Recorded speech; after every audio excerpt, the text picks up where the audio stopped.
Morning to you all. Welcome in to day number 2 of KJR's training camp coverage. What a beautiful morning we've got going on. Man, that guy, he's pulling some strings up there to give us some brilliant mornings here to start training camp. We welcome you into the show. My name is Chuck Powell, and our special co-host this week from week 1 of training camp coverage is here as well. Our QB1, you know him, you love him. Hugh Millen is here. Good morning to you, Good morning. Sir. Yeah. Great to be with you. Yeah, look at you. You pulled a Chuck Powell right there. I thought you pulled out a blanket and put it over yourself. It's your coat. It's my coat. Yeah. Shorts and a nippy morning don't go as well for the first segment or two. Yeah, I'm gonna be. Just give me a cardigan sweater and I can look like Mr. Rogers at this point. Well, I love. I'm the founder of Breeze Club. I love a good breeze. Okay. Yeah. So at home, you're the founder. I'm the founder. Yeah, okay. And someday I'll make billions off it. But I'll keep the place cold as possible if there's a nice breeze coming in, and then I'll just throw a blanket over there. Yeah. Well, that's just been part of my operation since I was like a 25-year-old man. Why wouldn't you? Yeah, but all of a sudden I went with a buddy, and we went and did like a weekend at his place in Sholo, Arizona, as a matter of fact. Okay. And we're sitting there watching the movies, and I just subconsciously pulled a blanket over me. Yeah. And he looks over and he goes, "What, am I here with my wife? What?" Yeah. He goes, "What are you doing? What are you, a 73-year-old woman? What's going on over there?" That's not exactly middle linebacker activity. No, I'm not going to bring it up to Charles Cross. I can bring it up to you because we're friends. Yeah. Maybe the kickers and the punters might share it. Yeah. But just keep that under and don't out me either. I won't. I did. I actually already have. I'm sorry about that. But to Charles Cross, right? Oh yeah, no. You got to earn the respect of the lineman. Your secret is safe with me. Great morning to you. Can't wait to get Hugh's observations from day number 1. But can I just say one other quick aside before we get going? You know that Terry Ryan's the best in the business, right? He is. Has been for years. Yeah, I mean, I've been around a lot of engineers. Nobody does it better, smoother, quicker, more efficiently. I mean, he is number 1. But I finally have my first criticism of Terry Ryan. Okay. And he's sitting within earshot. Yeah. Turns out Terry Ryan is a tailgater. Oh, man. I come into you're just outing everybody. I'm outing everybody. Wait till Ashley gets a load of me today. Yeah. I come in. I am behind a semi-truck. Yeah. There's nowhere that I can go unless I pass on Seahawk Lane. And all of a sudden somebody just flies up. I'm like, "Where do you think I'm going to go, buddy?" Yeah. And so I pull in. He's pulling in right behind me, right on my tail. And I'm like, I don't care who this is. If they're going to say anything to me, I'm fighting. I don't care if it is Charles Cross. We're going to fight in the parking lot. Ashley and I can take it for a segment. I want to see you guys in an octagon. I didn't say I was going to start a fight. I said if he says something to me about driving too slow, I don't care if this is Sam Darnold. We're going to go to blows. I don't know. Yeah. Terry, there's your opportunity. He's driving around like Grandpa. I'm behind a semi. Yeah, but you could have been closer to the semi. I think there was a lot of room between you and that semi. The semi, Chuck, and me all going to the exact same. Yes, we were all going to the same place. You're going to the same spot. And then so I'm going all the way to the KJR spots, and I'm like, this guy's going to follow me all the way to our parking spots. Why do you deserve to beat Terry? I didn't. He could pass me if he wanted. I had 6 inches in front of me and between me and the semi. I think Terry's in bus number 1. Yeah. Tailgater, Terry the tailgater. That's what James he's known. on a trip to play Oregon. Yeah. Pulled over and had a bus driver fired for having bus number 2 pass bus number 1 because he was in bus number 1. That is a true story. Yeah. That's Wow. Yeah, it is. Yeah. That's great. You don't pass bus number 1. Yeah. No. See, if I had never brought up Terry the tailgater, we would have never gotten a Don James gym like that. Yeah. That's he's got a lot of gyms. Oh, that man. Well, all right.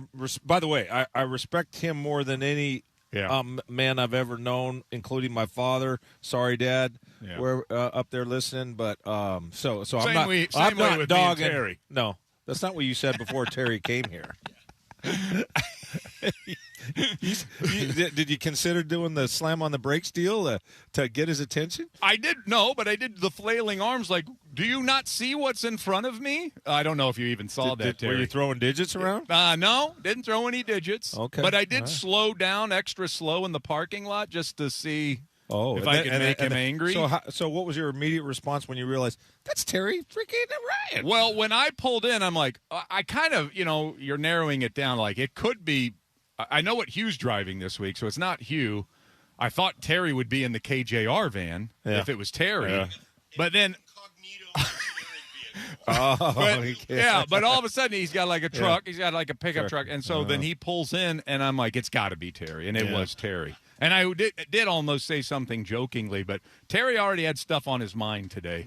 So he got out of the truck like. So you're playing into my theory, man. I tell my wife, I'm like, 90% of the a-holes on the road are in a pickup truck, and 90% of the guys in a pickup truck are a-holes. And by the way, I generally in other realms, I feel like I have a real kinship with pickup drivers. Yeah. But there's something about they come in hot behind you. Yeah.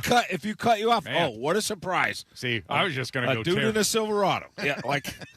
That never happened before. I don't know. Well, I was just going to stop at Terry the Tailgater. You went to Terry the A-hole. Wow. Wow. Look what happened there. You know, just escalated quickly. I don't know. I'm ready to play on Chuck's side now, Terry. What do you think of that? It's all those years since Snoqualmie. That's right. I-90. Well, we're all Fools here. need to get over the pass. Yeah.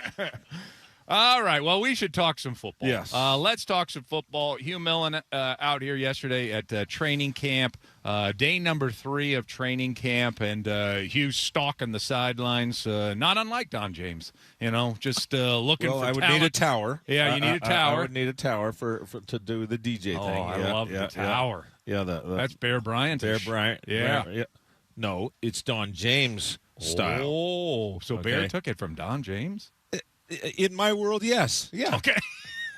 No explanation demanded, please. All right, Don James. Yes. So Don Bear James Bryant style copied Don James. Okay. So everything Don James did, he was the first. God, I wish you had a tower here. I wish they'd build you a tower. I want you to have a tower. I'm having a talk with Dave Pearson today. Well, there's a tower with an electric cord. I can go.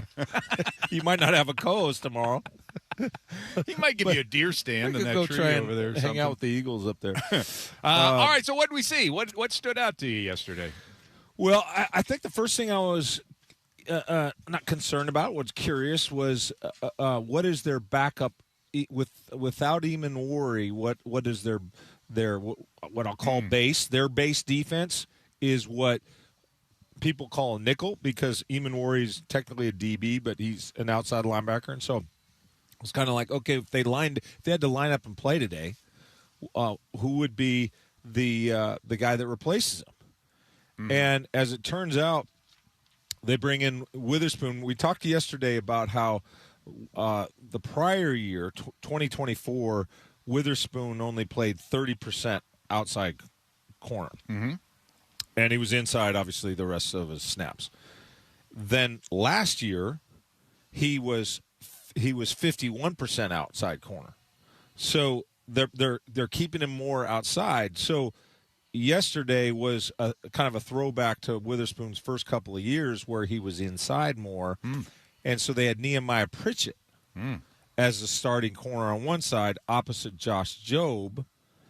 And so you had Spoon on the inside, and so that's again reminiscent of years past. And then would you practice that either way, or did you see that as, this is in case Eamon Worry's not here preparation? Well, I think you always have to have a plan, even if Eamon Worry had not had his ankle issue that put him on the PUP list, then you would still have to have some condition. Now, you wouldn't necessarily be practicing that in day 3, right. Like you'd have your ones, just by attrition or people get strains or what have you. It's not like the first day of, if everybody start healthy and we say, okay, ones, again, what their base defense is technically a nickel, then all the healthy number ones are going to go out there and take those reps. So in this case, it would just be, okay, Eamon Warry's out, so, okay, how do we handle that? Well, Pritchett, you go in, you play corner, Spoon, you drop into the slot. Mm-hmm. Now, you're losing about 39 pounds by combine weight. You go from 220 to 181. So, and that's one of the issues why I think that Spoon was playing more outside there. Right. Yeah. And Pritchett actually finished, I thought, last year pretty strong. After questioning him for most of his Seahawk career, he actually did show, I thought, a spark. I thought he showed some improvement by the end of last season. Yeah. Okay, so just as a refresher, so Nehemiah Pritchett was a fourth rounder, and this is his third year. 6 foot, $190, and when he came in the league out of Auburn, there was a feeling that maybe he didn't have the physicality, the physical presence that they wanted. So I think he spent time in the weight room. He transformed his body, and I'll tell you, Chuck, I've seen this countless times. Guys come in and they're not really ready to play hardball, just mentally, physically. Mm-hmm. They go in the weight room. All of a sudden, they get jacked. They look in the mirror. Oh man, I got some pecs. I got some volleyballs attached to my shoulders, and they see those guns. They feel those guns. It transforms their mind too. Matters. So now all of a sudden, they play with a physical. It's like, hey, I earned the right to go be nasty, and it's like it always happens. And, when a guy comes in, he's skinny, he hasn't really committed himself to the weight room, you've got the physical deficiency, but you've got the mental deficiency. In his mind, somehow, the kazoo on his shoulder is telling him, dude, you can't play hardball in this league. You're living on twigs and berries. Like, you got, we can eat some red meat in your ass, And so I think the mental transformation accompanies the physical transformation almost without fail. And I think that's what's happened with him. So I think he's ready to get feisty. I think he's ready to get nasty. And he always had the physical traits, the movement traits. Mm-hmm. But the physicality is coming along. So I think that he's one of the guys look, Reek Woolen's gone. He's an Eagle. And so I think if you're a real Seahawks fan, you're saying, okay, tell me about the corners, and I would submit to you on the entire roster. This is a talented, deep roster. Mm-hmm. There's a reason why they're no worse than the top five. They're in the top five by anybody's estimation in terms of Super Bowl. Most people are saying top two. Yeah. There's good reasons, and we're going to discuss all that. But if you said, okay, where are they made perhaps the least deep? I guess that would be the shallowest on the roster. I would say it's cornerback. Mm-hmm. So I think it's a conversation piece. This is not going to be the last time we talk about the cornerbacks. You mentioned Bud Clark yesterday. Did he pop at all to you? I will confess that my vision of Bud Clark, after listening to Mike McDonald on the night he was drafted and evaluating him on his TCU tape, I had anticipated that they would want to play him more down by the line of scrimmage and have him front and back. He's been more of a back end guy, almost like a Kobe Bryant replacement. I expected that maybe they wanted some versatility, that when they went dime, you'd have Eamon Warry on one side, you'd have Bud Clark on the other, and you would leave that would leave Spoon and Job to the outside for now. But Bud Clark was playing in the back end. I put my eyes on him a lot, number 9. But I would say there wasn't really a lot of opportunities where he was showcased near the ball. The ball didn't really find him yesterday. That's just typical often. So I wouldn't really say that he stood out to me because he didn't make any really big plays. He didn't make any big mistakes. It's like he didn't have an opportunity. Mm-hmm. It's like evaluating a right fielder and the ball never came to him. Right. Well, he he jogged after the ball that the center fielder caught, and he looked good, filling the space. But we didn't really see what he could do. But I think also while we're on that subject, I think Artie Burns, who we've known from years past, he's a guy that's going to be down near the line of scrimmage, an overhang defender, the nickel, the dime type thing, and I think I remember from the Raider preseason game, I really liked him down by the line of scrimmage. When he has to play in the back end, he just does not see the field well. He doesn't take good angles. He doesn't react well. So I think what you can anticipate is that you may see is he 23 again? He's going to be a guy that I don't think they're going to ask. Did I say Artie Burns? I was thinking. Yeah, I was thinking DeAnthony Bell. I was thinking like Artie Burns still on our roster. DeAnthony Bell. DeAnthony Bell. Yeah. I'm sorry. I was thinking DeAnthony Bell. My mouth said Artie Burns. I think they've worn the same number in the past. So whatever. He's at 6'1", 211. So he's packing a little bit more. Close to exactly 20 pounds more than Witherspoon when he comes in. So I'm sorry. DeAnthony Bell is a guy that is better closer to the line of scrimmage. So the whole DB situation, I already think was a little bit of a concern, even as the roster presently constituted. I think with Eamon Worry, that complicates who's going to be in their nickel and their dime packages. And again, I don't want to sound any alarms. Mm-hmm. It's a very deep and talented team, and they're fun to watch practice because you just see a lot of dudes out there. But worth monitoring. If you're pressing for some moderate concerns, that's what we've been discussing. Well, to bring it full circle, does it make sense that maybe like a DeAnthony Bell who might crowd the line of scrimmage might be a tailgater?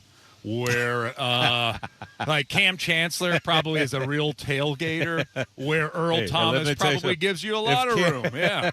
Well, if Cam Chancellor's on your, you know what? You just put your blinker on, get over to the right, and let him go by, and wave while he goes by. Yep. You know what? That might be a feather in my cap. Salute. To get knocked out by Cam Chancellor. That might be a feather in my cap. Yeah. People might think of me more fondly. Yeah. He took one and he lived to tell about it. And an attorney might be hustling you to go after him. That's right. Because you were going to have a broken jaw at the least. You'll be eating out of a straw for 6 weeks, Chuck. Just saying.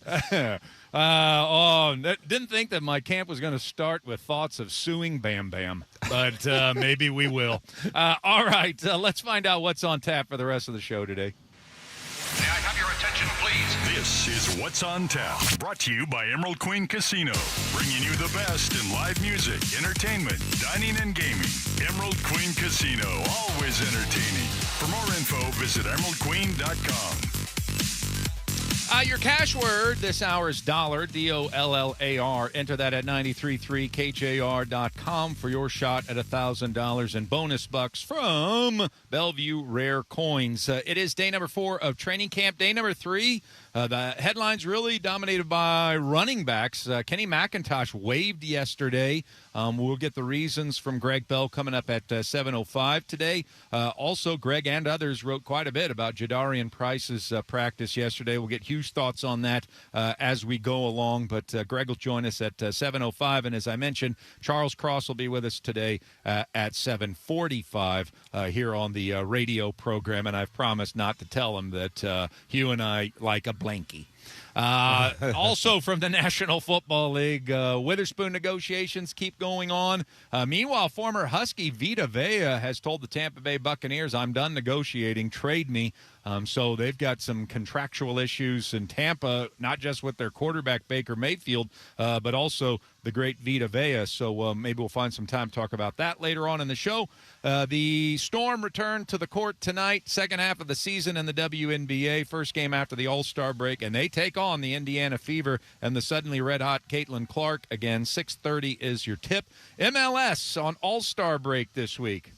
I'm going to mention that all week long because that is one stupid thing.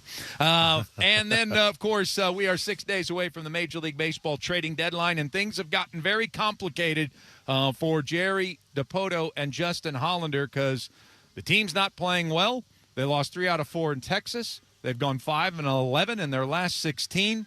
They are farther below 500 than they've been this year. And they just so happen to face the best team in baseball the next 3 nights in the Los Angeles Dodgers. And so, I don't know. Maybe you do have to put any trade deadline plans on pause right now because if you somehow end up 6 games under 500 in 3 days, I'm not sure that's a team that buys at the trading deadline after all. Brendan Donovan is expected to be activated in time for tonight. It's been a while since we've seen him. And, man, the Mariners' offense could use all the help they can get. We'll talk about some of those things later on in the program. Coming up next, though, we will spend some time on yesterday's game. It's Mariners Morning After on Sports Radio 93.3 KJR FM.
Coverage of Seahawks training camp. Brought to you by the Boeing Classic on Sports Radio 93.3 KJR FM.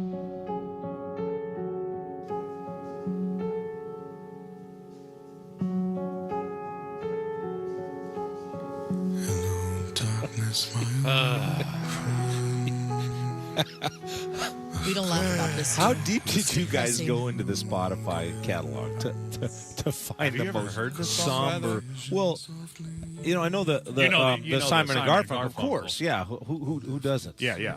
Right. Have you heard this version? It's heard fantastic. But Bucky picked this.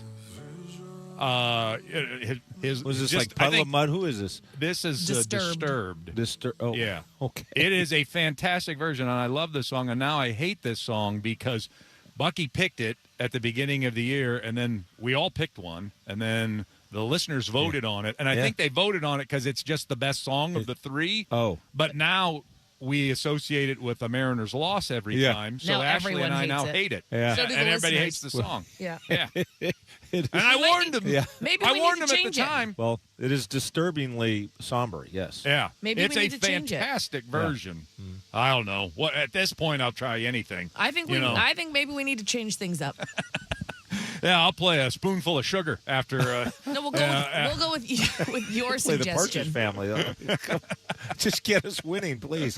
Yeah, anything. Time for Mariners Morning After. Hugh Millen is here. My name is Chuck Powell. Ashley Ryan as well, as we have our Mariner post-game show. We're going to talk. We got Hugh here for a reason, We're going to talk a lot of Seahawks here today, a lot more Seahawks than Mariners, but there are a couple of things we do on a daily basis, a couple of things we do on a weekly basis. So Ryan Healy will join us at 9. We'll have the ABCs of the M's later, and we will have Mariners Morning After for you right now. A highlight, a soundbite, a preview of what's going on tonight. That is your Mariner post-game show. We just do it the morning after. So the M's were in Texas, as we all know, the only day game in Major League Baseball yesterday, coming off a come-from-behind win. I think we went into that game thinking, all right, here we go. Nice come-from-behind win. Yeah, let's go. Let's get some momentum. George is on the mound. Should be good. And instead, George gets met by Jock Peterson, who homered not just once, but twice against the right-hander. Peterson deep into the corner. This is gone. 2 at-bats and 2 homers. Jock Peterson makes it 4-1 Rangers. I love it when the local play-by-play guy does capture the mood with his call. That was a great call from Aaron there from Mariners TV, because it was just like, oh boy, because you do have this feeling now, down 4-1, it's kind of over. I mean, that's where we're at with this team right now, with all of its terrible offensive production this entire season. You kind of depend on that starting pitcher, Hugh, to give you a good, honest day's work. George has been fantastic as of late. But when George Kirby gives up 2 home runs in the first 3 innings and you're down 3 runs, I think Aaron captured it. There was just this feeling of, oh, boy, this might be impossible to overcome. And it was. Yeah, and Kirby had, in that game, gave up more runs than he had to the Rangers in all of last season. Yeah, he dominates them. Yeah. And yet it kind of reminded me of Sam Darnold's game against the Rams, the first one down, where you just say, okay, the rest of the team, whether they played well or they didn't, in fact, they had, but the 4 interceptions, okay, that's the reason why you lost. And that's going to happen to quarterbacks, and it's going to happen to starting pitchers. But, to give up 4 bombs, a couple of those were screamers, too. Mm-hmm. Now the one he described, the right field in Texas has that angle like some parks do where if you sneak it, just inside the foul pole, it's a very short, call it porch, I guess, or whatever. But, that little section of the stadium there, Jock Peterson was able to find. Mm-hmm. But he went oppo on the first one, right? Yeah. And then he pulled it high and around like a big high hook on his second one. But Kirby just inexplicably picked a bad time to 4 bombs 7 runs in those 4 bombs. Yep, 7 runs over 3 That's innings. a 4-interception game by your quarterback. Sure. You're almost no chance of overcoming that. Yeah, 4 innings pitched. He ended up going 4, gave up the 7 runs, and he takes the loss. The Mariners did scrap out a couple of runs, finished with 3 on the day. Colt Emerson and Cole Young were terrific the entire series, and certainly that's one silver lining in all of this, but it's a 7-3 loss to the Texas Rangers. Here's George after the game. I really don't know. I want all those at-bats back. I just had good opportunities to strike people out, 0-2, 1-2. Just left the ball in the middle of the plate, so 99% of the time it doesn't happen. So It seemed like you maybe didn't quite have the feel for a sweeper today, or just in terms of location too, it's a matter of execution. I think it's just a matter of location. George, just given where you guys are at, did today staying maybe a little bit more? They were chasing them in the AL West. I think this is a huge road trip. Just where the schedule's at, the trade deadline's looming. Yeah. I mean, I don't think about any of that stuff, but like, it just stinks because, we've been a better team than them. So it just stinks that we didn't come out and play to our potential. For me, that just stinks. Your name has been out there, and some speculation, rumors. That stuff you were able to block out, or those things kind of creep in. So I don't see it. Okay. George saying, I don't follow it all. I don't know if there are trade rumors about me or not. He does, but did not want to address it there. You understand. This is an end of 6 good starts, 4 great starts from him. It felt like he had been turning it around, and it felt like we really needed him yesterday and just picked a bad time for a stinker. And I want to play off of that in our segment. I don't know there's any more reason to break down a 7-3 loss yesterday, but Hugh, with the specter of Major League Baseball's trading deadline, it's now 6 days away. We have assumed all season long, that all offseason as well, that this is going to be a buyer at the trading deadline, that we're at least going to be in a race. We still are in a race because the American League has cooperated. The American League West has cooperated. And yet you are staring at 3 games against the Los Angeles Dodgers. You've lost 3 out of 4 to the Texas Rangers, so you've lost 2 games worth of ground, 2.5 games back in the division. You have lost 11 of your last 16 games, and you did not use the All-Star break to get refreshed because you've played terrible baseball against bad competition, frankly, since the All-Star break, and now you're getting ready for a gauntlet of competition that starts tonight with the Los Angeles Dodgers.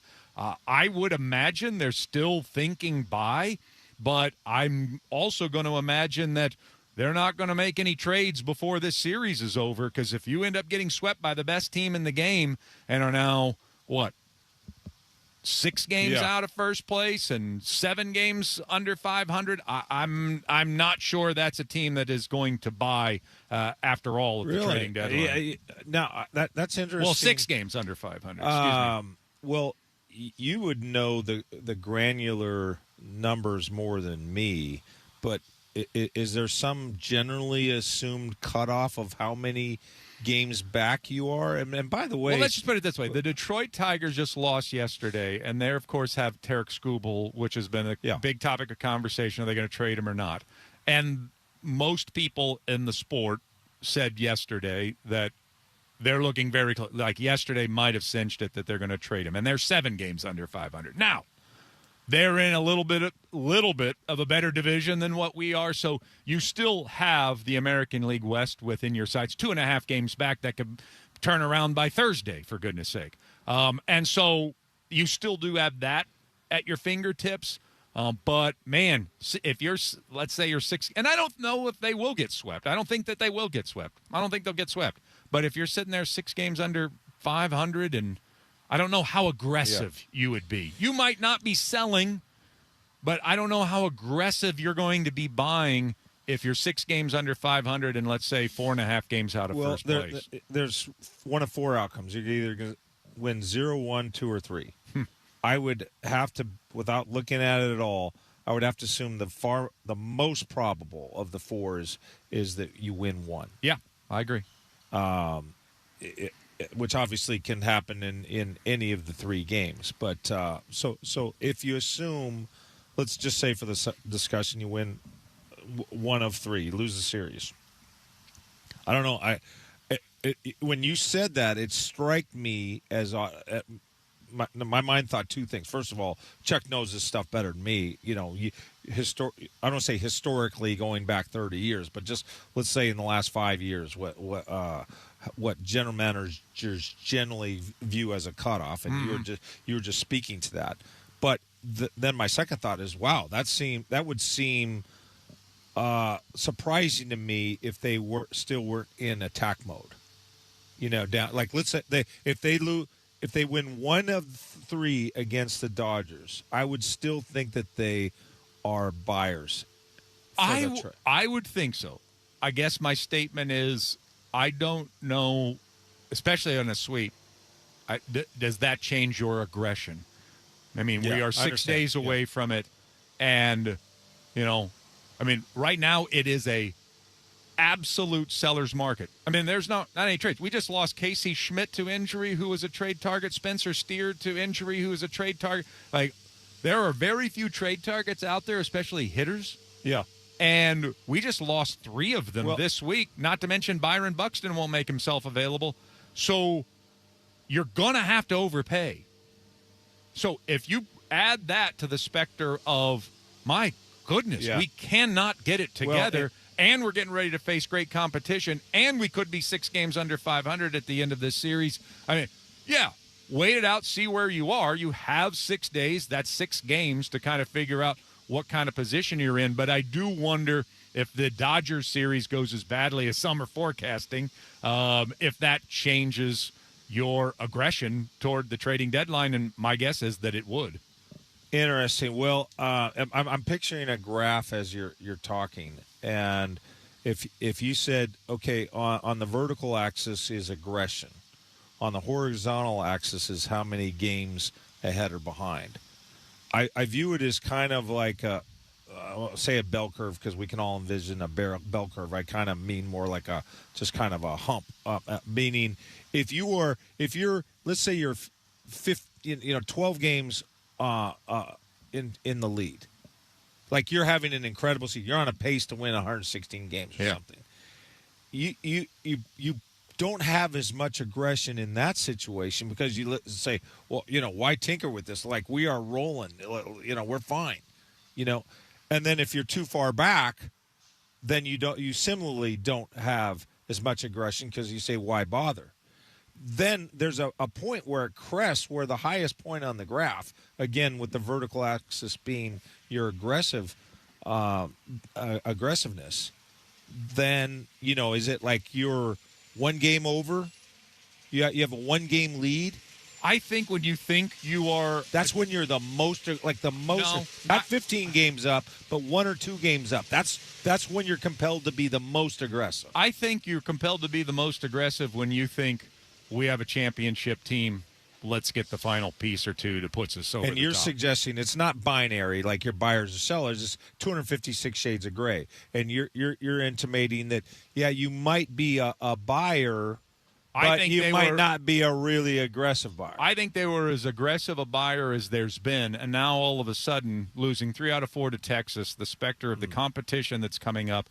You've dropped behind the Astros, for goodness sake, in the division. It's a seller's market, and now all of a sudden, what few commodities were on the market have dried up. I don't know if they're going to give up a Michael Arroyo and an Emerson Hancock for the 7th best hitter on a dry market. I don't know what their aggression level is, but it's taken a hit in this series, and now we'll have to see what happens in the Dodgers series. But tonight, 7:10 first pitch, Luis Castillo going for the Mariners against all-star left-hander Justin Robleski. So we do not have the pitching advantage, but I'll tell you this about the Jerry Dipoto era Mariners. Just when you're sure that they couldn't have hit rock bottom, that's when they turn things around. We'll probably win 4 out of 3 against the Dodgers. Just when we are convinced that they're cooked, they'll probably go out there and smoke them 15-1, 3 straight days. All right, coming up next, back to training camp coverage, and there's one person with a big pay raise that's out here on the field this week, this season, and I wonder if he's going to get a big jump in his production level. Sports Radio 93.3 KJR FM.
Our training camp coverage brought to you by the Boeing Classic. The Legends of Golf are back in the Pacific Northwest, August 14th through the 16th. The club at Snoqualmie Ridge. Bring the whole family for a weekend in fun, including the Seahawks Village. Tickets start at $20, and kids get in free. Visit BoeingClassic.com to get yours today. Greg Bell joins us at 7:05. His observations of day 3 of training camp yesterday. Also, we got your headlines coming up at 7 o'clock and a chance for you to win some cash. We got Hugh Millen right here.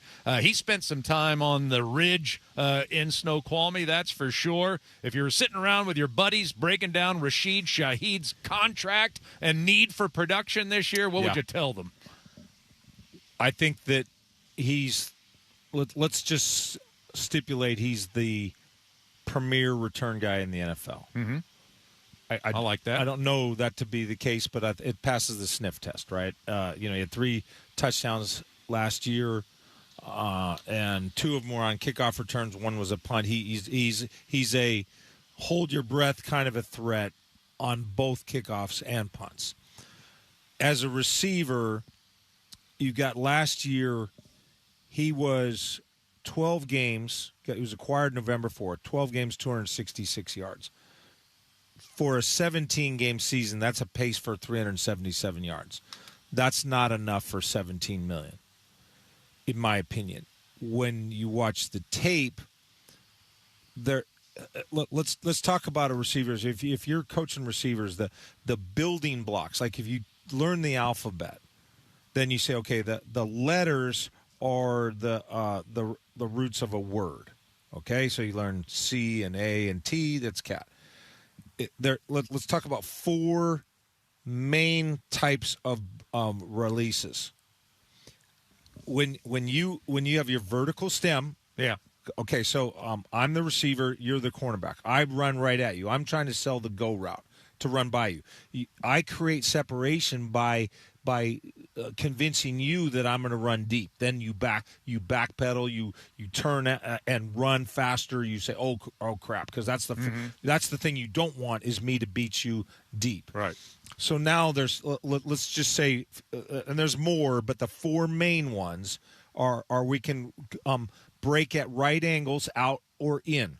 Okay, right angles on an in-breaking route or an out-breaking route. And that can be one of 2 things. We're either going to speed cut it, so I'm going to come at you. My momentum is going to take me up the field, but I'm going to speed cut and go to the inside, and it's roughly a 90-degree bend to the inside.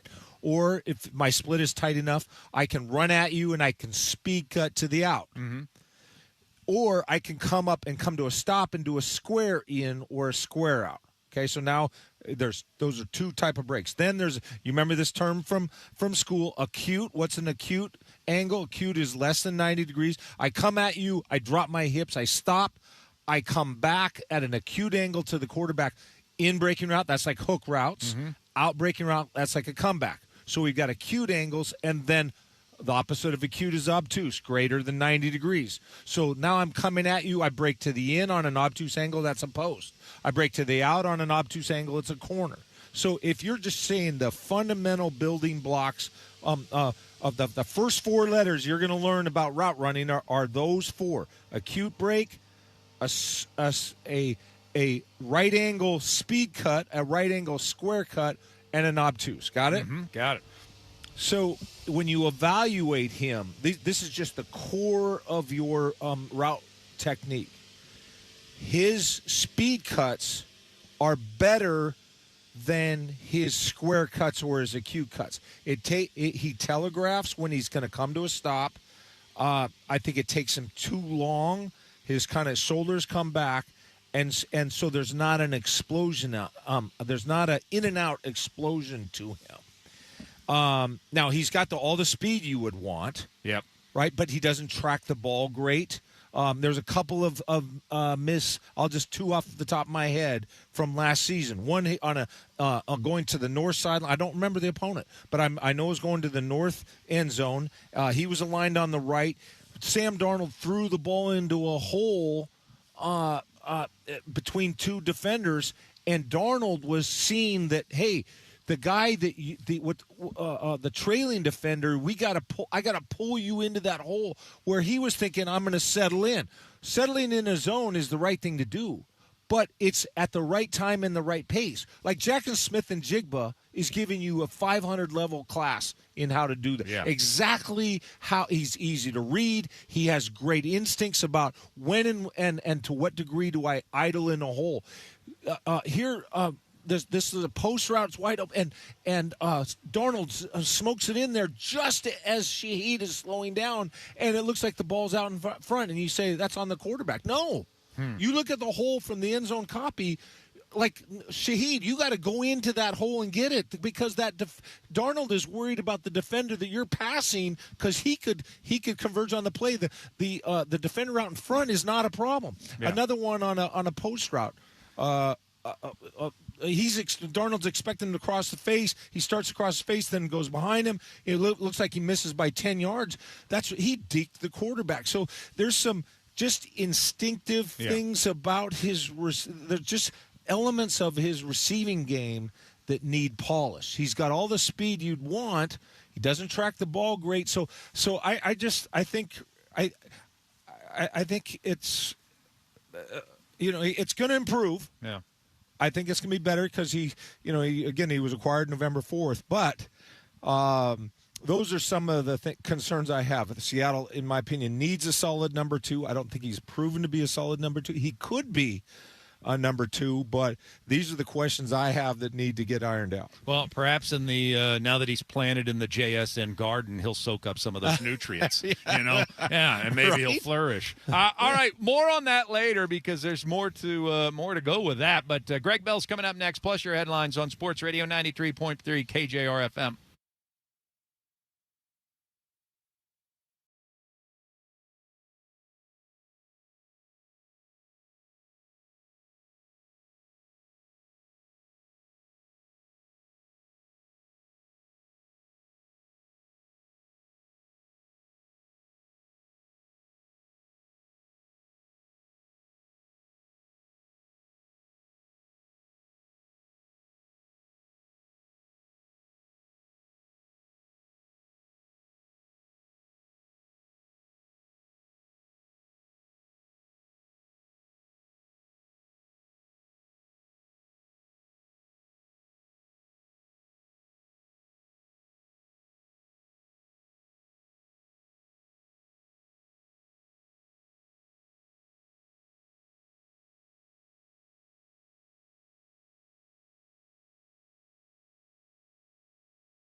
almost to the same spot as last night. Same story.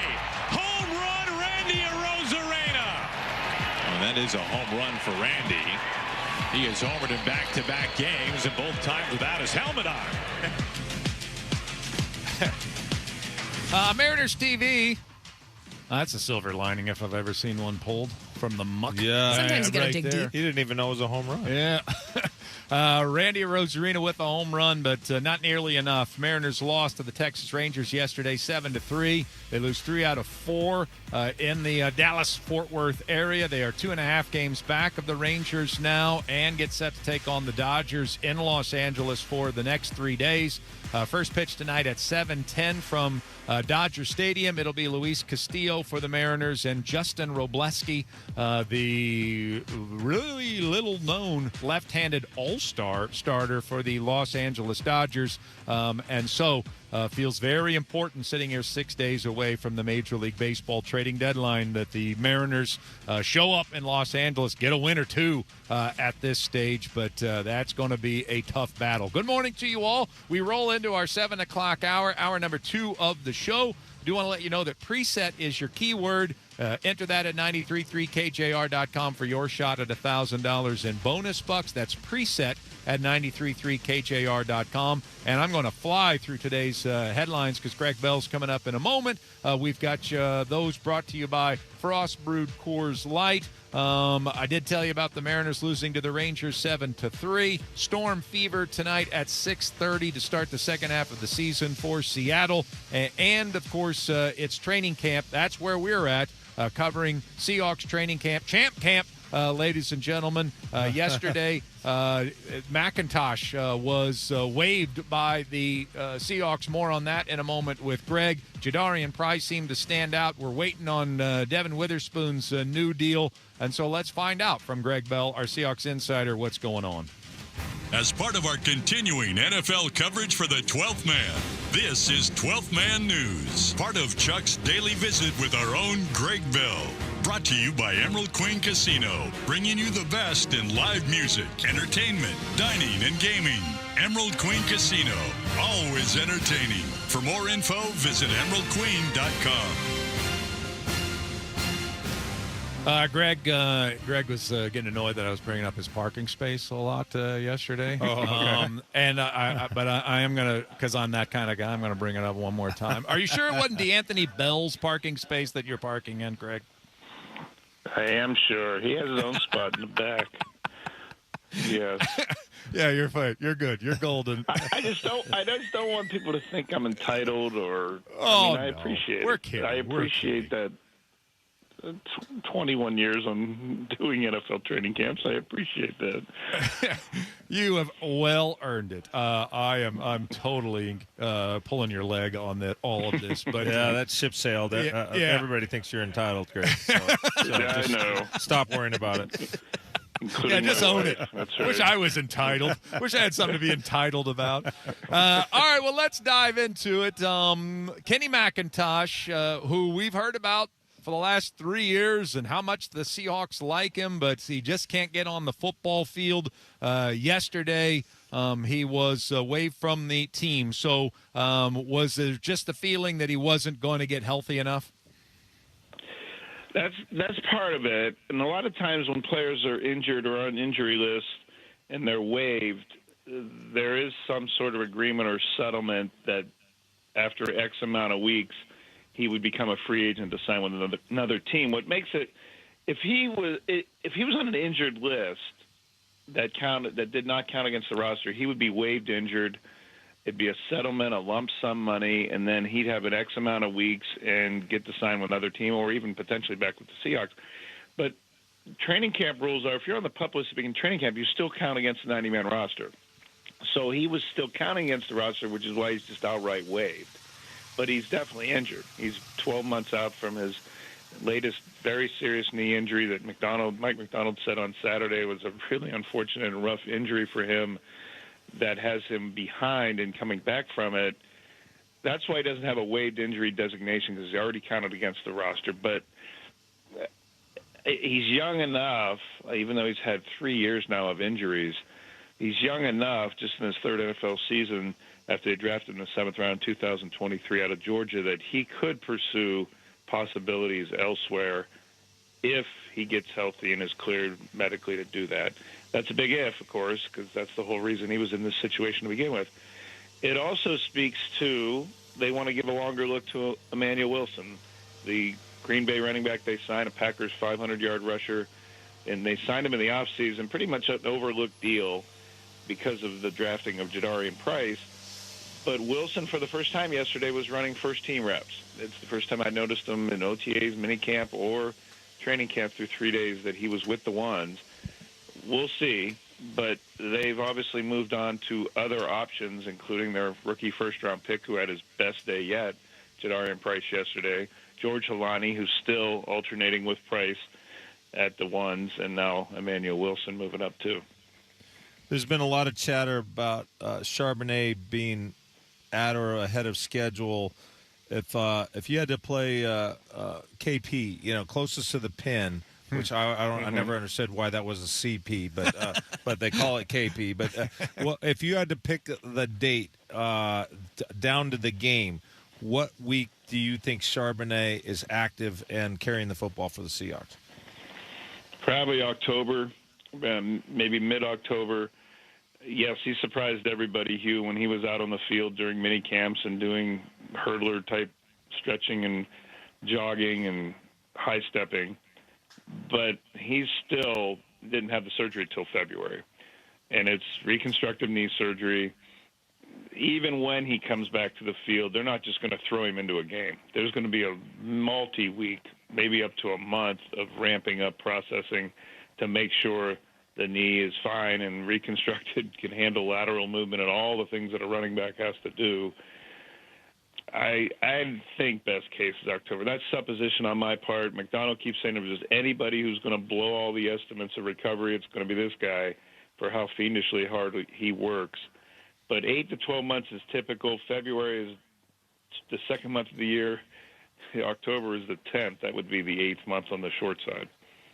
So if Jadarian Price is the greyhound and Halani is the mechanical rabbit, how far down the track before the greyhound catches up? I think it's close. If he proves he can be in the pass game, if he can catch and pass block, he'll be the starter. He's going to be the starter week one. It's just when he takes over that role from Halani, it's when he masters the pass game. I mentioned Thomas Hammock, the new running backs coach, is just throwing football after him every day, talking about Price, all the running backs too. But they are making a concerted effort to get Price into the pass game. I mentioned yesterday, he's the only one I've noticed who scrimmages on the first, the second, and the third team offenses. He catches passes from all the quarterbacks in the 11-on-11 scrimmages. They split him out wide. They send him outside. Yesterday they had him on a wheel route, and he made a tremendous move on Ernest Jones at after practice. Jones said that was a hell of a move. This guy's good, man. He's going to help us.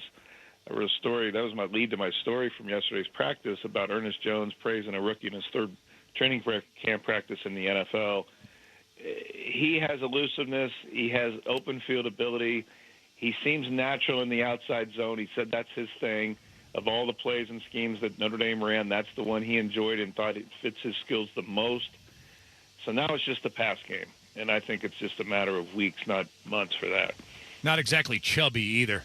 He didn't let himself go this offseason, Jadarian Price. No, not cotton candy and ho-hos. That guy is He looks great. Yep. Well, let's stay on that topic. I agree he looks great, and of course we're not talking by normal standards, a guy walking around a mall. We're talking about running back in the NFL standards. Okay. And so I think his upper body impresses me. There was a lot of question about how he weighed in 10 pounds under his listed weight at the combine. Greg, I don't know, man. When I first laid eyes on him, they were wearing shorts yesterday. I thought, whoa, those are some skinny legs. They're not skinny legs for a wide receiver, but they're skinny legs for a running back. He only had, I believe, 7 touches a game because of Jeremiah Love at Notre Dame. So I have durability concerns about him precisely for that reason. I think he's undersized and he's never really had to have a 15 touch a game type of a load, which I would hope he could be able to withstand, given at least the first couple of months. How about that ass? Is there a concern? I don't think that ass. I think he needs more lead. Greg Bill,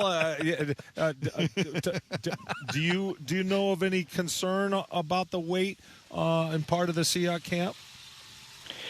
Well, they say, the scouts say, and Price himself said that he overtrained in the pre-combine process and lost weight doing it, running and sprinting and focusing on 40 times and all of that. I don't know if that's an alibi or a reason, but it's the double-edged sword to what you just mentioned. He wasn't the primary back at Notre Dame. Jeremiah Love, the third pick in the draft by the Cardinals, was, and therefore they don't know. There's a tantalizing ceiling to him, but there's also a big unknown, and durability is one of them. And he didn't have that role. He didn't catch passes and pass block on third down at Notre Dame. Loved it. Price was returning kickoffs and playing sparingly, as you said, 7 touches a game at times. So that is also the perils of the position. You and I know, we know that running back is the most attrited position in the sport. It's the one with the lowest, shortest career span. Ask Chris Carson about that. There is a lot of unknowns. There was a high ceiling, it's almost not quite high risk, but high unknown, potential high reward with this first-round pick. The fact that he was picked in the first round, the Seahawks aren't going to put him on the sideline. He is going to be the lead running back to get the opportunities to see if he is durable. Our Seahawks insider Greg Bell is with us. If you want to follow him, we urge you to do so at GBell Seattle there on X. And, of course, get your subscription to the News, Tribune.com, and Time for training camp and for the entire calendar year. We get them every day at 7:05 during the football season, most every day. And there's certainly a lot to discuss here at training camp day number 3 in the books. I did notice in your most recent write-up about day 3 that how the practice ended, and feel free to weigh in on that, but it involved Jalen Milroe, and so what I'm really curious about is, he was a really interesting subject a year ago at this time, but Sam Darnold just kind of took over the quarterback room from an early point and then led them to a Super Bowl, and so it just didn't seem like there was any room for error for any kind of trick play attempt, again, with Jalen Milroe to try to change things up on the football field. So I guess long way of asking, what is the vision for Jalen Milroe's future? Well, long term, and they have quieted down quite a bit the talk of him being a Taysom Hill type, run the ball, plug him in special situations. That fumble against Tampa Bay at the beginning of October, the third game he appeared in the last game, spooked Clint Kubiak and Mike McDonald. And they said, well, we can't have this carnival act if he's just going to turn the ball over. We're not doing this anymore. In fact, after that game in early October, Milroe wasn't even active for the rest of the season, not a once. So they shelved that pretty quickly after just 3 snaps. And it doesn't look like they're going to have a package for him. I haven't seen him come in running into the first-team huddle to do anything, none of that. He is not an NFL quarterback right now, but he doesn't have to be. When you draft a quarterback, except for Russell Wilson, who was quite an exception, if you draft a quarterback in second day, he's a project. And if you have an established starter who just took you to the Super Bowl, you don't need that third-round pick from last year to be an NFL-ready quarterback. You would like him to be that by year 3 or 4, the end of his rookie deal.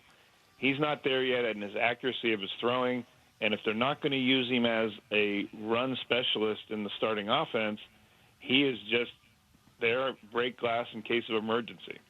And that is because Drew Lock is still here.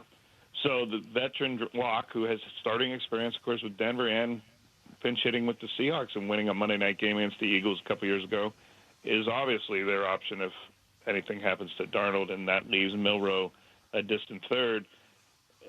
I think they're a little I don't want to use the word concerned, but they definitely notice his accuracy issues. And that's something that now he's got another offensive coordinator, his fourth in 4 years, counting Alabama, to work with on that. There's a road to hoe here for him. Yeah, Greg Bill with us, and I think it's accuracy issues and kind of processing. You see a lot of checkdowns, and you don't see a lot of completions down the field. Greg, there were some stories coming out from Saturday that maybe it surprised some, but nice to see number 15, Torrey Horton, out on the field on Saturday. But yesterday he's nowhere to be seen. I didn't even see him walking on the sideline. He certainly didn't practice. What do we know about the oft-injured Torrey Horton today? Yeah, Hugh, it's part of their pacing plan for Horton coming back from the shin injury from November. Two practices on, one off, apparently. Wouldn't surprise me if he's off again today, because then the team is off tomorrow. That would give him 3 days off. It's still July. It did surprise me he wasn't on the PUP list to begin training camp. I thought he would be, because we didn't see him on the field at all during the spring. So in that lens, it's not too surprising that he would get a day off 3 days in. He did come out late in practice in tennis shoes to watch, but it's a slow ramp up for him, because he hasn't been on the field at all since November. All right, man. What do you got for 10 o'clock today? Just reacting? No, a little more than that. And D'Anthony Bell is fascinating to me. He is in Nick Eamon-Worry's role. He's not Nick Eamon-Worry, but right now he's got the job on the starting offense as being the Sam linebacker, moving up from safety when they go extra defensive backs. It's a second chance for him. They tried to sneak him through waivers, get him back on the practice squad 9 different times last year, and on the 9th time in January 1st, the Carolina Panthers claimed him. So he watched the Super Bowl from Seattle, his home, while his teammates he played 14 games with, the Seahawks were done winning the Super Bowl in Santa Clara. The Seahawks voted him to get a Super Bowl ring. That's how much they liked him. Lo and behold, the Panthers waived him because he asked them to cut him so that he could sign back with the Seahawks, and he did, and here he is on the starting defense. You'll hear from him at 10:20 or so. And 11 o'clock, sat down with Derek Hall, a really good talk about his mother. He was born, of course, prematurely, 2 pounds, 9 ounces at just 23 weeks, given no chance to live. And now he's a $46 million Super Bowl champion linebacker. He bought his mom a house. He paused, and I thought he might begin to break down a little bit emotionally when I asked him about how important it was to him to take care of his mom, who took care of him. You'll hear from that at 11 o'clock. Great stuff. Great stuff. All right, well, we'll see you here in a couple hours. Yes, you will. Thanks, guys. All right. Greg Bell, our Seahawks insider, joining us right here on Chuck in the Morning, Sports Radio 93.3 KJR FM. We'll continue with our coverage of training camp, and, of course, we will slip in some of our dailies and weeklies in regards to the Mariners. Seems like a good time for ABCs of the M's that comes your way next. Sports Radio 93.3 KJR FM.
little training camp stories out here.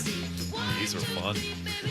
We got top of the hour. We're going to talk about Brian Fleury and the offense. We still got talk of camp we're going to get to. And Charles Cross will be joining us here at our set at 7:45 here today. Good morning. It is Chuck and Hugh with you here from Seahawks training camp, day number 4, getting ready to get started. Our second day of coverage here at KJR, and almost all Seahawks talk here today. But we do Mariners morning after. We also, on a daily basis, do the ABCs of the M's, and we will not skip that. I don't care if Hugh, gives me a swirly in the bathroom in there. I'm going to come out here with toilet water in my hair. Now stop with that. There's no bit there. I have not one time. You're right. Said like we got to talk less M's.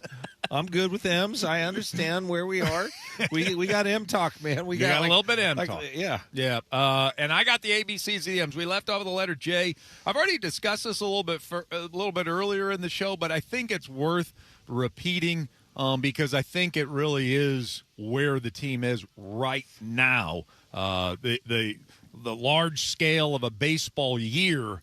And here we are 6 days away from the Major League Baseball trading deadline, and the team is playing not just not well, maybe you could even say they're playing poorly, horribly, whatever adjective that you want to use to describe it.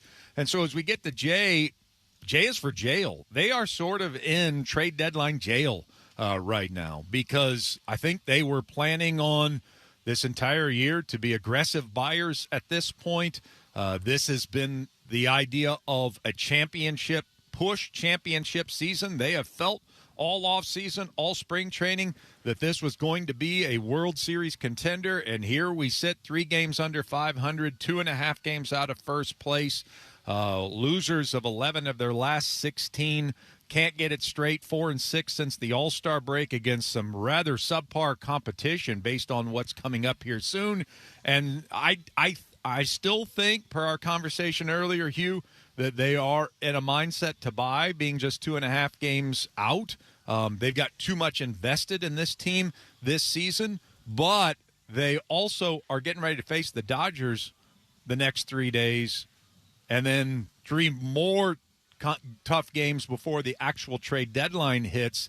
And I think they're a little bit in jail, not exactly knowing how to do this now, because it's looking bleaker than at any point.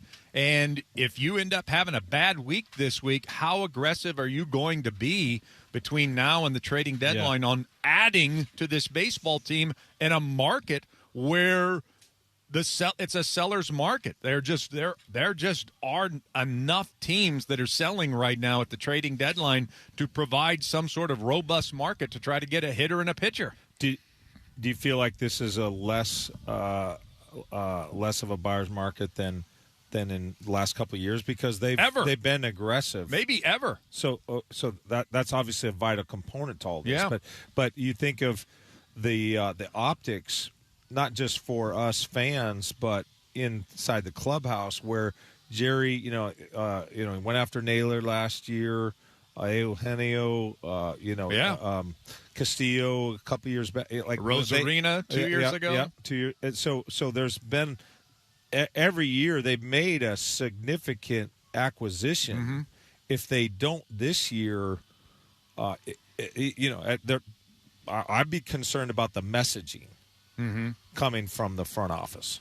Well, again, I still think right now they're of a mind, but I think that they might, where you might have wanted to make a trade today, you might be of the mindset of, let's see what happens in this Dodgers series, or let's see what happens over the next 5 or 6 games. It could dictate how aggressive we're going to be here at the trading deadline. Not to mention the market's dried up in the last 48 hours. Casey Schmidt from San Francisco was supposedly viable. He's now injured. Spencer Steer's going to miss significant time with a wrist injury, so he's off the market. We've had 3 major injuries here in the last 48 hours to possible candidates to trade for. So I don't know. I don't know where their mind's at right now. It feels to me like, they're in jail, not prison. Yeah. But they're in jail right now and wondering, hey, is anybody going to post bail for me? You know, Right. they need somebody to post bail in this Dodgers series. What about so if you said the wish list, a guy who can hit left-handed pitching would be number one. Number one. And then bullpen, where are you? Yeah. Now, what about? Well, I think they could. I think they could add. I don't think it's as pressing a need as because if you are in it and you're going down the playoffs, I mean, you could potentially have Anderson and Sloan, and then whatever starter doesn't make your rotation for the playoffs. But you got to get into the playoffs first. If they added a relief pitcher, yes, we could use a relief pitcher. We could use an extra arm, but the hitter is the most important thing. Hitter's the most important thing. Now, obviously, unless you're getting a DH, he's going to be a field player. Just kind of fiddling through with the sabermetrics. When I see the Mariners are either first or last in something, it gets my attention. And don't ask me to explain the details of how they come up with this runs above average as attributed to defensive range. Okay, I couldn't give you the nuanced details of that, but some people out there have endeavored to do this, and I don't know if it's GPS tracking or what have you, and they have a numeric calculation. The range in the major leagues is from 35 is the best and negative 24 is the worst. And the Mariners are negative 24. They are the worst, according to this. They have the worst defensive range, and then those same people endeavor to say, okay, how good are the arms out in the field?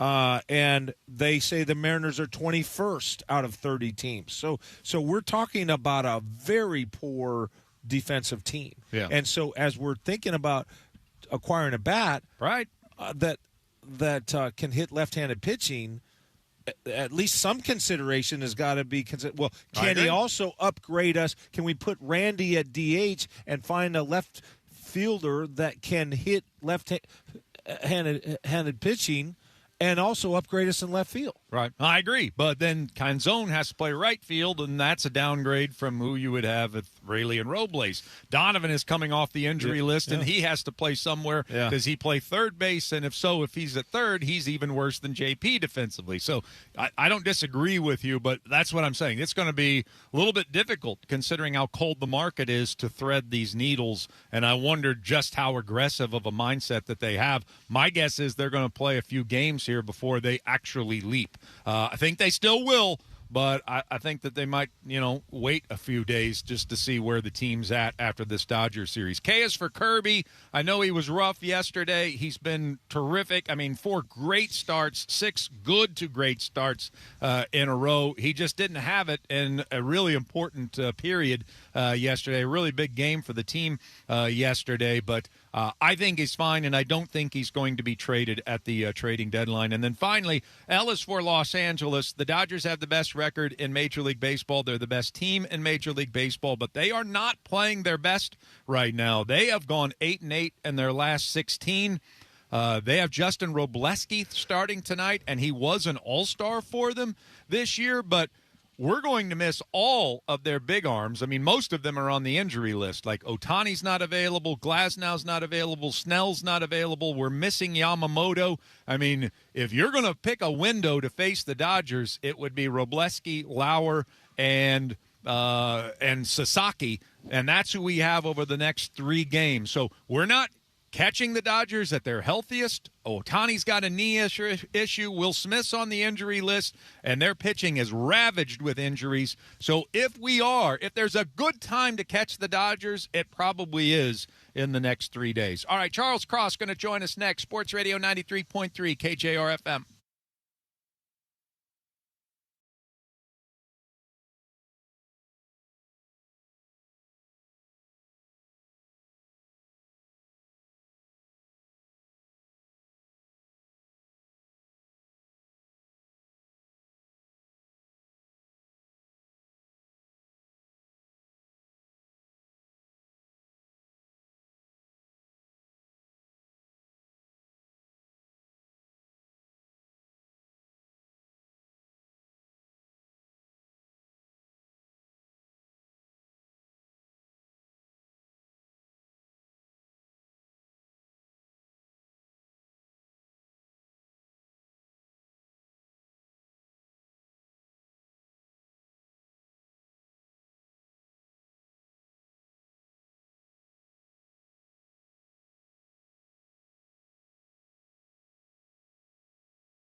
Kane is in the building.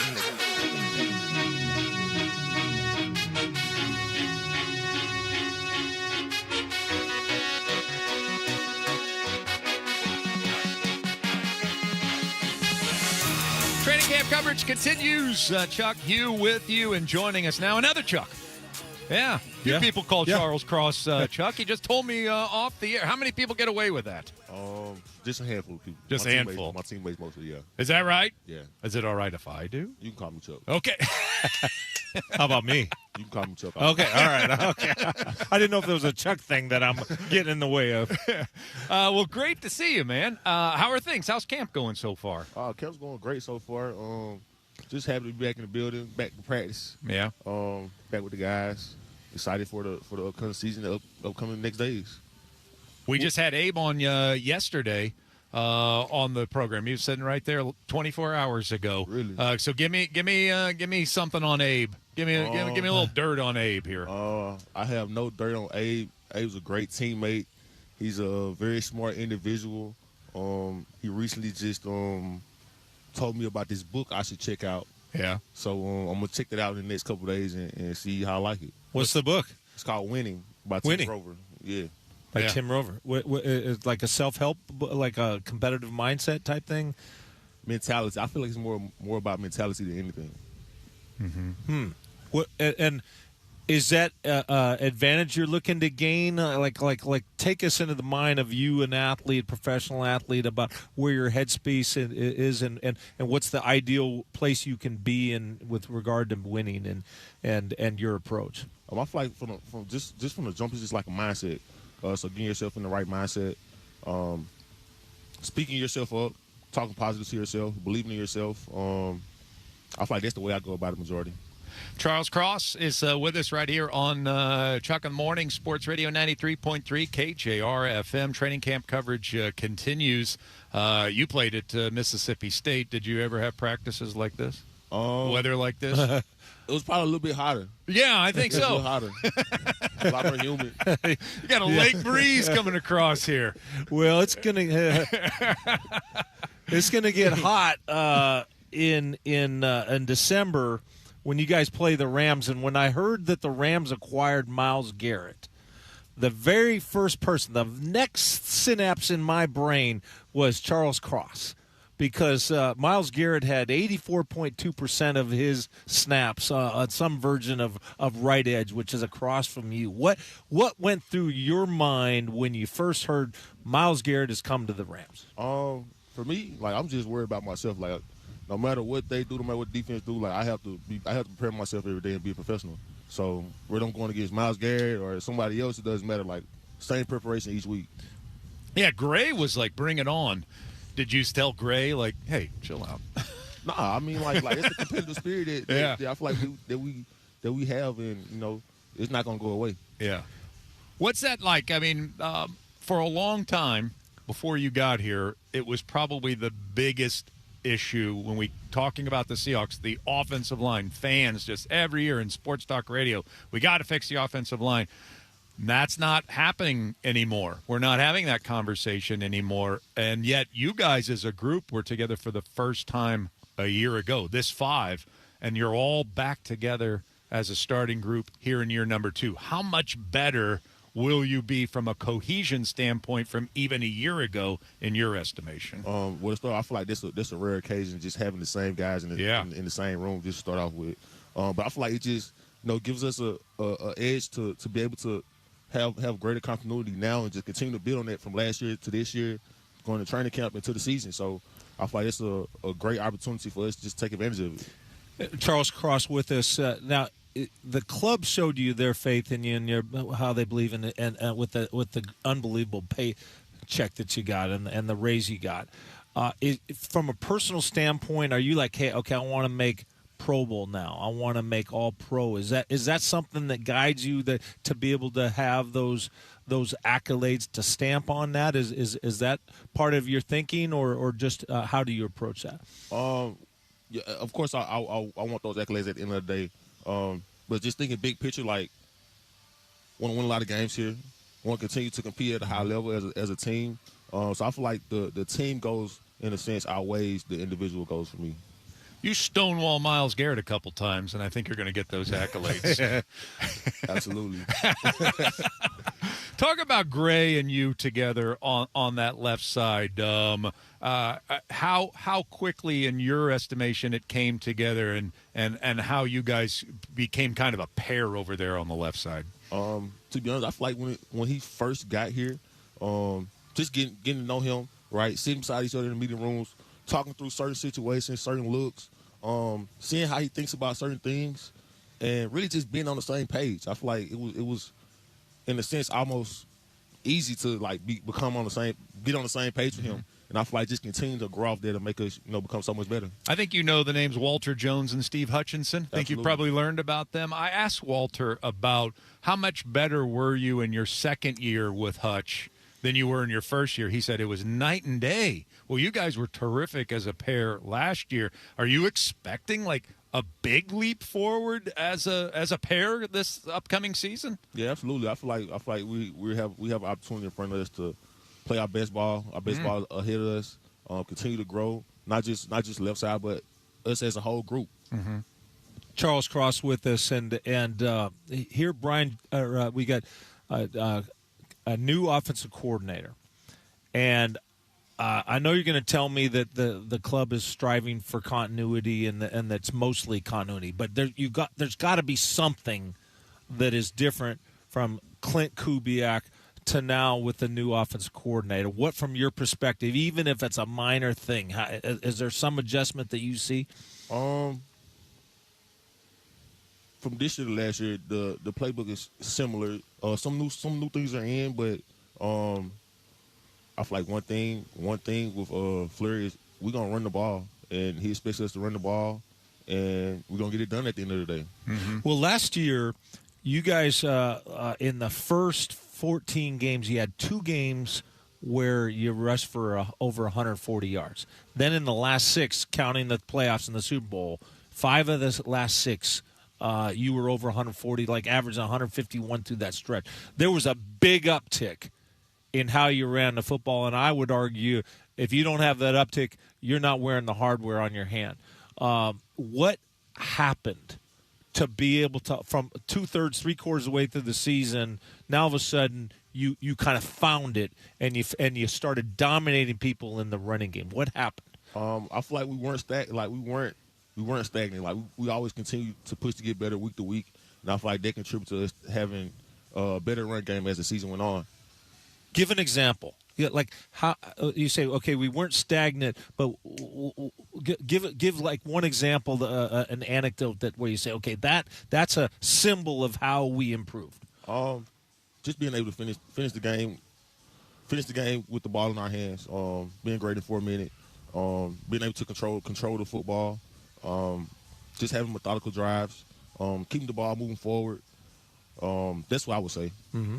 Charles Cross is with us, Chuck and Chuck, that magical combination, with you right here on KJR. All right, so Hard Knocks, like it, dislike it, don't care about it. Where are you at with it? I mean, they here, so just embrace the moment. The camera's not gonna go away until the camera's over with. So, just it is what it is for me. It's really your only chance to be cast on House of the Dragon. So if you can really be charming, you never know. I mean, get a role on there. Maybe you can be CGI'd onto a dragon. I won't be next year. I won't be more myself. Be yourself. I'm gonna be myself. Okay, which one's hamming it up for the cameras the most? Somebody on this team has got to be playing to the cameras a little bit. Who's getting some grief about that? No, I feel like everyone's pretty much just being themselves. I feel like just showing how we are as a team. Everyone's showing their true personalities, and I feel like that's what they want to see. Yeah. I don't want to see Mike McDonald's flashing a little more leg than he normally does. That'd make me uncomfortable, I think. Hey, man, have a great year out there, all right? Thank you very much for joining us. We appreciate it. Charles Cross, your starting left tackle for your world champion Seattle Seahawks, joining us right here on day number 4 of training camp, our second day of training camp coverage. And we're going to, we'll probably talk about Charles behind his back, that he's walking away, and talk about Brian Fleury as well next on Sports Radio 93.3 KJR FM.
8 o'clock hour number 3 of our radio show. It is Sports Radio 93.3 KJR FM's coverage of Seahawks training camp. The champs are here at the Virginia Mason Athletic Center. We got a bit of a chilly summer morning here, a little overcast at this point. Perfect for football practice and football conversation, which, of course, Hugh Millen is an expert at. He is with us, our QB1 here. We're happy to have him as our special co-host this week for opening week of training camp coverage, which is brought to you in part by the Seafair Weekend Festival. It returns this weekend, July 31st through August 2nd, featuring the U.S. Navy Blue Angels, high-speed hydroplane races, and boatloads of summer fun. That's right, boatloads of summer fun. Get tickets now at seafair.org. Yeah, at some point we'll have those Blue Angels will be flying around here, buzzing around here.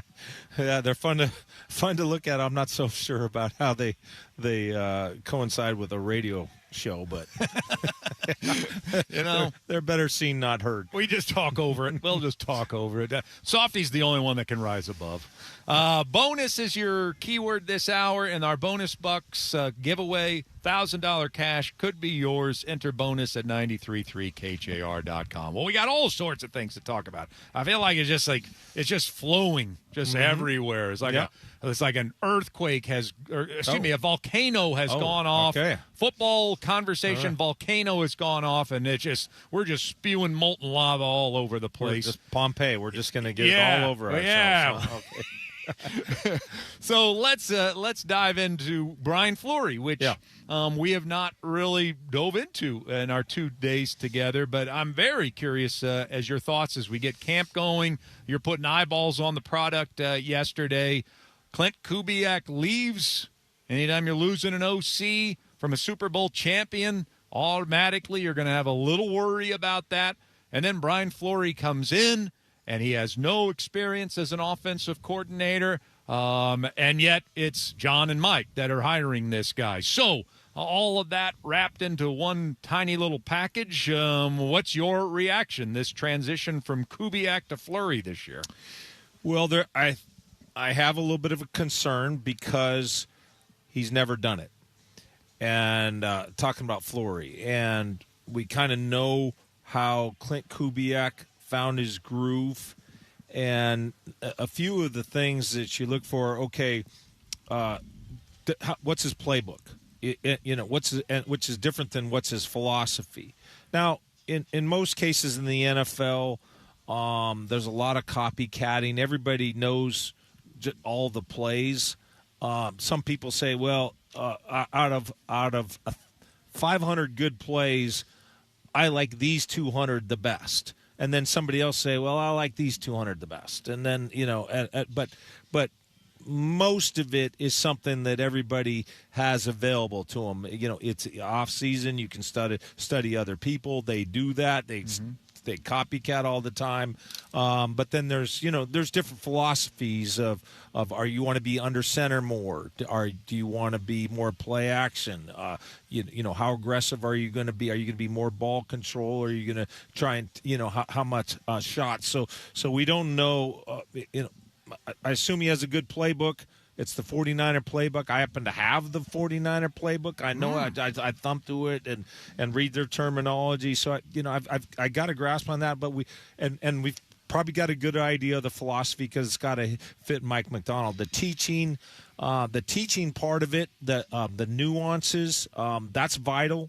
Can you teach the details? The precision is in the details. I can remember playing for Ernie Zampese, the noted offensive coordinator who was the architect of the Air Coryell, and then he was at the Rams, and he taught Norv Turner the offense, who took it to the Cowboys and won several Super Bowls. And Norv would sit there in these meetings, and he would have like the John Madden telestrator, and he would pause the tape with the receivers, and he'd say, hey, here's your angle of your shoulder, and he'd make a yellow line on the tape, and he'd say, I don't want it here, I want it here, and I'd think, you just changed it 3 degrees.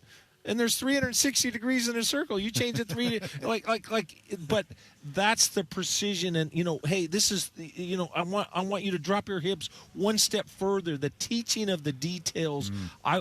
Here's an opinion I have that is born from over 40 years. I believe the difference in offensive coordinators, between the best and the worst in the NFL, is about the same as the players.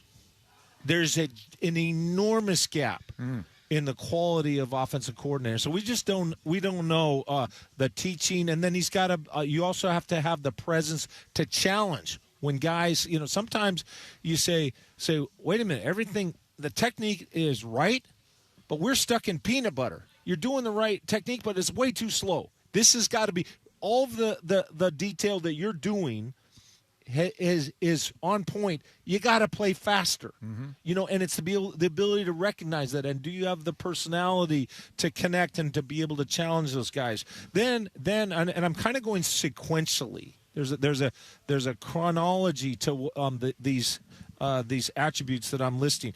Then you got the game plan. It's game week. And you got to look at the Rams defense. You got to look at the 49er defense, and you're looking at all the games that they've played, particularly the last 4, and you're saying, okay, this is how I want to attack them. This is what I expect from their scheme. This is where the personnel, it's not just as a cover 3 deep, 4 under. How do they carry the seams? Are they outside in? How wide does the hook defender get? And then I say, okay, based on their personnel and their nuance, these are the plays that are going to work. And then thus you have the game plan. So we've got 150, 200 plays, but I really like, these 40 or 50. And then the most important part is in the game. Yeah. The play calling. I will just tell you this. Everybody's got a play sheet. There's nobody who can – I know this is a double negative. There is nobody who cannot call a play in the NFL. Your 4-year-old niece with the crayon can call a play in the NFL. You know how, Chuck? You look at the play sheet, and it usually has a number by it, and you just say, I want 58. You can call 58. She can call 58. You nailed it. Okay, that's it. That's right? exactly how she sounds. Yeah, that's how she sounds, right? So now all of a sudden your niece is a play caller in the NFL. I really obviously give a sort to make the point that the good play calling is setting up plays. Remember Abe yesterday said that touchdown pass at the beginning of the fourth quarter in the Super Bowl, they ran the stretch. They ran the stretch to the right, and they set it up, and then they ran the play action stretch, but you have to have the same release by the tight end, what's called the easy release, arc releases, and it's all got to coincide. You set it up, and then you're more likely to get the touchdown, and you got to be able to make the adjustments. And you got to be able to do it under the gun. And I'll tell you something. How do you know if somebody has a talent for that or not? You don't. That's my point. That's why there's a concern. That is that question is at the center of why anybody would have a reasonable concern about this. You don't know about a never time play caller. Yeah. He's a never time. You say it's first time. Yeah. Well, first time means never before. He's a never time play caller. So we don't know. But I'll tell you this: at the end of the second quarter in the NFC Championship game, you had Clint Kubiak. He gets a motion with JSN set. The defense has to adjust. Now, how are they going to carry the seam? He gets on a split safety. He gets Jackson Smith and Jigba wide open on one play, 42-yard gain down in the red zone. Then he calls a play. The very next play, he calls a play where he's got Jake Bobo running a post route on the left. Wide ass open. You say, wait a minute, wasn't that a touchdown? No, that was in the second half. At the end of the second quarter, he had Bobo wide open for a touchdown, 10 yards. Darnold missed him. He throws in the flat over to Helani. Yeah. The next play, he calls another play, and he gets JSN wide open in the back of the end zone. The ball is thrown. It's caught but it's like 4 yards outside the end. Do you remember when JSN skied from the left to right from the slot? So he's attacking these coverages. He's getting guys open. He's calling touchdown passes. And then the very next play, he puts JSN in the backfield as a halfback on the left, run just a simple halfback corner, but the way he had the split in, take the safety out, and then he ran what's called a snag route to the flat back, and JSN from the backfield goes wide ass open, uncovered. Jackson Smith and Jigba, number 11, the offensive player of the year, and the Rams don't cover him. And then we get a touchdown at the end of the second quarter. He calls 4 straight plays that were touchdowns. Wow. We get one touchdown. You say, what about the first one? Was 42-yard. Well, if had it been thrown a little bit earlier, he might have split the defense and scored. So we'll call it 3.5. But the plays after that 42-yard, he called 3 straight touchdown passes. Mm-hmm. He was on fire. I'm like, whoa, Clint Kubiak is on fire. And so that's what you lose. I don't know if Brian Fleury can do that. Like how. That would, for me to say that he can do that, you would logically turn around and say, on what basis do you know that he can set that up? Mm-hmm. He's been exposed to Kyle Shanahan. We're going to see a lot of Kyle Shanahan. Kyle Shanahan is great, but did you happen to notice what Kyle Shanahan's offense did against the Seahawks defense? Right? It was bagel. Yeah. Right? Yeah. So I think it's. I don't know how I could overstate the importance of this. Mm-hmm. I mean, he's a first-time play caller. He's a never-time play caller, and we don't know. And by the way, one last thought: he's going to have some chops, because I know for a fact there are times that the Seahawks won football games and played pretty damn well on offense. And Mike McDonald walks into Clint Kubiak's office and rips his ass. Mm. And he says, this isn't good enough, and this isn't good enough, and this isn't precise enough. Excuse me, and this has got to be better. And Kubiak's like, damn. Like, I thought we were pretty good. And so this is one of the things about, don't go to sleep on Mike McDonald. Mike McDonald, he's got a looks like a frat boy, little, I mean, could he not pass for 25 years old? Probably. I'm sure when he rents a car, they go, like, show me your ID that you're over 25. Right? Like, so Mozart has this, this kind of little boy press, but he has such a brilliant vision of what professional football is supposed to look like. And he knows it from the defensive side in ways that are almost unmatched, and he challenges his offense, and he challenges his offensive coordinator to say, hey, no, I know how precise professional football needs to be. We're not at that standard. We just won yesterday. Everybody's throwing. No, it has to be better. So he's going to have to be able to respond to that. Mm-hmm. Yeah. So it's a big deal.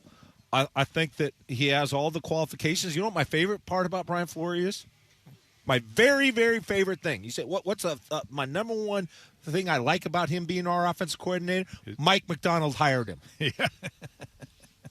Yeah. It was Mike McDonald's decision. So if it passes Mike McDonald's test, that's the thing that makes me feel the best about the Seahawks offensive coordinator. But you won a Super Bowl, one of the youngest ages of a head coach of all time, and he wrote Don Giovanni. So it's like what more can he do? Yeah, Mozart, a figure. A marriage of figure is much better.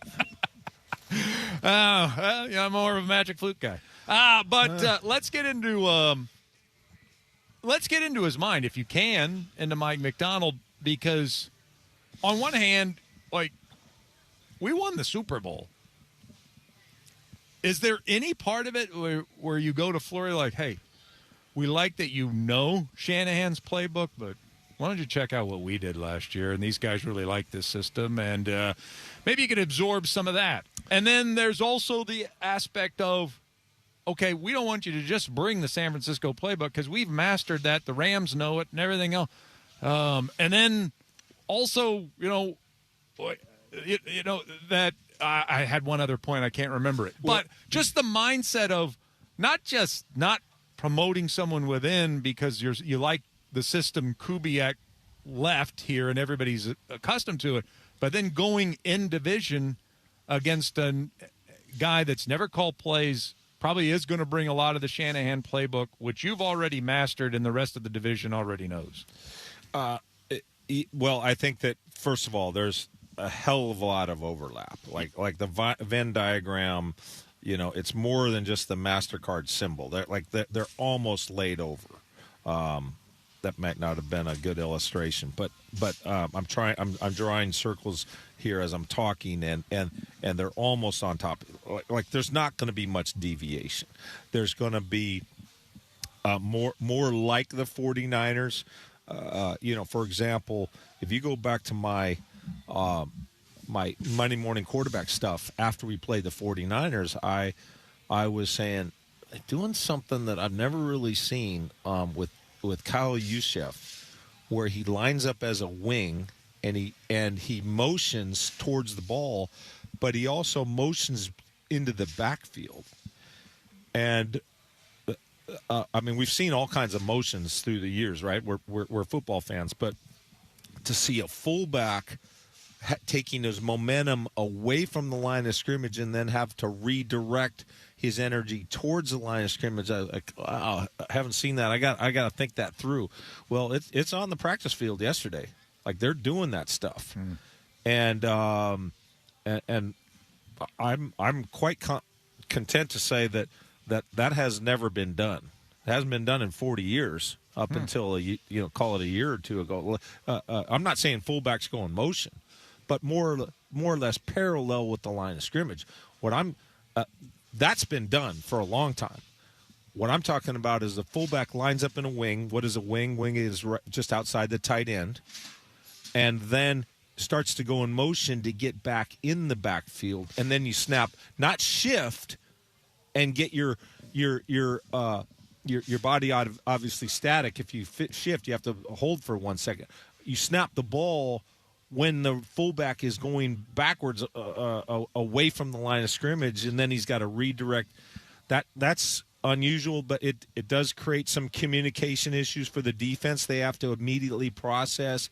It kind of frees the defense. It didn't obviously impact Seattle much because they had one of the best defensive performances that we've seen ever by a Seahawk or any other defense against the 49ers, the way they stoned them. So, yeah. So, bring the good stuff from San Francisco, but leave the stuff that didn't work. But he won't blend it. He's gonna bring over what he was comfortable with. He's bringing over Shanahan's offense. With a couple tweaks. From what I understand, he's bringing over Shanahan's offense, which has already had similarities with Clint Kubiak's, anyways. Right. But he's also aware of Clint Kubiak, the strengths of what they're doing. Okay. So there'll be minor changes.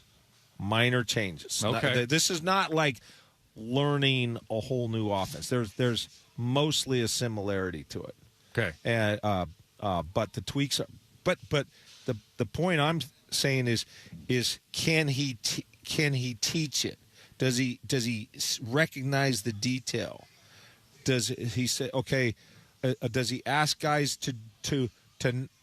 Everybody thinks, well, don't ask a guy to do something he can't do. Don't ask Rashid Shaheed to have a nuanced blend of where to sit down in a zone. But the flip side of that is make sure you ask of every player everything he can do, because you're leaving something on the table if you don't. Yeah. If he's capable of doing that and you haven't recognized that he is, and you don't ask him to do it, something that could help the team, well, that's an error of omission, right? So can he do that? But then, can he game plan during the week? Can he go in against the Eagles? Can he go in against the best teams and recognize, okay, this is the personnel and this is the scheme and how I'm going to attack it, and I'm going to have my plan. My plan is good going into the game. We have practiced it. We are ready to go. That's really important. And then now you spot the ball, you play football. Are you recognizing? Like people talk about halftime adjustments. Well, the best coaches, they're not waiting for halftime. They're doing it on the fly. Yeah, they're talking while the defense is on the field. Hey, listen. Yeah. Sam, this is what we're getting to this series. I got these 2 or 3 plays in mind. On second down, we're going to take a shot on this. I'm going to try and get you. I'm going to try and get to the left hash, and then boom, I think we're going to get this coverage, and we're going after 28. Like you got to be able to see that stuff and adapt. And until we see evidence of it, I think the sensible position is, I don't know. Okay. Cautious optimism? Or the best source of optimism is that Mike McDonald thinks he's the guy. Right. That's my number one source of optimism. Other than that, the sensible position is, I don't know until I see it. QB1 with us, Hugh Millen. My name is Chuck Powell. It is our training camp coverage here on KJR. It continues next with one of our annual features. It's too early probably to determine who the talk of camp is, but can we maybe forecast who the talk of camp will be? Sports Radio 93.3 KJR FM.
Sports Radio 93.3 KJR FM. Let's give them something to talk about.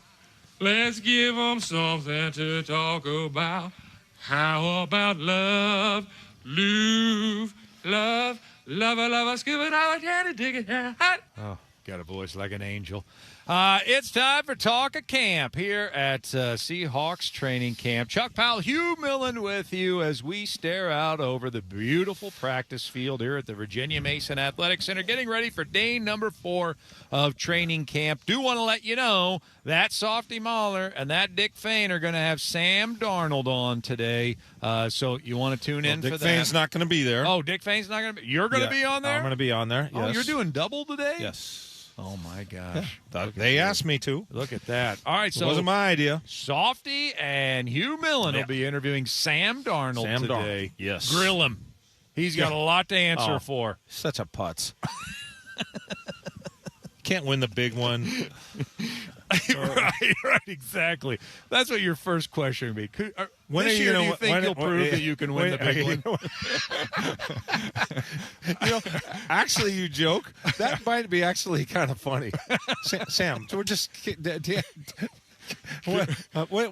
this going to be the year? Yeah, let's get real for a moment here, Sam. Are you ever going to win the big one?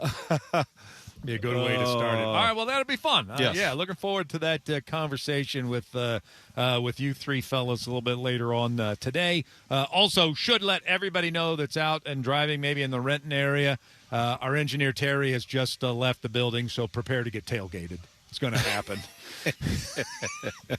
Let's do Talk of Camp. And Talk of Camp is something that's usually evolves. I mean, we do it at spring training. We do it at training camp. It becomes a huge part of coverage of camp or spring training, and that is just who's creating the buzz out there on the practice field. I mean, we're 4 days into this. I don't know if we can really target.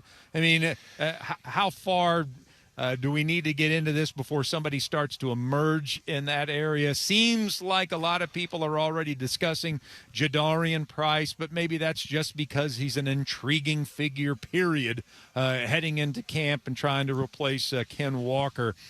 So I'm not going to pin you down and giving me who's your talk of camp so far or what's the buzz around camp, because I don't know if we're far enough in it. So maybe we just kind of speculate as to who could end up being talk of camp. And I want to throw a name at you, A.J. Barner. We were just talking about Brian Fleury and him coming over here and maybe bringing some 49ers principles. He was a former tight end coach. Any chance A.J. Barner can be George Kittle? Yeah. I think that the first thing you think is, okay, George Kittle was a 5th rounder. Barner was a 4th rounder. Kittle from Iowa, obviously Barner from Michigan. He had been with Colson Loveland and kind of the second fiddle at Michigan. And so is Tom Brady, by the way. Yeah, he was right for a while. Was it Drew Henson? Yeah. But I know there's a long lineage of Iowa tight ends. I don't know the nuances of Kittle's career, but it's entirely possible that he was kind of a second fiddle guy, Noah Fan, and all. I mean, I think Iowa's basically tight end right? Pretty much. Hawkinsock and all those guys, right? Hawkinsock, yeah, right. T.J. Hawkinsock. Hacky sack. Yeah, sounds like a game you pick up at Target. Hey, kids, I got you some Hawkinsock. Hawkinson. Yes, Hawkinson. T.J. Hawkinson. Hawk.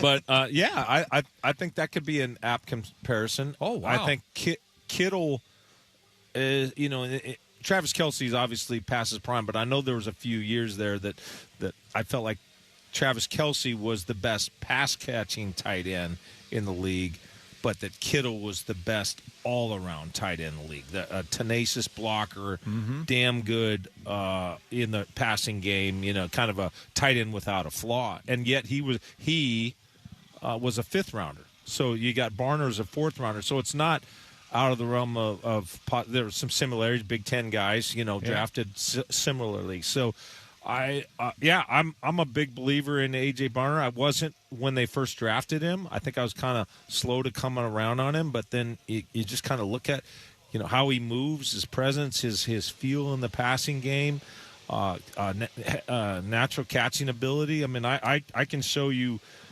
texts I have with my friends, many of whom I played Huskies or professional ball with, who are Seahawks fans, and be the third quarter, and I go, they need to throw it to Barner to get the offense going. Every time they get, they throw to 88, it seems like that's the catalyst.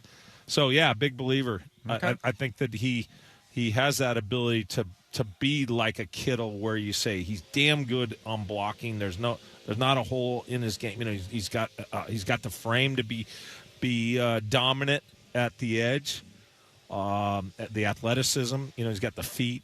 He's got the length. So Okay. I'm bullish on him as far as talks of the camp. Well, for give me your guy, yesterday. Yeah. Okay, so you got somebody that was emerging yesterday. Well, emerging, because great buzz. Yeah, because it's Tuesday and we got to talk about somebody. I think it's probably fair to wait a couple weeks, but let's just go with Riley Mills. Oh, okay. And when you asked me about him the Monday after he was drafted, and he was a fifth rounder, I did a bunch of tape study of him at Notre Dame. And of course he had the knee injury.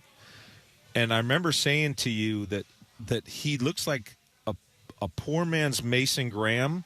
Mason Graham was the defensive tackle from Michigan, who was the 5th overall pick to the Browns. And my comment to you on that Monday after the draft is I'm looking, and I had done a bunch of study on Mason Graham. Why? Because he was a first-round prospect.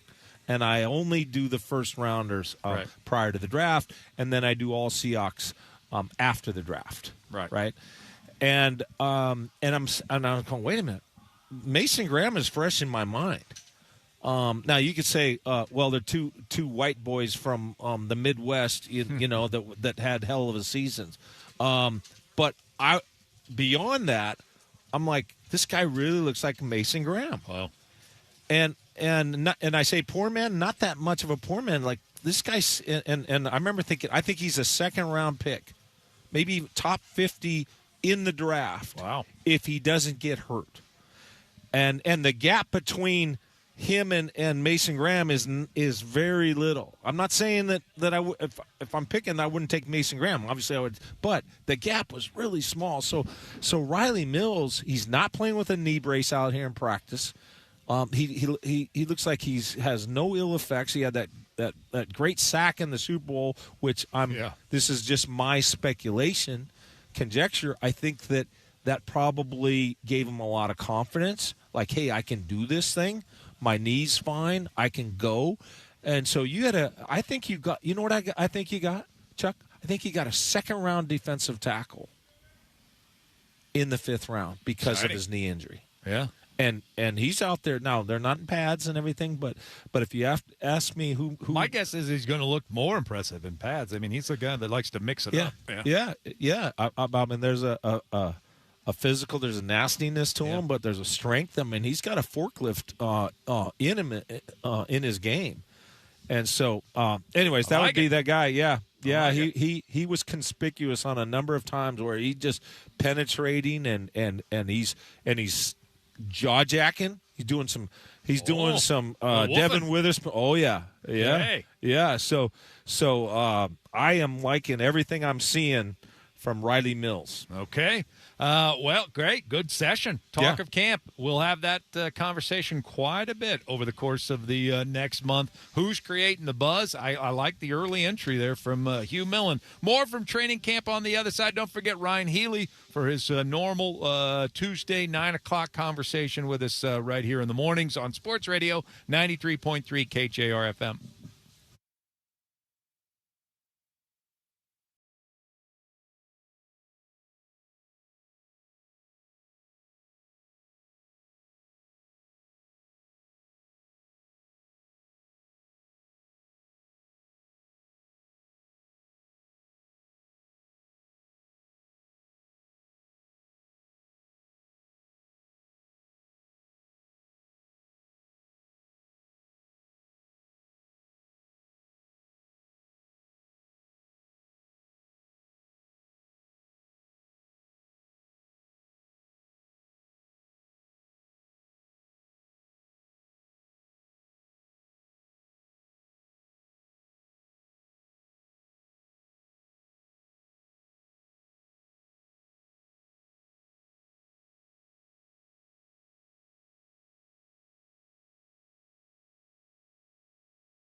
want to let you know, Tulalip Resort Casino is waiting for you. 2026 Summer Concert Series going on, as you all know by now. Hey, why not buy 1,000 tickets to go see a show?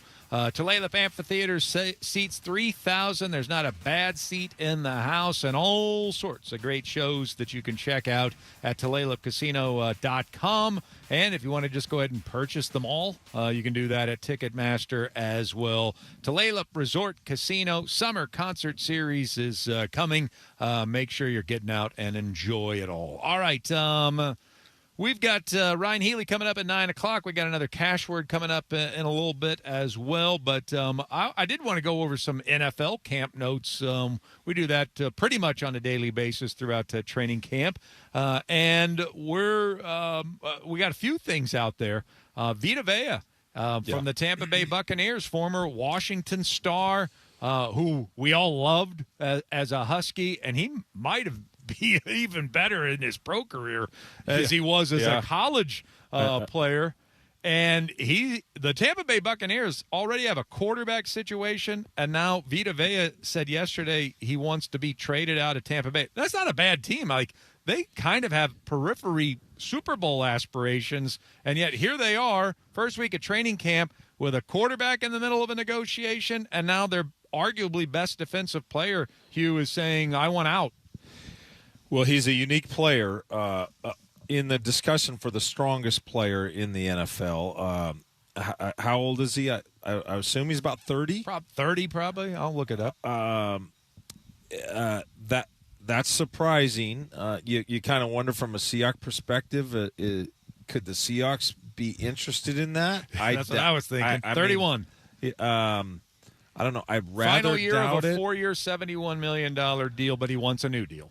He wants a new deal. Yeah. I probably doubt it. I mean, you're going to have to pay Byron Murphy. Yeah. I guess the thinking would be if you thought Leonard Williams only has 1 year left and you want to have, they're different players. But there's a term in defensive line play that's called one gap or two gap, and a single gap type of player would be one where you say, okay, you want to get into that gap as fast as you can and create mayhem, and play the run on the way to the quarterback, and just with your quickness, get in there and penetrate, get deep into the backfield, right? And then a two gapping is where the defensive linemen they're going to hold up, they're going to take their hands and they're going to kind of like almost like bench like how you would be in a bench press before you lowered it down. You have your elbows locked. You want to lock your and then be able to throw the defensive lineman off on either side. Or if you're pass rushing, you can just convert that to a bull rush. And he's about as good a two-gapping style defensive lineman as there is in this league. Mm-hmm. And now the Seahawks play a little bit of a hybrid where they play a gap and a half, where they want to get into a gap, but then they don't want to penetrate, and they still want to maintain the ability to throw and get back into. It takes a lot of strength to be a Seahawks defensive lineman to play that gap and a half style. Yeah. And so, but your mind does jump there because, I mean, the Rams are your chief competitor, and they've added Garrett, and they've added McDuffie. Yeah. And it looks like Aaron Donald might be coming back, and you're like, oh, man, do we have enough? And then all of a sudden, Avea becomes available. You're like, oh, I mean, we might not even need that guy, but they added Garrett. Let's add Avea. That you sort of have that instinct as a fan. Sure, and I agree with you that the Rams moves would incite you to do it even more, but I think that even in the absence of those Ram acquisitions, you'd be looking to, hey, can we better our team this way? And assuming that he likes the Puget Sound region and I think he does. Would maybe you win all ties in some type of a battle? I don't think it's going to happen. But we're all Vita Vea fans around here, at least us Husky fans. We want the best for his career, and if it happens to meander to Seattle, that'd be all the better. Well, he's on the last year, so maybe Leonard Williams does play his last season. Who knows? I mean, it looks like he's got a lot left. But maybe Vea is a free agent. Who knows? Aaron Donald, by the way, speaking of that, this is one thing that hasn't been part of the Aaron Donald is he coming back conversation. he resumes the contract that he was scheduled to make when he retired. So that just picks up where it left off. So it paused. It His just contract pauses. Yep. So he's on the books for $30 million coming into this season. They don't have that kind of cap space. Now, certainly it'd be subject to possible negotiation if he does decide to come back. But it's not just as easy as, hey, Aaron Donald wants to play. Suit up. Here we go.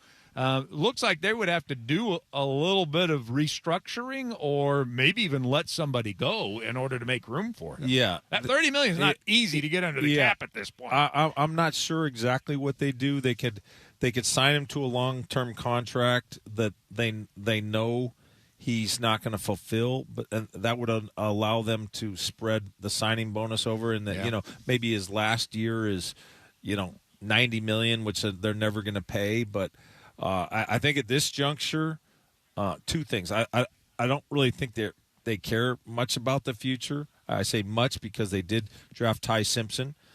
But other than that, all their moves are for the now. Let's take advantage of Matthew Stafford. Well, he's still healthy and young enough. And then the other part of it is when they won it in 2021. Remember, it seemed like they went all in then. Playing for the now. They met Odell Beckham and the way they acquired Stafford. All the 2 first-rounders plus Jared Goff. And there were some other moves that they had made that appeared to be like, okay, they're leveraging. They don't care about the future. Les Snead and Kevin Demoff, the president, and yet they never had the dip that we might have forecasted in 2021. They did a remarkable job of roster. They drafted well with Jared Verse and Cam Kitchens and others, and they just never had that dip. So maybe in their mind they're thinking, hey, we've done this all in to get a Super Bowl before. It didn't really hurt us. Right. Let's go all in again. I'm sure. We can figure this thing out on the fly. We've done it once before. So last thing I want to mention, and I only got like 30 seconds here, but this can be quick. The Minnesota Vikings made an interesting signing yesterday. 3-time Pro Bowler Jamal Adams is now a Minnesota Viking. What do you miss more, his bloated sack total or his over confidence? Yeah, his barking at the sideline after he didn't do anything. Right. The opposition. Or I really one-arm tackles. I really miss the turning down an opportunity to tackle a ball carrier at the goal line. And you miss that? Yeah. I miss the football off the face mask. I just loved it when opposing running backs were coming and I'm looking for him. Hey, he could punch the ball. Maybe he couldn't with his momentum make the tackle without getting trucked into the end zone, but he could cause a collision and cause a fumble at the 1-yard line, right? But I just love how we realized, well, that's silly. That's probably I probably can't cause a fumble. I might as well just get a bucket of popcorn and watch this running back stroll into the end zone. Yeah, I'm with God, you. I miss that. There's a lot. The popcorn. We miss you, man. The popcorn touchdowns by the opposition. Yeah. The business decisions. Yeah, sure miss him. All right, coming up next, Ryan Healy's going to join us. Sports Radio 93.3 KJR FM.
Training camp coverage continuing here on Sports Radio 93.3 KJR FM. And, of course, we got our QB1, former Washington quarterback, 11, 12-year NFL veteran?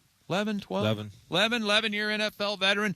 Our QB1, Hugh Millen, our special co-host here today. And for the first time, he's going to meet on Zoom and chat with Ryan. You never chatted with Ryan before. I have not. Okay. Good to meet him. You got a nice treat. Yeah. Ryan Healy is awesome.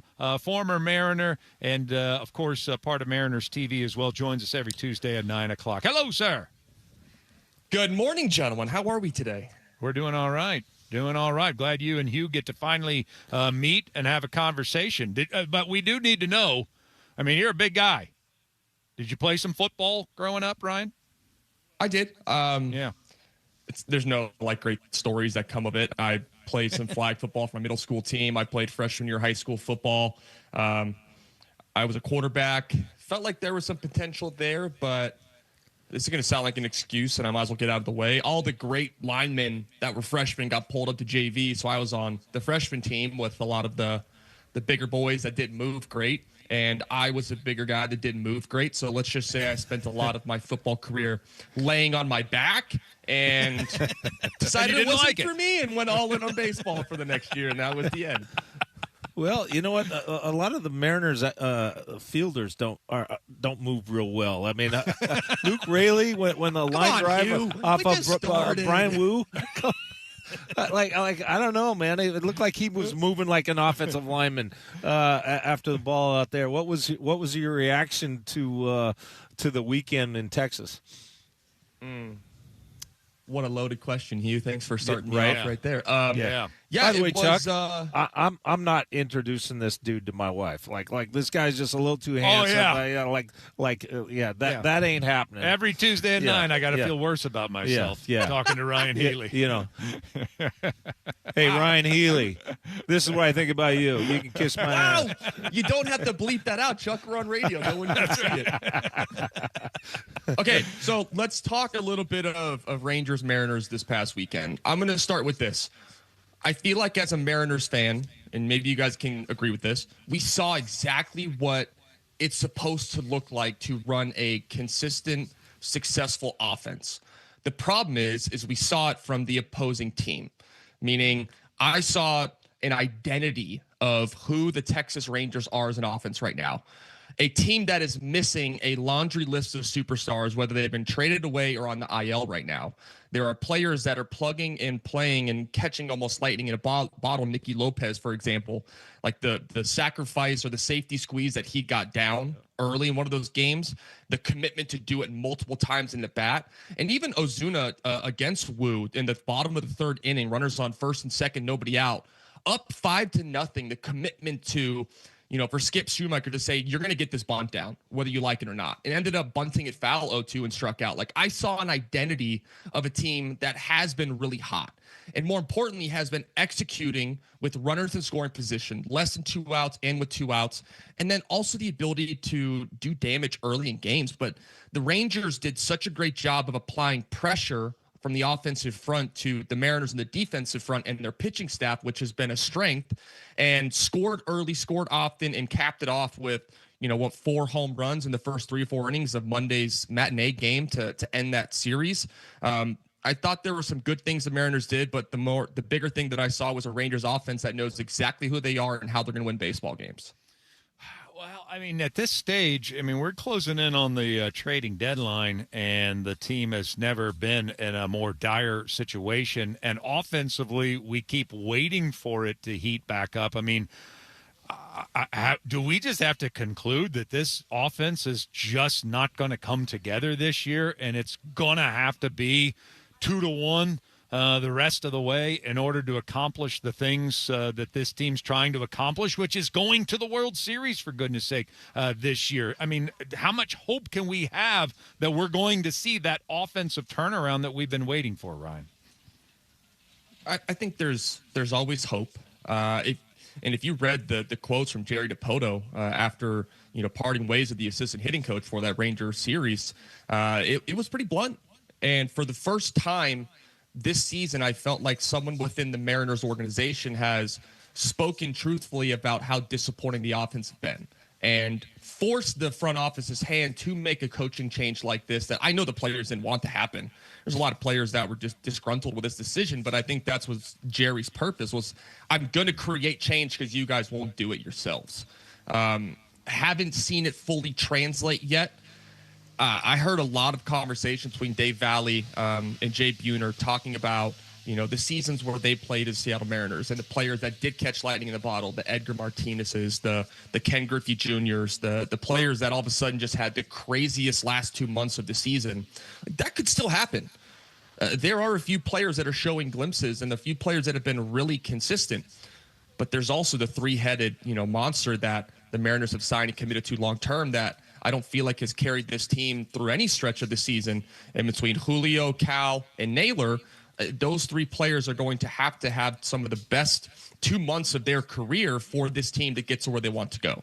Yeah, I couldn't agree more. Yeah, Ryan Healy with us. Ryan, I'm curious, in your career, did you ever have the thought go through your mind, hey, I'm playing for a manager that he does a good job of creating the right energy, whether I'm specifically talking about for the lineup and hitting. Like he has the right, he gives us in the right focus where we're focused but not pressing, that we're confident, whatever. That there's something about his approach that manager does that allows us to be our best version of ourselves offensively, or did you have times in your career where you thought, well, I'm not sure this manager's handling it the right, the way, the environment that he creates, maybe, guys either press or they're not focused enough. I don't know how I fill in the blanks, but did you ever have those thoughts in your playing career about the manager's creation of the environment? Certainly. I think as a player, you kind of control the clubhouse, but also the manager can dictate what the overall temperature is on a day-to-day basis. And I won't go into specifics of the, environments where I was in where I felt like that guy's not creating the place that I want to really perform in or motivating the guys. But there's a handful of managers and even head coaches in college that I felt like created that environment. Three that come to mind is Mark Wasikowski, who is the head coach at University of Oregon now, was my hitting coach at Oregon for 2 years, changed my perspective on the offensive front. Took it from more of a West Coast college offense to more of we're the aggressor, we are delivering the first blow, and we are going to attack this pitcher from pitch one. And there was a strategy for the whole game. And it was simple. It was 15 pitches per inning, 90 pitches in 5 innings to be able to get to the bullpen as early as possible for a 3-game set. To wear out the back end of the bullpen. And that was something within our control we could do. In the minor leagues, Ryan Christensen, who is a first base coach for the Sacramento Athletics now, he was a manager in minor leagues for years, and he just created an environment where you felt comfortable with him. And he was always a part of our early work. He was a part of the game planning, and he was a part of throwing BP on the field. Like, you felt the connection. And then Bob Melvin with the Oakland Athletics, when I played there, he was someone that was always throwing the first group of BP. He was always hitting fungos. You felt like you knew him as a person and he knew you. And regardless of how you were performing, he treated you the exact same. And that consistency from your manager and your leader allowed you to quiet some of those internal voices of, oh my gosh, I suck right now. I can't get the job done. I'm terrible. And all of a sudden, the manager looking like, hey man, today might be your day. Like, you're our guy. I'm pulling my card for you today. I feel it. Like, just that little boat of confidence that you can get from a higher up. It lifts you up as a player when you're going through the dog days of summer. Okay, so Ryan, we've established that some managers create a better environment for offensive production than other managers. Now, my follow-up question would be, how is it possible that Dan Wilson is not creating the potential environment that maximizes what this offense could be doing? It's a fair question, and it's a fair question because of what the results have been this season. Right. I don't know what the conversations are like on a daily basis within those walls, what Dan's interaction is with the offense. Is he in the hitter's meeting? Is he in the cage with the guys? I will see him out at early hitting at times as well, but I know when I've talked to a former teammate and a great manager in the Major League, Stephen Vogt, I asked him what the biggest challenge was when he started to take over the role of being a big league manager. And he said, my job is to delegate and to manage the individuals. So for me, it's not Dan Wilson's responsibility to make sure that the offense is performing at the highest level on a daily basis. He has multiple coaches and analysts and departments that can manage the offensive front. Like, that is their responsibility, and he's managed the personnel within it. That's what Dan's job is. And Dan also talks to the media X amount of times per day. That's a big job of Dan's. So understanding what Dan's actual job is within that building and knowing that the manager will be held accountable if the results don't change. Will it be right now midseason? DePoto's saying otherwise. I don't think they're going to part ways with Dan Wilson. And I think, unfortunately, like in football, when the team doesn't play well, who gets blamed? The head coach and the quarterback. Same thing in baseball. Yep. When the team's not playing well, who's getting blamed? It's going to be the manager, and it's going to be the superstars on the team. Ryan Healy is with us every Tuesday, 9 o'clock. Former Mariner, apparently leads the show in compliments as well. He got flattered a little bit earlier in the interview. And, of course, we're talking some Mariners baseball. And, look, I mean, I don't know, bleak might be the wrong word, but I don't know if it's ever felt worse this season than what it feels right now. 2.5 games out of first place, actually in third place right now in the American League West. You've got 6 days to the Major League Baseball trading deadline. I was sure we were going to be buyers. Now I don't know how aggressive that they'll be on that front. And I'd ask you, I mean, you got the Dodgers in the next 3 days. You got some of the best competition you're going to face all year long on the schedule coming up here. It's just looking more and more like you're going to have to overpay for talent on a cold market out there. So how worthy is this current team of further investment in your estimation if you're Jerry, Justin, John, and Dan? I mean, once upon a time, 48 hours ago, I was sure they were going to be buyers. But how worthy is this group of investment right now to see if they can get it done this year?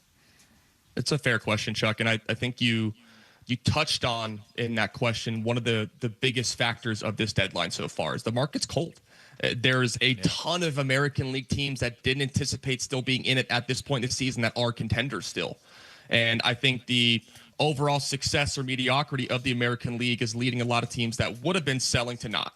And there's a lot of National League teams that have separation, and it's clear who wants bodies and what they want, but will the teams be willing to part ways? I think there's also the looming fact that, the CBA is coming up in December. What does it look like for next season? Do teams want to take on a player's payroll that isn't just confirmed for this season, but guaranteed for next year as well? What does that do for the team and organization with potentially of the SC word that I don't want to say?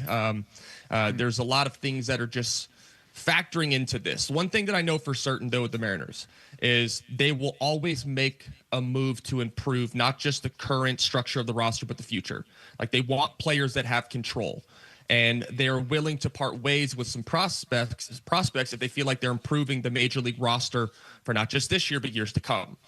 There's already so much talent on this roster.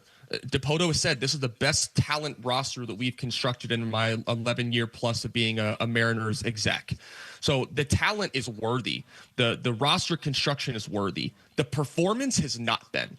Yep. But how much does a potential new player come in and spark that? We saw what happened when Naylor and also, Gino came in last year, and how much of a spark that played for this team going into August, September, and how much those two players contributed. I don't think they're, is the perfect fit out there right now, but doesn't mean that I'm ever ruling out what this Mariners front office is capable of doing in the trade market. Ryan Healy with us. So if you, Ryan, were DePoto, and you're unilaterally making all the decisions for the Mariners now, what would you do? Specifically, you could argue you have 8 starting pitchers in the organization, 7 of them being right-handers. But who would you be looking to move? If it's a pitcher, what changes, if anything? What would be top of your list if you were the president making these decisions? You have to leverage the starting pitcher, especially the right-handed starting pitchers that you have. Which ones? You have to leverage the control that some of those pitchers have. So Emerson Hancock's names come up a bunch of potential trades, and now they're dangling him out there. That could be a player you try and sell high and maybe get a right-handed outfielder bat that you have control over and can contribute for the next couple of years, because Randy Arozarena, whether he gets traded or not, is a free agent at the end of the season. So you have to assume that he might not be back next year. Who can you have that has big league caliber talent, that has played at the major leagues and can slot into maybe left field and maybe a platoon role in right field for you, that can contribute for the next couple of years? That would be number one, and I know they're looking for that. Number two, you can never have enough back-end bullpen arms. And I think if you're able to trade one of your right-handed starters for a back-end bullpen arm and potentially right-handed bat, it solves some of the issues that we're seeing. And I don't think the pitching side is the issue by any stretch. But to have some leverage arms in the back end, also adding an extra arm to your bullpen that is just naturally a man down with six-man rotation starters, it would benefit this team a ton for at least what the rest of the season is going to look like. A couple editorial notes. Randy Arozarena will not be back next year. I don't think he'll be gone this year. I don't think they'll move him this year, but he's not going to be back next year. And then I'd just like to point out, CJ Abrams is somebody I brought up yesterday. He is available on the market. It would cost a lot, but he does capture that. He's controllable. You would have him for this year. You'd have him for the next 2 years. He can't play defense, but it's probably time for a positional change. He takes the Randy Arozarena money. You turn him into a left fielder here in the offseason, but he's a left-handed hitter. So do we need another left-handed hitter? I mentioned yesterday Faulty. I said he was a switch hitter. My mistake. He is a left-handed hitter. So somebody that I think would be worth it, because even if you can't get back in the race this year, you've got him for the next 2 seasons, which is how they got Arozarena in the first place, is they traded for him when it didn't look good. It didn't look like they were going to make the playoffs that year, but they were investing in a player that could help them the next 2 seasons. And if they caught lightning in the bottle in the back half of that first season, so be it. So maybe that's something that they would be interested in. In our last couple of minutes here with you, Dodgers for the next 3 days.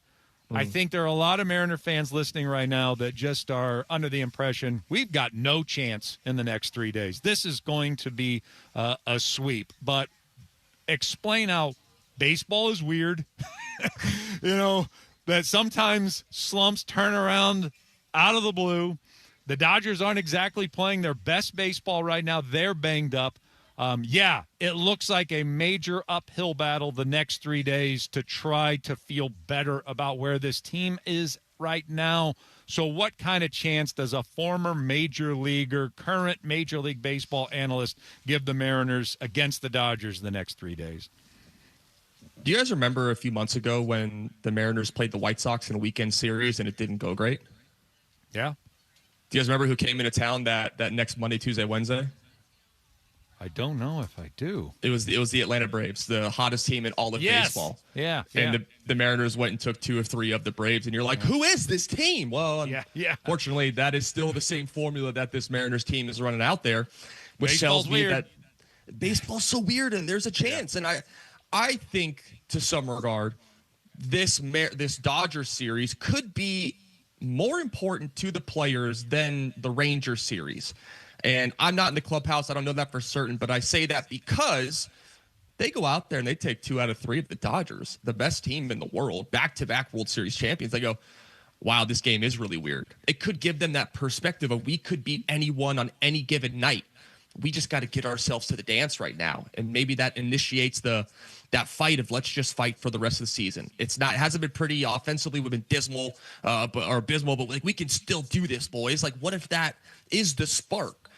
Every Mariners fan out there has been waiting for one moment in a game to be the spark. And we've seen a couple between Cal Raleigh's grand slam, Cole Young's 3-run home run, and then obviously Dom Canzone's home run and RBI go-ahead double. Like, we've seen moments that were like, that's it. It's going to turn it all around. Hasn't happened yet, but it could be this for the Dodgers. In the words of Bruce Springsteen, you can't start a fire without a spark. Ooh. Yeah.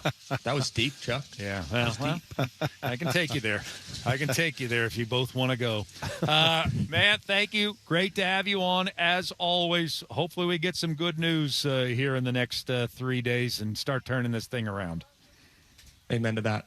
Go Mariners, boys. Have a great day. Okay. Right. Thanks, Ryan Healy joining us right here on Chuck and Buck in the Morning. Former Mariner with us.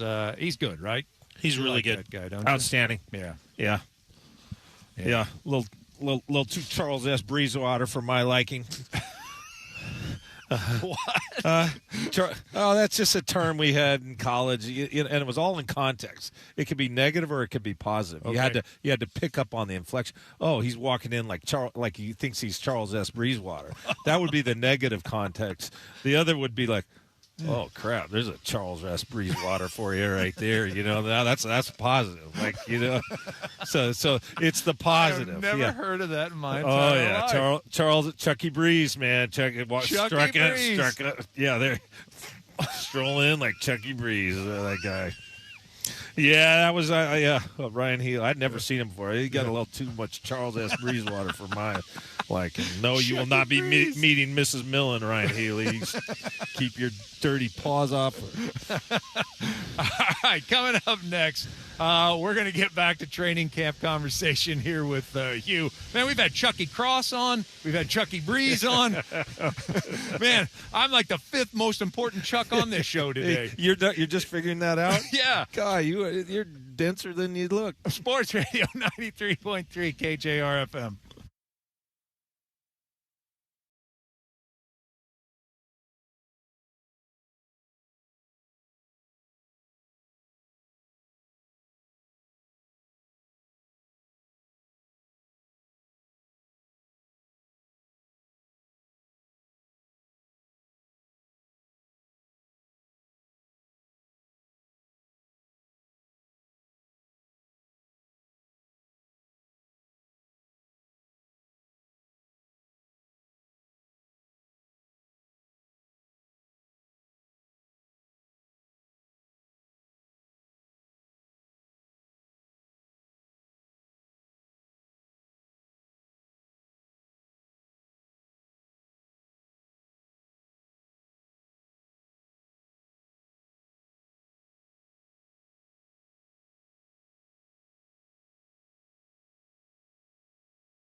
93.3 KJR FM.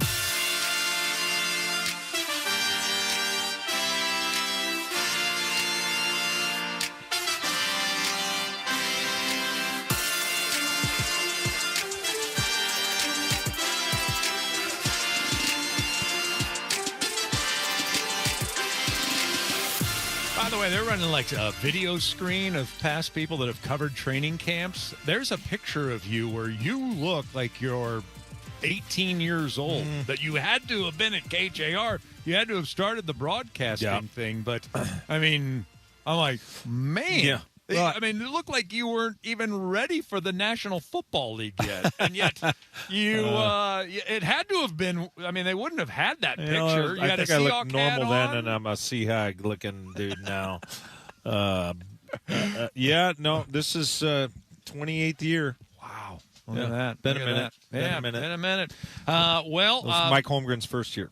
28 years of doing this, and man, we started the show with your very first observations, or your biggest observation, I should say, of training camp yesterday. But we did that at 6 o'clock, and I'm sure that our 9:30 audience is like, "Well, I didn't get up at 6 o'clock to hear Hugh's first impressions of yesterday's training camp." So let's give it to him. Yeah, well, I think we're just kind of touching on the secondary, and we can broaden the conversation a little bit. But you look at the Seahawks.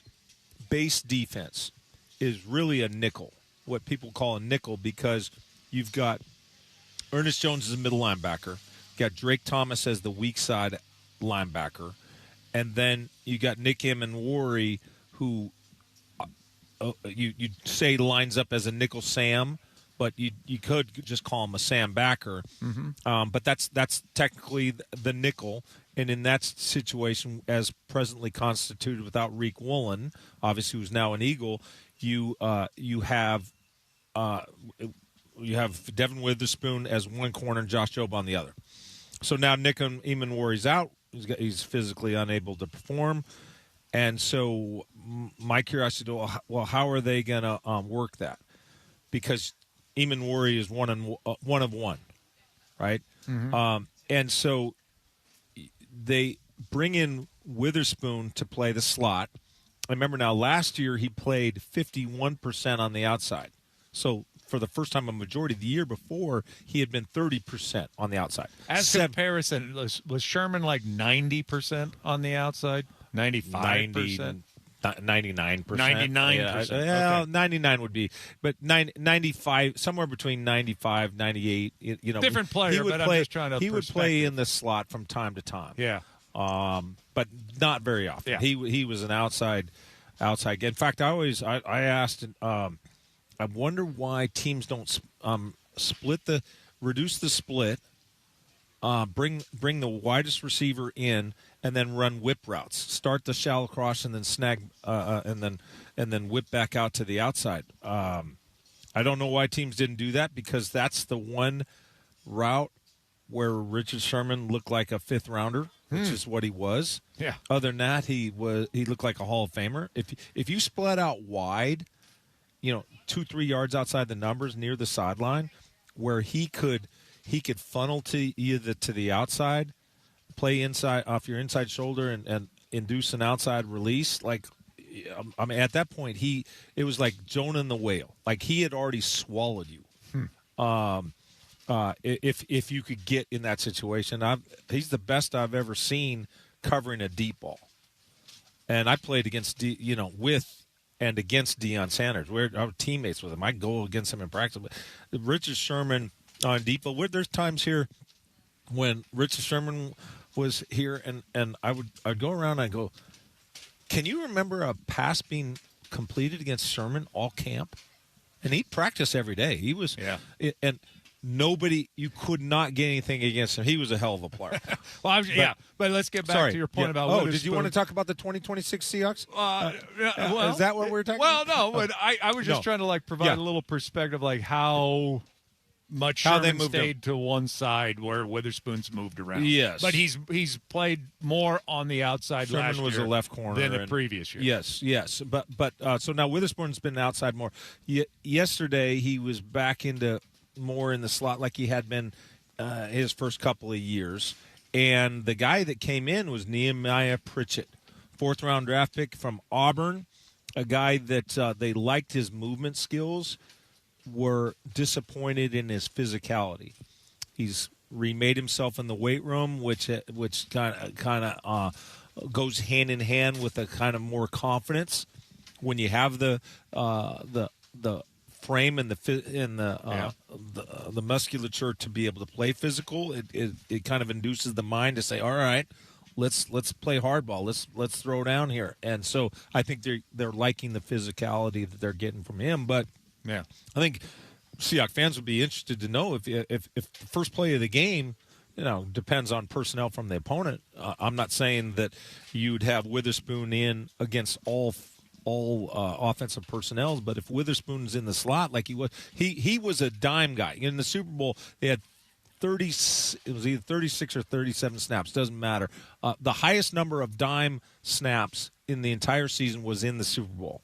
And in those situations, Eamon Worry goes from the generally the field outside linebacker to the boundary outside linebacker, and then Witherspoon, I'm using the term outside linebacker, but the nickel, apex defender, overhang defender, there's different terms, but Witherspoon has that versatility to play outside, them and come and play inside. So, but there is some dependency on what personnel groupings you're seeing, but I think that was an interesting part of it. I think Bud Clark was interesting for me to watch. I thought, he asked me last week, what are we going to see from Bud Clark? I would have thought that there'd be more down near the line of scrimmage. I think that he was playing a back half. I can't say I saw every snap and looked at number 9 because I'm trying to see a lot of things, but number 9 every time I saw, and I had a keen eye on him. He's a back end guy, which tells me that they're maybe grooming him more to replace Kobe Bryant than they are thinking about him as a nickel dime replacement that would allow Witherspoon to stay outside with more regularity, because they're trending to keeping Witherspoon more outside.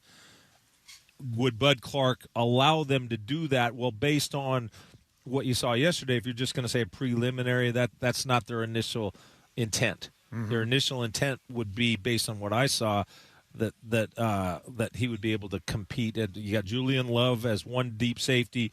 Right now it's Ty Okada as the other. Then Bud Clark, if Bud Clark reaches his potential, one would think that he should have the physical skill set to supplant Ty Okada. Not that Ty Okada is a problem. This is a very good football team that is very deep, but if there is an area on either side of the ball that maybe you're a little bit concerned about the depth, probably be corner. So any type of structure that allows Witherspoon to stay at corner. Now you have to have the pieces that Mike McDonald needs to play those. Again, I'm using the terms interchangeably. Outside linebacker, nickel Sam, nickel Will, overhang defender, apex. That's basically in these spread formations. Who's the guy that's lining up at or near the slot receiver? Some terminology offensively, we count outside in just like the defense. All defenses count outside in with the receivers. Number one, you could go to any coaching clinic, college football, pro football, high school football. You go to any coaching clinic, and if you're talking to defensive guys, you could say the number 1 receiver, 2 receiver, 3 receiver, and everybody knows that you count from outside in. Some offenses, you cannot do that for any clinic on the other side of the ball where you count the defenders. And when you count the defenders, you say the cornerback is number 1 regardless. He's the widest guy, whether he's deep or whether he's pressing or rolled up. The number 2 defender is the next guy in, not at the safety level. Okay. So the number, if that makes any sense to you, that number 2 defender is Eamon Worry in their base nickel. That sounds like a contradiction of terms. Again, assuming Eamon Worry is like a Sam linebacker. Right before the 49er game last year, the head coach Mike McDonald said, essentially Eamon Warrior is just our Sam Backer. So that base, and then when they played the dime where Eamon Warrior comes in, you got the number 2 defenders on each side of the ball, counting outside in. You got Witherspoon to the field on one side. He's one number 2 defender, and then you got Eamon Warrior goes to the boundary side, the short side of the field. He's the number 2 defender on the boundary. So how these are played out may not have interest to fans. For those who didn't have interest in that, I apologize. But I promise you that this is vital and central to how Mike McDonald wants to play defense. We got some pretty good number 2s, it sounds like. Witherspoon and Eamon Warrior. You think? Yeah. You think those guys can cover ground? And what's important about that, let's talk about a coverage, cover 4. All right, 4, just 2 safeties deep, both corners. There's only 3 underneath guys. You can't play spot zone with 3 guys. You got Ernest Jones on one side. You got Eamon Warrior to one side of him, and you got Witherspoon to the other side. You're going to play inside of the slot receivers. You're going to line inside and deny the inside slant. That means and you're going to do what's called match number 2. The second receiver to the if he goes to the flat, counting outside in, if he's in the flat, then you have to match him man to man. So you're aligning inside of a guy, but you got to cover ground. That's a lot of ground you have to cover with no safety help. Yeah. And so those guys' ability to cover that ground to the flat from an inside-out position. Remember, guard the inside first and then respond to the outside. Mm-hmm.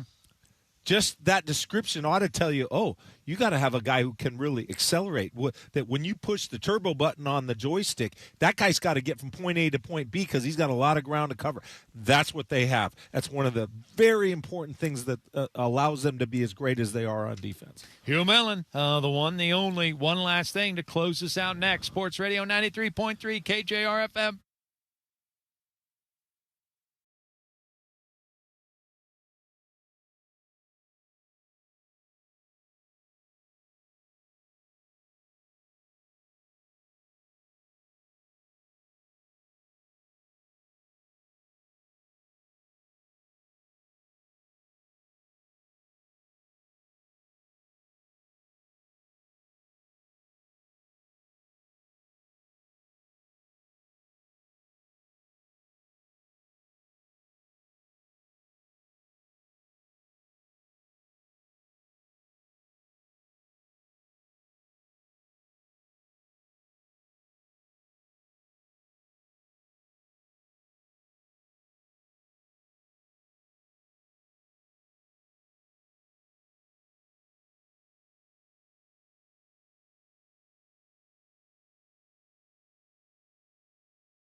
Yes, getting ready to wrap up this Tuesday edition, and the sun has just popped out just now, like just beautiful, beautiful, sprayed across the field. Oh, it's a lovely setting out here at the Virginia Mason Athletic Center for Seahawks training camp. They've set up all the chairs, getting ready for the berm to get overrun, so it's going to be a good day out here in Renton. And our coverage brought to you by the Boeing Classic and also Seafair Weekend Festival that returns this weekend, July 31st through August 2nd, featuring the U.S.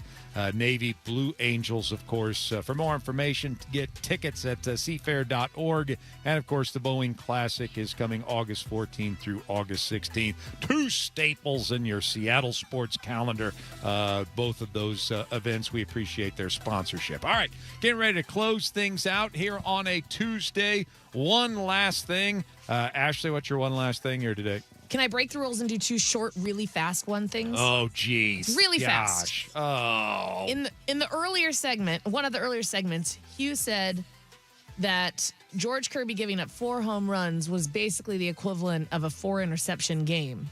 Well, Sam Darnold had a 4-interception game, and what happened to the Seahawks? Look at that. Super They lost. champion.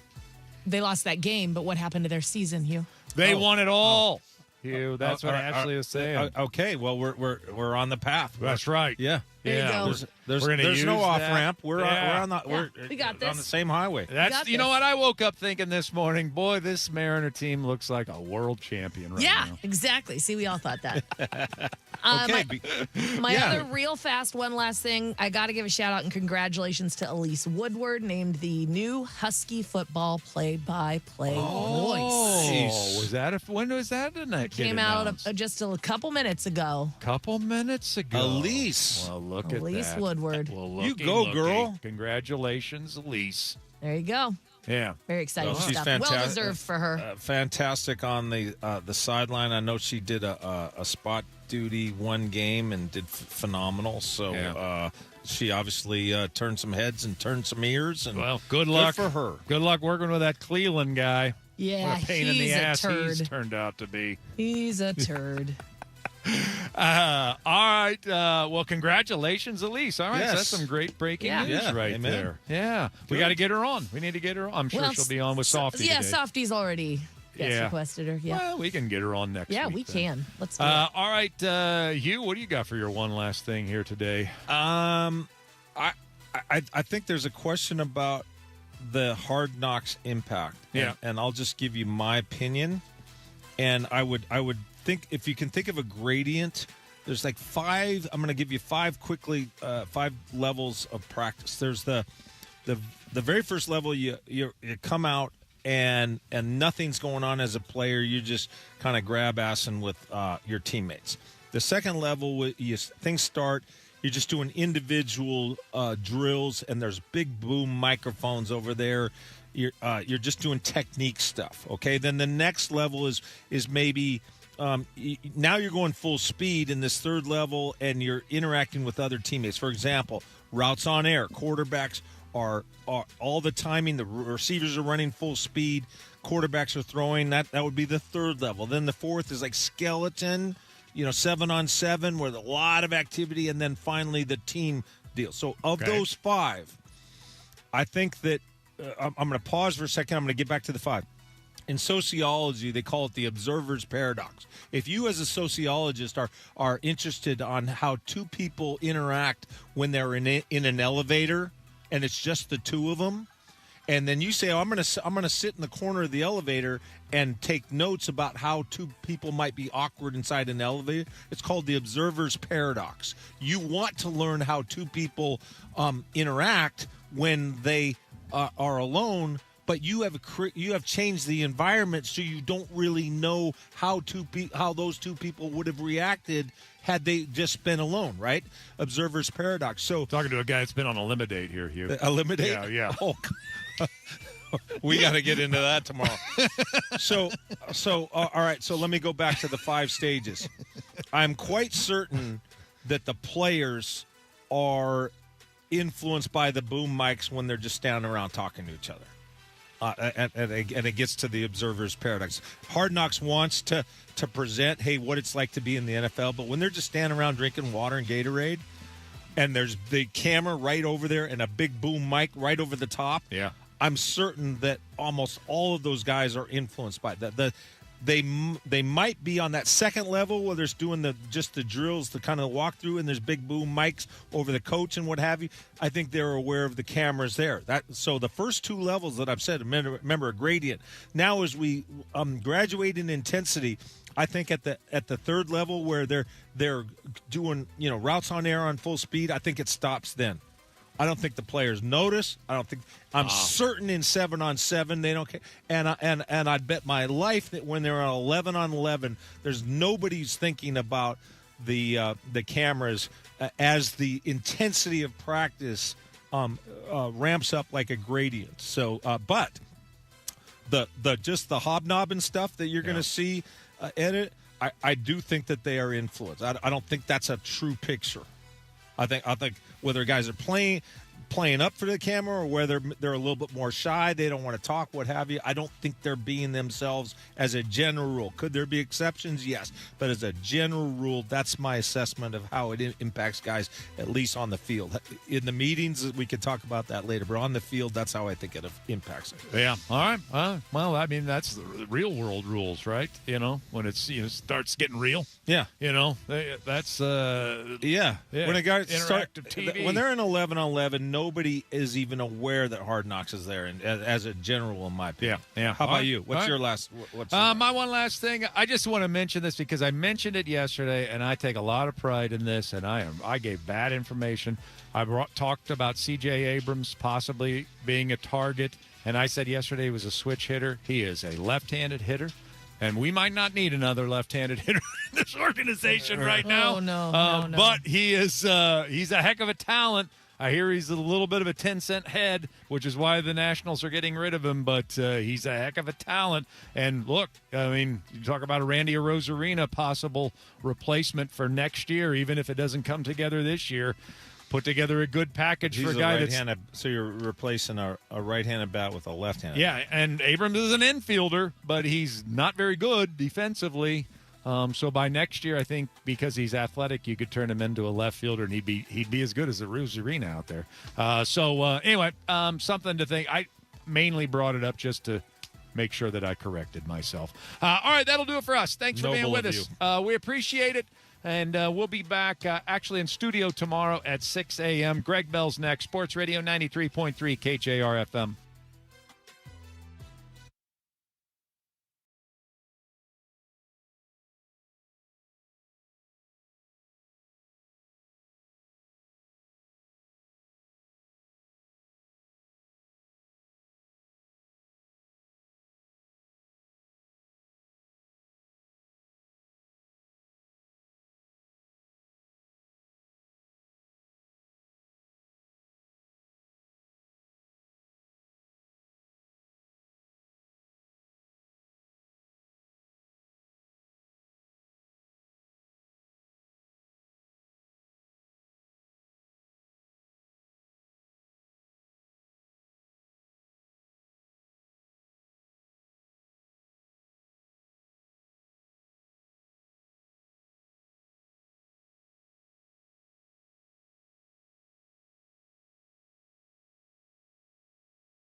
7:10 first pitch against the world champs in L.A. The Seahawks waived off an injured Kenny McIntosh as he was recovering from reconstructive knee surgery from an injury 12 months ago out on this field.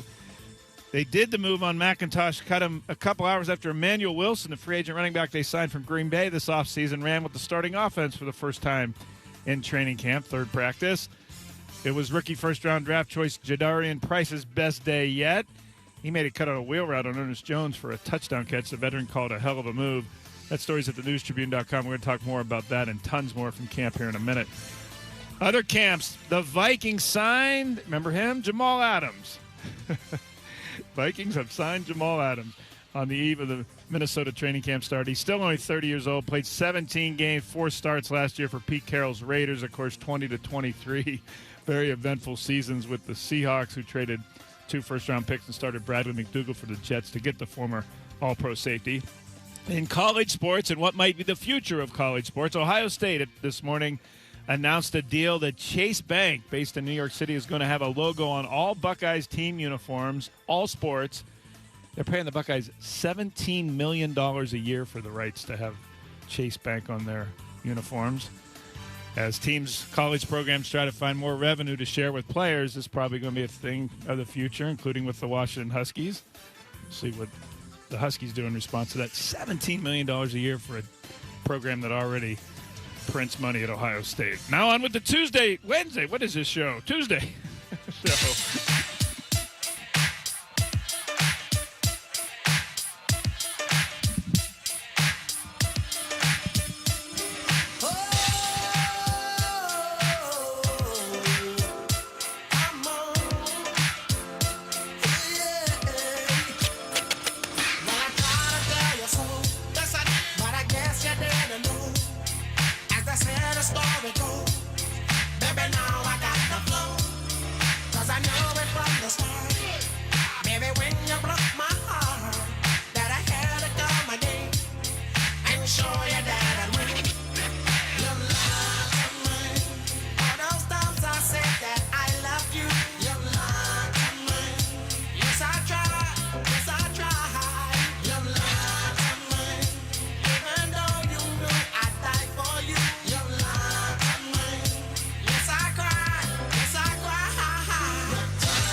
Good morning. Happy Tuesday. Another sunny, blue sky, picturesque day with eagles and whitecaps and waves on Lake Washington here at Seahawks training camp in Renton at the Virginia Mason Athletic Center. Greg Bell, Jessman McIntyre, as we are every weekday, 10 a.m. to noon. Jessman right next to me here at Seahawks training camp. Jessman's got Travis. We got Travis Moger back at the Thank you, Travis. Thank you, No Travis, problem. for that. Happy to be here.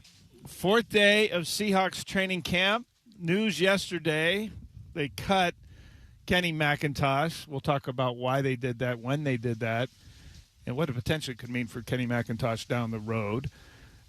We're going to talk about what I saw yesterday in that third practice at camp, including how good defensive end Riley Mills looks now that he's healthy. You remember Riley Mills, right? He basically had a redshirt season last year. He had reconstructive knee injury that ended his career at Notre Dame. In January of last year, he had the surgery. The Seahawks drafted him anyway in the 5th round, and then he didn't play until late December. This time last year, he was bumming. He was just watching training camp. Well, he's balling now. Back from surgery, had his first career sack in the Super Bowl, which is pretty cool, not to mention very impressive. And now Riley Mills is full go in the defensive line, and man, does he look quick off the ball at defensive end, sometimes sliding inside tackles. His swim move off the snap, he was living in the backfield yesterday. At 10:25, you're going to hear from DeAnthony Bell.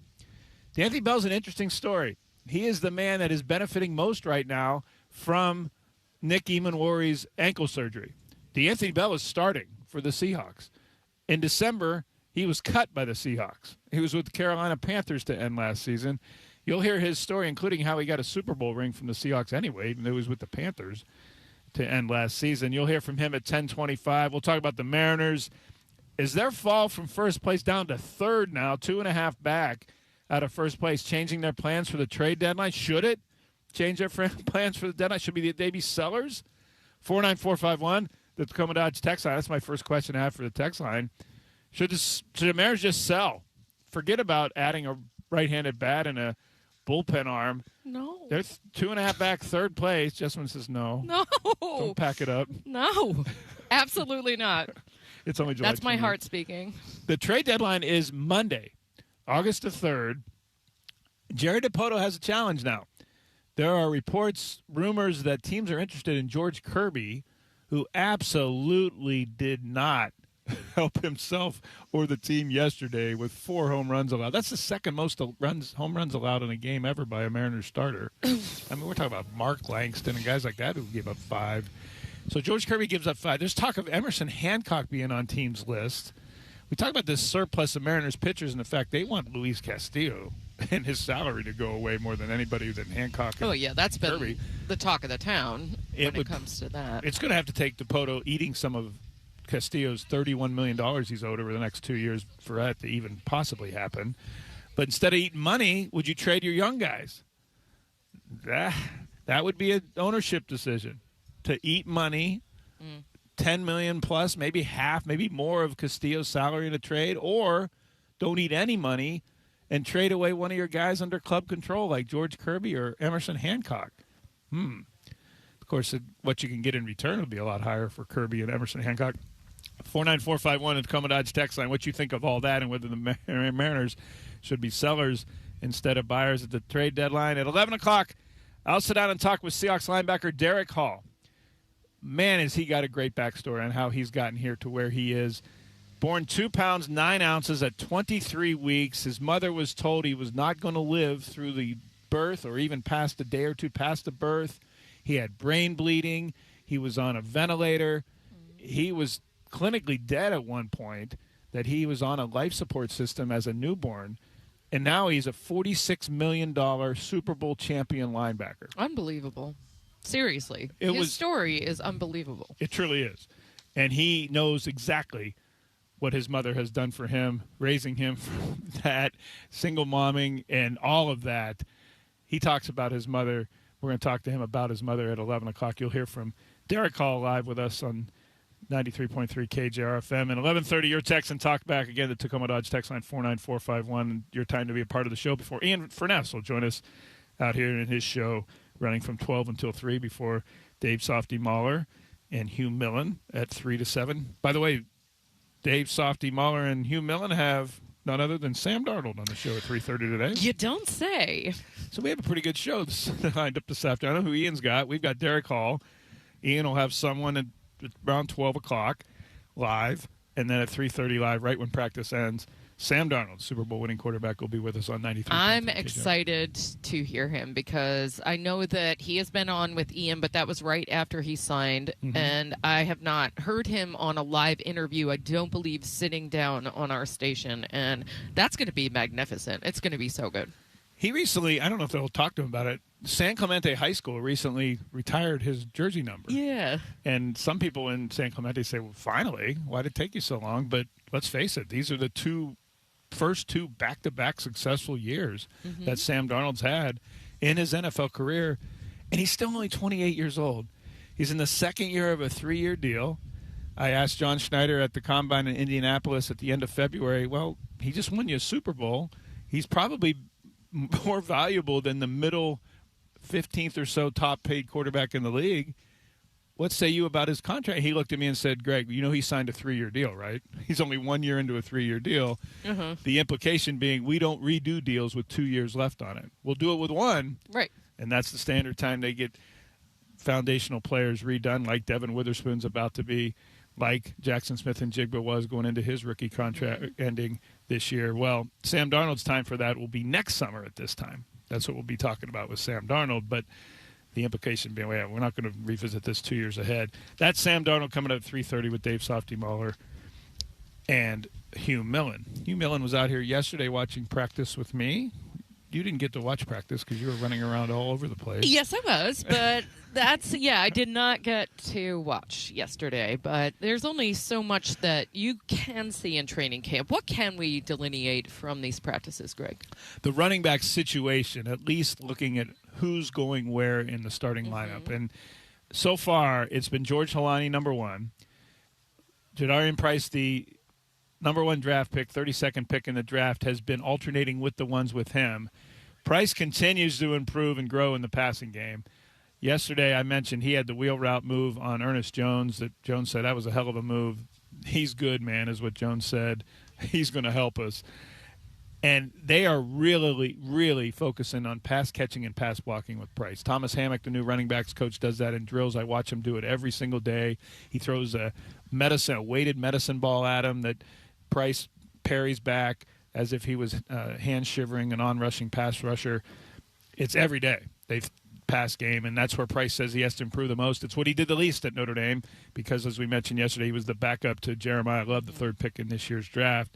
But then yesterday, Emmanuel Wilson emerged. He had been a clear number 2 through OTAs and minicamp in the spring and the first 2 training camp practices. Yesterday, he was starting, or at least getting reps, alternating in with Helani and Price with the starting offense. It's the first time I've seen him do that.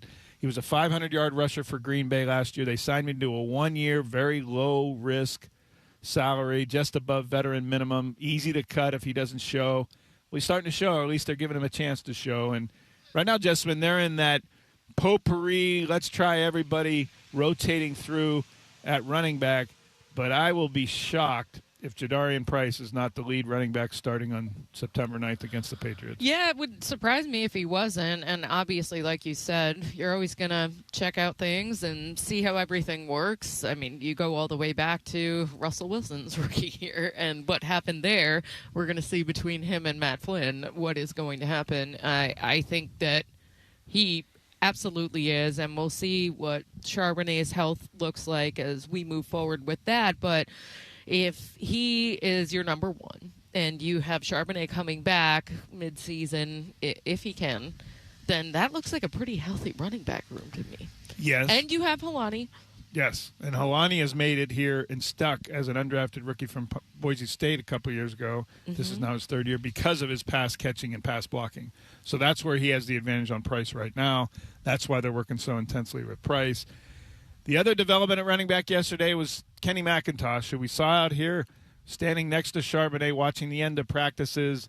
The knee just wasn't healing, and it was a extensive injury that he got 12 months ago early in last year's training camp. If Travis has it, here's what Mike McDonald, the coach, said about Kenny McIntosh's injury on Saturday before they decided to release him. Yeah, Kenny's doing a great job too. No timetable. That was a tough injury. I know we're going on almost a year now, but that was a really unfortunate injury for Kenny Mack. So, but he's right there. He's rehabbing. He's working hard. He was rehabbing, but not at the pace to get him back anytime soon. He was on the physically unable to perform list with Charbonnet. Because he was on the PUP list to begin training camp, there's a little nuance to the reason that they waived him outright yesterday. Because he was still counting against the 90-man, they didn't waive him with an injury designation. If he was on injured reserve, they could have waived him with an injury designation, and then those usually have a set time, 6 weeks standard, that after 6 weeks you get an injury settlement payment, and then you become a free agent if you are deemed healthy enough to play and sign with another team. But because he was still counting against the roster, he was just waived. Mm-hmm. And now he can, because he was simply waived, be claimed by another team, unlikely because of his injury history. Right. Or if he clears waivers, would become a free agent. But then the issue becomes, of course, his health and when a team would deem him healthy enough to play that he could pass a physical, and only then could he be starting to begin work on anybody's training camp. But he's still young enough, Jessamine, that he could do that. I mean, it's not... He absolutely if he's physically able to play, of course, the knee injury willing, but, I mean, it's not like his career is about... He's been 26 years old, and he's barely played in his 3 seasons. So we may not see the last of Kenny McIntosh in the NFL. We probably have seen the last of him here in Seattle, at least for now, although there is a possibility they could sign him back later in the season. Yeah, I'm a big Kenny McIntosh fan, obviously. I covered his brother Dion during college and then got to talk to both of them several times just because of that connection. And I just like him, and I think he has all the potential in the world. But that injury, this is where I go to Susie Sunshine's side of it. He has not been used. Like, his body has not been used due to those injuries. And if that can get healthy, he hasn't been beat up in the rest of his body just because he has had to sit out, but he has still stayed healthy. Obviously, whatever you can do while you're working out and rehabbing an injury, you can get healthy. You can 100% get back into playing shape, and I know there's something to be said for not being hit and taking that get in shape away from it, but he has not been used and abused on the field just because of the knee. So McIntosh out, Emmanuel Wilson moving up to some 1 reps, Halani and Price still 1 and 1A so far as the starting running backs with Zach Charbonnet on the physically unable to perform this. That's your running back situation currently post Kenneth Walker for your Super Bowl champion Seattle Seahawks. Up next, we're going to talk about Nick Eamon-Worry's ankle surgery and the fallout from it. Who is benefiting most? That's DeAnthony Bell. You're going to hear his story. You're going to hear Mike McDonald talk about Nick Eamon-Worry's surgery and where he stands as far as possibly returning. And in the meantime, DeAnthony Bell's a starter. You'll hear from him next on 93.3 KJR FM.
Welcome back to 93.3 KJR, live from the Seahawks training camp at the Virginia Mason Athletic Center astride Lake Washington and Renton, brought to you by the Boeing Classic, where we're going to be having another senior PGA Cool event on the east suburbs of Seattle in the Sammamish Plateau at the end of August. BoeingClassic.com for all the information on that. Thanks for sponsoring our 6 a.m. to 7 p.m. coverage every weekday, every practice day out here in the Virginia Mason Athletic Center of the Super Bowl champion Seahawks training camp. The news of the first day of training camp was the fact Nick Eamon-Warrior was not on the field for it. He's out. He's on the physically unable to perform list, as you know, because of arthroscopic ankle surgery that he had this month before he reported to training camp last week. Coach Mike McDonald said Saturday that he had surgery to fix the lower sprain on his right ankle that he sprained in practice 4 days before the Super Bowl in February. The coach said it's not a long-term thing. And I asked the coach if he expects Eamon-Warrior to play in the opener September 9th against New England. He said, I don't know. This is more of what McDonald said about Eamon-Warrior.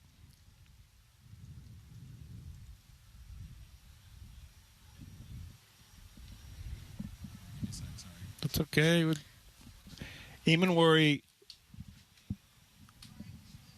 would have been practicing from the start for the September 9th opener without this injury and surgery. He thought he was practicing all of OTAs and minicamps, so he thought he would be ready and okay, but it wasn't healing.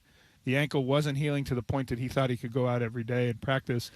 And so here we are. Well, he's on the physically unable to perform list. He can come back at any time. I think one of the things that we have talked about extensively, but to reset for the listeners, is the fact that that does not designate him to not be able to play. Like, you need to tell the listeners once again that this is not an emergency scream. Yeah, the PUP list rules for if you're to start a training camp at PUP, you can come back at any time that you pass a physical from the team. If you're on the PUP list throughout training camp, don't come back. You are eligible to be on the PUP list to begin the regular season, which means you'd have to miss the minimum of the first 4 games. That's a situation that Zach Charbonnet could find himself in if he doesn't come back anytime during training camp. Charbonnet's situation, much different. He had the reconstructive surgery on his knee in February, so only a relatively short time ago, 5 months ago, compared to the arthroscopic non-invasive surgery with a laser and a pencil point. So that's different. And this is, McDonald talked about this not being a long-term thing with Eamon-Warrior on Saturday. Eamon-Warrior, do you expect him in the opener, though? I don't know. I mean, you said not serious. So yeah, I mean, could he play in the opener? I know he could. Sure. You expect him to. He could play in the opener. Do you expect him to? I don't know.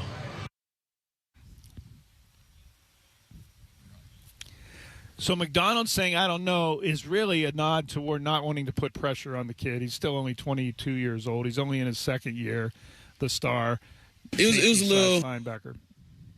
So without Eamon-Warrior, who's Mike McDonald turning to for that dual role of being a linebacker when they bring extra defensive backs on the field and a safety moving up to be basically a Sam 4-3 linebacker? It's DeAnthony Bell. He's a bigger safety, 6'1", 211. He's about 2 inches shorter and 9 pounds lighter than his Eamon-Warrior. Let's face it, he's not Nick Eamon-Warrior. They didn't draft him in the second round. Yeah. I don't know if anyone in the league has the skills already that Nick Eamon-Warrior has, the way McDonald utilizes them. But it is something of a familiar role.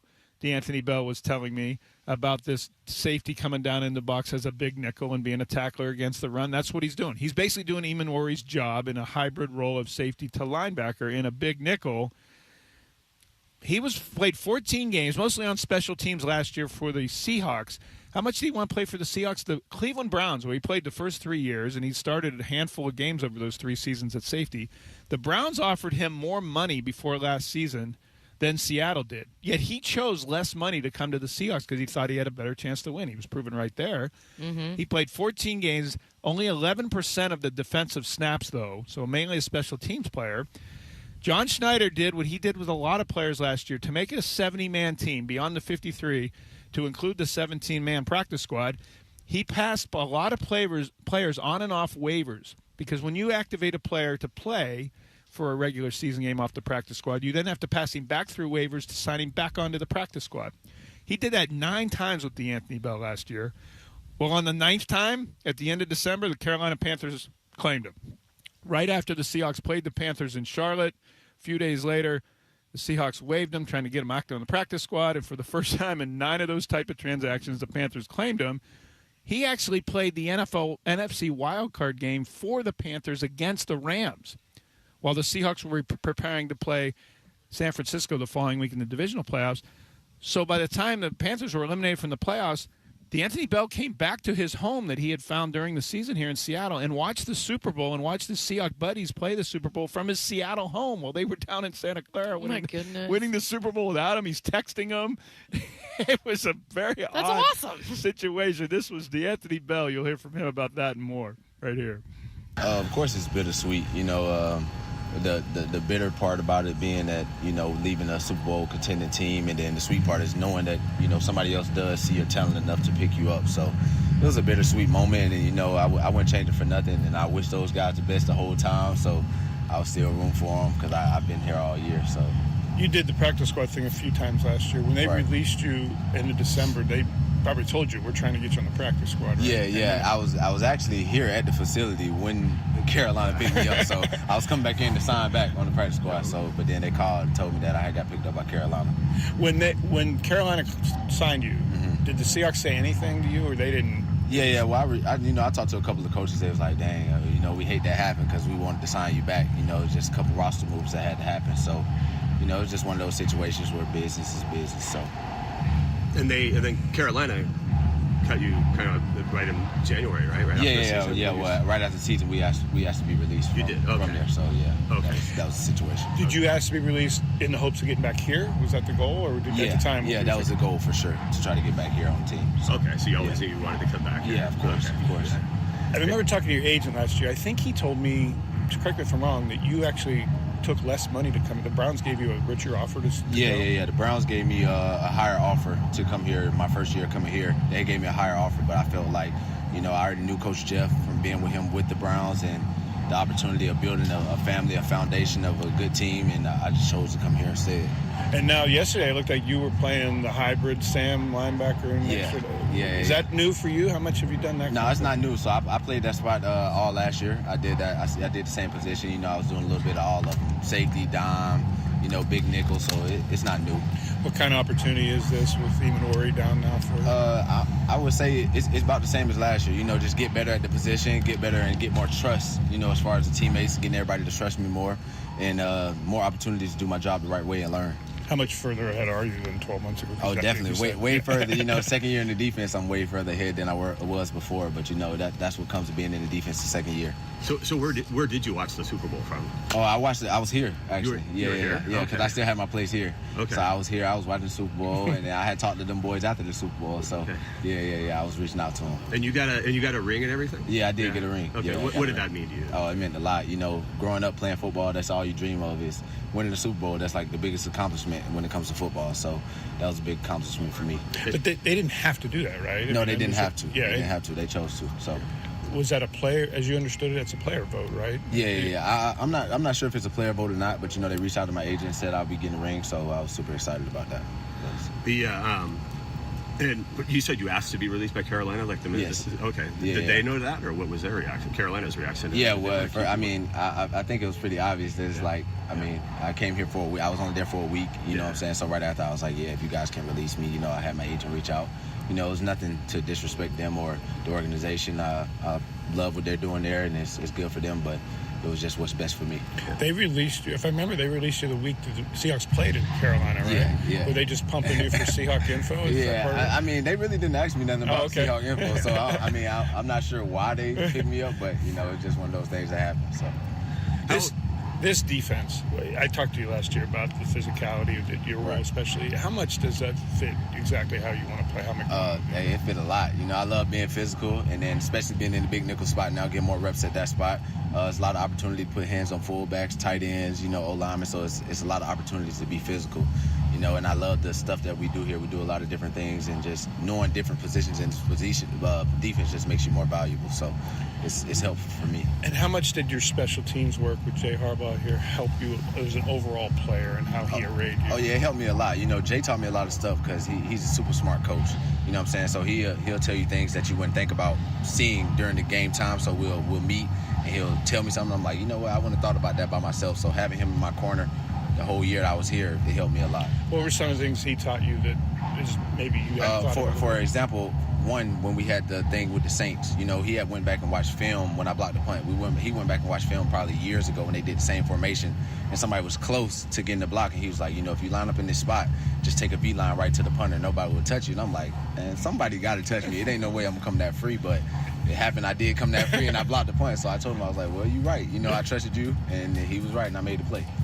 All right, that's it. Thank you. Thank you. That's DeAnthony Bell. He's now in the Nick Emanwari spot while Emanwari recovers from his arthroscopic ankle surgery. He's playing the hybrid big nickel role that Mike McDonald uses in extra defensive backs. As you heard him, he said he likes to play in the box as a safety that's 6'1" and 211. It was interesting to me, Jessamine, it spoke to the culture of the Seahawks that Mike McDonald's built over 2 short years here, that they voted. I did check. It was a player's vote. I talked to Julian Love and others about it. They voted for him, DeAnthony Bell, to get a Super Bowl ring, even though he played 14 games and finished the season with the Carolina Panthers. And as he said, he didn't have to do that. I love that so much. I love that so much.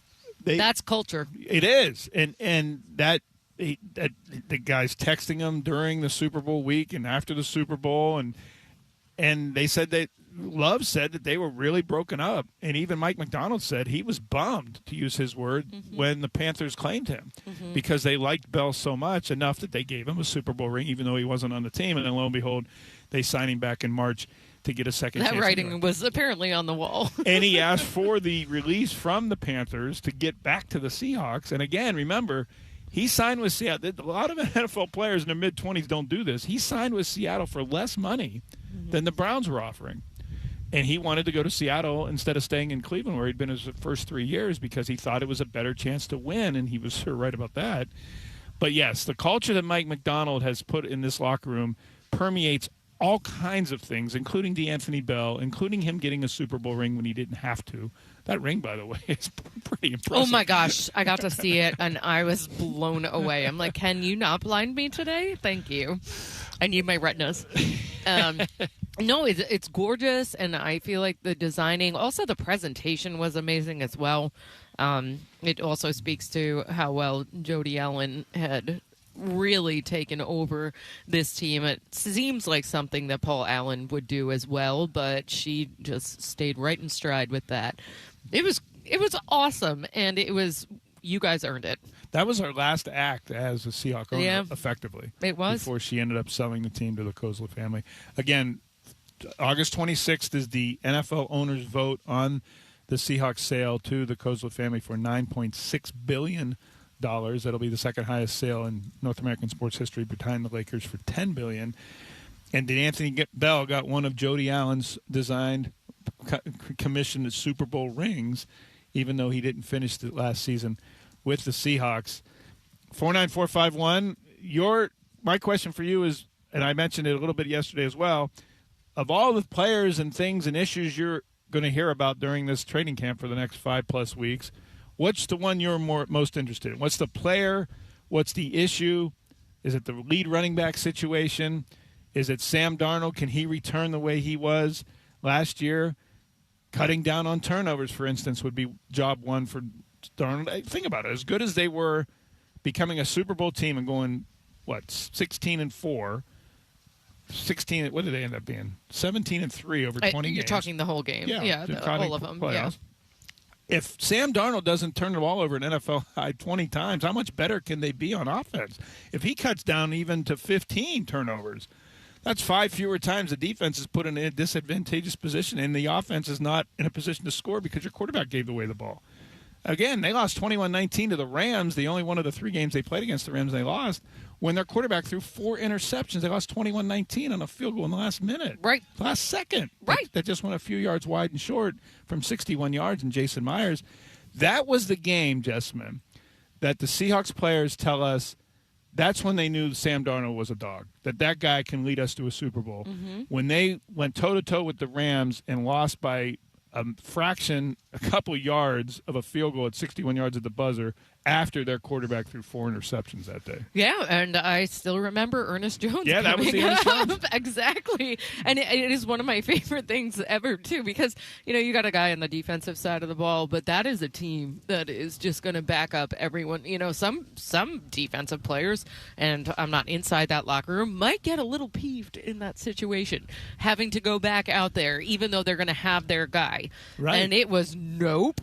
When Jones, so the way that happened in Inglewood after the game, they lose 21-19, 4 interceptions by Darnold. I'm standing 4 there. interceptions, and they lost by 2 points. After Darnold led them off their own goal line into position for the winning points at the final minute without any timeouts. After the game, Ernest Jones spoke first before Sam Darnold. And that's when Jones famously uttered, anyone that has a problem with my quarterback, F you. Yeah. Except he didn't say F. Live on the cameras rolling and everything. Became a folk hero for it. He says now he gets noticed all over the Seattle area. He can't go out to even get groceries. He said it at the Super Bowl parade. Well, it must be weird as just a person going around getting groceries and people yelling, bleep you. In like a good way. He said people want to pose for selfies and pictures with him holding up the middle finger. Yeah. That's now his signature in Seattle because of that uttering. Well, when he was done saying that, we all chuckled. We all led with it in our story. He comes off of the podium, and then Sam Darnold's coming on to talk. And they passed each other about 3 feet to the left of me where I was standing, and Darnold did not hear what he had said. I was going to ask that. He just had arrived. Okay. And Jones turned to him and said, I got you, dog. That's all he said. And then when we came up, Darnold, you could tell he didn't quite know what Jones had just said to us. Yeah. And then the report, all this said, well, your middle linebacker just said this about you. Well, how's that make you feel? And the rest was history. And legend of Ernest Jones was born. I love it so much. I would submit, I told the guys on King 5 this morning on their Ultimate Sports podcast show that just is airing right now on Kong. I told them this morning, I think Ernest Jones is right there with Devin Witherspoon as maybe the most important players on the team. Uh-huh. And that includes Sam Darnold. Mm-hmm. That includes anybody, Jackson Smith and Jigba and Cooper Kupp, because of things like that. What he did for Sam Darnold, what the locker room responded to that, where the Darnold and the offense took that from there, beating the Rams the next 2 times they played. Ernest Jones is the ultimate middle linebacker for Mike McDonald's defense. Remember, they cut Dotson, they traded Baker in the middle of the season. They traded their 2 inside linebackers at midway through McDonald's first season of 2024 and traded for Ernest Jones specifically for that kind of leadership. The fact that when he hits guys that go straight to the ground and not drag 5 or 6 yards like Dotson was getting. He's a brick wall. He is. And the ability to, on a fly, change defenses. Mike McDonald's defense, they utter one-word commands right before the snap to confuse the offense. Mm-hmm. They might say blue, or they might say Daytona, or they might say Irish. They might say anything. I love it. And that one word jumps them into a new formation, a new blitz attack, a new coverage, everyone moving at the snap. Well, Ernest Jones has to orchestrate all that. Yeah. And play That's a position big job. with a lead guard and a fullback coming at him or a tight end crossing across the middle, and he does all of it. He is the key to that defensive front and all the changes that they do at the snap because of Mike McDonald. Up next, we're going to shift gears to talk about the Mariners because they need it. What do they need, though? The trade deadline is Monday. Do you sell now that you're 2.5 back in third place? Do you go get that right-handed bat? Do you go get the reliever they so sorely need? Is it Mason Miller from San Diego? It might cost you George Kirby or Emerson Hancock, one of your young starters. Can they get rid of Luis Castillo in that contract? That's up next. At 11 o'clock, you're going to hear from Derek Hall. We're going to sit down and talk to the Seahawks starting linebacker on 93.3 KJR FM.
Welcome back. Greg Bell, Jessamyn McIntyre, Travis Moger back in the studio. Jessamyn and Greg are here at the Virginia Mason Athletic Center for the 4th day of Seattle Seahawks training camp as Super Bowl champions.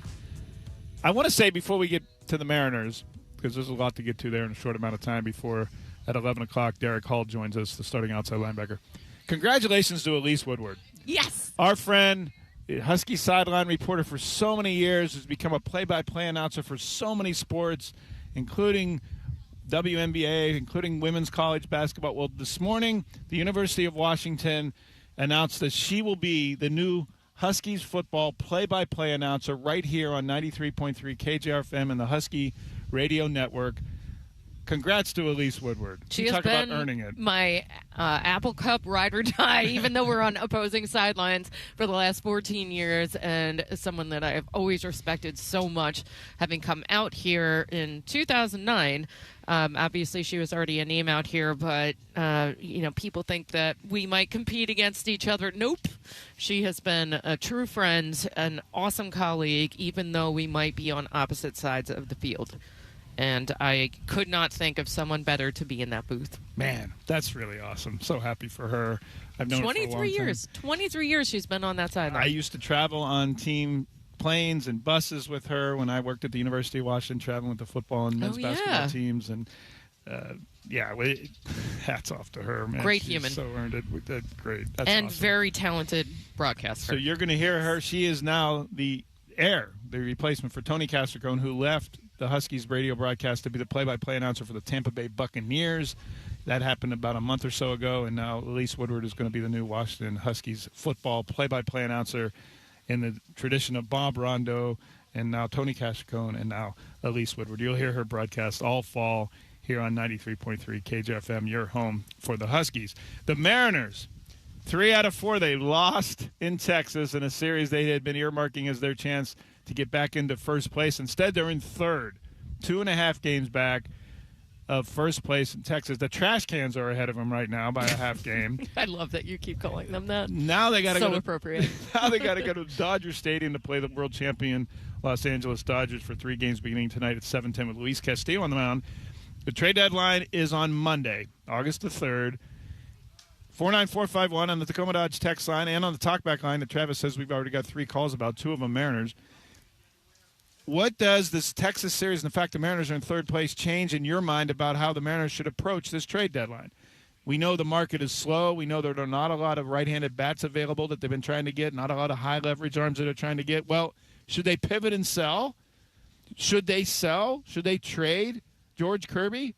Should they trade Emerson Hancock with still club control, a young pitcher, with their surplus of starting pitchers that have been rumored to be on the trading block? Is that what it would take to get a Mason Miller from the San Diego Padres, who still has 2 years of club control on his contract, throwing 105 miles an hour as a closer, the most dominant closer in the game? Bringing in him would move Andres Munoz into a varied role as a primary setup guy. Or you have Mason Miller and Andres Munoz as co-closers. But that's going to cost you one of your frontline starters at least, plus some of your top prospects. Is that the mode Jerry DiPoto should be in right now? 49451. Jessamyn, I know no one wants to hear this after losing 3 of 4 in Texas, but it's only July 28th. They're, quote, only 2.5 games back in an absolutely putrid division. Well, I think that's where the salt hits the wound on that one because of how bad the division is, and they have everything that they need to be 4 or 5 games up right now. Yep. And so we know that it's there. It's just we haven't seen it actually come to fruition. I say they buy. I say they go get the right-handed bat, whatever it takes to get it. I say they get more bullpen help, and I say they go for it while they have this pitching staff, young, relatively healthy, under club control. This is their window, and it's especially their window because the division stinks and because the American League only has 1 or 2 or 3 good teams right now. I mean, go. Remember we talked to Steve Phillips about it in both Jim Bowden, and they both said, go. Yes. Bowden, I think, had the most exclamative comments on that. He did. This is it. Let's go. Exactly. Everyone around baseball cannot believe that the Mariners are in third place, 2 games under 500 at end of July with the talent and the pitching that they have. That's how bad their offense has been. That's how bad their bullpen has been. We saw a couple glimmers. And frankly, that's how bad they've been constructed. I know everyone in this town wants to get on Dan Wilson, but he's only got so many buttons to push. When you've got 7 relievers and 3 of them are AAA guys, when you've got 6 starters, none of them happy about the situation, and you have to have guys. You have 1 fewer bullpen arm. I mean, Rob Refsnyder as your primary option against left-handed pitching, he was until he got hurt. Come on, that is not Dan Wilson's fault. It's maybe Dan Wilson's fault when he inserts guys into games, but when he has options off the bench and he looks at Rob Refsnyder and he looks at Michael Rucker in the bullpen, he didn't put those guys there. Dan Wilson didn't put those guys in the dugout in the bullpen. Jerry Dipoto did that. Justin Hollander did that. Frankly, that's where this buck starts and stops, is with the roster construction on the team that is this talented in pitching, that is this poor everywhere else. I mean, there's only so many things a hitting pitching coach and a manager can do with that. 49451, what would you do at the trade deadline? I say buy. I say go for it. You're not out of it. You're 2.5 back in a terrible division. I know they've been playing subterranean lately, uninspired and looking bad, but it's only – I know you won't hear this either, but it's only July 28th. I really feel like we're in a Wolf of Wall Street moment right now where it's like, yeah, I'm not going anywhere. Because they shouldn't. I'm with you 100%. I am all in buying, and I can't imagine what this fan base would do if they started selling off at this trade deadline right now. I don't think they will, but I'm not in that office. So, but yeah, I'm all in for buying. And it just has to be a significant buy. It has to be a significant buy. And that's what's tough, is that costs. There aren't many of those, and those they're going to cost a lot. Up next, Derek Hall. What a story he has. What an appreciation he has for his mother, who he's bought a house for. He calls it his dream that he's been able to fulfill. He's now a $46 million starting linebacker, Super Bowl champion for the Seahawks. You'll hear from Derek Hall next. 11:30, we'll read back your texts and talkbacks on the Tacoma Dodge text line and our Talkback app. Ian Furness will join us at 11:45 from Seahawks Training Camp Live on 93.3 KJR FM.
From the Star Reynolds Sports Desk, your 93.3 KJR FM sports headlines. Good morning. Happy Tuesday. Derek Hall from the Seahawks training camp joins us next after headlines brought to you by Frost Brewed. Coors Light, choose chill. Mariners limped out of Texas, losers in 3 of 4 in their big series for first place in the AL West. George Kirby picked a bad time to allow 4 home runs, the most of his career, the second most home runs allowed by a pitcher in Mariners history in one game. On to L.A. for 3 games in Dodger Stadium beginning tonight against the world champs. Luis Castillo starts 7:10 first pitch in Los Angeles. The Seahawks waved off an injured Kenny McIntosh here from training camp as he was recovering from reconstructive knee surgery. They did that a couple hours after Emmanuel Wilson, the free agent running back they had signed from Green Bay this offseason, ran with the starting offense for the first time in training camp. It was rookie first-round draft choices Jadarian Price best day yet yesterday. He made a cut on a wheel route on Ernest Jones for a touchdown catch deep down the field that the veteran linebacker called a hell of a move. He said, "That guy's good, man. He's going to help us." Ernest Jones about first-round pick Jadarian Price. I still say he's going to be the starter week 1 in the backfield against New England September 9th. The Vikings signed Jamal Adams. Remember him? On the eve of Minnesota's training camp starting, still only 30 years old, played 17 games, 4 starts last year for Pete Carroll's Raiders. Of course, you remember the Seahawks traded away 2 first-round picks and a starter, Bradley McDougald, to get him in 2020. And in college sports, Ohio State of the Big Ten, of the Washington Huskies Big Ten, Ohio State signed a deal to have Chase Bank from New York have their logos on all Buckeye team uniforms of all sports at a cool $17 million per year. This is probably the precursor to the Huskies, the Ducks, and everybody else doing the same thing if they haven't already.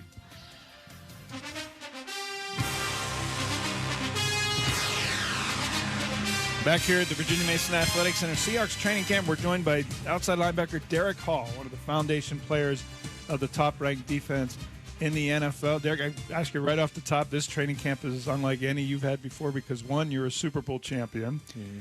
2, you have a new contract that solidifies your place with this team. And 3, you have cameras and boom microphones following you everywhere. What's that whole experience been like? It's different, especially coming off a Super Bowl win and, guys trying to reconnect, get back to the basics. Obviously we know what it takes to get there, but trying to redefine that, right? Not trying to chase it, but doing everything, putting in the work every day, knowing that it's not giving and getting back to the grind, I think it's huge. And then, money's neither here nor there. Obviously, a blessing to have, but at the end of the day, I got to go out and produce and play football. So continue to grow my craft, continue to do the things I need to do to go out and help my team be successful. And then thirdly, with the hard knock stuff, I think it's different. I thought it was going to be a lot more in your face, but it's not as bad as I thought it was going to be. So I feel like those guys are doing a great job, and I think it's a great opportunity to get an insight on, kind of what we're doing, what you see, kind of also using it, to help better brand yourself and the team. So I think it's a good opportunity. Your coach, Mike McDonald, has mentioned perfecting the process, that's the challenge now, to do what you guys did last year even better. Yeah. What signs have you seen that the process has changed, or what changes have come in that regard?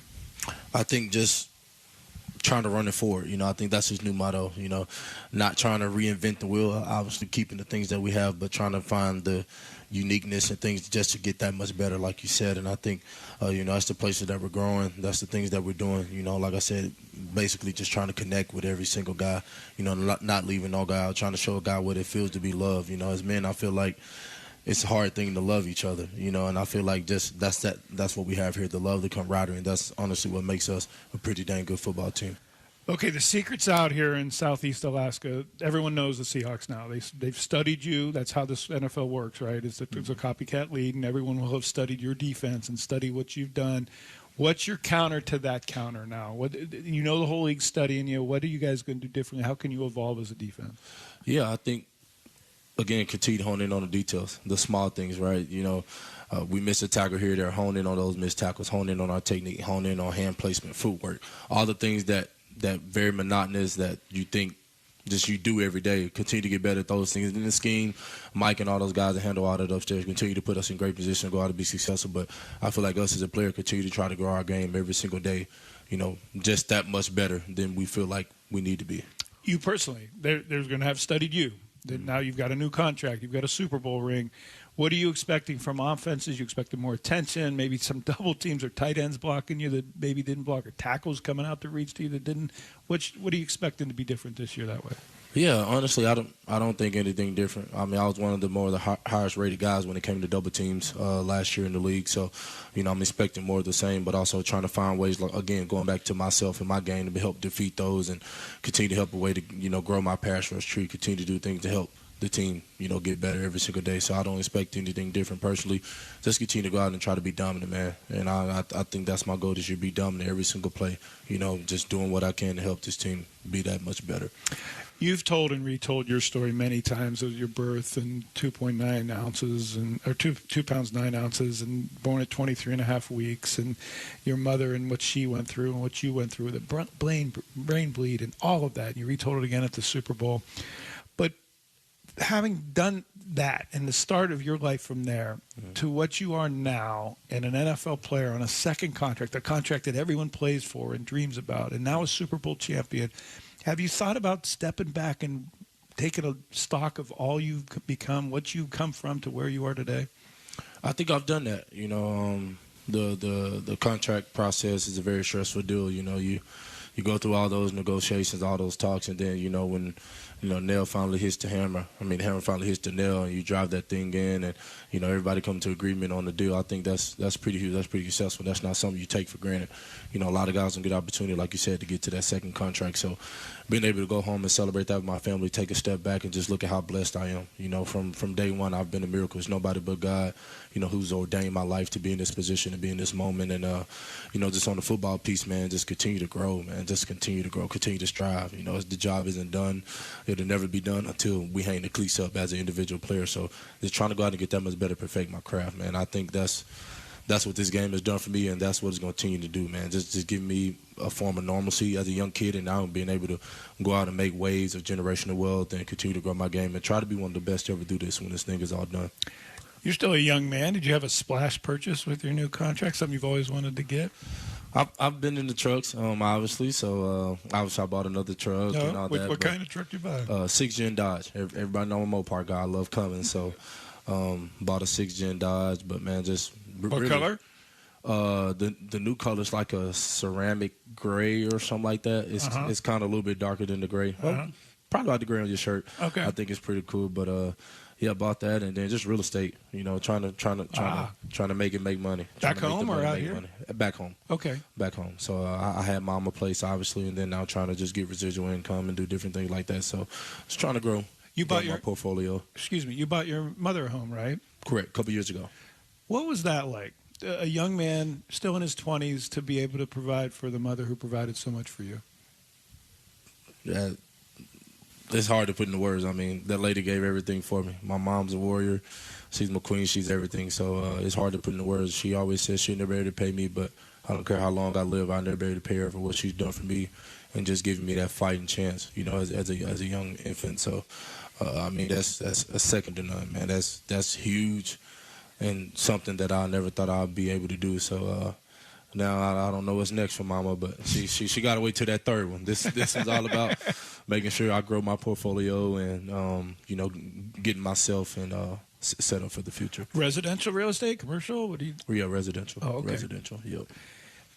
On football wise, what's next for you now? As I said, you're still a young man. You're about to grow, and you said you would take your game in that. What is the next level for you? What do you want to do? Just being a dominant force, man. I think being able to finish on the quarterback. The numbers were high last year, getting there and pressuring and hits, but not being able to finish. So it's continuing, no false steps. That split second difference make a difference in the pressure and the sack. Being able to win more cleanly with my hands. Taking that tick of a second, being able to get around and bend the edge better, being able to stay on my feet sometimes instead of falling. Man, my game can grow so much, and just being able to watch the involvement from even last year through the spring and where I'm at now, and just watching tape then and watching tape now of just how much more decisive I am and in tune with my game and where I want to grow, I think is pretty good. How much pressure is there for the sack number at your position? That's where the money is. Mm-hmm. That stat alone doesn't often tell what a guy's effectiveness is, but how much does that stat hang around outside by edge guys like you? I think that's what you are. You get paid to get sacked, so obviously that the weight of that statistic number is very high, but I think, again, the way we see the value here. Obviously, what they've done for me is a little bit different. I was going to say they rewarded you for everything but that. They wanted your game not defined by sacks. How much do you appreciate that? Oh man, it's amazing. I love it here. I love this place. I love what we're building. I love our coaching staff. Obviously, John and who he is and himself, he's amazing. But just being able to come to work and be myself every day, be able to come in, do what I need to do, talk crap. They know what they know what they get when I come to work every day. Vice versa with them. I know they're gonna put their best effort in. Man, I love it here. I love the community. I love the 12. So again, I'll say it 1,000 times over. What everyone thought I would be able to get in free agency, I don't care. I love it here. I want to be here, and this is home. You did say that Yep. that you didn't even want to. I remember asking you in the spring about did you look to your market. You said you didn't care, and that's because of the culture here. Correct. Yes, sir. And this is validation of that. Derek Hall, I know you're a busy man. You have to go. I appreciate you. I appreciate your appreciation for where you've been, for your mother, and all of that. Congratulations to you. Yes, sir. Thank you. Appreciate you taking the time. Jesper, I've done this for 25 years, and this is why I love doing it. When you learn stories and hear appreciation of that. Yes, they're rich. Yes, they're accomplished. Yes, they're held on a pedestal. But they're people. And look how hard they've worked. The work they put in and the appreciation for those who got them here, especially when they talk about their parents, especially when they have an appreciation, as Derek Hall does, for how he came back from death when he was newborn. He was born under 3 pounds. From day one, I was a miracle. He's a linebacker in the NFL. A Super Bowl winning linebacker. Exactly. Yes. And he's a good one. The reason they chose him over Boye Mafe, I saw it again yesterday in practice. I know they didn't have pads on. But the way he takes on double teams, you heard him mention it in that interview. Statistically, people that track that stuff say he was one of the most double-teamed edge outside linebackers in the league, and a lot of that is because he played every down. He was a pass rusher and a run stopper, and when teams wanted to attack the edge, they sent tackles, tight ends, fullbacks at Derek Hall. Frankly, he handled that better than Boye Mafe did. Mafe, by the end of his time here, became more of a pass rush specialist because he was something of a liability against the run, not with Derek Hall. Hall stayed on the field for all downs, didn't get the sack numbers, but he had pressure rates and high-pressure numbers, but he didn't get the sack numbers. You heard him talk about that. And his appreciation for the Seahawks, not just saying, well, your value to us is how many sacks and how many times you put the quarterback on the ground. It's everything else he does. And that is also the ethos of this defense. The top-ranked defense allowed the fewest points in the league last year. They talk a lot about don't worry about getting your sacks or getting your numbers. Or everyone will get theirs if everyone does their job and everyone does some selflessness and switching of positions, and maybe you're out of position for a sack. Julian Love, Leonard Williams talk about no one's clamoring for give me all the one-on-one reps. DeMarcus Lawrence talks about this. He's been in the league 12 years, and he talks about how players, especially at the outside edge position, they say, get me on an island against the tackle and let me go to work so I can get paid. That's not what the Seahawks do here. They do loops, they do stunts, they change positions. Leonard Williams is a defensive end one position. He's in a 3-technique or 5-technique defensive tackle the next. Derek Hall takes on double teams so that somebody else can get the pressure or the sack, so they can blitz Nick Emanwari or Devin Witherspoon off the edge that Derek Hall is getting double-teamed on. And the Seahawks rewarded that with Hall and gave him $42 million, and they let Mafe go because they valued more of an every-down presence that Derek Hall gives in against the double teams. Mafe ends up getting $20 million a year from the Cincinnati Bengals because of his pass rush and the fact that he was a pass rush specialist on a Super Bowl champion team.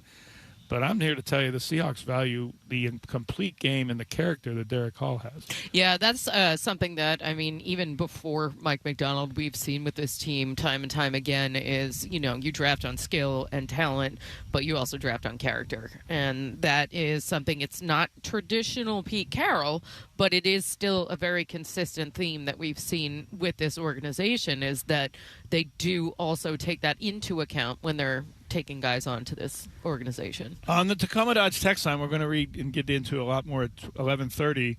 The 206 had an interesting point about the trucks. You heard him mention Dodge trucks. He's a Mopar guy.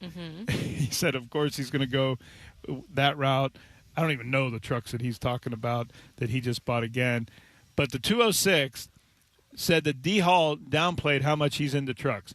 I was his UPS driver his rookie year. Delivering parts, He and his dad in the driveway wrenching. Walk through the players' parking lot. It's pretty obvious which truck is his. I have a feeling he's made some modifications on his own. That would just be my guess. Yeah. Oh, that's funny. That is funny. But yeah.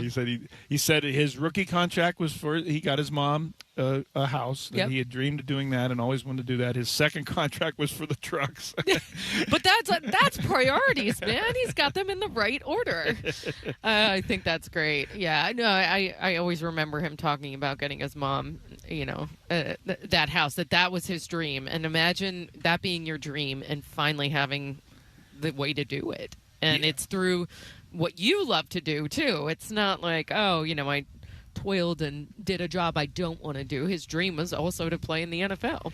Stacy Gooden Crandall is his mother, who had him at 2 pounds and 9 ounces. And one of the great side byproducts of the Super Bowl was the fact that he got to tell that story about his mother, and his mother got some notoriety for what she had done to raise him. And as you're pointing out here, correct? I believe she was a single mom at the time, if I remember the story at the time. And you're cradling your hands and trying to mimic how small 2 pounds 9 ounces. I was trying to It's amazing. I mean, our twins were born at 3 pounds 3 ounces, and they were premature, not nearly as premature, 9 weeks after he was. 23 weeks is 17 weeks early to normal gestation. Our twins were born at 32 weeks, and were in a NICU for, I think it was 3 weeks. It was a nightmare. It seemed like forever. Well, he was in the NICU, the neonatal intensive care unit, for months. For those of you who've never had a neonatal intensive care unit experience, don't. I never would wish it on anyone as a parent. It's the scariest thing on earth. The beeping and the constant critical monitoring, the heartbeats and the bilirubin lights because your child's skin is yellow and they think they're jaundiced, and you have to take them out. And when you take them out, there's all these wires, take them out of their isolates. They're in these pink and blue plastic containers, basically. They look like they're in gerbils in a hut. Yeah. And you get to take them out, but you have all the wires on you. I remember one of the first times that I got to hold my children, and they wanted us to be kangaroo swaddling with bare chest and skin to skin, and how valuable that was. And there's still 1,000 wires hanging on, monitors beeping, and nurses coming in because the monitors are coming on. Constant care in a NICU, constant critical care. And he was in there for months. His mom had to deal with that for months before he became well enough to live on his own. And as you said, now he's a $42 million Super Bowl linebacker. It's one of the more remarkable stories of many. One of my things here of being a journalist for 25 years and doing this, and I remember I told you the Ann Killian story. What's sports writing about? It's not about sports, it's about the people. Yeah. But everyone has a story. Everyone has a where did they come from? How did they get here? And Derek Halls is one of the more remarkable ones I've ever come across in 25 years of doing this, especially at the position in the sport he plays. It's not like he's golfing. I mean, he is out there getting bashed and bashing for a guy who was told his mom was told he wasn't going to live as a newborn at 2 pounds and 9 ounces. He actually lost weight and was under 2 pounds right after birth. Those parents know that right after birth, babies often lose weight, right? Because they're not they gain. Getting from mom anymore. Yes, and so he was for a time under 2 pounds at 23 weeks, which is almost impossible to live in. And here he is, thriving. It's why we do what we do. It's why I do what I do, frankly. I mean, the X's and O's and the Sports Center, we see those. But it's the stories like that that really motivate me to find out more about. And Derek Hall is one of my favorites for it. I appreciate him yesterday. I was told he wasn't exactly enamored with coming on the radio yesterday. And I'll come on with Greg Adjustment. Okay. And he, of course, turned out to be great. 49451. On the Tacoma Dodge text line. We'll read back your text. Thanks to the UPS driver. That's a pretty cool experience. That's a good story. That is a great story. I'll have to ask him, Derek Hall, about that. His dad and the redoing trucks in the driveway.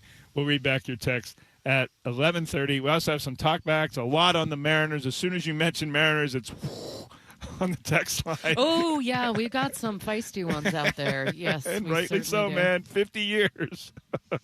I'm only laughing instead of crying. It's been 50 years this town hasn't had a World Series baseball team, so I get it. I totally get it. Your text on the Tacoma Dodge text line next, live from the Virginia Mason Athletic Center in Seahawks Training Camp on 93.3 KJR FM.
Hey, show. Hey, Jess. Hey, Greg. Jess, I love you, but we got to sell on everything. It's not working. Nothing's working. Everyone's regressing. Cal's regressing. Julio's regressing. Josh Naylor's regressing. Everyone is going in the tank. We got to sell on Dan. We got to sell on Egger. We need a whole new coaching staff next year. That's no history to the past. No Mariners. Nothing.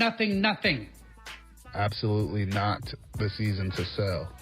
Cal, Julio, and Naylor need to pick it up. There's no reason those three should have a combined negative WAR. They're too good for that. And as a team, we have to start seeing more pitches. I think there was 3 innings yesterday where Rocker threw less than double-digit pitches. You got to get to bullpens. That's where you're going to get on base. That's where you're going to score runs.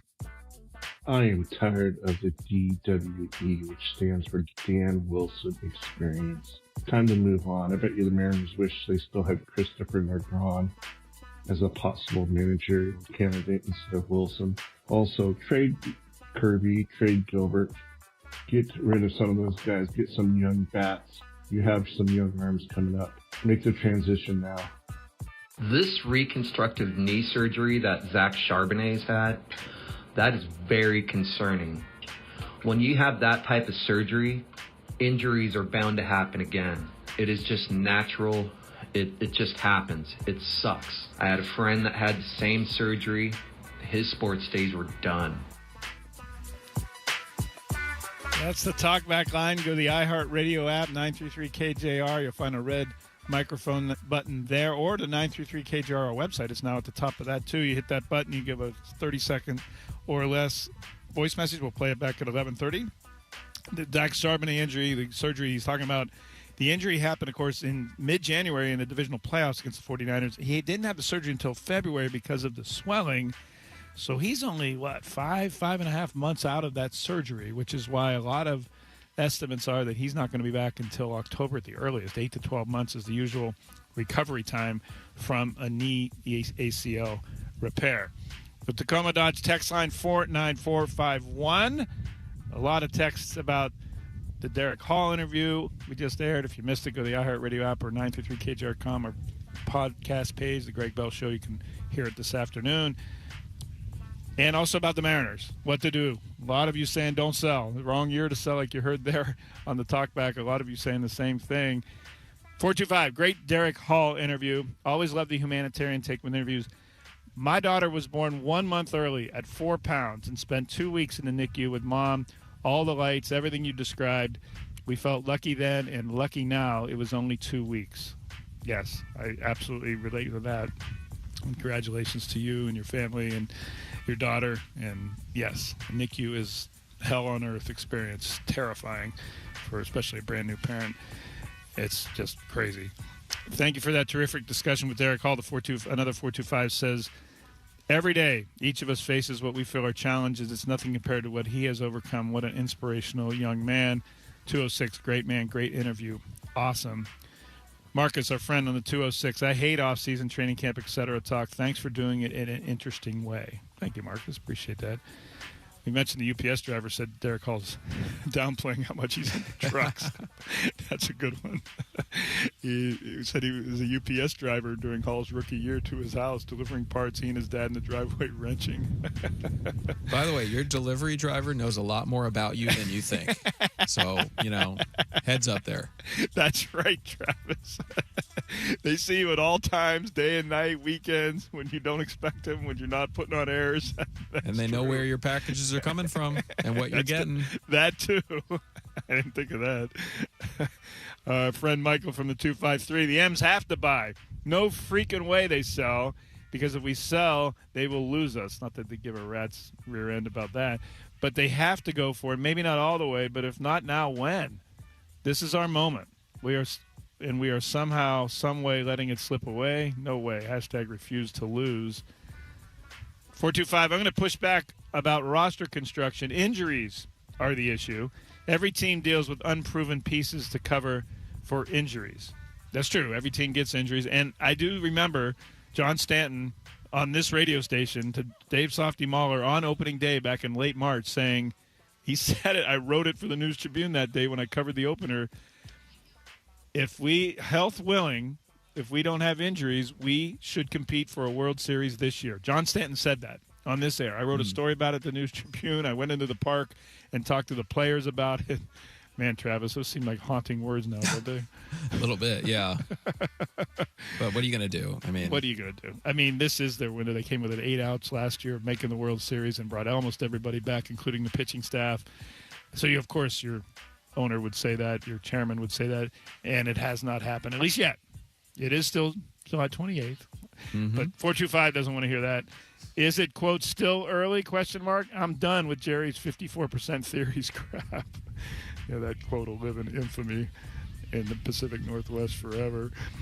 786, back to the same old Mariners. I guess we'll wait another 20-plus years to see a competitive team that breaks our hearts in the playoffs for 1 or 2 seasons, then repeat the cycle again. 253, the problem is we have basically the same roster as last year except for a few guys, and they're drastically underachieving from the previous year. I should grab Chuck Powell right now over here and say, we can talk about the Mariners. We could get Chuck who just walked by and talk about this. I get the cynicism, man. 50 years without a World Series, you deserve to be a little cynical and jaded and pissed off. I'm telling you, I've been here since 95, 94. That's the first year I lived in Seattle. I get it. I mean, I get it. I understand completely, and I think as a Mariner fan, you're absolutely justified to be upset and frustrated by this. especially after what they showed last season. And they set the bar so high. Exactly. And it's just been such a disappointing, first half plus this year. Right. But again, the only saving grace is it's only 2.5 games. It's a terrible division, and it's only July 28th. Exactly. I keep telling myself that. I know that people don't want to hear it anymore. We mentioned earlier, if you missed the news earlier, the University of Washington announced this morning that Elise Woodward, their longtime sideline reporter, who's also broadcast Husky women's basketball games and women's basketball games nationally for Pac-12 Networks and Fox Sports. Elise Woodward is going to be replacing the departed Tony Castricone as the new voice of Huskies football right here on your home of the Huskies, 93.3 KJR FM, beginning in about a month or so with the opener of the Apple Cup, Washington State and Washington at Husky Stadium. Elise Woodward will be on the play-by-play call. The University of Washington announcing that this morning. And, man, hats off to her, too. That's really cool. 425. Going to be nice to see Elise first game. Will be a blowout win over the Cougs. LOL. That's a dig on Jessamine, I'm sure. I'm sure. But Jessamine and Elise have been friends for years. Even Jessamine was saying how great it was that Elise Woodward, congratulations to her. Good friend of mine. It's just great. It's great for her. 206, M's don't need another closer, exclamation point. I got it. I got it. Then Mason Miller's that's been floated out there. Andres Munoz is on track. I think it's, 18 now, scoreless innings. Struck out the side in Texas the other day to get the save. He seems to be back and seems to be fixed. But if you get Dustin, Miller, then you probably move Munoz into the 8th. I would think. That makes the most sense in my mind. Yes, I would think that would be what you did, but I agree that they don't need Mason Miller. They need bats. They also could use a setup, a reliever or 3, but man, they needed about 3 bats that can actually produce, especially against left-handed pitching, as we know. 206, hold, no trades till the offseason. That'd be interesting. Do nothing. How do you think that would go over? Probably not well. Dipoto, he's so active, right? He's always done something. Rosarina, Castillo. I mean, he always does something. And to do nothing at this year when your team has got such high expectations, so underperforming, man, I would say no one would show up at the park, but we know that's not true. They'll come out for bobbleheads, fireworks, and the alumni game on August 7th. They had 39,000 in the park when I went on that Wednesday against the Reds and the homestand. It was 95 degrees on a Wednesday afternoon at 12:30. Wow. 38,000 people there, almost 39. Yeah. So as a business model, we've mentioned this a few times, Travis, as a business model, it's working. You keep your payroll in the middle of the pack. You get the luxury tax revenue from the high-spending Dodgers and Mets and Yankees and get that revenue. You make your own revenue. Your top half of the league in Major League Baseball in own locally generated revenue, park and broadcast and what all. and you're not spending as much as other teams. You're competing, or at least staying in contention for playoffs and this and that. And your crowds are 35,000 plus. They're averaging more this year than they did last year for attendance. And of course, a lot of that is the residual of going to the American League Championship Series Game 7 last year, and your season ticket base goes higher, so your attendance is going to get higher if your season ticket base is higher. But still, as a business model, this is working. Mariners are top 10 in attendance this season. Right. In the league. It's working as a business model. Now, and on the field as a competitive model, it's not working, obviously, because they've never made the World Series in 50 years. But if you're the guys at the top, the 20-some owners, the consortium that John Stanton is the chair of, as a business proposition, the Mariners are working. And that's what drives fans crazy. I mean, I probably shouldn't even remind people of that. Dustin says, couldn't agree more that the Mariners got to be buyers. Got to still be buyers with the roster and pitching staff we have. Just need to find a way to get in. I assume Dustin means get in the playoffs. We talked about this in baseball. First-round playoffs, 5-game series with the pitching staff the Mariners have. They should be favored to win almost every 5-game series. Almost. Maybe not. Yankees, they might be favored, even though the Yankees have been down recently. But with their pitching staff, they can win any series. Trot 4 starters out there. Of course, they got to hit. You got to hit home runs in the clutch in the playoffs to get where they get. And Eugenio Suarez proved that in the Detroit series and the Toronto series last year in the playoffs. But the whole no trades till off season, that's an interesting. I'm not sure how this. I'm pretty sure, Travis, how this region would react to that. Not well. No, you got to commit one way or the other, I think. If they do nothing and stand pat, we're only, 6 days from the trade deadline? Yeah. You hear the music in the background. Season ticket holder day here at Seahawks training camp. Blitz the mascot is out. Fans, season ticket holders are starting to show up. The DJ's here. So they're starting to get rolling. Ian Furness is here. He's going to join me next, talk about what he has up on the show. If you missed the Derek Hall interview, go to 933KJR.com for the podcast, The Greg Bell Show, or go to the iHeartRadio app, 933KJR. You can find it there. I'll catch up with Ian, what he's got cooking next on 93.3 KJR FM.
Welcome back, Greg Bell.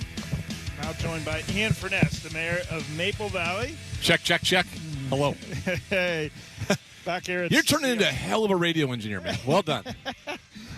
Out here at Seahawks training camp at the Virginia Mason Athletic Center, it's season ticket day. We just heard the update on the break that the Eagles are signing two-time Pro Bowl defensive tackle Jalen Carter to a 4-year, $152 million extension. It's a lot of money. That's the richest contract ever for an interior defensive lineman. Yep. Byron Murphy, I bet he and his agent noticed that, even though he's only in his coming into his third season. And he ain't been as good as Carter yet. No, he hasn't. You notice it all you want, buddy, but but the point is that yeah. tide drives all boats. Yeah. And if that is the new market for an interior defensive tackle, then his agent is going to notice that. It's $106 million guaranteed for Jalen Carter with the Eagles. Of course, the Seahawks had a chance to draft Jalen Carter. They chose Devin Witherspoon again. I don't think they regret that move. No. Listen, there were people, remember Carter's first year, though, there were a lot of people critical of Schneider and his staff for that pick of Witherspoon versus Carter. And, I get it, understand it, but that's almost like picking your favorite child. Like, they're both really good. Then you can decide who's more important. Devin Witherspoon plays 100% of the plays on defense. Mm-hmm. D linemen don't. I'll take Witherspoon. Yeah, I would say McDonald would rather have Witherspoon for how he plays defense as well. Somebody asked me this yesterday, Greg, and I think you and I have talked about this with Devin Witherspoon. I think it was Anders actually. We were talking about this yesterday a little bit. Gonzalez versus Witherspoon, like who should be higher paid? And I made the argument. I don't know if you agree, but I made the argument in Witherspoon's case. Gonzalez is a boundary outside corner. Think of Richard Sherman. Mm-hmm. Witherspoon is a Swiss Army knife. Mm-hmm. He can play 4 or 5 different spots and play them all at an all-pro level. I would argue Witherspoon is a little bit more valuable than a McDuffie or Gonzalez type guy just because of his versatility, especially with this particular head coach. Yes. And his weird science mind of defense where he's got stuff going on all the time. I think Witherspoon's a little bit more important. He's been an inside nickel during this training camp, and they brought Nehemiah Pritchett has now been the third outside corner when they move to nickel and they put Witherspoon inside. People would say, well, Witherspoon doesn't have the interception numbers. Well, teams don't throw it with Evan Witherspoon, by and large. His numbers of targets have gone way down since his first couple years, and his 3-time Pro Bowl pedigree precedes him. His reputation precedes him in offensive game plans, and he doesn't get a lot of passes thrown at him, which is why he doesn't have the interception numbers, and he doesn't get tested. And those are kind of interesting numbers, aren't they? Because that was a Sherman thing for a while. Yes, it was. Right? Like, you take part of your values, you're taking away a third of the field. Exactly, and that's what he does. Or the middle of the field if he's a nickel and not blitzing. Right. Now, he has blitz less under McDonald the last 2 years than he did his rookie year under Carroll. Right. And that's, I think, maybe an evolution of McDonald with Witherspoon, maybe a higher blitz rate for him. Yeah. Especially as teams get used to Nick Eamon-Warrior when he returns in his blitz packaging, that maybe you start offsetting them and blitzing Witherspoon more. But, yeah, I'm with you. I think he's more valuable to how McDonald plays defense. What are you hearing on contract? It's close. That also what could be delaying it is the fact that Christian Gonzalez and Devin Witherspoon have the same agent, and they could be leveraging off of each other, the Seahawks and the Patriots. It's got to be complicated, right? Because what we just talked about. Like, if you're the agent, who are you favoring? Who's getting more money? And then if that guy signs and the other guy signs the next day, then the other guy gets more money. Right. But if you're the agency, the commission's the same. You're going to get the commission on either side. You're making a lot of money, man. So they're playing off each other is what I've told may be happening here. And to see who's going to get the first, because whoever sets the bar first is the next guy's going to want to eclipse that. The indication, though, is that they're close, if no other reason. We're watching Devin Witherspoon participate. Fully. And Gonzalez is doing the same thing in New England. That's right. Which is a far cry from sitting in this same spot, about 8, 9, 10 years ago, and looking out there and seeing number 29, Earl Thomas, in a uniform, in a jersey, but with a bucket hat on and his arms folded. Yep. And holding in, as they say in the business, Jamal right? Adams did the same thing. Sorry to bring it up. No, but think you're accurate. How crazy is that to think now? Yes, it is. Yes. How crazy is that? Yes, it is. That might have been the beginning of the demise of one Pete Carroll, by the way, that situation. So, who are you getting today right off the top? Well, because I'm following the beat writer groupthink mentality, DeAnthony Bell. Yeah. Okay. I know you guys had a chance to talk to him at the podium yesterday, and I've heard nothing but great things about talking to him. His story you've written about, everyone's talked about. It's a great one. And he's got an important role, depending on Imanori's health or lack thereof. But I think would you say, even when Imanori comes back, he's on this roster? Yes. That's what I thought. Absolutely. Like there's no messing around this year. And there's year. probably none of that taxing to the practice squad back. No, I don't think so either. I think it's damn cool they gave him a ring. It sure is. And he does too. And the fact that he felt like he was still a part of it, such a cruel business, the NFL. What we didn't get into talking about Bell in the show, he's a former Division II player at West Florida who played for 2 junior colleges, and then nobody wanted him. He couldn't play for anyone. No one would sign him. So for 2017, in the middle of his college career, he took a year off from school and didn't play for anybody. No football. And he was with a construction company his dad owns in Georgia and was a volunteer for his community church in rural Georgia. That's what the starting big nickel back for the Seahawks was doing in 2017. We're gonna talk about that as well. So I'm fascinated by talking to him. I'm excited for that. We're gonna do that coming up top of the show today. We're gonna mollywop at 12:20 today. Oh, that'll be an entertaining and uplifting experience. Why do you think the team's struggling? I had people texting in yesterday. Where are those guys? And the funny thing is, well, we're not going to do it when we're going head to head with the baseball game being on another station. Exactly. The funny thing is, on our normal time at 1:00, we could have done it because by then they were down 7-2 already. Anyway, they're coming on at 12:20. Joe Sheehan 1:20, and then John Lund at 2:00 talking about the Kyle Shanahan situation down there in the Bay Area. So, among other things. That's Ian Furness next from 12 until 3 here from Seahawks training camp. Tomorrow, we're going to have Riley Mills on the air. You'll hear from him in an impressive training camp that he has had now that he's fully healthy and back from his reconstructive knee surgery. He got his first career sack in the Super Bowl. Thanks for listening. Jess and I will be back with you tomorrow. Have a great day. Ian's up next from Seahawks training camp on 93.3 KJR FM.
from the Star Reynolds Sports Desk, your 93.3 KJR FM sports headlines. All right, headlines are brought to you by Frost Brewed Coors Light. You can go ahead, Anders, if you like, and choose chill. Would you like to do that today?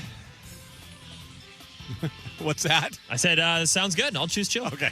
Kind of scared me for a second. I thought we dropped off. Oh. Not that we're not sitting on pins and needles for that every day. All right, here we go. Mariners lose yesterday. I'm not sure if people are keeping track. 7-3 the final. They lose 3 of 4 of the Texas Rangers. Tonight, they take on the Dodgers of Los Angeles. They're not very good at baseball, so things should go swimmingly tonight. We will mollywop coming up at 12:20 today, a mollywop Tuesday. Normally on a Monday, but we'll do it today on a Tuesday. Hey, I got a couple things. Storm tonight play host to the WNBA's most hated player. It's not Sophie Cunningham, but she'll be here. It's Caitlin Clark. Everyone hates her except for some people. We're going to get into the dumbest thing you've heard all day. Probably we're going to do that today at some point. Okay, we have great. to do that. I love when we do that. We have to do that at some point. It has to do with Caitlin Clark. Caitlin Clark, Sophie Cunningham, Fever taking on the Storm tonight. Climate Pledge Arena. Of course, that comes just a couple days after the tragedy during the bite of Seattle. So I'm going to say this, man. I hope we have a great showing tonight. We probably will because it's the Fever out at Climate Pledge Arena. The more we find out about what happened on Sunday, we know now that it's probably safe to be out there. At least it is today. It certainly wasn't on Sunday, but thoughts still go out to all those involved in the shooting. We got a lot of broadcast news for you. Eddie Olczyk is not returning as a member of the Kraken Hockey Network as part of the booth with John Forsland, JT Brown, sometimes Everett, sometimes Ian. It is his decision to step away. His travel schedule was just incredible. When I mean incredible, I couldn't fathom doing it. And that's why he's stepping away. He's got 4 grandchildren. His decision. We're going to have Edzo on the show tomorrow. So put your plums on the table tomorrow. Edzo's going to join us, Anders. Sounds good. Tomorrow on the radio show. Also broadcasting news. Congratulations to my former co-host, my first co-host here in Seattle at KJR, and a good friend, Elise at Night, the E&I show. Well, she's upgraded significantly from that. Elise Woodward is the new Husky football play-by-play voice. Congratulations to EW. I'm excited and thrilled for her. Can't wait to listen to her on the call here on KJR this fall. She said to me today, I guess now you're a little bit of a Husky fan. The answer is not in the least, but I'm an Elise Woodward fan, and I'm a Cam Cleveland fan. So congrats to Elise Woodward. That is an awesome deal for her as well. Let's get the show going. Live from the Virginia Mason Athletic Center, this is KJR's special coverage of Seahawks training camp. Brought to you by the 2026 Boeing Classic, August 14th through the 16th at the club at Snoqualmie Ridge. Details at BoeingClassic.com. Now, here's Ian Furness on your home for the Super Bowl champion 12th man. Sports Radio 93.3, KJR FM. All right, here we go on a Tuesday edition of the radio show. How's my level, Anders? You sound great. You sound great. Did I get the level back down to where it needs to be? Yes, you do. I mean, you sound fine, but we just don't want to hear a ton of background the music with the music. Yeah, dude, it is crazy loud today. Yeah, here. Like, I mean, it is crazy. I guess I can't keep track. I'll be honest with you.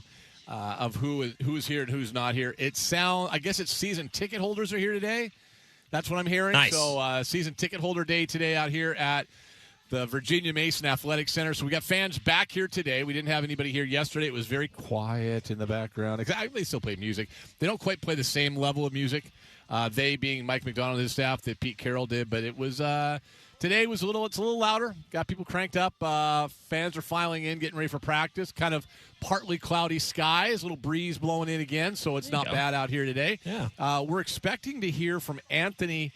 I'm getting text as we speak, so just bear with me for just a moment. DeAnthony Bell should be out here in a few minutes, but we're working on some timing, so stand by for that. Anders, let's get to the news of the day. We'll start with the baseball team. Oh boy, they start a series in L.A. against the Dodgers. So let's go down that road for a second. Dodgers are good. We all know that. All joking aside, they're very good. Mariners coming off losing 3 of 4 to the Rangers. Let's set that up a little bit, bud. Yeah, I think the Dodgers themselves have actually, not been super hot as of late. They still are a good team, obviously, but they're dealing with some injuries right now. So maybe this is one of those situations where it's a good time to get them. Obviously, they're still probably the best team in baseball. So even an injured and not super hot Dodgers team is still going to be a very tough challenge for the Mariners, especially in LA. In the next 3 days. But the Mariners, I think I've said this multiple times, to me, it's not about the opponent. It's about themselves. If you're playing the baseball that we know that the Mariners can play and have at some points during this year, I don't think it really matters who you're playing against. And that's going to be the biggest thing for me moving forward. It's an internal struggle with the Mariners. It's not about who you can line up on the schedule and try and make it easy, because we've seen this Mariners team struggle against some bad teams as well. It's about how you're playing and trusting, your own guys to kind of figure it out at this point of the year. Yeah, I would agree. I think there's – and here's the thing. This is a team that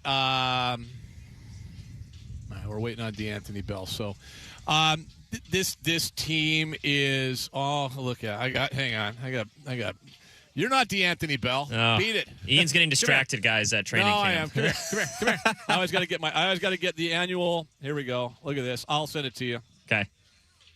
Let's see. Hang on. I'm not a good photographer. Is that good enough? There you go. My man Blitz is here. He's hey, there you go. I say my man. I don't know. Is it he, she, what, it? I don't know. Anyway, yeah, Blitz is here. Okay. Yeah, no, I think 6 days from the trade deadline. Here's the interesting thing. Detroit's here after that, right? Yeah. Detroit, you look at and go, God, they're kind of at it. They're only 4 games out of a wild card spot. You know what they are? They're only 2 games behind Seattle for a wild card spot. Yeah. This week is so critical, not just because of that, not just because of the trade deadline coming up, but also because, to be honest with you, it's that time of the year. Yeah. 1/3 of the season to go after tonight. How many games is that, Anders? Like about 60, just a little bit less than that. Yeah. It's 54. Yeah. Oh, yeah, that's right. That joke was made earlier today, and I totally forgot about it. 54, baby. Oh, God. Well, we'll see. I don't want to count this team out. I'm not going to count this baseball team out. Everyone's frustrated. I get that. I totally get that. The problem that we have with the baseball team right now, today, as we speak, is that too many of their stars are not playing well. And we talked about it a little bit yesterday in Crosstalk. Softy and I had a great conversation. Shockingly, I know. Yeah. But we had a great conversation in regards to that. They are, if Darnold's not good, if JSN isn't good, if Charles Cross isn't good, if A.J. Barner isn't good and the running game isn't there, they're not going to be a good football team. Right. Because their offense isn't going to be good. Even if you get a career year out of Torrey Horton or... even if... Yeah, which is Dom Canzone. Exactly. Torrey Horton is Dom Canzone. Yes. I'll give you another one. I'll throw another one at you. The pitching staff is the Seahawks defense. Absolutely. They can be great. Yeah. But on the days they're not great, and you're going to have those, hell, they had one last year against Tampa Bay. Right. Then is your offense good enough to carry you? Yeah. Well, this team's offense, baseball-wise, hasn't been good enough because your star players haven't been good enough. And that's unfortunate. This team has to find a way to flip a switch. And it's unfortunate because it's not one guy. It's probably multiple players offensively have to flip that switch. And I just, the Cal Raleigh thing, I don't know if we'll get into it during the Molly Wop or not. I feel as if maybe me more than others, I'm kind of hard on him. But there's a reason for that. He has to be at least decent. They decided that the catching position, the way they built this team, is arguably one of their most important offensive players. That doesn't happen with a lot of teams. A lot of good teams don't have great offensive catchers. In fact, there's not a lot of great offensive catchers in the game. They don't even need him to be great. And honestly, Anders, they need him to be good. Yeah. And he's not good right now. Yeah, and the just not good. And you can, make the argument, yes, he's still bringing value defensively, but the Mariners went into this year quote unquote planning on him being one of their best offensive players, right? Yep. He was supposed to be a guy, and no one expected him to hit 60 home runs again. No one expected him to be the same player that he was last year, right? But you still are relying on him to be one of your bigger offensive threats in the lineup. And the fact that he's hitting 6th right now and probably doesn't deserve to be hitting 6th tells you exactly kind of where things are with him. It's been just a shocking development, whether it was some off the field stuff going on in the offseason, whether it was the World Baseball Classic that's made it go down, whether it's been the injuries throughout this year, and maybe he still is playing with one at this point. Who knows? I don't know, man.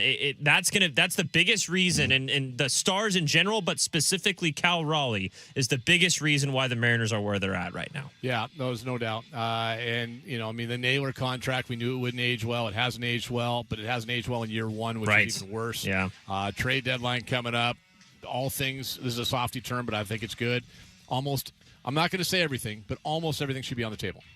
If we're being honest, almost everything should be on the table. Including selling, by the way, which, I mean, they shouldn't be. Like, they won't. Let's be they honest. Won't sell. They won't sell. Yeah, I don't think they will either. But they won't sell. I'm going to tell. I go ahead and clip this. They will not be sellers. All right.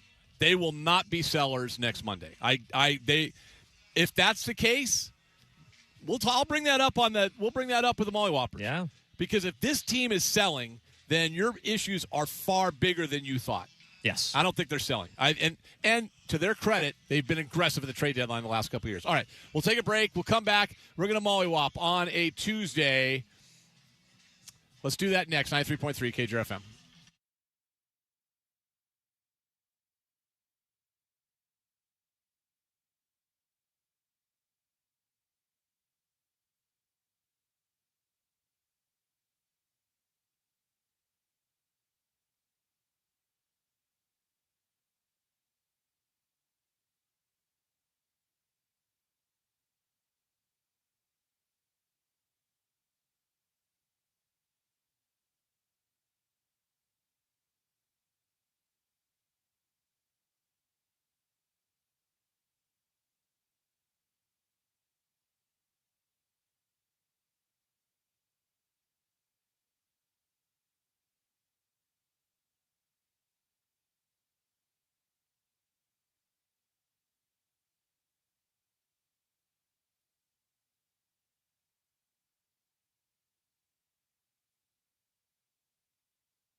Hey, it's Ian back with you from my friends at Snoqualmie Casino and Hotel, snocasino.com for your hotel reservations. You got a gorgeous view of Mount Si, Snoqualmie Valley, and so much more. The Hawks Peak Sports Bar and Grill is there for all of your needs as far as a sports fan is concerned. Great food, great happy hour, 60-plus televisions. You can also, I've done this, hang out on the back deck. Gorgeous views and all the TVs there, too. Outside, get a little breeze going. It is sensational. What a great atmosphere.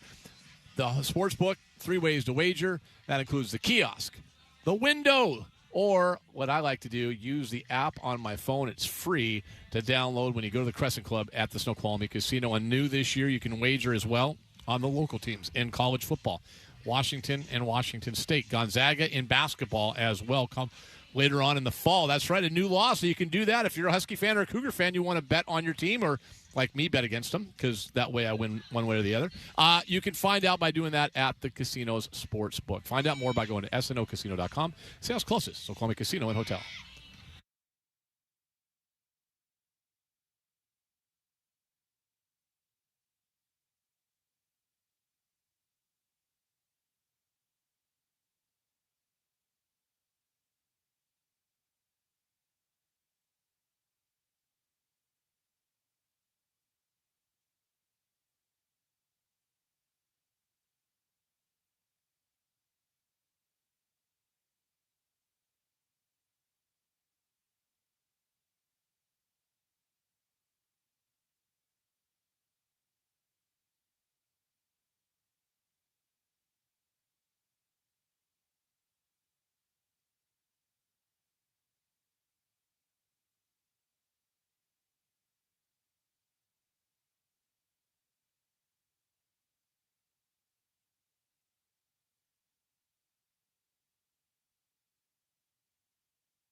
It's Monday, and that means one thing.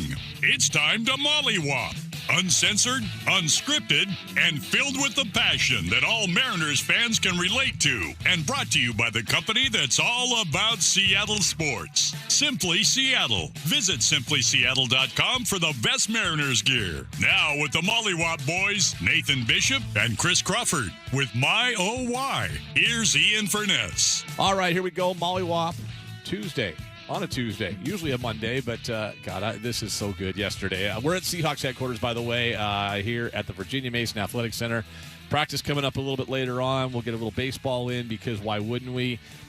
An amazing phenomenon took place yesterday. Anders can relate to this, or he can tell you about this. We get to the text line at 2:30, about 30 minutes after the Mariner game ended. And by the way, Simply Seattle brings you Mollywop Mondays on a Tuesday. SimplySeattle.com, Mollywop 15 at your checkout. We get to I open the text line. I hadn't looked at the text all day, sitting out here in the sunshine. I look down there, and after what happened, the deal was sealed 30 minutes prior, losing 3 or 4 to the Rangers. Anders, there's a number of texts. Where were the Mollywop guys today? Yep. Where are Nathan and Chris? People were pissed. They needed someone to vent. They didn't need the flagship broadcast to tell them how many hard hit balls there were yesterday that meant nothing because they landed in a glove or foul. They needed some reality checks. And as we said, well, it doesn't make sense to have a Mollywop Monday on a Monday at the exact time the baseball team is playing. Although, as it turned out, by the time 1 o'clock rolled around, we could have done a Mollywop Monday. 2 o'clock. What? Yeah, 2 o'clock. Yeah, it could have been perfect. Yeah, it could, because by then it was. But even Anders, it was 7-2 at 1 o'clock. Oh yeah, you're right. You're talking when the game was really over. Yes. By the time our normal time rolled around, it was already a 5-run deficit. Oh, yeah. And outside of the Richie Sexton, Josh Naylor double later, to score one meaningless run in the proud tradition of Richie Sexton, it was over. George Kirby was already throwing BP at that point, right? Yeah, that was what I'm sitting out here, guys. You'll love this, Nathan and Chris. I'm sitting out here, and Anders, I go, how's the game going? He goes, just what he said. He goes, well, George Kirby's throwing BP. Oh, okay, good. I guess that's not well. We'll just move on to football. Nathan actually has his Seattle Seahawks old school Chuck Knox hat on, which is courtesy of Simply Seattle. You can get those on the website right now. All right, boys, we got a lot to discuss. Enough of me. Let's get to you. After a 1-week absence, and there was a lot of talk about should that absence be extended, right, Chris? We discussed that. We discussed it. Ladies and gentlemen, he's back. Nathan Bishop, after last week, what you saw, fire away. You know, guys, I'm increasingly less angry and more sad as I watch this season play out thus far. I'm not really sad for myself because I'm kind of dead inside. I've talked at length about that on this show, that I this team doesn't really make me feel anything, and they haven't really, with the exception of the playoff run last year, at any time this decade, because of just the way they are and the way they conduct their business. But there's so many people who really invest themselves into this season and who came into this season so excited. I mean, there was so much expectation and hype. And even though I didn't love the Mariners offseason, I didn't hate it either, unlike the last time they made the playoffs in 2022 coming into 2023. And then you looked at the way that the division looked to line up, and we've talked about it all ad nauseum, that like this team would have to really bomb to put themselves in threat of not making the playoffs. And now here we are, we're 1 game away from the 2/3 mark of the season, and they've done exactly that. That's what they've done for the first time. I know I wasn't here last week, so you guys I couldn't really talk about it last week, but that was probably good. I'm actually worried about them missing the playoffs right now, talking to you guys for the first time all season. It feels like it's in play. I don't think that I would necessarily wager money on it if I were a betting man, but the way that this team has played, the way this team acts, the way that Chris talked about it so well on Mile Why a couple nights ago, just they don't look like they want to be there at any point in time. And I know they do. I know they care. I know they do. But it doesn't look like it when you watch them sleepwalk through game after game after game. And when you see, I love this rotation, and the rotation is why this team still has a chance to make the playoffs. But when they come into the biggest series of the season and give up runs in the first inning, I think every single game to a mediocre Rangers team. It's so frustrating to watch. And I'm just stuck feeling sad. I'm sad for people like Chris who had demands to make the World Series. I'm sad for Grandma. I'm sad for all of the people. I've been kind of interacting on social media a little bit more in the last week just to try to get a feel for how people feel about this. And I have people reaching out to me saying things like, hey, I was born in 69. I've followed this team my entire life. I don't know if they're going to make a World Series while I'm still alive. Like, man, that makes me sad. That really, really bums me out to hear. And so now we're in it in a way with this team for the next 32 games. We will know after the Boston series, the next 32 games, going into early September, whether this season has a shot. Because if they play it all the way that they've played for the last month or two over the next 32 games, it won't be a problem. You won't have to worry about it because they'll be 10 games under 500 and it won't matter what the September schedule is like. So I'm going to let Chris talk, but I just want to share one thing really quick, because the thing that I've talked about over and over as we've been doing this show is this group of players has responded really well when they get their back up against a wall. And believe it or not, looking at the stats this decade, they've never been more than 5 games better than they are right now through 107 games, which is where they're at right now. 4 of the 5 seasons, 2021, 2023, 2021 through 2023 and 2025, they finished 33 and 22 4 times out of the last 5 years when they desperately needed it after sleepwalking their way through 107 games. It is a huge ask for them to do that again. The schedule is harder. I think the team is worse than it's been any of those seasons, but they deserve a chance to see if they can do it one more time. I really hope they do, for all of the people that deserve to see a winning team here. Well, I think we all hope they do. Molly Watt Monday brought to you by Simply Seattle, simplyseattle.com. Molly Watt 15 at checkout. Chris follows some of the same Instagram accounts I do, obviously, because I saw the same name. It's Greg McKegg today, one of the all-time great names in hockey. Greg McKegg. Yeah, Greg McKegg wore number 69 and wore it on purpose for sure. Just one of the all-time great names. And I should point out we do this on Zoom. That's where I'm seeing the name, so people are like, what? Yes. And someday we're going to have the technology to see this on Zoom, and then people will really get a good chuckle, although some of the names you'll have to be careful with, sir.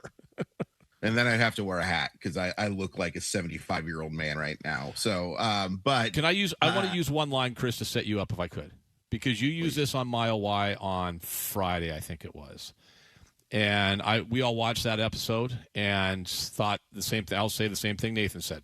One of your better ones. It was gold. You used a line throughout, a theme. Show me it matters. Yeah. Show me it matters. I'll let you go from there. Real quick, it's totally okay that we weren't on yesterday. I know you needed Corbin to try to make Jake Bobo a thing for the 6th straight year. So, I understand that totally. Do not pick on my friend Corbin, please. I love Corbin, and I love Jake Bobo, the blocking wide receiver who everybody wants to be more of a thing because of other reasons. It's just... It's so weird because everything Nathan just said, I totally agree with. And the fact... Here's the main takeaway I want from this. I think it'd be really easy to give up on the Seattle Mariners, but for the reasons Nathan brought up, and also for the reasons of what the Seattle Mariners have been through as a franchise, don't give up, guys. Don't give up on the Seattle Mariners. The Seattle Mariners may have not played well enough to earn our respect and trust. And guys, tomorrow's the 2/3 point.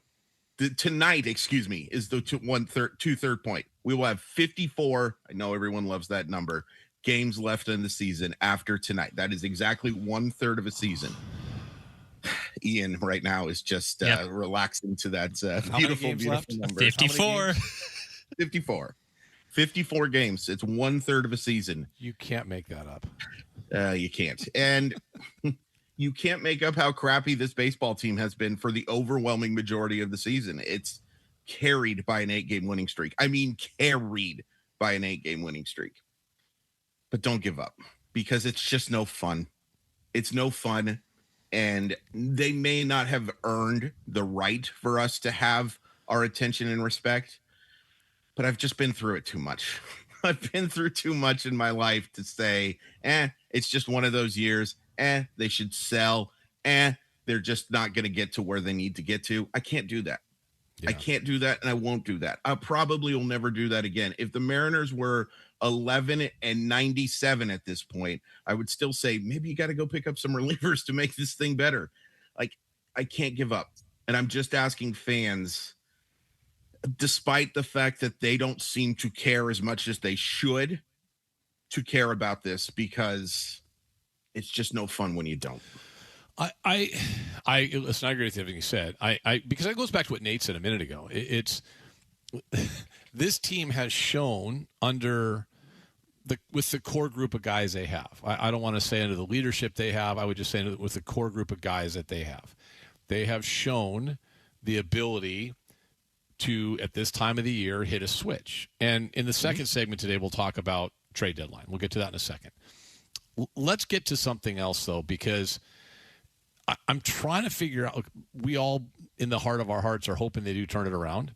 God, what would a series win over the Dodgers do for you? Now, I would think a lot, but we've had two instances lately in terms of possible momentum shifts, and it's meant nothing. Cal Raleigh's grand slam, and since that time, he is, I believe it's 4 for 41. Dom Canzone, you want to talk about a batting practice pitch. That's what he saw the other night, and good for Dom. Yeah. Where would this team be without Dom Canzone right now? Like, where would they be without him? I know that was for you specifically, sir. But honestly, they've had those two opportunities, and both times they come out and laid eggs afterwards. So let's talk about a couple guys specifically. Chris, I'll start with you. We brought this up yesterday. The esteemed baseball analyst Dave Mahler brought this up. We were talking in crosstalk, and we've brought this up before too. As I sit here at Seahawks training camp at the Virginia Mason Athletic Center, if the Seahawks offense had this season, if Sam Darnold throws 20 interceptions, JSN has 500 yards receiving, and your lead running, or let's say, and Charles Cross gives up at least a sack every game, are you going to be any good? The answer is no. You're going to be awful. In the case of the Mariners, Cal, awful. Julio, isn't Julio's OPS outside of the top 50 in baseball? It is, I believe. Like, is he really not a top 50 offensive player? And, I mean, Randy's been okay, but Naylor has not. He's the king of meaningless hits. So, guys, let me start with you, Chris. How can it turn around with those guys 2/3 of the way through the season all having those types of years? It can't. It just flat out can't. As good as Dom Canzone has been, and by the way, well, I'll talk about a little bit of the Canzone thing later. As good as Canzone has been, as good as Cole Young has looked, I thought Colt Emerson actually had his best series in a long time. That was really encouraging to see. You need your big boppers to bob. If they have no shot, just the same thing for the starting pitching. Like, if your starting pitching gives up runs in the early innings that often, you're putting yourself in such a detriment there. It's the same thing for these big hitters. You have to have these guys hit. It's the most obvious point is obvious thing. And, it's the one thing that you got to give Dan Wilson a little bit of a break on is that, hey, it's not Dan Wilson's fault that Josh Naylor grounds into a double play like every single time there seems to be a big moment. It's not his fault that Julio Rodriguez has now pretty much established himself as a bad first half player. Now, bad is too strong a word, but disappointing first half player. It's not his fault that Cal Raleigh has gone from being the deserving MVP to one of the worst hitters in baseball. Like, that's not on Dan. There's other things. There are other things for sure. But these guys have to get going. And it's, what's the phrase? The Billies and Joes and X's and O's. Billy and Joe got to start hitting the baseball over the fence. And if they don't do that, they have no shot. Forget about doing something that they've never done before. They're going to do something that they do an awful lot, which is watch October baseball from home if those guys don't get going really, really quick. Nathan. I think we can talk about this. We can go down the line and go player by player here and talk about how much we think that it's unrealistic that to foresee what they've done this year coming. I think the big one is Cal. I mean, the drop off was going to coming into this season. There's no way he was going to be what he was last year. To Chris's point, seeing him become one of the worst offensive players in baseball is just not something that you would ever think is going to happen. It's just completely unrealistic. The other guys, I mean, Julio honestly is like, this is just kind of who he is until the last 2 months of the season. And then he goes super cyan and his hair catches on fire. And he's like one of the best players in baseball for the last 2 months. Whether that happens this year or not, we don't know yet, but this is in line with the way that he has been over the course of his career, other than his rookie year. And Josh Naylor, I mean, here's the thing, guys. Here's what I keep coming back to. I don't disagree with what you're talking about, but here's what I was thinking about coming into the season, that there is absolutely no way that this group of position players as a whole is going to be as good in 2026 as they were in 2025. Julio was fantastic. Cal was the MVP. Josh Naylor played out of his you-know-whating mind while he was in Seattle down the stretch last year. There was no way in the world they were ever going to be that good, and the Mariners absolutely knew it, and they still didn't actively go out and get the guys that they need. Does that excuse the poor performance? No, it does not. And I'm not saying that the front office is at fault for these guys not performing this year. But it is frustrating that just a very mediocre white guy sitting on a couch yelling into a microphone once every Monday, can see that kind of thing coming, which means the team can see it coming, and they're still not taking the steps to try to build in the kind of, support group, a kind of a lineup that can withstand some of these things at least. Like, you can't have these guys all underperforming and still be a great offense, but you could have these guys underperforming and get by, which is all you need this offense to do, given that the rotation has been exceptionally healthy this year. And it's just really frustrating. I'm not excusing the players. I'm definitely not excusing Dan, although I don't think it's his fault that these guys are underperforming, those guys specifically. But it's just frustrating to feel like you can see that kind of stuff coming to a certain extent and not see any steps towards trying to hedge against it. It's really, really hard to watch. Chris, before we wrap up this segment, you want to touch in on Dom Canzone a little bit more? It just the sigh of relief was something that was actually more disappointing to me than inspiring, to be honest with you. Like, this team looks like it is just not having any fun whatsoever. And I understand there are fun police out there who don't want to see the Mariners have fun. They want baseball was played a certain way. They want the grit, the enthusiasm. That's not what this team is supposed to be. I watched this team look like one of the most fun units in baseball for a very long time. Now, some of that's Eugenio Suarez, but Josh Naylor was having a ton of fun. Cal was having fun. Julio is always having fun, is the one exception for this. But it was disappointing to me to see that it was a sigh of relief instead of a moment of celebration. And that's kind of when I knew they might be screwed. Because if that's the feeling that they have right now, is that they are playing not to lose, that's a bad way to play baseball. That's a bad way to play sports. That's a bad way to live life, is to play not to lose. They look more relieved to not lose than happy to win. And that's extremely disappointing to me. Let me wrap up this segment with this. I'm going to throw a softie at both of you guys. You can only have one. Who are you more concerned about? Josh Naylor, Cal Raleigh? Chris? Josh Naylor, because at least I'm getting some defensive value from Cal Raleigh. Like, at least he's still a really good defensive player. And here's the other thing. It can't get worse. I promise you guys. And if it does, my goodness gracious. But Josh Naylor doesn't provide any defensive value. He doesn't provide any hitting value. And these cute little stolen bases just don't help all that much. Like, they just don't give you the same type of value of being a first baseman who has an OPS below 700. I've seen teams win with catchers with bad offensive numbers who play good defense. It's really hard to win when your first baseman is a well below average hitter. I completely agree. And I've been talking to people for the last, since I got back from vacation, who are talking about how there was this universally praised signing to sign Josh Naylor. And to an extent, that's true because the Mariners had no other option at first base. They basically had to re-sign him. But I just want to recall this guy being the guy that they gave a 5-year contract to after all of the free agents that they've avoided like the plague for the rest of this decade. And this is the guy that they locked into. And that's not disparaging Josh Naylor, but you're talking about a guy who's at best a 10th best first baseman or so in Major League Baseball, and you're signing him for his 30s with a body type that's probably not going to age well. It's really concerning, man. Like it's if this is year one and this is the start of the decline, oh boy, it's going to get bad. They need a bounce back from him so badly, because if he's not hitting 25 plus home runs and WRC plusing 125, it's such a black hole. It's really bad. All right, let's do this. We'll take a break.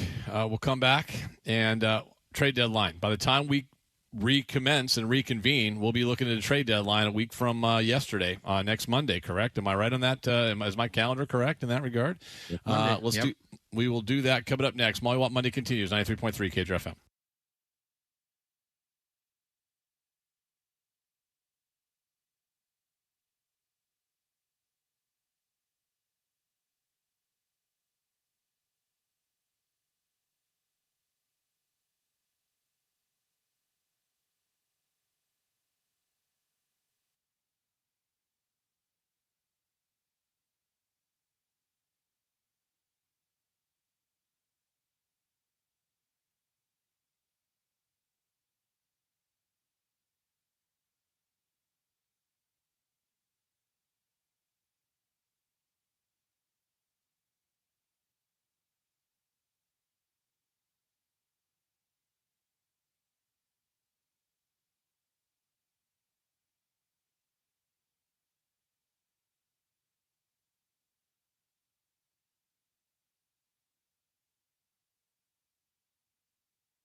Monday.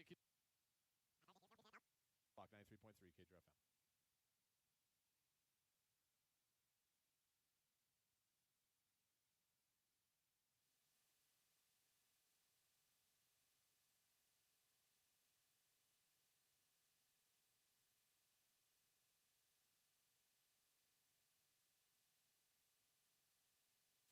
Now back to Ian Furness at the Virginia Mason Athletic Center and our special coverage of Seahawks training camp. Brought to you by the Boeing Classic on Sports Radio 93.3 KJR FM.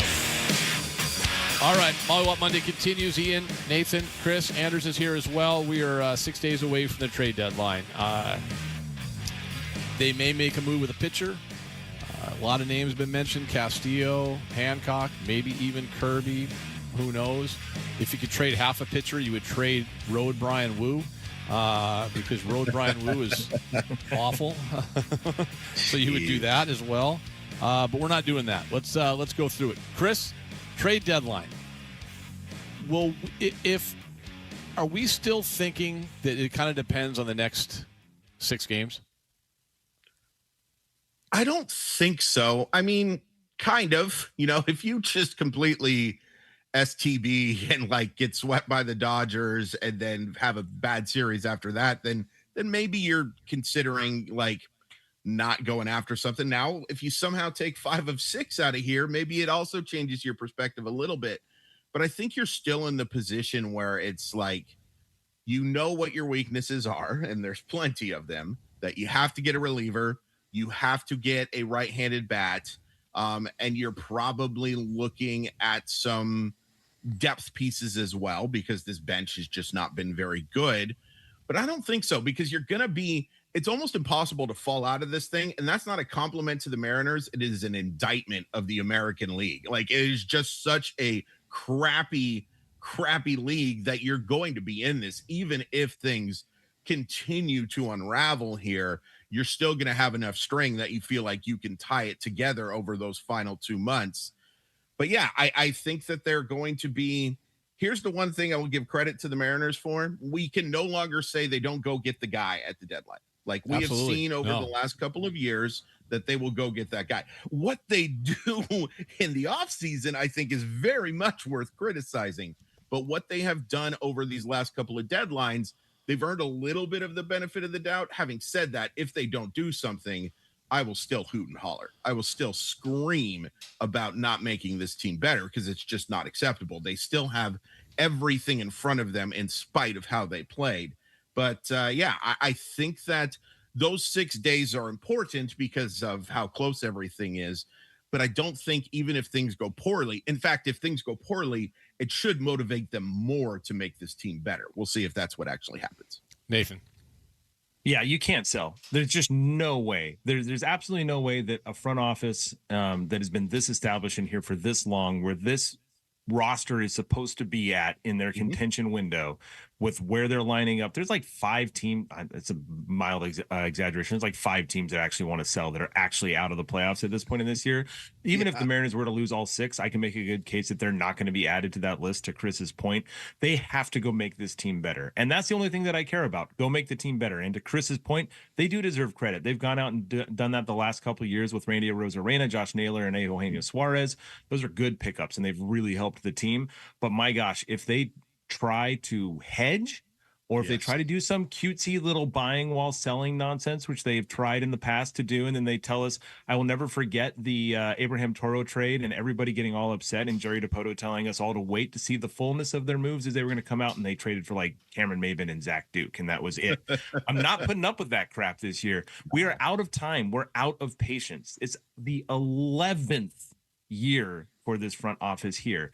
And I don't, if they even think about selling, this is the group this group should not be allowed to sell. The people that are in charge should not be allowed to oversee a sale, because if it's time to sell, it's time for them to go. So they better be buying, and they better be buying as much as they possibly can. And if that means trading from the major league roster, which is something that they are loath to do for obvious reasons, they better do it to get a really damn good player. I don't want a role player. I don't want somebody who's part of an 8-part platoon or some crap like that, or a bench player.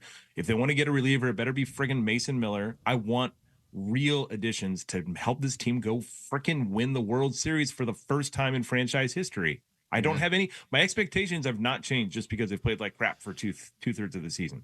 I might be in the minority here. I don't think there's a player in baseball that I like more than Mason Miller, and mostly because of his ties to my like the type 1 diabetes, what he overcame. The story is really similar to what we went through as a family, and I say we, mostly my son. I love the guy, and he's the best, period. But it's unless you're trading Munoz, I don't want to do that. Like, you've already got that guy that you can't use half the time. Hell, he goes 6 days without pitching. You know, you're gonna like, it just makes no sense. Like, I get it, he's great, but you need help elsewhere. Especially, I don't know. Let me go back to segment 1 of Molly Wap Monday on a Tuesday. Offense. So let's do this, Chris. Who are the guys on the current roster, or even in the minors, that they should think about moving? So the only guys that I am not trading are Cade Anderson. You couldn't trade Cal Raleigh even if you wanted to, and you shouldn't want to. And Julio Rodriguez is somebody that you're not moving. Everything else, I think, is within play here. Like, this is one of the things about their roster. And by the way, Josh Naylor is an incredibly untradeable contract at this point as well. But and maybe Cole Young, like that's maybe one other guy that I'm like, hey, I'm hanging on to, because I think he's shown flashes of brilliance and has a chance to be a 4-win player for a really long time. Everything else, I think, is in play here. And the opportunity that the Mariners present is you can upgrade pretty much anywhere. Third base is realistic. Shortstop is realistic. Second base, probably not realistic. Other than up the middle, because Colt Emerson, and I would want to upgrade at shortstop. Anders and I had a long conversation about it, but everything else should be in play here. Luke Raley should absolutely be a trade target for them. Like, a guy that you should be looking to move to a team that can better utilize a platoon bat, and a guy who has an on-base percentage as low as Luke Raley does. Like, everything should be in play here. And that's the cool thing, is that they could, like, literally make a move and upgrade almost everywhere to make this team better in a realistic fashion. So everything should be on the table, honestly, but Cade Anderson. Nate. Yeah, I mean, Chris is obviously the minor league expert, and he's the guy that understands the positional value better than I do. But I'm just struck by there's a couple guys in the rotation I'd really not want to get rid of. I really don't want to get rid of Bryce Miller or Brian Wu or Emerson Hancock. Makes tons of sense for me to trade. And you're probably Logan does. Like, you want to keep Logan, right? I mean, Logan's I love Logan Gilbert. Right now, I don't think he has a ton of value, given that he's going to be a free agent pretty soon, relative to some of the other guys in the rotation. George Kirby is probably the guy that has the most value in the rotation, and I love George. I'd be sad to see him go, but given the unique circumstance, I understand why the team doesn't want to trade from their rotation, given that Cade Anderson might be their third best starting pitcher right now in the organization. I'm sorry, man. Like, I get why you have this, but like, that cannot be a hard and fast rule that you're not willing to make an exception for in this case, because you can get real talent for George, and George is probably not going to resign here, from my understanding. And so you might as well do it. You're not going to make the team significantly worse, more than likely. And that's my big thing. If you're going to trade from the major league roster, as long as there's a plan to backfill so that you're not losing a lot, that's totally fine. But you need to get offense almost anywhere, to Chris's point. And I know it really made him mad when I did it 2 weeks ago. Maybe get some defense while you're at it. That wouldn't hurt to have a couple competent defenders out there with the gloves. So there's just so many ways to improve this positional group in my mind. And as long as there's a plan for fill in the hole that you create if you're trading from the rotation, I have no issue with it. It's really, they're not going to trade Cade Anderson. They're not going to trade Brian Sloan. Other than that, whatever. All right, let's do this. I do, but real quick, Nathan, you mentioned the numbers they put up last year in the final third of the season. Mm-hmm. Didn't that come in large part because they made the trade for Naylor and Gino? Yeah, absolutely. And I would say they deserve full credit for those acquisitions, for the Naylor trade and for the Suarez trade. Yes. But I will also point out that last year's team at the trade deadline had two glaring needs that were very obvious, which were first base and third base. And there was one team that has been proven to be a very willing trade partner with the Seattle Mariners that fell out of contention at exactly the right time, that just so happened to have a good first baseman and third baseman who just so happened to be on expiring deals. That set of circumstances that lined all of that up for them to acquire those guys, which again, they deserve full credit for doing, is probably not going to happen again, man. It's probably not going to perfectly line up for them. They're going to have to do something they don't want to do. They're gonna have to it's going to have to be uncomfortable. It's going to be an uncomfortable move. Yep. If they're going to, Chris, would you just yes? If they're going to make a trade that impacts this roster, makes them better, it's going to have to be something that's uncomfortable in terms of moving players that are going to be like, I don't really want to move pitcher A, B, or C, or possibly, but it's going to take something like that. Absolutely, it's going to take them doing something uncomfortable, moving something that alters their plan considerably, and the Mariners don't love doing that. I think more than any franchise in baseball, they do not love to alter that plan. But if they're going to improve this team beyond the margins, they're going to have to do something that you give up some really good players for. Andrews, make a note of this. These guys are on hold for the rest of the week, waiting for something to happen. I feel that we may not talk again. Well, we have a text thread that's maybe the most entertaining part of my daily life. I'm sorry. We do need to discuss something real quick. I think we need to take Benton off this.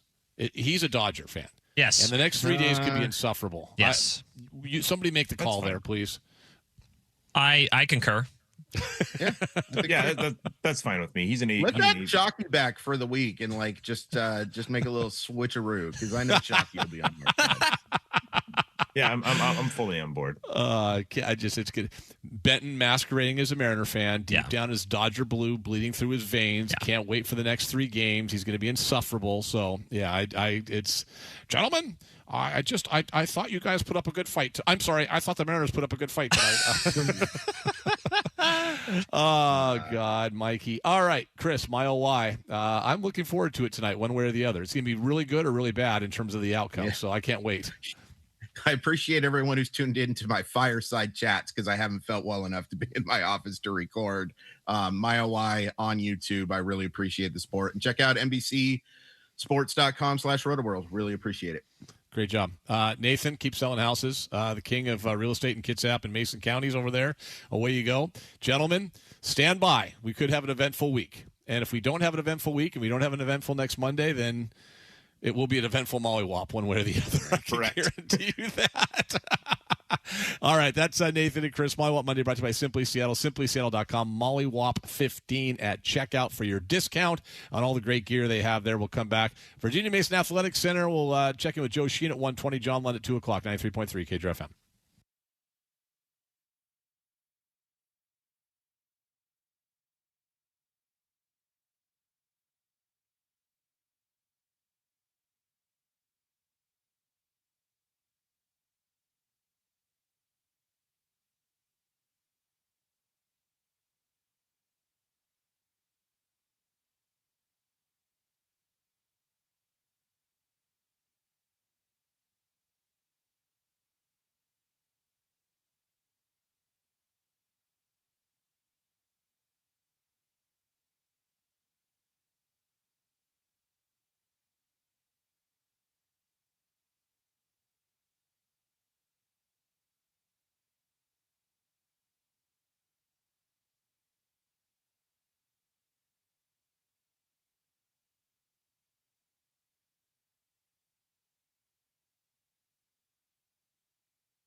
from the Star Reynolds Sports Desk, your 93.3 KJR FM sports headlines. Brought to you by Frostbrew Coors Light. Choose chill. We're live at Seahawks training camp, Virginia Mason Athletic Center. Day 4 for the Hawks, day 2 for us, day 3 for me personally. We all caught up? Good. Yep. Here we go. Kenny McIntosh released yesterday. Knee injury lingering, just wasn't going to get healthy in time, so they moved on from Kenny McIntosh. We wish him the best. Good dude, man. Had him on the show 3 times over the years. Yeah. Hopefully he gets healthy and gets better. Jalen Carter, 2-time Pro Bowl selection, signed a 4-year, $152 million extension. It's worth up to $160 with the Philadelphia Eagles. Remember the big debate? Carter or Witherspoon? Right. Who do you draft? I really don't think you could go wrong either way. No, both been pretty good. Witherspoon, I'll favor Witherspoon. He's on the field for every snap, but Carter gets a big deal. Again, the biggest contract for D-tackle in team history. Hawks getting ready to get on the field here in just a couple seconds. Guys starting to wander around on the field. Season ticket holder day, jam-packed. Grass berm over to our left here on the shores of Lake Washington. Storm tonight taking on Caitlin Clark, Sophie Cunningham, the Indiana Fever. More on that and the dumbest thing you're going to hear today coming up at 1:45. Mariners lose yesterday, 7-3. Next up, Dodgers tonight. You just heard of that, us discuss that with the Molly Whoppers. Joe Sheehan's going to join us here in about 15 minutes' time. Talk about Brian Wu on the road. News from the broadcast world. Do you want the good or the bad first, Anders? Let's start with the bad. Well, the bad is Edzo's out, and I don't want to make it sound like that. That's a bad way to phrase it. Yeah. Eddie Olczyk has made the decision not to return to the Kraken broadcast, the Kraken Hockey Network this season. Edzo, the legend that is Edzo, he's scaling back. He's got 4 grandkids. We all know his battle health-wise over the years, beat cancer. Yep. His travel schedule's insane. He's doing more games for TNT, and he's scaling back. This is not a Kevin Calabro, Tom Dundon situation, guys. I'm glad you said that. Yes. Let me, because it's you saying that, not even Ian. Yeah, right. It is 100% his decision. He let a lot of us know last week. They announced it today. He's going to join our show tomorrow. We will have many a laugh tomorrow with him. All right, and we'll put our plums on the table, as they say, and have some fun with Edzo tomorrow. And then you know what? He also did say. He did tell me, he said he's going to join us a lot this year. So put your plums on the table mentality. Thanks, Edzo. The good news is my former co-host. Man, I'll tell you what, I'm a star maker. I am an absolute star maker. What, just like 15 years later or something like that? Well, I mean, I'll go through the list. Okay. Abby Chin. I'll take credit for Rossini. I worked with her at Comcast Sportsnet down in Portland with the Blazers broadcast. Brooke Olzendam. I mean, go through the list. Yeah. Chris Haynes. Oh, yeah, there you go. Now it's Elise Woodward. Everyone does better than Ian. Anyway, Elise Woodward is the new voice of the Husky football team. Here we go. Live from the Virginia Mason Athletic Center, this is KJR's special coverage of Seahawks training camp. Brought to you by the 2026 Boeing Classic, August 14th through the 16th at the club at Snoqualmie Ridge. Details at BoeingClassic.com. Now, here's Ian Furness on your home for the Super Bowl champion 12th man. Sports Radio 93.3, KJR FM. All right, we are here at the Virginia Mason Athletic Center. It is day 4 for the team, day 2 for our coverage on the station. I was here Saturday, so my 3rd day. They get a day off tomorrow to the Seahawks. You know they're looking forward to that. Get to sit back and have a little bit of a breather after 4 days of football. And as Mike McDonald said yesterday, post-practice, telling us that on Thursday when they come back, they're going to be in the pads, and away they go. So, yeah, real football starting on Thursday, at least sort of real football. I mean, it's, I guess, USA football with those junior coaches when you're training, they call it thud, so they'll hit. They won't take guys to the ground, but there will be some contact. We'll get the one-on-one pass rush drills, which are always a ton of fun to watch. Very competitive, so that's coming up on Thursday.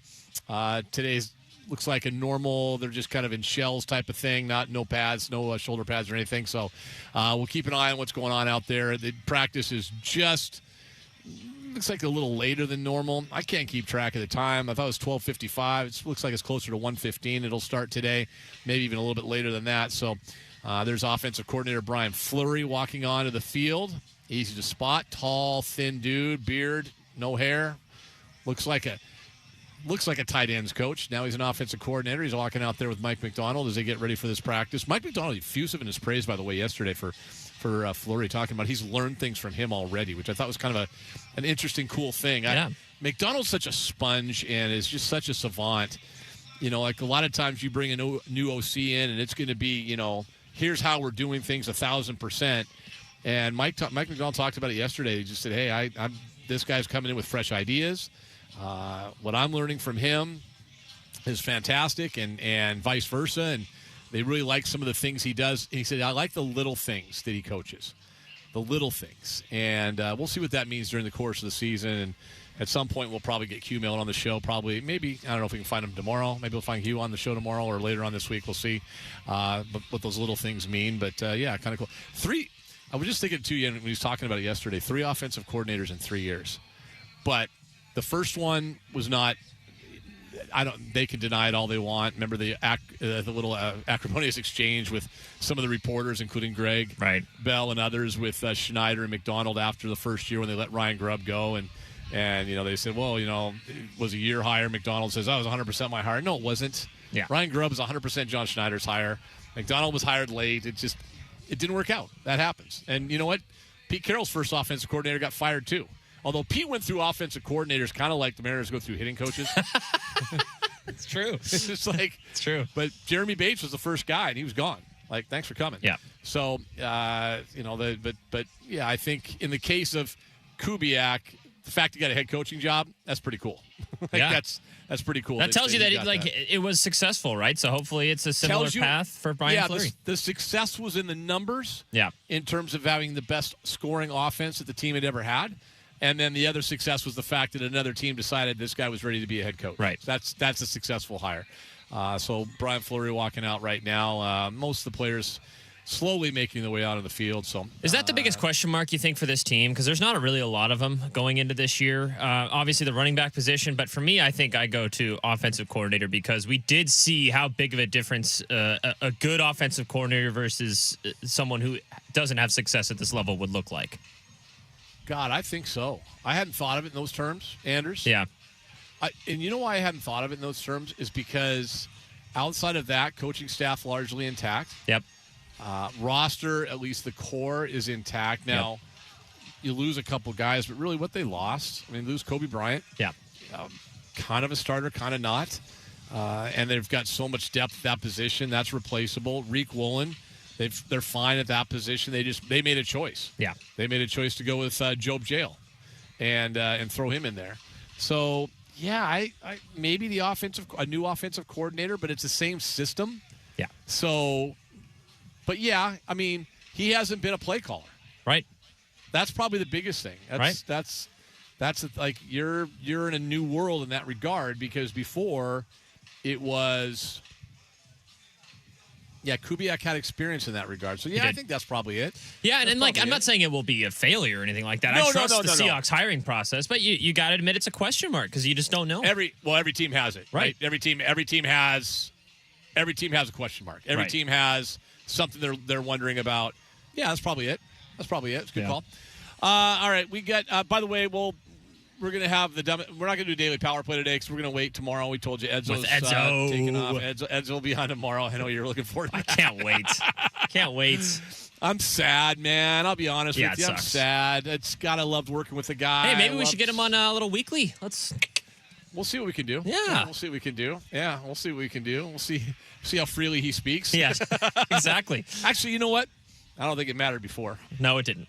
It didn't matter at all. Right. That guy said whatever the hell was on his mind, and that's why we loved him. And good for Elise Woodward, man. I'm very happy for my former co-host. And she's been doing the Portland Fire game. She did a Husky football game a couple of years ago when Tony was out or sick she's or great. Something happened. So good for her. Good for Washington taking that step and giving her that opportunity. Okay, when we come back, our guy, your guy, my guy, Joe Sheehan is going to join us. Joe Sheehan. The Joe Sheehan newsletter. Brian Wu doesn't have an issue on the road. Or does he? That's next.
It's now time for Ian's weekly visit with Joe Sheehan of the Joe Sheehan newsletter, brought to you by Northwest Handling Systems.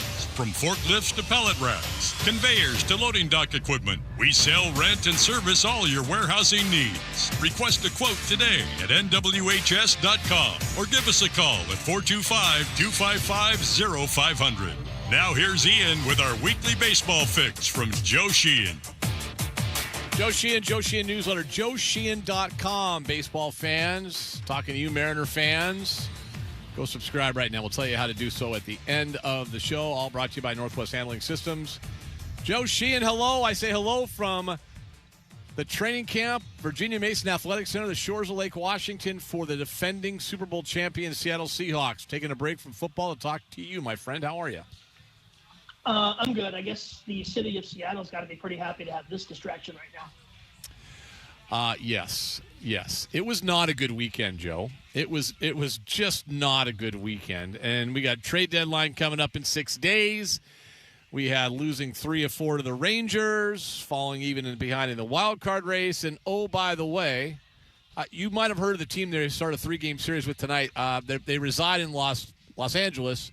Chavez Ravine, I think is the place called. You might have heard of it. That should be easy, right? You know, with the Dodgers, you never know what you're going to get. Obviously, the talent's there, and they're the best team in baseball. But right before the break, they lost 4 or 6 it was to the Rockies and Diamondbacks. And you can always tell this time of year where it's just like they know the regular season doesn't mean anything. You know, some years they'll be the 1 seed, some years they'll be the 2. Last year they were the 3. They just need to show up on October 1st and play whoever they play. So you never know. And Dave Roberts tends to manage his bullpen even now in late July with an eye towards October. So I know the uniform, I know the stats, I know the record, but the Dodgers can sometimes not be as tough as you think they'll be. Well, see there, Anders, you wanted some good Love news. it. There you Love got it. it, huh? That make you feel better? Feel a little better about that? Yeah, I think so. Okay, good. We got a little bit of good news. You went inside a box score, I do believe. What was that, Saturday with the Mariners and the Rangers? Is that right? Yes, it was. Saturday or Monday? No, when was that? The 24th? No, it was Saturday. I watched that game pretty closely. Bryce Miller. I want to go talk about that for a second because I thought this line caught my attention. Inability to put hitters away was costly. And finishing guys off, Bryce Miller's been really good for Seattle since coming back to the injury list. We'll get to your friend Brian Wu before we. Trust me, Joe. I know you're waiting for that. We'll get to that in a second. But with that game, and you talked about what he was able not to do with his fastball. What did you see from Bryce Miller in that game? Yeah, he had a bunch of 0-2 counts, and he wasn't putting guys away, and that was pretty critical to the whole process. You go back to the 4th, the Jake Berger at bat. He's 0-2 on Jake Berger. And look, Jake Berger's not a bad player, but when you've got Berger right on right, 0-2, you got to be able to put him away. He threw him a fastball up, and it was just a really, really bad pitch. And Berger took it out. And that was really the key play in the game. You go back, go to the 6th, the rally that ended up being the difference in the game. He was 0-2 on Nimmo, gave up a single 1-2. 0-2 on Evan Carter, which Evan Carter, I loved him coming through. He obviously had the great postseason in 23, but he's also somebody you got to be able to put away 0-2. And those 3 plate appearances were the key. Now, last night, Miller, it was the first time in Miller's career that he had actually had to start with those strikeouts. And a lot of it was because he was getting these 2 strikeouts and couldn't put guys away.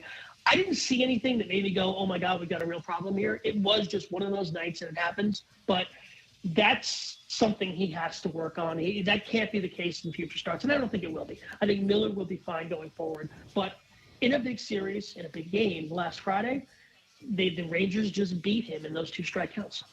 One of the things, Joe Sheehan joining us, Joe Sheehan newsletter. Let me look at before we get back to our baseball team and the trade deadline's looming, and I love your thing on the rentals. We'll get to that here in a second. Joe, we were wondering going into this series, who and what the Rangers were, and one of the show before me, Greg Bell hosts it. From the Tacoma News Tribune, and he had the beat writer on from the Dallas Morning News. Name escapes me, but he had him on, and he talked about the fact that, hey, the Rangers aren't really fully committed to doing this year. They're not really sure who they are. They're not kind of like the Mariners are. By all accounts, we kind of feel like they're all in. And he said, well, the Rangers, if they split the series or lose 3 of 4. They may just kind of start looking at selling and doing some things. The opposite happened. They win 3 of 4. who are the Rangers? And I'm going to throw this at you. To me, the Rangers, Jock Peterson might be wasn't he like the worst hitter in baseball last year? Now all of a sudden this guy's killing Seattle. Like, what the hell's going on with the Texas Rangers? This is the thing about baseball. I mean, guys can have really bad years and then bounce back, and that's something that Mariner fans are going to want to keep in mind when it comes to Cal Raleigh. Josh Naylor too, as a matter of fact. But yeah, Peterson. This is what he's done. This is why they signed him to that 2-year deal a couple of years ago. And he was terrible last year. And he's a limited player. Has to play against righties. Really can't play in the field. They actually had to play him in right field at the Yankee Stadium a couple of months back, and it was ugly as heck. He's just not out. He's just a DH at this point. He's the kind of player who you don't see a lot. Like guys who are just platoon DHs, it's hard to fit them on rosters now because you're only carrying 4 bench players. One of them obviously has to be a catcher, one has to be able to play shortstop. You don't see guys like this on the roster very often, but he's had a huge year for them. He's been their best hitter, which kind of blows my mind when you think about, Wyatt Langford and Corey Seager and some of the other guys they have. I want to respectfully disagree with the person you were referring to earlier. Corey Seager's 32, Jacob deGrom's 38, Nathan Eovaldi's 36, Brandon Nimmo's 33. I don't think there was ever any chance the Rangers weren't playing for this year. They didn't spend a ton of money over the winter, but you look at the contracts they have on hand. They shuffled some money in the Semi and Nimmo deal. I think unless they were completely out of it, I don't think they were going to sell, and I think there were probably a decent chance they were going to buy. And obviously now, 3 out of 4 later, they're leading the division. It's really not a selling position. There are a lot of teams trapped by the standings right now, but the Rangers aren't one of them. The Rangers are going to, I think, try to pick up a power arm from the right side, maybe a bat or two, although it's not entirely clear where they fit one in, especially after Seager comes back. But I think the last series was more about the Rangers than the Mariners. The Rangers are a good run prevention team, and they scored just enough to beat you. Remember, they've been outscored on the season. If you look at third-order record, things like that, the Mariners are clearly the better team. But, again, we get to a point in the season where I can give you all the predictive metrics I want, and you get to point at the standings and say, shut up. Well, it is interesting looking at, because we've talked about it before, run differential, and kind of take a peek and see where teams are at. And when you look at the American League right now, the division leaders, 2 of the 3 are plus 42. The Rays and the White Sox. The Yankees are plus 88, and the Red Sox plus 48. Those are the top 2 wild card teams. And then everyone else, except for the Tigers at plus 25, which is an outlier, and they're 50 and 57, and the Mariners at plus 8 have a negative run differential in the league. The Mariners, though, Joe, I should point out, Anders, help me out here. Weren't they like a plus 31 not too long ago? Yeah, they definitely had a much better Pythagorean, run differential, so to speak. That's a huge ass word. I have no idea what that means. All right, big words though, Joe. Let's look at that race though, because we'll get into trade deadline and everything else. Are the Tigers still in it in a wild card 4 games out? They are, right?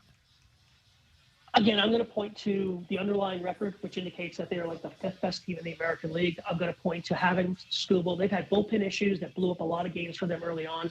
Kerry Carpenter's going to be out for a bit. They got to try to replace him, but the teams in front of them are just not good. I know the White Sox are a great story, but they've been outscored. The Guardians have been outscored. I just don't remember last year. The Guardians were 15 back in this division, so you can't tell me that 6 back with 56 to play is too much to make up on 2 teams that you're better than. I did a whole thing yesterday about how they should keep Skubal, in part because I don't think they're going to get a whole lot for him, and I stand by that. It would be nice if they would win a game this week. I mean, help me out here, guys. But I don't think this is a team that should be selling. I still say that they have a chance to win the division. And certainly, everybody short of James Madison in the Colonial has a chance to win the wild card now. Joe Sheehan joining us, brought to you by Northwest Handling Systems. Joe, I'm going to do this exercise just for giggles for a second. If you were doing a show for somebody in, maybe it's Detroit, maybe it's Cleveland, Chicago with the White Sox, what have you, and they said, Joe, we're trying to figure out last year's team in the ALCS not named Toronto, who obviously we know what's going on with them, having all kinds of issues, a lot of injuries and everything else. But what about the Mariners? Joe Sheehan, who and what are the Mariners with a third of the season left? They're a team whose core has really let them down this year, and that's really the biggest thing. I mean, they've gotten such good performances out of the next tier down. When you look at Raleigh and Canzone, and Cole Young is a hell of a player, league average hitter and a plus defender. But Cal Raleigh, obviously one of the big stories of the season. Josh Naylor, slightly below average hitter, and frankly, if he's not giving you the bat, he's not helping you much at all. Julio Rodriguez, I keep projecting for MVPs, and he keeps coming in as a good player. Julio Rodriguez is going to end up leading this team in WAR. Well, might be red. But you expect him to be the 6-win guy. He's going to end up being a 4-win guy. So that deficit, Rowley, Naylor, Rodriguez, those guys not playing well is the difference between this team being in first place and this team chasing. That's the biggest story for the Mariners this year. They're hitters. And I think that the rotation statistically is really good. I guess you're going to pick on me about Brian Wu. That hasn't worked out. But look past the ERAs and look at the FIPS. And there's not a starter in this rotation with a FIP above 4.37. The 5 of them are in the 3s. And frankly, I didn't see Emerson Hancock coming. So you can't pick on this rotation. I do think the loss of Matt Brash, because they had the bullpen lineup, certainly they traded for Ferrer from the left side. But now you drop off to Bizzardo from Munoz. And then the drop off after Bizzardo is to did I see Bobby Ayala warming up in the bullpen the other day? Oh, my God. Stop it. Stop Don't it. do it, Joe. Joe, listen, I've been nice to you. I have not brought up Road Brian Wu. You brought it up yourself. You bring up Bobby Ayala. The gloves are off, sir. If you start doing that in this town, my God, Joe. That's like. They could trade for Heathcliff Slocum. Oh, God. Make it stop. Make it stop. The Jason Varitek trade was one of the great ones of all time. Okay, it is Joe Sheehan Newsletter joining us. You want to talk about Brian Wu's road record real quick? Should we do that? What the hell? Because didn't you text Anders at one point and say, "Uh-oh"? I think you did. I think there was an exchange between you two behind my back. Is that true? The night we had talked about Wu going into a start in Miami. And he didn't pitch well. And I texted Anders. I'm like, I guess I don't have to hear about this. And then the Texas start happened, Joe. Then the Texas series happened. I'm going to – I can't say it enough times. Single-season home road splits are just noise. I know it looks ugly. And some of this is exacerbated by the fact that the home stats are going to be better in a very good pitcher's park. But you're just not going to let me – 11 starts now on the road? Everything I know as a stat head is gonna tell me 11 starts is noise. Anders, does he have a start against the Dodgers? He started on Saturday, right? I don't think he does because the 6-man rotation. So no. 6-man, man. Ain't nobody happier about the 6-man rotation than Road Brian Wu right now. I'll tell you that. He gets to come home and see the Tigers on Friday. It looks like. Okay, Joe, rentals, trade deadline, all that. Let's talk about rentals for a second because I think that's an interesting one. We always, as it turns out, Geno Suarez was a rental last year. Josh Naylor, I don't know if he was truly a rental, but they had to re-sign him. But Joe, they bring him back as well. What are the dilemmas that teams are facing here 6 days away from the trade deadline? Well, you have 24 teams within 5 games of a playoff spot. So there are a whole lot of teams in the middle of this that are contender. They're trapped by the standings is the phrase I've been using, where you look at the standings and they're 2 games out of a playoff spot, which is an impossible position to sell from. You can't make that case. But when you look, you say, well, this team is under 500, and they look even worse if you look under the hood. But you can't sell when you're 2 games out of a why do we have 12 playoff teams if teams are going to sell if they're 2 games out? So you only have 6 clear sellers right now. And I think the Blue Jays will, and the Reds will. But when I say I think, we talk about teams that if they were to win 3 in a row, now they're 3 back or 2 back, and now can they really sell? Things are really congested in that middle right now, and there's no guarantee they get less congested by Friday, Saturday, Sunday. Trade deadline at 6 p.m. Eastern on Monday. And I'm excited. I do all my radio on Tuesday, so I get to come on talk to everybody the day after the trade deadline. It's going to be awesome. I just don't know that we have a market. We can't define enough sellers right now. Yeah, the Mets will trade you Freddie Peralta, but Freddie Peralta is the reason that they're 40 and 60, whatever it is. The Giants will trade you guys, but again, the Giants aren't a very good team. There are teams like the Rockies that just don't really have a whole lot to give up. The Nationals don't have a whole lot to give up. So it's very hard for me to see a market being made right now without some more teams defining as sellers. And I'll tell you right now, man, there are GMs this week. They'll never admit it, but you can't tell me there are GMs out there thinking, let's just lose 4 in a row. Just make the decision easier for me. That's what we're wondering here, honestly, in Seattle. I think, worst case scenario, 6 game. Anders, what's the worst case scenario? They go 2 and 4. You could put a 1 and 5 in this week and really make it Honestly, it makes their job harder because of the then you're position 53 there, and they wouldn't be that far out still. They'd probably be at most 4 games out. So I don't know. 50, yeah, they'd be 53 and 60, and probably 4 games out of a wild card spot, maybe 4 or 5 out of the division lead. So what do you do if you're Jerry DiPoto, Joe? I mean, Let's not kid ourselves. The worst case scenario is 0-6. I mean, that can happen. We just saw the Marlins lose 12 in a row. The Cubs lost 10 in a row earlier this year. I mean, there's definitely some downside risk here. What you want to avoid, hopefully, is going 3-3, and where you're kind of, okay, we're still 2 out in the wild card, we're still 3 out in the West, and what do we do? I think short of 1-5, 2-6, 0-6, where other things happen as well to push you back, it's going to be very hard. You've put so much into this roster. Like, I would have a very hard time giving up on a year when this is when you're supposed to be competing with Raleigh, with Naylor, with Rodriguez. And I don't know the trades that are being proposed for the Mariners. Take one of those starters, take 2 of those starters, try to get some offense. Like, I'm seeing things like Matt Shaw. A lot of people talking about Emerson Hancock, Matt Shaw matching up. I don't think the Mariners need a Matt Shaw. Matt Shaw is a very good defensive third baseman who's like a 110, going to be a 105, 110 OPS guy. OPS plus. I was a 110 OPS guy. What you need is some big hairy monster in the middle of the lineup. You needed the Astros to trade Yordan Alvarez, which isn't happening now. And I'm not sure that guy is out there. It's a very hard lineup to crack. Like, you look, okay, Donovan's going to come back at some point. He's probably got to play third base, even though he was terrible over there. Maybe Colt Emerson goes down at that point. I thought we were going to talk about Emerson today and a whole bunch of Emerson research. Fire away. What do you got? No, stop right there. Stop. We got a couple minutes. Let's go down that road for a second, because we've had that conversation here. When Donovan does come back, what do you do with Donovan, and what do you do with? I mean, you're not moving Cole Young, and JP seems to be sitting there at third base. So what do you do with Colt Emerson? I mean, both of them are problems at this point. JP Crawford hitting 215, and not really. He's drawing walks, which was pretty much what he does. But if you look at Colt Emerson, he had a really good first 13 games. Came up in mid-May through the end of the month, really good numbers. And since then, 51-9 strikeout to walk ratio. The strikeout rates have just gotten out of control. And when you dig in under the hood, you find that he has one of the highest chase rates in the game. So he's not showing that plate discipline that he did in those first 2 weeks. He also swings through more strikes than most hitters. So there's just a lot of ways in which he's just not getting the bat to the ball in productive ways. And, we got to take a step back. We're used to now rookies coming up and dominating. And even Emerson, those first couple of weeks. But he's 20 years old, and right now he looks like a 20-year-old, doesn't have a ton of experience above A-ball, kind of getting worked. I would not have a problem. I love the guy. I love him as a player. But I would not have a problem with him being the guy who loses his job when Donovan comes back, just because you're squeezed. You don't really know where you can put guys, and Emerson really is hurting this team. You talk about the offense. I mean, the bottom 5 offense over the last 30 days. And that's all the guys that we've talked about so far. It's just a whole bunch of guys not hitting. And it's not fair entirely to Emerson, but I think he's going to probably have to be the odd man out.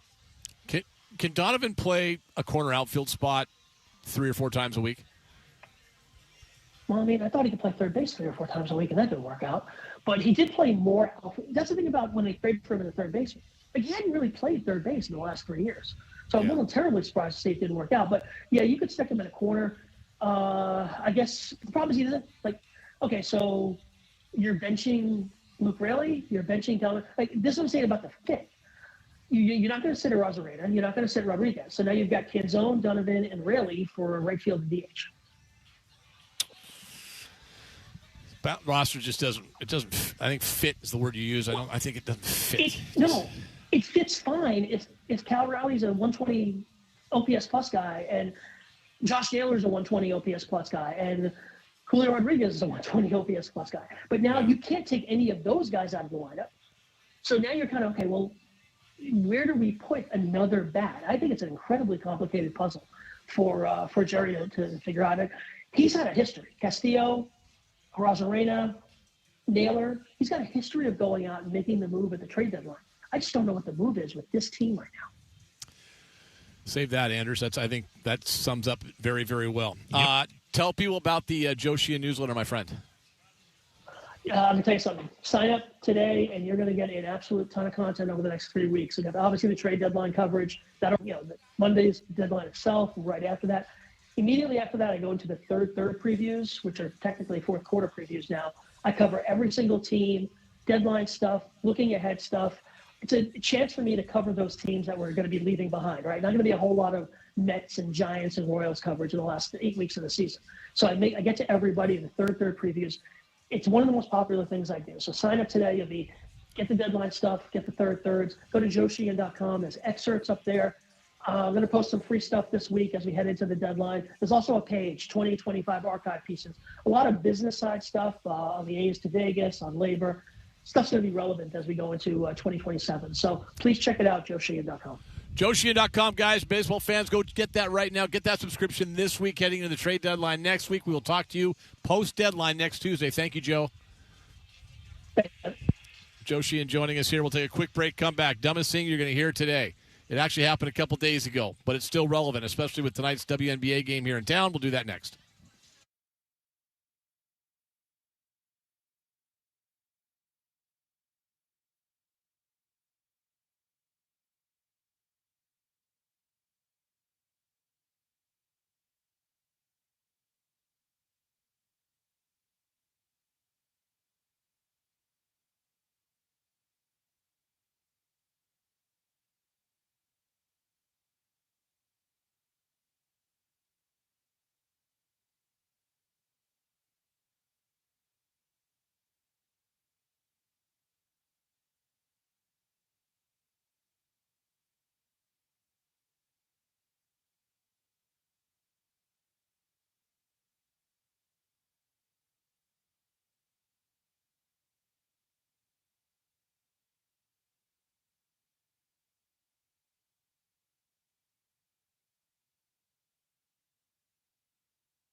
The Ian Furness Show proudly presents Ignorance at its finest.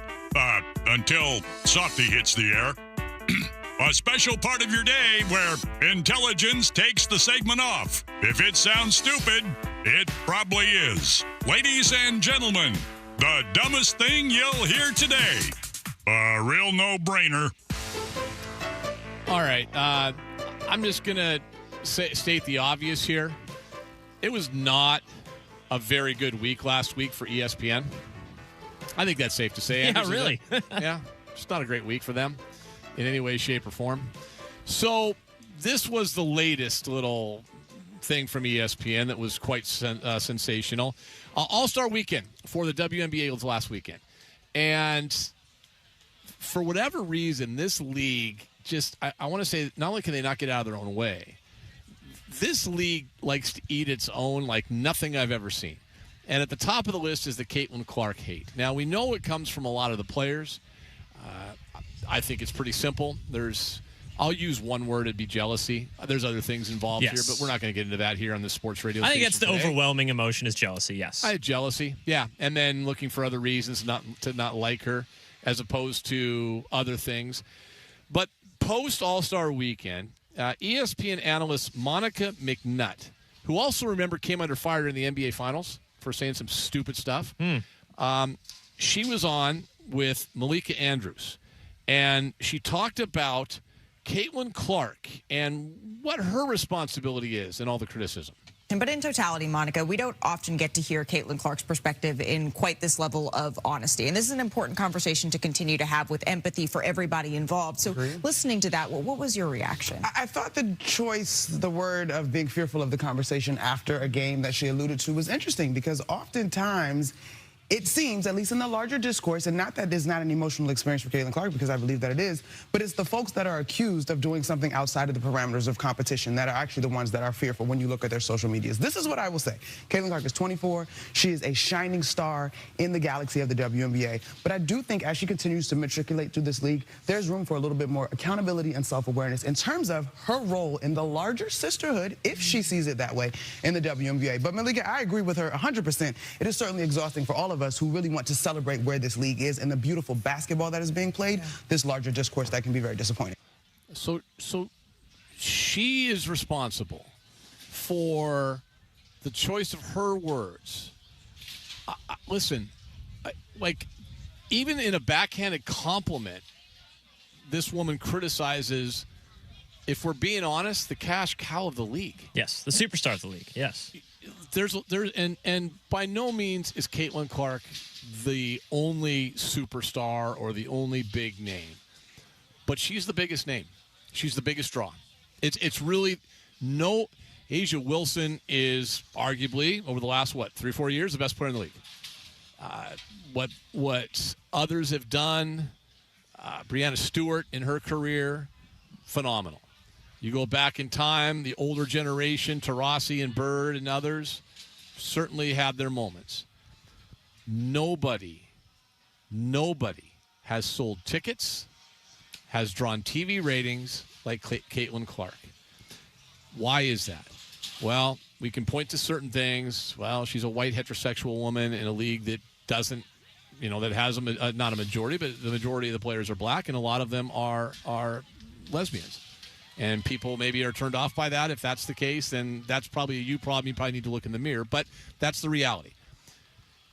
I look at it like this. Why is she such a draw? Well, I'm going to go back to the days in college.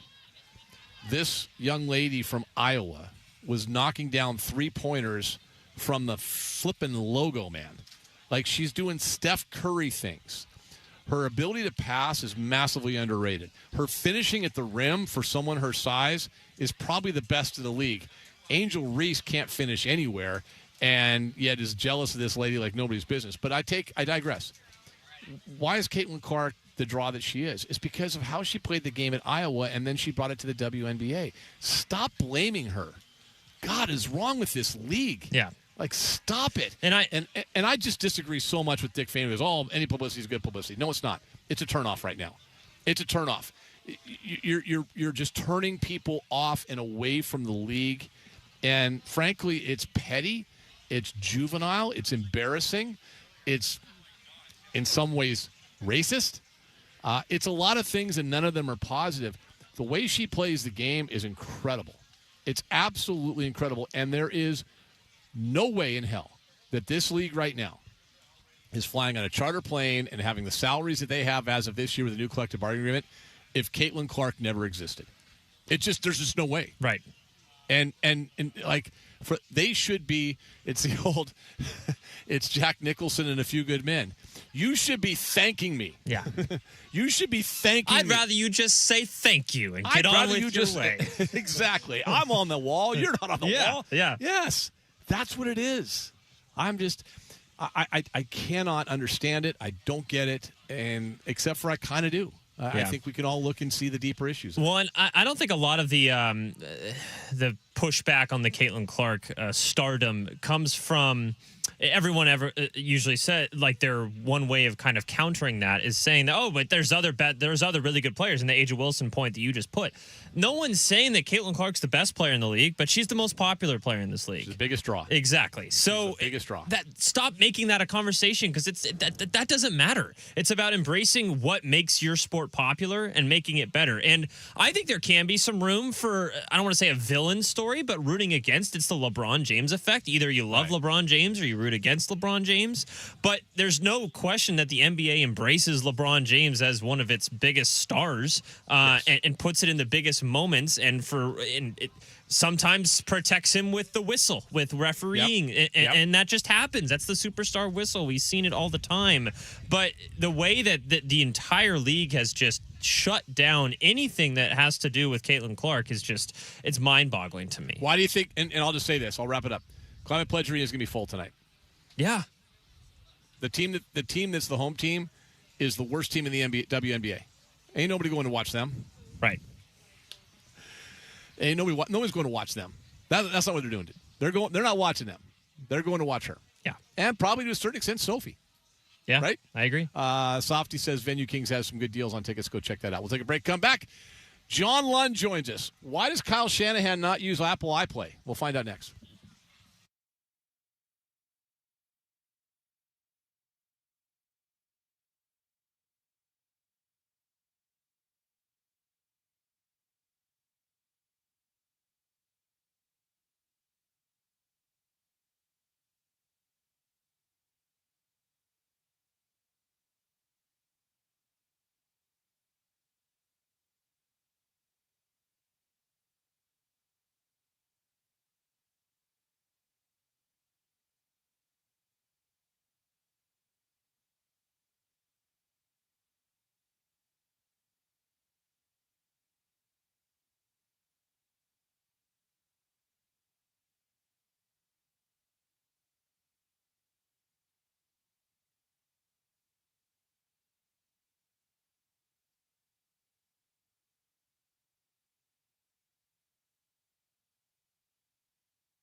from the Star Reynolds Sports Desk, your 93.3 KJR FM sports headlines.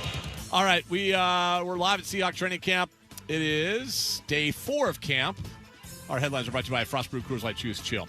Mariners lost yesterday 7-3 to the Los Angeles Dodgers, or to the Texas Rangers. Next up, the Dodgers. That series starts tonight.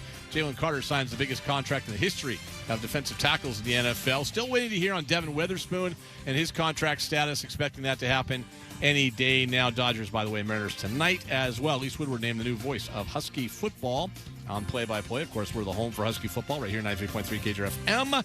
And Edzo is not coming back to the Kraken broadcast this year. Eddie Olczyk has made a decision on his own. It's not a Tom Dundon thing, but he is not coming back next season. He'll be on the show coming up tomorrow. All right, let's move into hour number 3. John Lund standing by. Live from the Virginia Mason Athletic Center, this is KJR's special coverage of Seahawks training camp. Brought to you by the 2026 Boeing Classic, August 14th through the 16th. At the club at Snoqualmie Ridge. Details at BoeingClassic.com.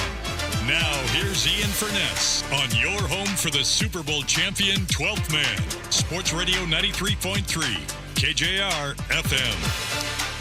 All right, we're back here at the Virginia Mason Athletic Center. It is day 4 for training camp. It is the final day before they get a day off. They'll get a day off tomorrow. Mike McDonald telling us yesterday that tomorrow's day off will then be the day before they put the pads on, which is coming up on Thursday. First day of pads for the Seahawks. They'll be out here. We're waiting on John Lund. He should be joining us in just a second as well. So as soon as we hear from him, we'll drop him in. The big news coming out of the Bay Area and in the division, really, I guess, as well, Anders, would be the fact that Kyle Shanahan got in that nasty car accident a week and a half ago, and not good at all. So we'll talk to John about that as he is standing by. Here we go. Welcome to Ian's weekly visit with John Lund Unleashed. He's a Bay Area media icon who's known Ian for over 25 years. But don't let their age change your opinion of them. John takes you through the Bay Area and the NFC West and dukes it out with Ian over the Niners and the Hawks. So let's unleash it. Now with John Lund, here's Ian. All right, John Lund joins us right here on the Beacon Plumbing Hotline, his weekly visit, all things NFC West and all things sports. Hello, sir. How are you? Now that it is officially football season, I hope we are booming loud on speakers at the VMAC. I officially hate you again, Seattle. Seahawks fans, your Super Bowl season is over. I hope you have many devastating injuries and close losses. The 12s thing was stolen from Texas A&M, and it's corny after all. Much rain to you. Good morning. What? Good afternoon. Good evening, my friend. You did all that for nothing. We're not on speakers, buddy. What's wrong with you? And also, you're a closet Seahawks fan. We all know this. Yeah, that's the other part of the equation here, fella. Get out of here. And by the way, do you think Mike McDonald or any other coach would allow us to have speakers with sports radio blaring during an NFL training camp, especially as the non-flagship station? Like, we're lucky. That's true. They do. Yeah, that's pretty nice. I will say that is pretty nice because the Raiders would let us down on the field back in the day. Yeah. The Niners, Harbaugh, I told you this, Harbaugh sticks us back, and then they just kept doing it. I was doing some radio in Phoenix, and they have this great setup. Their team stinks, but they have this beautiful setup. I've been to their camp already because they're starting early because they start August 6th against Carolina and all this kind of stuff. And they put you in a nice spot, but that is the flagship. But you're right. As a non-flagship, as the flagship, we got put in where the kids go for the day of the game. They'd have to bring guys down there. And it was like this romper room with like changing state. We're the flagship of the Niners. And they're sticking us in basically like there's changing stations and toys and toy boxes and little TVs. I'm like, what is with this? Yeah, very unprofessional. Our setup is sensational. Actually, we're in the I guess what would be the northeast corner, right along the side of the building, and there's fans to our right, fans to our left, up on the berm. The field is about the end of the end zone for one of the three fields is maybe 15, 20 yards from where I'm sitting right now. So not bad. That is nice. They do a nice job. That's good. Yeah, they do a nice job. They do a good. Very nice. We usually get a player on every day. We didn't get that today. We're gonna get that coming up on Thursday, maybe even tomorrow as well. On the day off, we should be getting something a little bit later. So yeah, it's a very, very good setup and not bad. You know what? Worse places to be, Lund, than and Lake Washington is Lake Washington's about a 7-iron from where I sit. Little breeze blowing depends on today. your 7-iron, but yeah, that's good. Well, I mean, it's like 130. I need to hit a 7-iron that far, so it's like I'm not a 150 guy. Those days are over. So, all right, buddy, let's get into it. What the hell is going on with Kyle Shanahan? Well, from what I understand, somebody told me this, and Kyle did go public today with this, but I did know about this a little while back, and they're just like, no, it's the weirdest thing ever because people knew about it, but they weren't supposed to talk about it. And then, so now that Kyle has kind of come out and said what the deal is, so apparently he was reaching for his phone, he had dropped his phone, he was reaching for his phone, and he looked up and he was across the median and he hit a woman, and it was 100. He came out today and said it was 100% his fault. But I can't remember a time. You can help me with this. I can't remember a time in which a coach. I mean, we're talking about 40 stitches in the face. I've seen some pictures. 40 stitches in the face, a broken hand, 3 broken ribs. We all know if you've broken your ribs before, man, it is brutal to have broken ribs. But he's got 3 broken ribs, a major concussion. He is out at camp, but he's way, way far away from the action. So yeah, he's lucky to be alive, to be honest with you, man. I mean, everybody always says that, an inch this way and an inch that way, but I mean, he crossed the median and went head on, I mean, let me just go to the story itself, because it's an interesting dynamic in today's NFL where, I mean, you can't do anything. If you're you can't do anything in today's NFL without it being known. And it didn't come out until about 8-9 days after it happened. Like, how does that occur? Like, how do they keep that thing covered up? And I mean, I understand the local guys, and I'll just say this with the local guys, because I know we're in it every day. When you're a local guy, there's sometimes things you see and that you're not allowed to talk about. Now, a car accident is something different, but you're just not allowed. It's just this, and there's a professional courtesy and kind of a give and a take. Hey, I want to get a couple good interviews. They're going to help me out. You scratch my back, I'll scratch yours. The national guys, Schefter, Rapp, those guys, Garofolo, they don't have that type of. How does nobody know about it or report it? My theory on it, and I don't know how tight it is, but my theory on it, and you just hit it right on the head. I know that people knew about it, and it doesn't make them bad reporters. They're not Shams. They're not Schefter. They're paid to break football news, but there's a fine line, and you and I have both been there. I've seen things, done things, been on team planes that I'm not saying anything about that, and because it doesn't serve you any purpose. So, we've all done it as reporters over the years, but this is a major story. You would think that someone would break it. But the only theory I have is if they had been playing, and you and I joke about this all the time, if they had been playing in San Francisco versus in Santa Clara is a smaller city, as you well know, and smaller police force. And, there may have been some things that get done there that like, hey, by the way, this happened, and maybe they don't get reported or something like that. And that's the only thing I can think of, because this is all, as you know, this is all public records. Anybody could have looked it up, but nobody did. And there are so many people involved in this, from police to hospital to people to like all these different people and reporters and all these things and reports that are readily available publicly. And not one thing got out. Like it's one thing to keep it within an organization. There are certain organizations that are good and bad at that. The Niners happen to be really good at keeping it in, but this wasn't just 49ers. This was like a whole thing, but I don't think it could have happened if it was up in San Francisco, if you catch what I'm laying down. It's Santa Clara. It's just a much smaller place, and so it's a little bit tighter, and you could maybe do that, like, a Green Bay versus an LA or something. Santa Clara is not San Francisco, and it happened in Santa Clara. So I guess, but again, having said that, like if this had been a player and it had been domestic violence, I think it gets out. Right. It's weird. The whole thing's weird. Yeah. Well, it just screams, are they covering something up? I think they said no, that he wasn't inebriated or anything like that. So that's what they said, or the toxicology, what have you. So it's just a case of lesson learned, almost a tragic one at that, we all done it. We've all reached for something or what have you and stuff. And it's what, I guess in some ways, it's the definition of, wait for it, an accident, right? That's kind of what happened. It was an accident. But the football reality of it, John, is this. I mean, I'm sitting out here watching, and I mean, as well as anybody, the grind of training camp is something else, right? Like the grind is severe, and when you're grinding, those coaches are grinding more than the players are. Like, players are long gone and coaches are still here. And, especially a head coach, that's I know just watching how McDonald interacts and what he's doing. I mean, his days are, 16, 17, 18 hours this time of the year. You're prepping for a season. You're evaluating, like a head coach, you're evaluating tape of every position group every day, along with the 11-on-11s, the 7-on-7s, all that stuff. I'm not, and listen, I do not want to diminish the incident, and I'm not making light of it either with the rivalry. This does not help the 49ers in terms of competitiveness this year. This is a setback for them. No, you're 100% right. And the way that Kyle coaches is the way that McVay coaches, McDonald coaches. They coach hard. Not that all coaches don't, but when you see Kyle out there, he's not just standing around, walking around, like that. He's in every aspect, especially offensively, of this team. So, yeah, it's a huge setback. I mean, he is really hard, and I'm sure Mike McDonald's the same way. I've never seen Mike coach, but I've seen a lot of coaches in camps.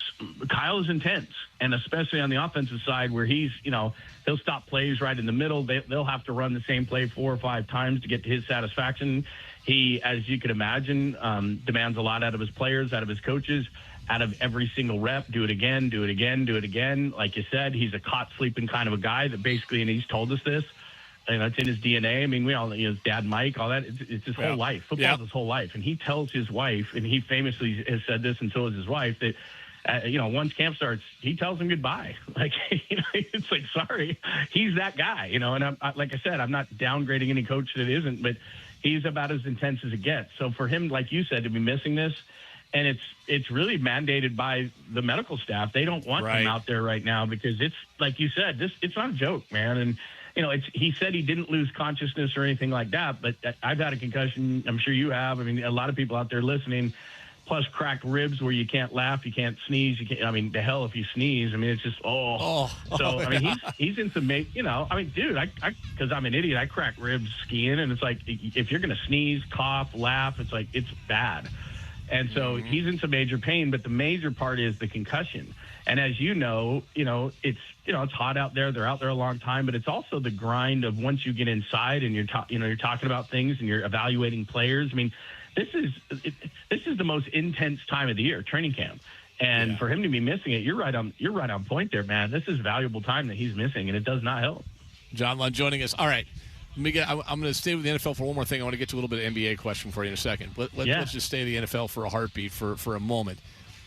This Aaron Donald stuff. What are we doing here? Huh? Like, what are we doing? McVay. I just saw it. Did you see that press conference he did today? Yes. God, it's like LeBron all over again. Like, dude, just like, God, just the cameras and the whole 9 yards. It's just like, God, isn't he? Like, at this point, I mean, I'm not a McVay guy, and it's not because they win. Most people are jealous of winning or whatever. Whatever. The Rams win, they lose, whatever they do. But it's just like, man, he loves being center of the universe. And so they asked him just point blank, like, is he doing this? Is he doing that? And again, go back to coaches. McDonald is extremely, I'm sure, detailed in what he does. All the successful coaches are. So McVay was asked the question point blank, is Aaron Donald working out at the facility? And he says, well, I'm not at the facility. I don't know. And the guy goes, "Oh, they don't have their training camp there, right? They don't have their training camp there." But it doesn't. You don't think Sean McVay knows if Aaron Donald's in the damn building, like where Aaron Donald? Yes, he's probably got a tracker on his car. He probably went over to his house and surgically put a tracker on him while the guy slept. I mean, it's like Sean McVay is detail oriented, and it's just, man, we're just trying to do our job. Like, do you have to really give us the LeBron runaround here? Well, they know. Like, they know. Like, of course they do. Les Snead and Sean McVay know. They know if it's a yes or it's a no. Like, and they have to know. They know. Have to know. They have to tell it, right? Yeah. They have to tell Aaron Donald, look, are you coming back or not? Because we got to make a different kind of a plan if you're not. Yeah. He's as far as me being alive, and that's why I don't like all these debates about who's the greatest this or that. I just know for the guys I saw since I've been alive, Lawrence Taylor's one and Aaron Donald's two. I mean, there's a lot of other good ones, and I don't do Mount Rushmores and lists. I don't care. But it just me being alive, Aaron Donald's in the top two. I mean, so you're telling me that I don't care that he's been out 2 years, that you don't know if one of the top best defensive players of all time is coming back? I'm not buying that for a second. But he loves milking the attention. Oh, there's no doubt. I mean, because he can just shut it down one way or the other. And here's the thing: even if he's not coming back, they're not going to shut it down. They're going to play mind games with everybody else, right? That's what they're going to do. Right. That's part of football, right? Yeah. That's the warfare. He may have said, "Listen, I thought about it. Just it's not happening." He's never going to say that. Like not initially. You're going to let everybody mess around for a while and go down that road. I think one of the things I wonder if they work him out, like quietly in the facility. Because it's one thing to be in LA Fitness shape, and I know that everyone talks about how great he is and what he's doing and all these things, and but his football shape's different. Like every player out here that we talk to will tell you that it's a different deal. Now, quote, if anybody could do it, it'd be Aaron Donald. Of course, he's also 35. And it hasn't played in 2 years. Yeah. I don't know. I think I'll be honest with you. I'm less concerned about Aaron Donald as out here in Seattle than I am about Myles Garrett. By far, right? Yeah. Like that's just whatever. If he's back, he's back. It's fine. Do your thing. He's going to play 20 snaps a game, and Seattle doesn't see him until November or December, I guess. I think it's December. Right. It's like the final, two of the final 3 games or something like that. So it's like hell. By then, who knows, right? Who knows what's going on? You mentioned LeBron. I got to ask you with the Warriors. Did Steph and Draymond just sign a 1-year deal, I guess? Did they think that LeBron was maybe going to go there?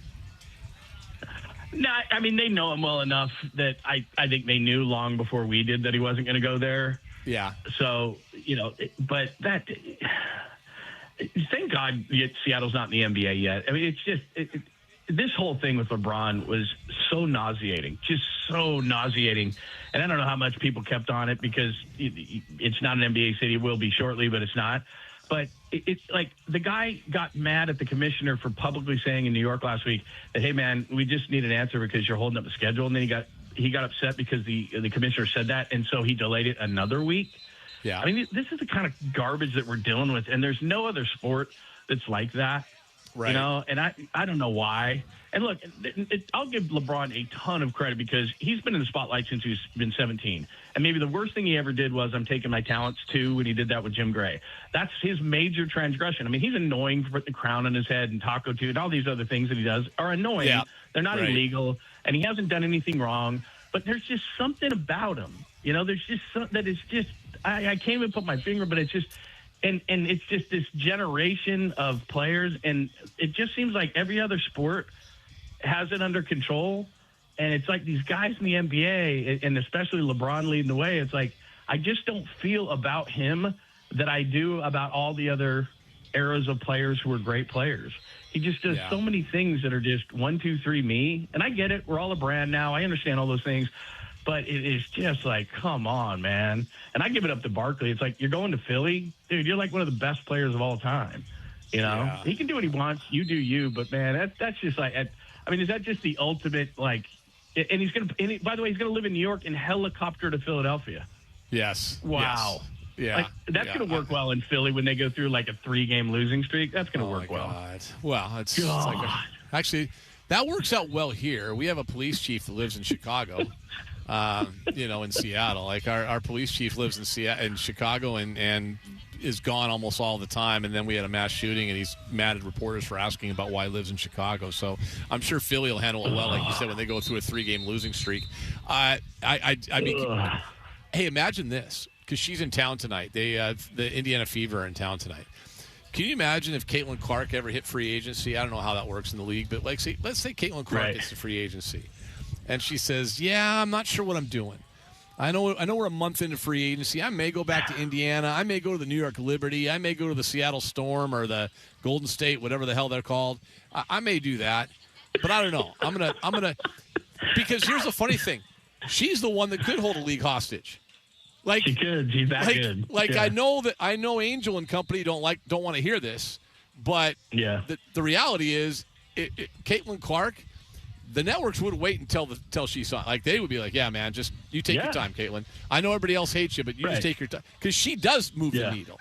I don't know how much LeBron moves the needle anymore, John. I really don't. Well, that's the whole thing is you're getting the name of LeBron James if you're Philadelphia, but you're not getting the player. And that's where everybody gets confused in the media is, oh, my God. And they think we've had this conversation, you and I, many times. The great Bob Whitsitt thought it was fantasy basketball. And he got all these players together. And you thought, oh, that's right. It's not. There's chemistry involved. And there's ball, who's going to handle the ball? Who's going to do all these things? He's LeBron James in name. He's not LeBron James in player. And again, I respect the hell out of the guy. He's one of the best players to ever play the game. There is no doubt. And in the era that social media is so difficult to deal with, and we were just talking about Kyle Shanahan getting that accident, like it's really hard to stay out of the spotlight. He's done a really nice job of it, and he's won multiple championships. But it's just this type of stuff where it's like he's holding the league hostage. Just make a damn decision. But he loves it. He just loves all of this. He loved New York, that they had the Fanatics thing, and he could go place to place to place, and he was the center of attention to where he was going to go. And he knew weeks ago where he was going to go. But, it just has to be drawn out, and it has to be his ego on his time, and he's the king. And it's like there's no other athlete I can think of in history that would have done that. By the way, it's just annoying to everybody.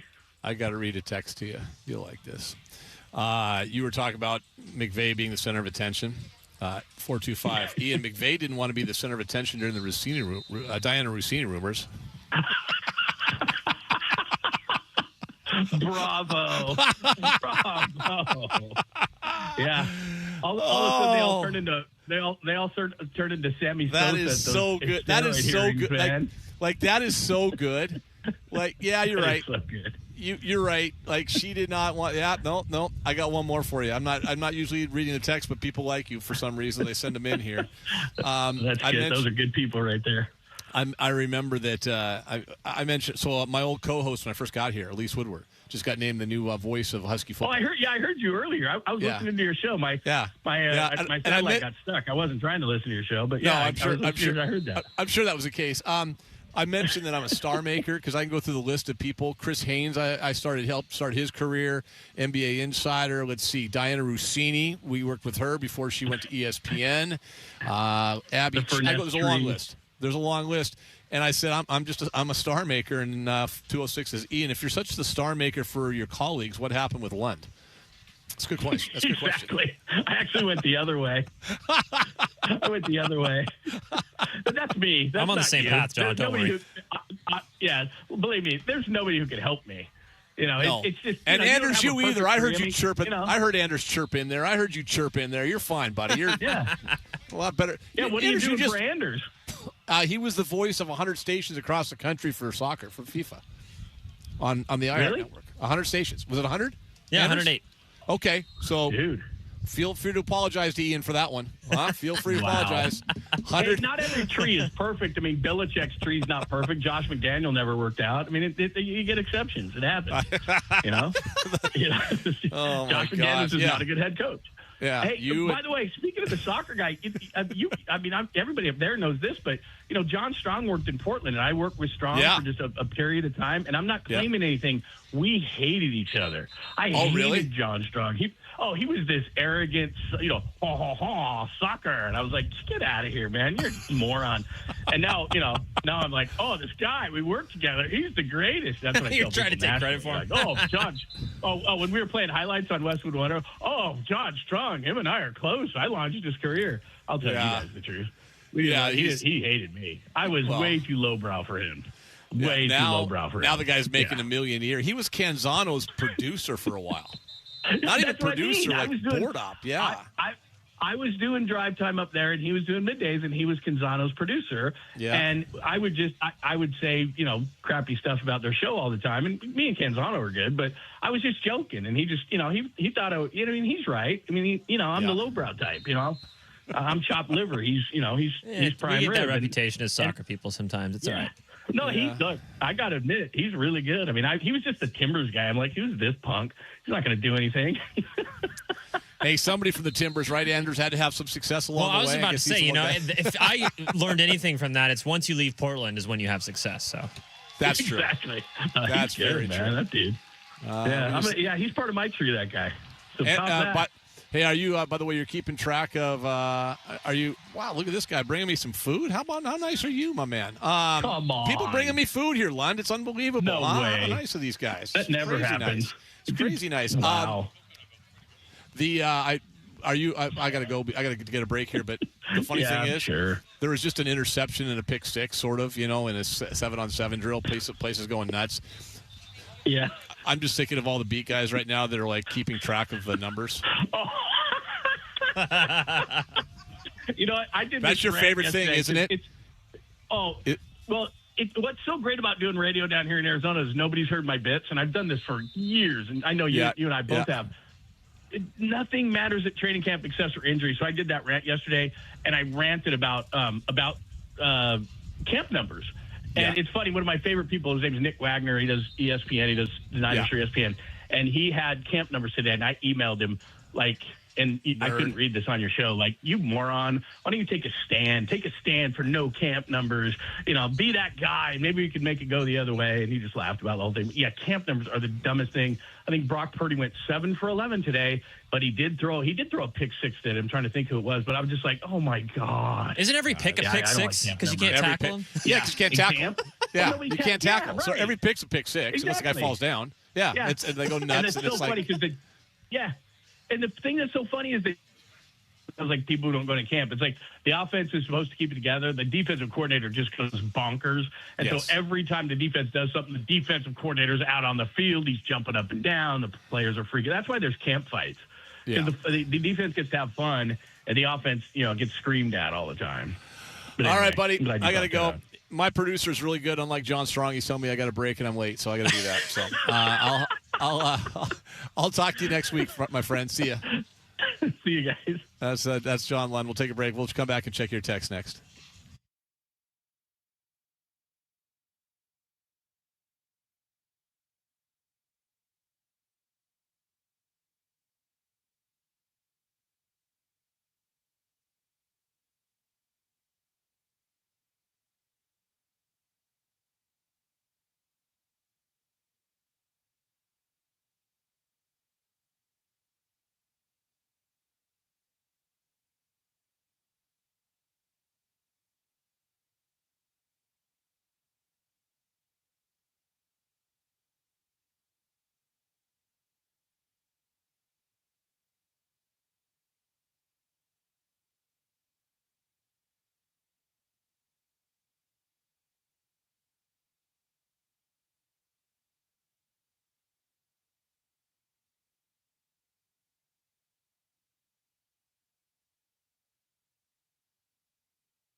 Now back to Ian Furness at the Virginia Mason Athletic Center and our special coverage of Seahawks training camp. Brought to you by the Boeing Classic on Sports Radio 93.3 KJR FM. Hey, Dan Wilson here. Tough game the other day, fought hard and, just some tough breaks for the guys, fought hard though, and good news, Cal didn't strike out, although he didn't play, and analytics told me that, but he fought hard on the bench, more analytics told me that as well, how hard he fought, he's our leader, and we'll just keep knowing, we'll keep fighting, we'll keep knowing, and that's just what we're going to do. I'm fully confident in this team, and we'll get back after it. Oh, God, that's good. By the way, somebody got to him, Anders. Yeah? Because he has tried to avoid saying tough one tonight. Tough one today? Yeah. It's because it becomes such a kind of a running joke. Yes. And he hasn't said it the last couple of losses. I'm sure someone has mentioned that because it was a thing for a while on social media. It was a very big thing. And yes. he's been very careful about avoiding that along the way. All right, next one. What do you got? Hey, Ian, Seattle sports guy. I want to talk about the launch of our new podcast with our first guests, Sarah Spain and Monica McNutt. We're going to talk about their hate for Caitlin Clark, anything negative that comes to mind, and anything that they dislike about men at all. Tune in right away. Also, tune in tomorrow where our guest will be J.P. Crawford, and we'll talk about why he's allowed to wear a glove and field anything, why he continuously is put in the lineup, and why he's the untouchable Mariner. I like that one. Thought you would. So much hate in this world. I know. I'm curious. I think I'm curious tonight, the game. What the crowd's like. I think Storm fans are really good. Yeah, they're great. Hard. Because I do believe that Caitlin Clark plays I'll never forget this. Bernie Bickerstaff said this years and years ago. This is how old I am. I was getting a soundbite with him after a game for Como TV when Michael Jordan was fairly early in his career. And he says, man, it's hard because this guy never plays a road game. Talking about Mike. Yeah. And Caitlin's probably like that in some ways, too. Yeah, I think so, too. Right? But I think Storm fans are so diehard and there's enough banners hanging up there. For sure. Tradition of this the tradition of this franchise is different than a lot. And they'll play into maybe not into the Caitlin Clark hate, but the fact that you can root against her pretty easily, right? A lot of people like Sophie, too. Yeah, that's true. A lot of people like Sophie. All right, next. Two more. Great point, Anders, on Mike McDonald's OC. Pete Carroll in all his years never, ever had an offensive coordinator go to head coach. Shoddy's now a head coach, but Pete Carroll had nothing to do with Shoddy becoming a head coach. Shoddy did it all on his own. Good for him. But yeah, Mike McDonald is going to be great. I can see him churning out, 5 or 6 head coaches and offensive coordinators and defensive coordinators in the next 10 years. I hope that's the case. Let's hope. Yeah, I mean, it'd be good and bad. Yeah. It'd be good because, you're having great success. Right. Right. It's bad because you have no continuity. Right. Ian, I do have some breaking news. What do you got? Sources, this is according to Adam Schefter. Browns and 5-time Pro Bowl cornerback Denzel Ward have reached agreement on a 2-year, $62.2 million deal. Two for 62? Yeah, so that makes him $31.1 million a year. Ooh. I think Devin Witherspoon's price just went up. God, that's like Schneider's. I think he's on the field. I think I just saw him on the field here a minute ago. Yeah. He's like, hang on a second. Granted, that's only a 2-year deal for Denzel Ward, so maybe it might change things a little bit because usually with these players, they can negotiate a higher AAV but less contract length. Yeah. But still, I think if you're Devin Witherspoon, you can't be anything but happy about that news. No. Schneider's probably like, damn, we needed to get this done 2 days ago. Yeah, exactly. All right, you got one more talk back? One more talk back. There we go. Trader Jerry here, speaking to you from DePoto's Wacky Wavy Pitching Arm Emporium. We are overstocked on starting pitchers, not guaranteed to go 5 innings, and we want to pass that savings on to you. We're slashing prices on La Piedra contracts, offering 2 prospects for any hitters that can make contact with a baseball. Those can be left-handed hitters, right-handed hitters, or ambidextric hitters. Come down to DePoto's Wacky Wavy Pitching Arm Emporium today. What was the word he used? Ambidextrous? Yeah. Like it wasn't even the right word. Yeah. It's called a switch hitter. That makes it even better. Yeah, it does. It honestly does. That makes it I better. love the music in the background. Well done, the production value, huh? I'm telling you, man, you guys get better every day. It's true. People are telling me on the text line Caitlin Clark may not play tonight. Game time decision. That would suck. Can you imagine? That I spent would all this money on that. Oh, God. Yeah. Oh, God. How mad would you be? Yeah, almost as mad as people who wanted to go watch the U.S. men's national team in their round of 16 game and they the table. Oh, that was so bad. Yeah. We get a couple texts in 49451. I like this with 206. I can't tell if Molly Watt makes me feel better, angrier, or crazier, or if it's even healthy for me at this point. But That's good. Oh my God! That's It's so good. It's so good. I don't know, man. But regardless, it's therapeutic. Sigh. Go Mariners. That's from Chip. Yeah. Yeah. We all have different reactions to it. To be honest with you, lot. I don't know, boys and girls. There's a lot. Let me just point out again. I see all your texts. Most of them regarding the baseball team, I'm unable to read on the air. Yes. There's an FCC thing out there, and I mean, I'm not good. Softy does his little, what is it? Shiggles and gets? Yeah, Is that shiggles right? and gets. Yeah. I'm not good at that. I'm always worried I'm going to screw that one up, so I'm very careful. All right, are we good for now? Yeah, speaking of him. Yeah, he just sat down. He sat down talking. Great. He's talking to Norm Johnson, Seahawk legend, is here, so he's walking around. So, all right, we'll take a break. Come back. See you.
why not? Grab that headset, will you? You want to jump on the air? Just grab the headset. Come on. Look, you're a legend. We're going on the air right now, so whatever conversation we were going to have off the air with this guy, may as well have it on the air, right? So Here you go. Throw those things on. I think he's the all-time leading scorer still. There for you this go. team. Are you still the all-time leading scorer? No. Last year. Yeah, Jason Myers? well, it was Hauschka before him, and then Jason Myers. Put the headset on. Listen, Are you sure? Throw those headphones on. Put the headset on. Are they working? They should be working. They're okay. working, yeah. It's Norm Johnson's here, Seahawk legend. Give me a 1, 2, 3. 1, 2, 3. 1, 2, 3. 1, There 2, you 3. go. You got it. Yeah, there you go. Norm Johnson's here. What's going on? Okay, now Norm? wait a minute. Hang on a second. what's Before going we start, you're telling me that Hauschka never passed you? Correct. Okay, I'm going to look that up. Yeah, look that up. Fine, give me an all-time list, will you? Go ahead and talk Softy's- amongst yourselves. Softy's going to do the list. Norm Johnson, what's going on, buddy? How are you? People, Seahawk fans remember you back in the day. Things are going pretty well. Yeah? Pretty well. It's fun down here. Is it would you rather be here at Cheney right now?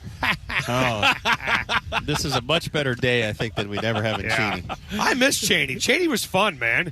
What was the name of that little hotel? The Wagon Wheel, whatever it was, the hotel and the main drag there. You get your jet ski out, hit the lake, whatever. I have no idea. God. We were in the dorms. We never went to the hotel. Were you all Chuck, or did you have Flores too? Who were your coaches? Okay, so Patera was number one. Oh, God. Yep.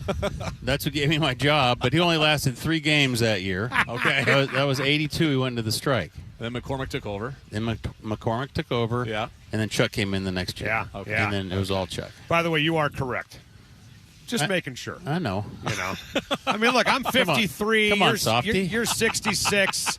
Sometimes we need a little bit of a refresher on these things, but How many times did you make a mistake live on air? Never. With that? I don't do that Okay. at all. Yeah. How many times? I'm perfect. His show starts in 10 minutes technically. So. Well, technically, how many mistakes have I made before my show even starts? And it's one, because I thought Hauschka got you, and I was wrong. Yeah, you've got him by 51 points, by the way. So Norm's number two. Overall. Norm's number Number two? 2 behind Jason Myers. So when Jason passed you, I mean, a lot of guys say, records are meant to be broken. I'm happy for the guy. If I were you, I'd be like, screw that guy.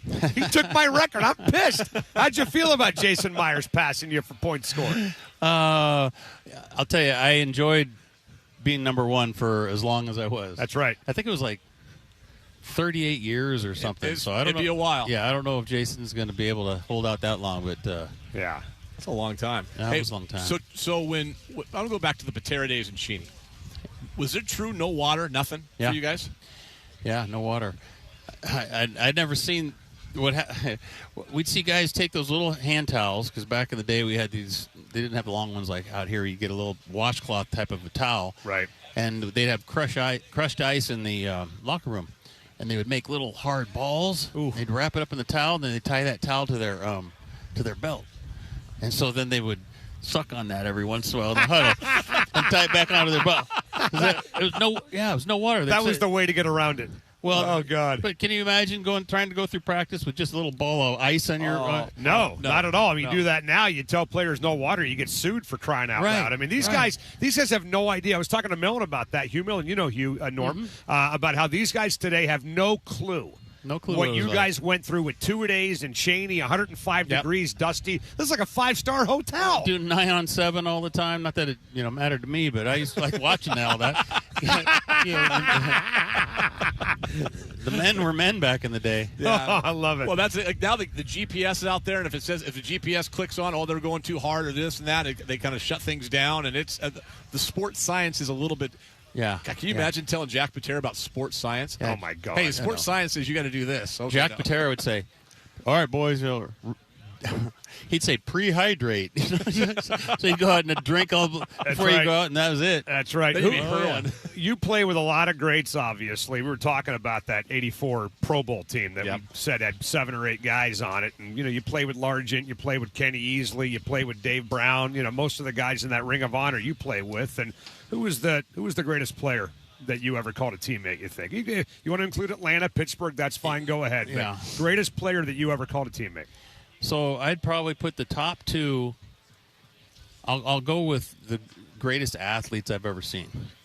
And I played with Deion Sanders. Yeah. So he was up there, but Kenny Easley was the absolute most incredible athlete I've ever seen. Pretty much. What separated him? He was smooth. He was graceful. He could do it all. He could jump. He could run. had moves. They said when he was at so I played with him at UCLA too. Right, yeah. He was ahead of me though, and he used to go play with the Bruins basketball team, and they said he could be easily a 6-man on their roster. Back when UCLA was crazy good too. Yeah, back in the day. Did he? And then he was like a scratch golfer at some point. Wow. And he just could jump. He was just so graceful. He scared the daylights out of people, didn't he? Absolutely. Just scared the hell out of people. Absolutely. And one of the hardest hits though I've ever seen was against Ken Easley. Mm-hmm. He was. It was actually at UCLA. I remember him. What was the play? It was I think it was a. I don't even remember, but he got he got blindsided. No, I'm trying to think of what actually happened in the play, but I saw it coming. I was sitting there on the sidelines, and I saw Kenny running sideways like this, not seeing this other guy, and I think it was like a running back coming, and he clocked him hard. Wow. Back when you could get hit, when they allowed you to hit. Right. I thought you were going to mention the Mike Harden, Steve Largent. Oh, that was huge. That made me cry Brook. when Largent hit him, because that was such a cheap shot, the first one. Right, Right. Oh, when they clocked Steve, that was terrible. And to see that coming, and the next one, and he hits him and fumbles and everything. Yep. I was tearing up. I was so happy for Steve. We were right there with you, man. Oh, well, my gosh. I love that. You're 66 years young, Norm, before you go. They're playing the Oscars music in the background there.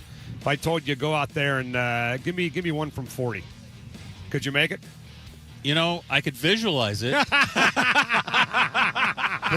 That's about as far as it would get. I love it. Good for you. 30, 35, extra point, Yeah. 33? Yeah. 33, can you do the extra point? How about from the 10, 20 yards? Maybe with a couple weeks of practice and getting my leg ready. There you go. Well, you're still the best in our eyes, man, Yeah. but we're old, so Yeah, exactly. go ask the kids who they think the All best right, is. well, thanks, guys. No, hell, Norm you're the Johnson, best. second all-time leading scorer, was the all-time That's leading right. scorer for Correct. 30-plus years. He for the was Seahawks. right. He was right. What do you got coming up today? Florio's on Yeah. today. Elise, the new voice of the Dogs football team. How about that? Will join us. Sam Darnold is going to come over. Who? Sam Darnold with All right. time is going to pop on. 41 yards. Sam Darnold will What time? join us here. Probably around 4 o'clock or Okay. so. All right. And then Wilner at 5. And then Brian Schmetzer. The boys have lost 5 in a row. He needs a little therapy, I think, from us. We'll give it to him at 5:45 tonight. Because Jackson's not helping, that's for damn He sure. will. He All will. right. All right, we'll see you. Bye.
right, it's time for the Bonus Bucks Cast contest, all brought to you by our friends at Bellevue Rare Coins. 4 locations: Tacoma, Bellevue, Linwood, Issaquah. Great time to sell your gold for a free evaluation. Find out more at BellevueRareCoins.com. You want to crack at $1,000, get to the website, 93.3 KJR.com. Enter the keyword bank right now for a shot at $1,000. Get the headlines. Now, from the Star Reynolds Sports Desk, your 93.3 KJR FM Sports Headlines. All right, boys and girls, day number 4 for Seahawks training camp here at the VMAC. Headlines are brought to you by our friends at Frost Brewed Coors Light, as cold as the Rockies. He's a genuine butthole.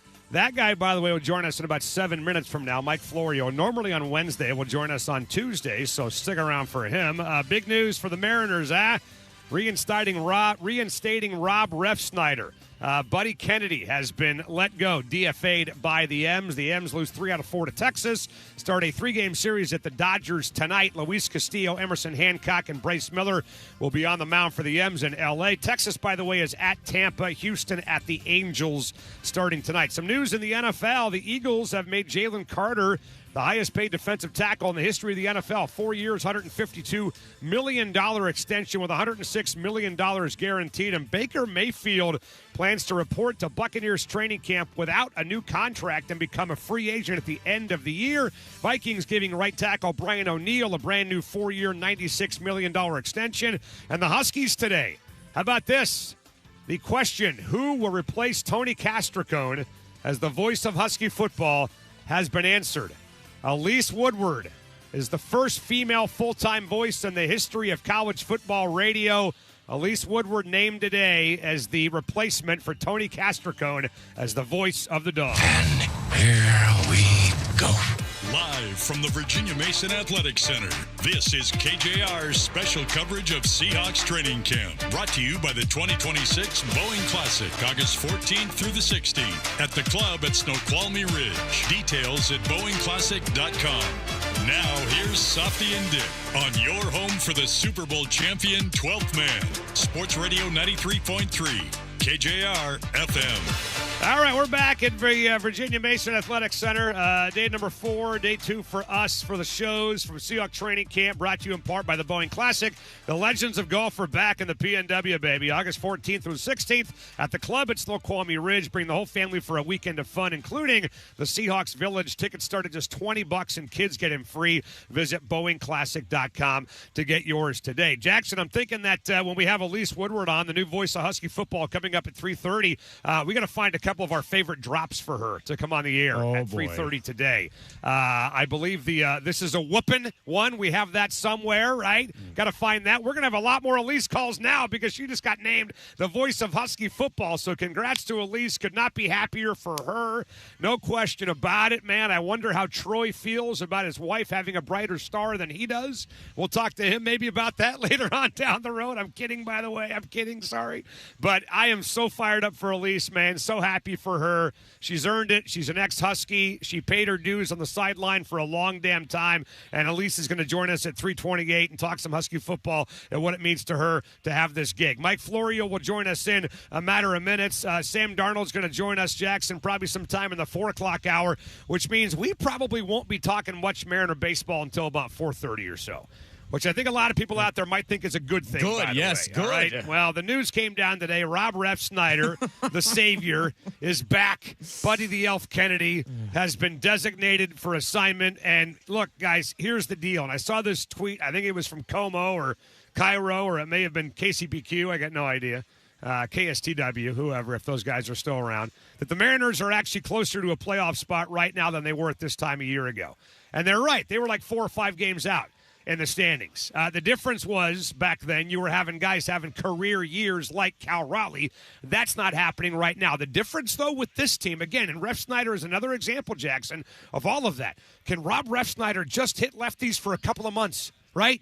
He hasn't hit them all year long. Can Cal Raleigh give you a couple of months? Can Josh Naylor give you a hot couple of months? If this team can play to their potential for 2 months, not above their potential, but just to their potential for 2 months, am I crazy saying that I still think these guys will win the West and make the playoffs? You're not crazy because of how bad the West is. Like the Rangers, and Astros both are genuinely not great teams. They're okay. They're solid. They're fine, whatever word you want to use in place of that. But, like, you're not crazy, but I think it is a little bit wishing to hope that everybody plays to their potential. It's just there's been nothing that has been shown this season to make me believe that for 2 months everybody can play to their potential. Well, here's the thing. I mean, nobody, or at least those 3 or 4 guys that we talked about, they haven't done it so far. What are the odds of them all turning it on together in the final 2 months of the year? Probably not going to happen. But can you get 2 of them? Can you get 2 guys? Can you get Cal and Naylor to kind of pick it up a little bit? I mean, Julio has not been great, but he hasn't been terrible. He hasn't been Cal terrible. He hasn't been Ref Snyder terrible. He's at least giving you some type of presence in the lineup, man. I mean, Josh Naylor hasn't hit a home run for almost 6.5 weeks, for God's sake. So I think what you're asking is just for 2 of those guys to step up and deliver something of value in the final couple of months of the year. And then for your pitching staff to, pull their heads out, right? What we saw in Texas wasn't good enough. They had a 9 ERA against the Rangers. And it feels like, and it kind of sounds like this whole piggyback thing is DOA, which I'm totally fine with that. So let's let these guys kind of get back to some kind of freaking routine for the last 2 months of the year and see what happens. Let's get to Mike Florio right now. It's time for our weekly conversation with Pro Football Talk's Mike Florio. Brought to you by Simply Seattle. Tired of buying and repping the same old Seattle sports gear everyone else has? For the best Storm, Seahawks, Mariners, Kraken, Rainiers, Sounders, and not to mention the largest Sonics collection in the world, check out simplyseattle.com. Now with Mike Florio. Here's Softy and Dick. All right, we're back at the VMAC on a busy Tuesday afternoon. I always love talking to Mike Florio on Tuesdays, and I love it even more when I get him to myself. It's like when the wife leaves and you get the dogs all to yourself, just hanging out, watching TV, having a good time with the guys. The wife's out doing her thing. No Dick today, so I get Mike Florio all to myself. He is a genuine butthole. All courtesy of our friends at simplyseattle.com. How are you, pal? So, wait, are you saying that if I had stayed on my original day, I wouldn't have had to do this with just you? Is that what you're telling me? Correct, but it would not have been as meaningful to me, and I know that means something to you. I have many regrets in the life that I've lived for 61 years and nearly 2 months, and this is just the most recent.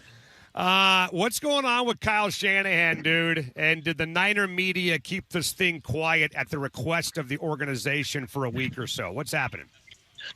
Well, every news organization in every city has employees who constantly monitor the sources of public record. And in newspapers throughout the country, small towns especially, you flip open the paper on a Sunday and you see all the marriage licenses, all the divorce records, all the property transfers, all sorts of stuff that doesn't just involve public figures, it involves everyone. So you monitor these things and you look for something that would be interesting to the people that you serve. So in this case, either no one was monitoring the available records in Palo Alto as it relates to automobile accidents, or they knew about it and they didn't do anything, or the public authorities exercised discretion to slow play and downplay and otherwise conceal as best they could for as long as they could what had happened. That's what's so weird about it. And ESPN clearly coordinated with the 49ers. The 49ers announced at noon Eastern on Saturday. 1 minute later, Schefter confirms the announcement with information about the injuries that wasn't in the 49ers announcement. Then a minute later, ESPN posts an article at its website with all sorts of other details. So this thing was carefully orchestrated as to how it would be released.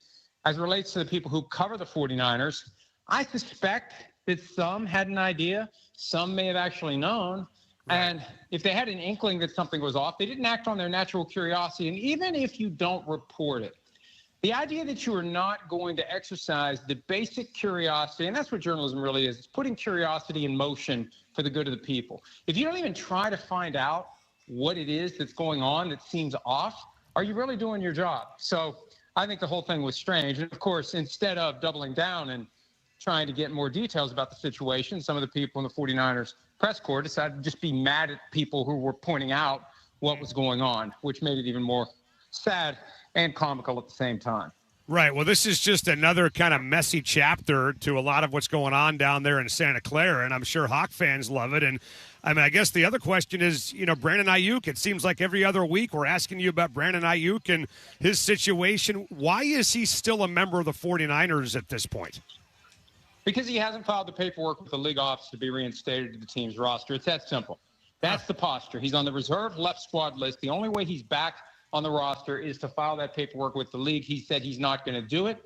He has to do it. He has to show up, and he has to say, I'm ready to go to work. And at that moment, they'll either have to let him go to work and risk owing him more than $26 million this year if he suffers a season-ending injury in the weight room, on the practice field, wherever, or cut him. And they would most likely cut him, and he would have his clear path to the Commanders, which he seems to want. But he's just being stubborn, and I don't know that anyone's advising him. And if anyone is, they aren't paying attention, and he's not paying attention. And the 49ers don't have to do anything. They have nothing that is forcing them to act. They can just leave him in limbo indefinitely. And my guess is that he's just not going to play this year. Unless he has a major change of heart, the train's going to start rolling week 1, and we're going to forget about Brandon Ayuk.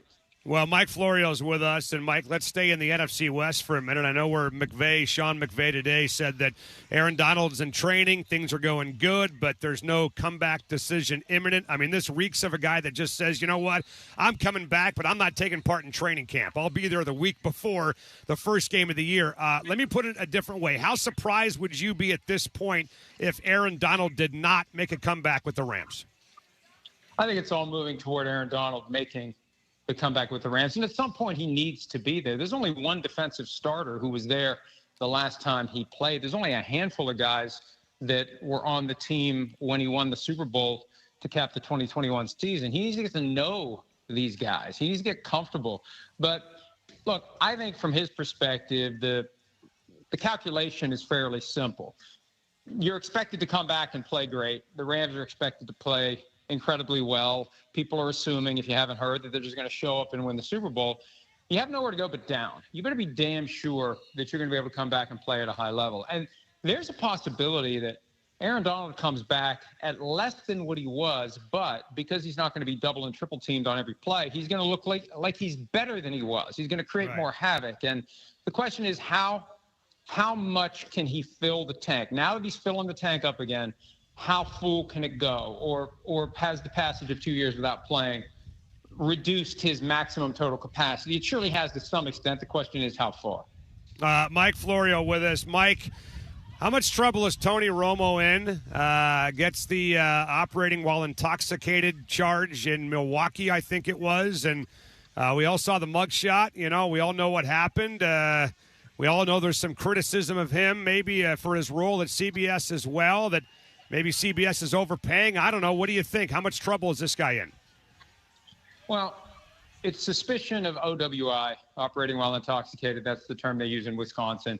He reportedly refused to take a breath test, which results in a 1-year driver's license revocation. And even if his license isn't in Wisconsin, I assume there's some degree of national reciprocity where he's going to not be able to drive for a year, which is fitting because he shouldn't have been driving, obviously, in that moment. In this day and age, all you have to do is press a button on your phone or a phone on your button.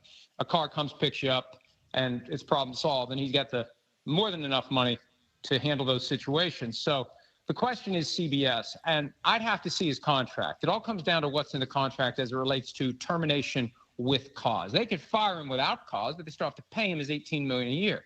The question is, do you fire him for cause? Can you? Is there something in there that you could say this is sufficient cause based on this language in your contract? And it could be a gray area that sparks litigation over whether or not they owe him the full $18 million. Who knows? Arbitration litigation. Who knows? There's no indication at this point they're willing to seize on this moment as some sort of a pretext for moving on from Tony Romo. Kind of like what ESPN did last week. They used the occasion of the layoff as a pretext for getting rid of Ryan Clark, I believe. I think they wanted to get rid of him anyway, and this was perfect timing.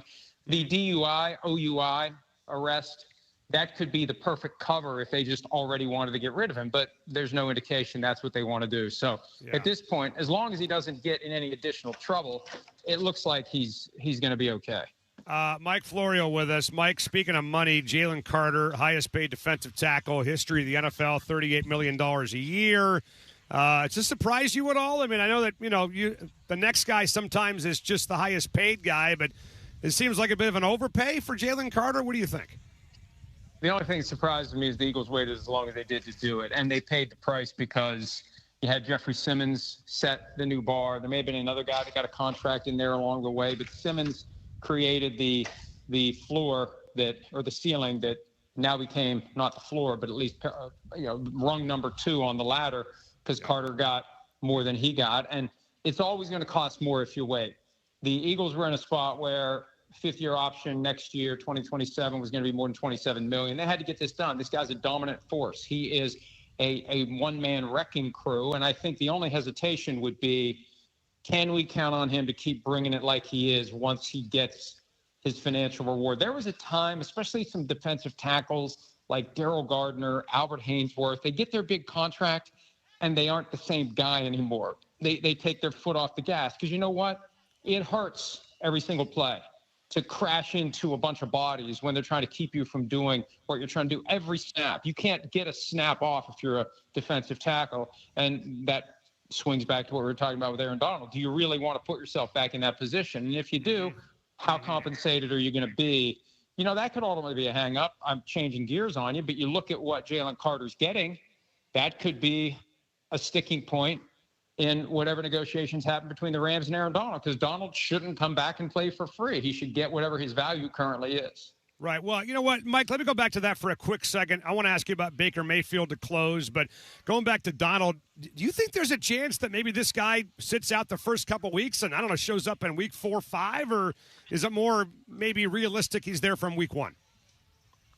He can come back up until, I think it's after week 10. If you're on the reserve retired list, there is a drop-dead date where you've got to come back, and if you don't, you can't come back that year. He can string this out for a while. And really, from the Rams' perspective, I think what they'd like to do is use him on a limited basis and have him at full speed when the postseason rolls around, or week 15 when the first of the 2 Seahawks games happen on Christmas Day. And maybe the only way to make that happen is to not have him there at all, because if you have him there and you're going to say, oh, we're going to go easy, I think once he gets a taste of it again, he's not going to want to go easy. We've seen that before where, we're going to control his snaps. And then a player's out there and he wants to play football and screw the snap count. And, you put yourself into a position where you may not be as fresh when the postseason rolls around. So there's a lot of decisions they're going to have to make. But the first one is he going to play? And it sure seems like it's trending that way, but we'll see. All right, before you go, it was week number 5 of the NFL season. Baker Mayfield came to Seattle, 29-33. Yeah, 29-33 against the Hawks. 380, couple of touchdowns, lit up the dark side defense. He was the front runner for the MVP after that day against the Hawks. If you would have told me on that day he'd have a hard time getting an extension out of Tampa Bay, I would have said you're nuts. But now he doesn't have one, and he's going to camp without one and says he's going to walk to free agency at the end of the year. What can you add to the Baker Mayfield conversation? They could franchise tag him. His cap number this year is just under $40 million. That makes the franchise tag a 20% increase, $48 million just about if they would tag him. And I've seen reports that he'd be okay with that. Yeah, why not? Why? It's nearly $50 million fully guaranteed for another year of football, and then a 20% raise over that, which would be $58 million, or you walk to free agency. And this is a guy who's always bet on himself. If you watch the quarterback series on Netflix, he didn't win the Texas Tech job. Cliff Kingsbury gave it to Davis Webb. He just left school. He enrolled at Oklahoma with no spot on the football team. And he just ran into Bob Stoops and said, hey, I'd like to play football. Like, okay. If Bob Stoops says no, the guy's career never gets started. So he's willing to bet on himself recklessly. Yeah. And I've been saying we get to next March, because the Buccaneers believe, I think, that they're ultimately going to offer him more than what anyone else will offer, and he'll stay. But when he becomes a free agent, he can go wherever he wants. He can take less to go to Pittsburgh. He could take less to go to Minnesota. He could take less to go to Seattle. And it was that late season game in 2024 when Sam Darnold lit up the dark side defense. Yep. That put the Seahawks in position to be interested in Darnold. If Darnold regresses this year and Mayfield's available, we saw that they were willing. Hey, listen, we saw that they were willing to move on from Geno Smith and roll the dice, and it felt like a roll of the dice on Sam Darnold. wouldn't they at least consider the possibility if Darnold, and there's a lot of ifs in that sentence, I know, but not that many. If Darnold regresses and if Mayfield plays well, they know what he can do in that building as the quarterback of the opposition, and we've seen there's been multiple examples. Who's the guy? Sam Howell. Remember when they traded for him? That's right. They traded for him because he came up and he had a big game. So they pay attention to that stuff. So we should be paying attention too. Mike, I've enjoyed our private time together, and we will talk in a week with Dick back in the mix. Appreciate it, man. I have no problem with private time with you as long as a phone is involved and nothing else. Mike Florio with us, ProFootballTalk.com. See you, man. PFT Live, NFL and NBC. We're going to break. The Huskies have selected a brand new play-by-play football voice, and it's a familiar name. You don't know who it is? Pay attention next on 93.3 KJR FM.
Now back to Softy and Dick at the Virginia Mason Athletic Center and our special coverage of Seahawks training camp. Brought to you by the Boeing Classic on Sports Radio 93.3 KJR FM. All right, we're back on a busy Tuesday afternoon. Softy, Dick Jackson with you until 7 o'clock. No Dick today. Hugh Milton for Dick. Seattle's biggest summer celebration is here. Sports Radio 93.3 KJR FM. Proud to be part of Seafair Weekend in Seattle. Returns this weekend, July 31st through the 2nd, featuring the U.S. Navy Blue Angels, high-speed hydroplane races, and boatloads of summer family fun. Get your tickets now at seafair.org. Well, the long-awaited answer to the question, who will replace Tony Castricone as the radio play-by-play voice of Husky football, has finally been answered. And from what I was told, Hugh, it wasn't even close, that once everybody who was involved in the process, the hopefuls, found out that Elise Woodward had applied for the job, they just pulled their name right out of the mix. They knew they had no shot. Yeah. It was a whooping. This is a whooping! A whooping! An absolute whooping. And here she is now, the first, what we think, by the way, Hugh, is the first full-time female play-by-play voice in the history of college football on a full-time basis. No pressure at all, by the way, on you for that. But Elise Woodward is with us now, after the announcement that came down today that she is the new voice of Husky football. How are you? Congrats.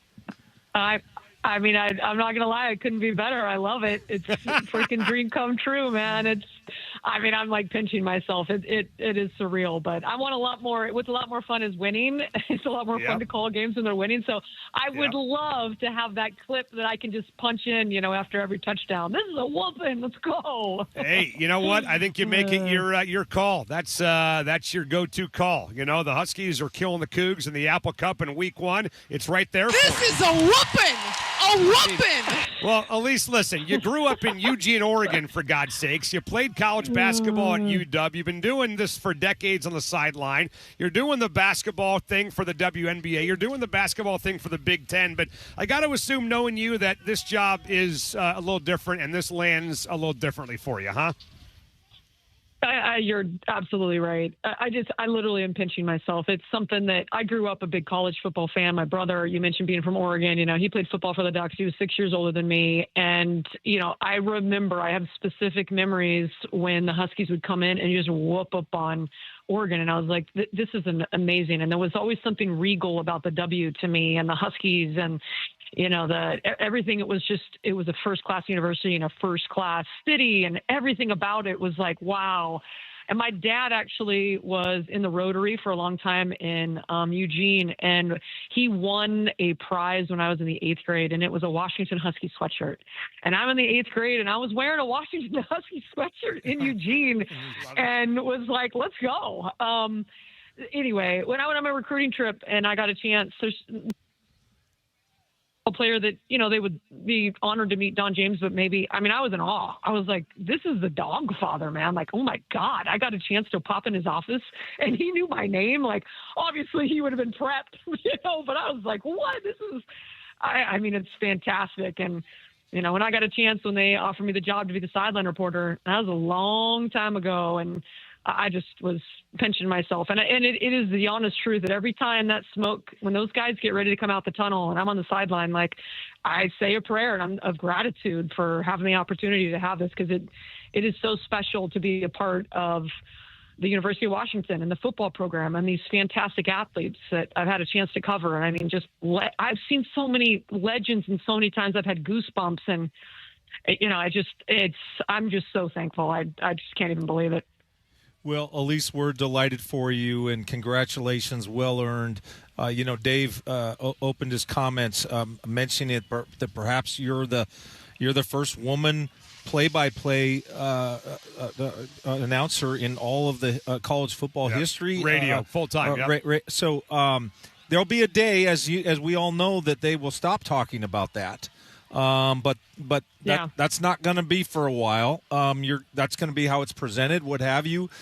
Talk about your feelings in that regard, and how you approach that. The fact that for a while you're going to be talked about with that component. Yeah, guys, I appreciate that question. It's something that for me, I take a tremendous amount of pride in, and I've compared it. I hope I'm like, the big guys up front being an offensive lineman and opening up holes for people behind you. I never want the focus to be on that. I've always just worked extremely hard with the hope that I've earned the right, and it has nothing to do with the fact that I am a female, but I hope that, ultimately that because I do a good job, because I know my stuff, because I prep, because I care, all of those things in my passion for every assignment I have, no matter what the sport, that other people behind me will have the opportunity. And I think it really is important. I think back on it, and it's so hard because you just don't know growing up. Like, I was dumb enough when I was a young kid in elementary. I wanted to play in the NBA. There was no WNBA. And I was like, let's go. That was my goal. And then it was like a chance for, there was no female play-by-play announcers when I was growing up. And so I was like, okay, what am I going to do? I was an analyst for basketball. I was a reporter. I was a host. I did all these things. And I did have somebody tell me when I was in the business, like, just like in college, I think it was early in my career that when I was pursuing this, that, it's tough females, being play-by-play. I don't know the voice range if it's possible. And I think it's so important because I think it does take people getting used to hearing female voices because it's something that's newer. Right. But there's been so many that have come, and so many that are good, and so many that are breaking barriers. And, I just hope that, like I said, that people will come to appreciate all the passion and the hard work. And, I hope that I can shine a light on UW and these fantastic athletes and their stories. And I just, as a former athlete, and, I was telling somebody earlier today that, like, Juan Garcia is one of my favorite Huskies, the center. And he told me one time, he's like, I don't know if people understand. He's like, I get 12 times to go out to do this in a whole season, 12 times in 365 days. And I'm a lineman. I do it, and I only play half the game.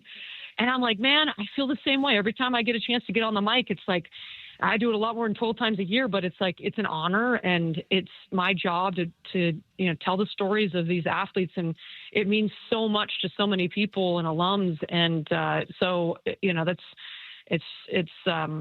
something I take very seriously and with a tremendous amount of pride. I know there's a huge responsibility, and I just hope I do right by Husky alums like you, Hugh, who believe this, and Husky boosters and Husky fans and people who love Husky football and gather on Saturdays. Like, I know it. I love it. And so it's my job to try to do everything I can to bring these stories to life for UW. Yeah. Well, you're going to do great. I know you're going to do great. I also know that we're going to have a hell of a lot of fun, by the way. Okay, so I can't wait for that, number That's one. right. But then, Elise Woodward's with us. Elise is the new radio voice of Husky football. You'll hear her on this station in the fall. And, I'm just curious before you go. I mean, look, you've been doing the Portland WNBA team. You've been doing Big Ten women's basketball. There still may be some fans that maybe haven't had a chance to hear you call the game or maybe call a football game. You did 3 of them for Tony, I think, at the end of the 21 season, and God bless you, when things were going to hell in a hand bucket, you were there for that football team to broadcast those 3 games, for crying out loud. And I've been through it all, Softy. Yeah, no doubt. I mean, for me, I just want to hear a play-by-play person who's as pissed off as I am when things aren't going well and as fired up as I am when things are going great. So tell people about your style. Like, for people that have never heard you do a game before, basketball or football, are we going to hear that? We're going to hear that passion on the air. I think the number one thing that I want to have come across the airwaves, and it's different in radio than it is in TV, but most of the time, once you're off of the open in TV, people don't see you. They just hear you. And it's a different medium. But I think the most important thing is I want people to have fun. Like, we're all here because we love football or we love the sport we're watching. Like, you want to be entertained. You want to have fun. You want to know stories. Like, if you're not even a fan of Husky football, why are you listening? Why are you watching? Right? Like, I want to give them some nuggets. So, like, oh, I didn't know that. Oh, that's my new favorite player. I want to put these guys in the best light. And, that's my thing. My style is I want it to sound like I have a smile on my face. But, sometimes it's going to sound like I'm pissed off because I'm right there with you. It's a good thing. It's a good thing I didn't have a live mic on the sideline for many times because, I got the mic turned off on some games and some seasons. But the main thing is that I'm a dog, man. Like, I feel it. The 0-12 season, I was right there every game with interviews, like having to hurt along with those guys. Like, this sucks. And I was there, the team going to the national championship and the elation and the feel good and Husky Nation coming together. And, we can't predict and we can't control what happens in the outcome of a game. And that's the worst and I think the hardest part for broadcasters. Like, we want every game to be a blowout and every game to be, purple rain all over the place. And God dang it, that's the hope and the goal. Yeah. But our job as broadcasters is to make sure that we're telling the true story and we are there and we're not, we can't let our emotions dictate calling the proper broadcast. So that's the goal and the intention. That's for sure. I love it. Well, the last thing I want to do, I'll just leave you with this. I'm proud as hell of you. Number one, you know that. Number two, I would never compare you. I would never compare you ever to Tony Castricone or ask you to fill his shoes or Rondo's shoes. But there's a tradition of the play-by-play person for the Husky football team providing food and post-game booze for the radio crew. So I hope that tradition doesn't go away. I got you, Softy. All right. You know what? Hey, man, I got you on that. You just put in your request.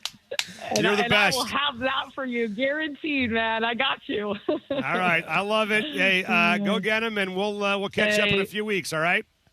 Let's go. I appreciate you, Softy. You too, Hugh. Let's go, Dogs. Congrats, Elise. Enjoy.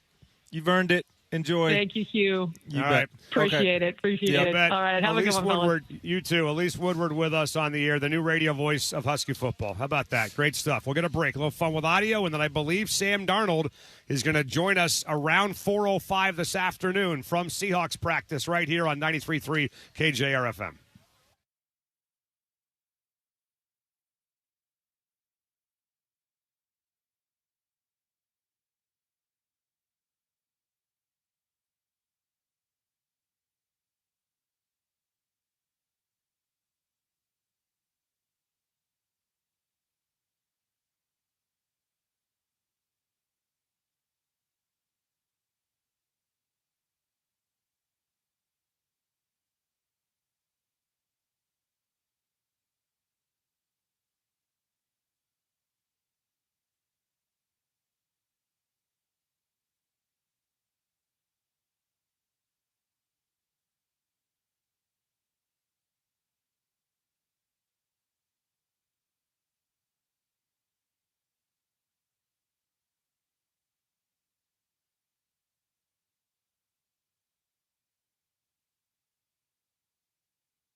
Hi, boys and girls. Sati back here again for my friends over at Taco Time, where they've always got specials on the menu. Well, how about the Molly Moon's ice cream? That's right. Melted chocolate and the churro flavors available right now at every single Taco Time location, as is the Chicken Caesar salad and the Chicken Caesar soft taco with fresh romaine from the Carpenter Brothers farm right here in the Kent Valley. But once they're gone, you never know when they're coming back. So grab a Chicken Caesar soft taco and some Molly Moon's ice cream today. Find your nearest Taco Time location at tacotimeandw.com.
It's time for Fun with Audio, brought to you by Emerald Queen Casino. Bet, watch, and win at the EQC Sportsbook. Visit emeraldqueen.com for details. Emerald Queen Casino, always entertaining. And by Bloometry Experts, trusted and certified pros specializing in tree pruning and tree removal. Contact one of their arborists today at 206-714-9835 or bloometry.com. Now, Fun with Audio. All right, here we go. Back here at the Virginia Mason Athletic Center. Sam Darnold will join us in a matter of minutes on the radio show. We'll get cracking with him in about 20 minutes from now. But Hugh Millen's in for Dick Fain. A little Fun with Audio, a little pregame before Sam Darnold joins us in about 20 minutes from now. Hey, Hugh, did you happen to hear that? What's that, Dick? Why don't we start, by the way, Hugh, in baseball? On the MLB Network this morning, insider and columnist Joel Sherman talked about the pressure on the Mariners and Jerry Dipoto as the trade deadline looms next week. They've had this pressure, and they've had an advantage over every other team in the sport for 3 years now.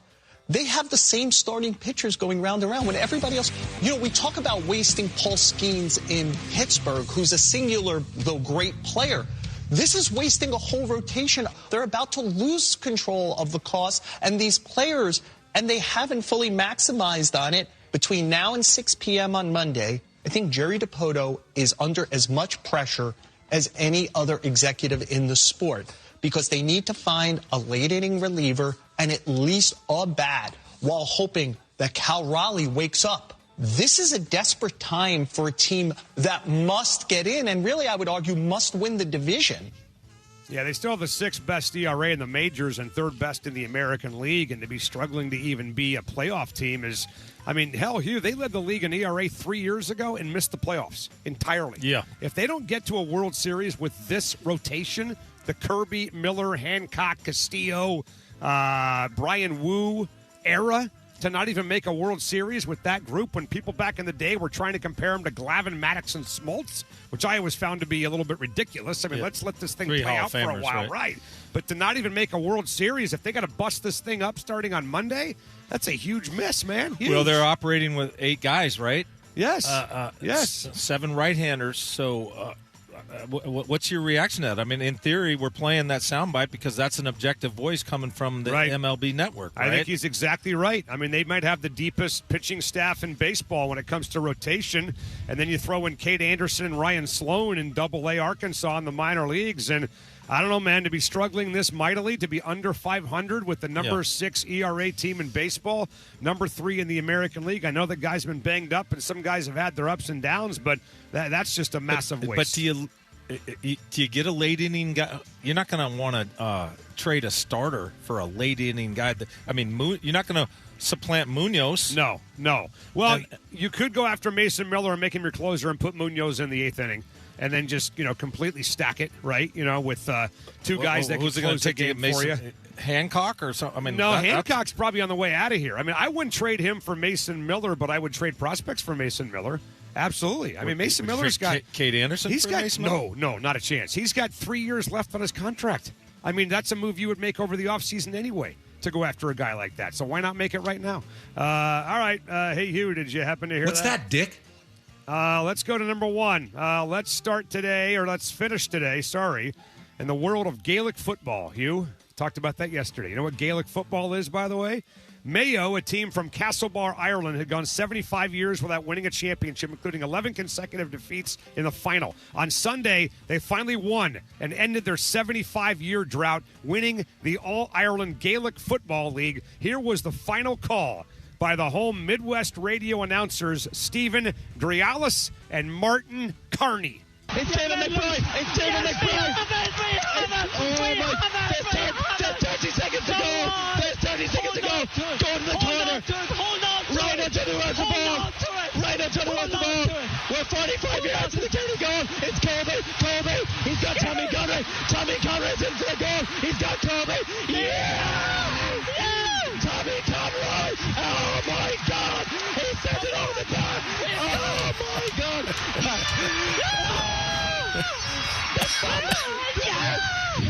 The famine is over! The famine is over! The Cosby Downs hit the nuclear button!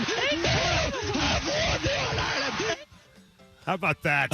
75 years I think that's what I want Elise Woodward to sound like when the Huskies beat Oregon. Devon Williams! Oh, my God! Oh, my God! 75-year wait. I don't care what sport you're talking about. That's pretty damn cool that they waited 75 years. For a win? For a championship. Yes. And they lost 11 straight finals. That's like losing 11 straight Super Bowls. Okay. And then you finally win. Yeah. Imagine if the Buffalo Bills lost 7 more Super Bowls before they finally won a championship. Crazy. Yeah, that's their the announcers sound of- would be yeah, going there's elation. freaking Yeah. nuts, man. You ever follow Gaelic football? You know what it is, by the way? No, I'm just trying. I'm very ignorant It's to a combination lot of, of rugby, soccer, and basketball, where they kick the ball, they throw the ball, and they actually dribble the ball. And apparently in Ireland, it's a big damn deal. We're going to break. Sam Darnold, who I guarantee has never played Gaelic football, set to join us next on 93.3 KJR FM.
right, we're back. Our $1,000 bonus Bucks cash contest, all brought to you by our friends at BellevueRareCoins.com. Get to the website, 93.3 KJR.com. Enter the keyword dollar for a shot at $1,000, all courtesy of our friends at BellevueRareCoins.com. Let's get the headlines right now. Now, from the Star Reynolds Sports Desk, your 93.3 KJR FM Sports Headlines. All right, boys and girls, here we go on a busy Tuesday afternoon, live from the Virginia Mason Athletic Center. Headlines are brought to you, of course, by our friends at Frost Brewed Coors Light, as cold as the Rockies. Bill Parcells is a freaking prick. Mariners lose 3 out of 4 to the Texas Rangers yesterday. They now head to the Dodgers starting tonight for 3. Castillo, Hancock, Miller will pitch in L.A. against the Dodgers. Rob Refsnyder has been reinstated. By the way, Buddy Kennedy has been DFA'd by the team. Texas, by the way, if you're keeping track already, at Tampa. Houston tonight will travel to the other LA team in Anaheim, the Angels. News in the NFL, Jalen Carter has just been named the highest paid defensive tackle in the history of the NFL with a brand new 4-year, $152 million deal with $106 million guaranteed. And Tampa Bay quarterback Baker Mayfield reporting to training camp without a brand new contract. He says he plans to play out the year and then hit free agency when the year comes to an end. One note in the NBA, Warriors forward Draymond Green returning to Golden State on a 1-year, $27.7 million deal. Sam Darnold with time, looking deep downfield into the end zone. Touchdown Jets, Robbie Anderson. And the first TD throw of Sam Darnold's career goes 41 yards. So the last time we had Sam Darnold on the air, we actually brought that up with him and played that. So for all the people out there doing, you got to bring it up, you got to bring it up. We've already been there. We've already done that with him. But we are such big fans of Sam that we know how long his first touchdown was. And it's got nothing to do with our affinity for Sam. It was all about Beth Mowins and how crazy is it now that Sam Darnold's here, not just with a year under his belt, but a Super Bowl championship, man. That we've been playing that clip for 6 or 7 years 41 yard, on the radio show. I didn't even know that was right connected. Yeah, that's I him. heard you do 41 yards. I didn't know it was. Come on, I didn't know. Yeah, I you didn't know what quarterback it was. Well, usually when we play, we just go 41 yards. All you hear is this. 41 yards. Yeah, I didn't know that was related to a Sam Darnold touchdown pass. No, That's I did not. Robbie know Anderson, who I believe now goes by the name Chosen. Although he may have gone back, by the way. Okay. And Sam Darnold with the Jets connecting on his first touchdown pass. And that guy right there is a Super Bowl champion quarterback for the Seattle Seahawks. Well, he's going to join us in a matter of minutes here. He's got a post-practice routine that he goes through. I don't know. Maybe he goes inside and does some yoga. Who knows what he's up to, right? But whatever he's doing, it's working. So as soon as he's done with his post-practice routine, he'll pop over and say hello to us. And, I don't know, man. Pretty good year for him. He wins the title, gets married. He's making $35 million. He's probably a year away from a brand new contract with the Seahawks. It's damn good to be slinging Sammy right now, pal. Oh, is it ever? I just couldn't be more happy for the guy when you consider he's drafted as a 20-year-old, gave up 2 years of eligibility at USC. Yeah. And goes to the Jets, plays for 2 offensive coordinators, both of whom, when they got fired, right, they never got a job in the NFL again. Gone, done. Not even a tight end coach job. Nothing. Not even an analyst. So you watch the tape from those days, and I think that he was really handcuffed. And you know what? He persevered. And a lot of people said a lot of things about him that that I didn't think were fair at the time. Yep. Still don't think they were fair. But somehow he emerged from it all, and it's a great story in perseverance. And now, you look at people last year were talking about his turnovers. Yeah. He also led the NFL in yards per dropback. Mm-hmm. That's all pass attempts. That's all sacks. That's all scrambles. And we've talked about the correlation that it has to winning. It's up in the 700s, and meanwhile turnovers is at 10. Right. And so everybody's all getting our panties in a bunch about a statistic that has basically no correlation to winning. Well, he had, just going back to the turnovers for a second, I'm glad you brought that up because I remember kind of challenging that a little bit, as did you too. I mean, nobody's had Sam's back the way you have, not even me. I was excited for the guy to be here, but I will admit that I was more of a, hey, let's wait and see what happens kind of guy, right? So, and he showed us, but he had 21 turnovers total a year ago, 7 lost fumbles, 14 interceptions. 7 of them came over a 2-week period between Arizona and the LA Rams. Yeah. So my question has always been, okay, does the guy really have a turnover problem, or did he just go haywire for maybe a couple of weeks last year? Yeah, I mean, I think he obviously the wheels kind of came off and he unraveled against the Rams down in Inglewood. Mm-hmm. And, you know, I probably should have developed that assertion because those who haven't heard me say it before, they go, what are you talking about? What do you mean turnovers don't have a correlation? I'm just telling you that if you run, this is 5 one-year studies. Right.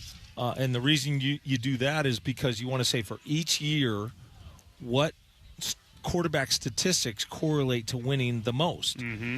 And over the most recent 5 years, if you put in a column quarterback turnovers, right, and you correlate it to the next column, which is win percentage, right, it comes out with a correlation of 0.010. That's 10.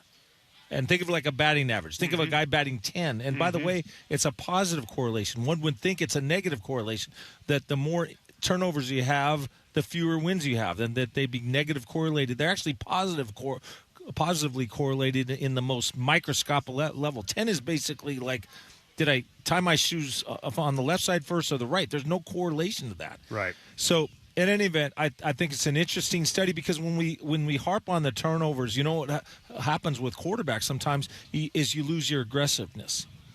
And yards per drop back focuses on, hey, we're still going to be big game hunting. We may have some turnovers, but it's in the attempt of finding big plays down the field. And he was number 1 in the NFL in completion percentage over 20 yards. In EPA over 20 yards, those are passes down the field. And so, I don't know. I thought he he gave you everything you could ever want. Yeah. Well, I mean, the thing is for him, like, let's face it, right? He's kind of an unassuming personality, right? You know, he's got kind of an aw shucks, kind of approach to him a little bit. He's not boisterous. He's not in your face. He's not Baker Mayfield with the bandana, running around, sticking flags in the ground in college football, running his mouth, things like that. And that kind of was, I don't know about you, but I thought the team kind of took on that personality a little bit last year. I mean, they were a Super Bowl champion, but I mean, they were kind of boring, right? I mean, there's no LOB, there's no Marshawn Lynch, there's no Doug Baldwin, speaking his mind. There's no Golden Tate. There's no Percy Harvin. There's no, let's go back and look at the team photo at the Super Bowl where Percy Harvin's got a black eye or vice versa, Golden Tate, whatever. None of that stuff. Well, you got Devin Witherspoon. He's got a personality. But that's about it, though. Yeah. Right? But I agree. You'll admit this team is lacking a lot of the color that 2013 team I would had. say with Mike McDonald, if you had to say who has more flair, if a coach can have flair, Pete Carroll in 2013, right? Had more of an aura about him. Mike McDonald's just more humble. At USC, it's remarkable how people talked about him down there. My son was getting recruited by SC. I was in Clay Helton's office. Clay Helton arranged for Sam Darnold to come by, so I met him first in Clay Helton's office. Wow. And people around the building, they kept going, well, he's the son of a 300-pound plumber. Just the salt of the earth, and the implication obviously is that he brought middle class values to USC, which is known to have to have such panache and flair and what have you, and he just made this imprint on everybody that he just was a steady Eddie guy, and you think about where Geno Smith was in his latter days with the Seahawks, and Mike Holmgren talks about quarterback affect. Yeah. Remember when Geno would have interceptions? I mean, he'd go over there, throw his helmet and whine, his face get all contorted, and you could see that he didn't handle it in the most professional of ways. The frustration and Darnold, even when he had that Ram game down in L.A. with the 4 interceptions, he chin up, eyes up, chest up, and he took accountability. He knew he lost the game. We all knew he lost the game. Right. He never shirked from that. But I think that his teammates looked at how he wasn't affected. His confidence wasn't deterred. So, so I think that did weigh on the team. Wear off on the team. Well, one of the things I want to ask him about, and he's on his way over now. I'll be here in about 30 seconds. Sam Darnold set to join us in a matter of seconds here. I don't know if I've ever heard him talk about this. I'm certain he's been asked about it.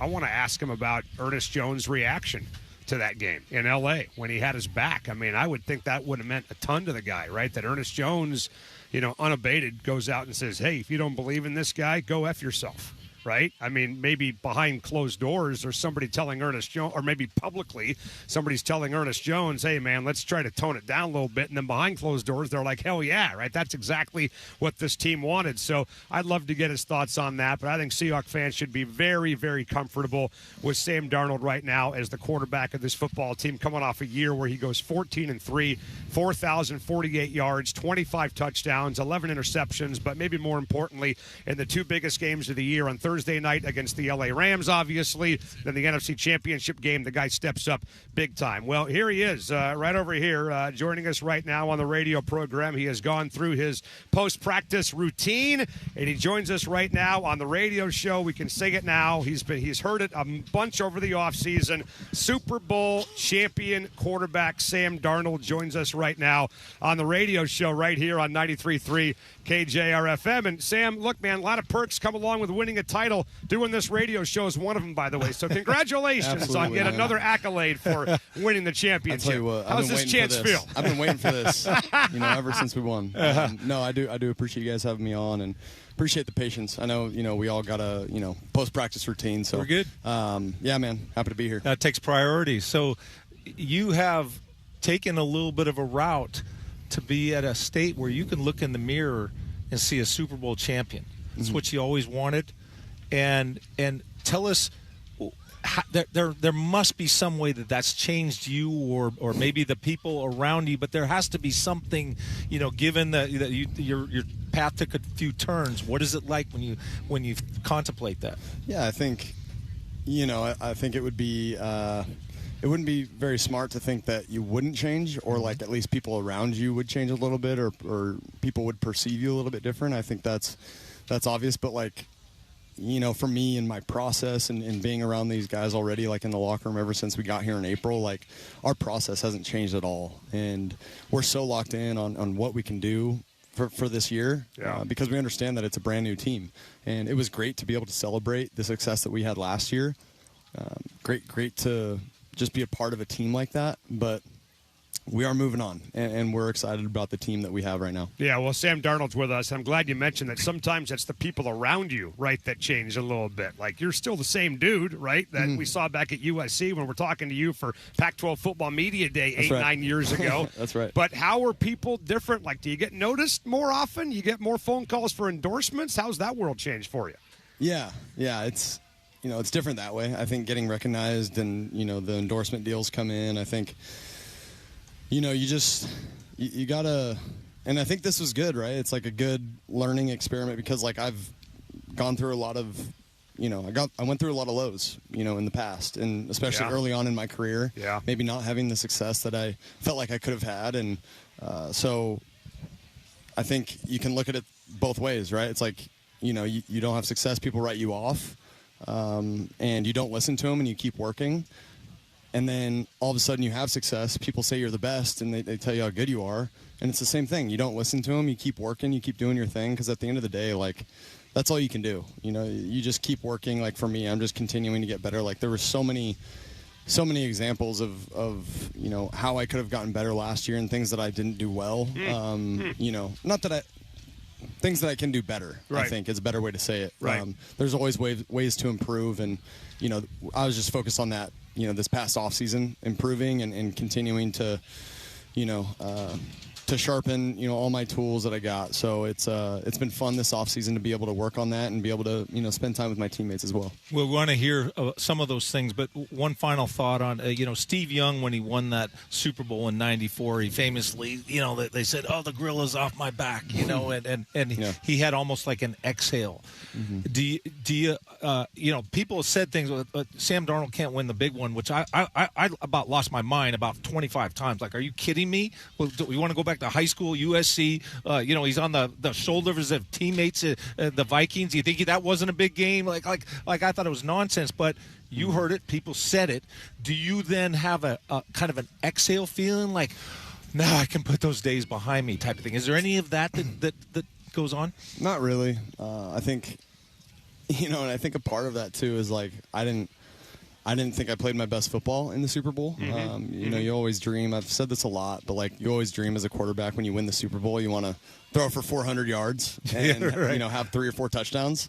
So, I took care of the football, which is first and foremost. Like that's my job. Take care of the football, march the team down the field, and do my job that way. Especially with the way our defense is rolling that game, you can kind of get a feel for that. And so I just felt like it was my job to protect the ball. But I felt like I could have made a lot more throws, and that makes it a lot easier to kind of put the Super Bowl in the rear view mirror, and just look forward and continue to, like I said, look forward to this season and continue to work and strive towards getting better. Yeah, well, you also navigated the pocket. You actually had more pressures than Drake May through 3 quarters of that game. But, I'll tell you what I've said to these guys in the air, and then your response. I said, the Seahawks were so damn good, they didn't need Sam to be elite in the Super Bowl. Mm-hmm. Maybe you could argue didn't need him to be elite against the 49ers. But Matthew Stafford was the defense's kryptonite. And that team, everybody, like they couldn't run the ball 75 yards, under 3 yards per attempt. Everybody, the entire franchise said, hey, dude, we got no answers. We need you. Mm-hmm.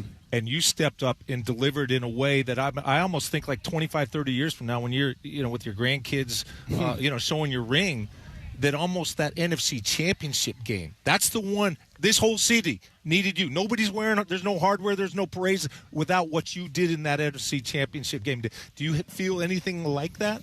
Yeah, well, first of all, I appreciate that. And, I never felt like I had to do anything special in that game.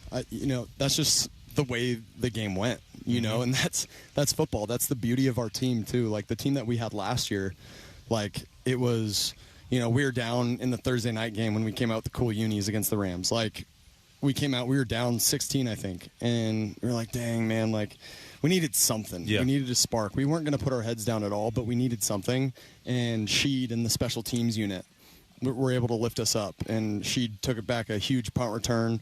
We ended up getting that weird 2-point conversion after scoring another touchdown after that. But, like...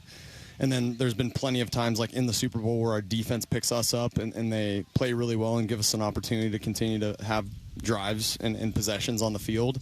And then, as an offense, we picked our defense up in the NFC Championship. Like, that's just the way it goes. But that was, just a special, that's why this team was so special. It was never like if the defense, wasn't necessarily getting stops the way that we're used to. We weren't going to blink. The defense for sure wasn't going to blink. Like, that happens. That's part of the game, especially when you go up a great offense like that in the Rams. But yeah, it's just how the game goes. And I think our team was so resilient throughout, a lot of the season. And I think a lot of people don't realize the games that we had even before that in the regular season, like the 1 o'clock, the 1 o'clock kickoffs that a lot of people didn't watch where, we won games in so many different ways. And, that really showed up when we needed it the most in the playoffs. Well, Sam Darnold's with us on the air, and Sam, there's a lot to follow up on there. You mentioned Sheed.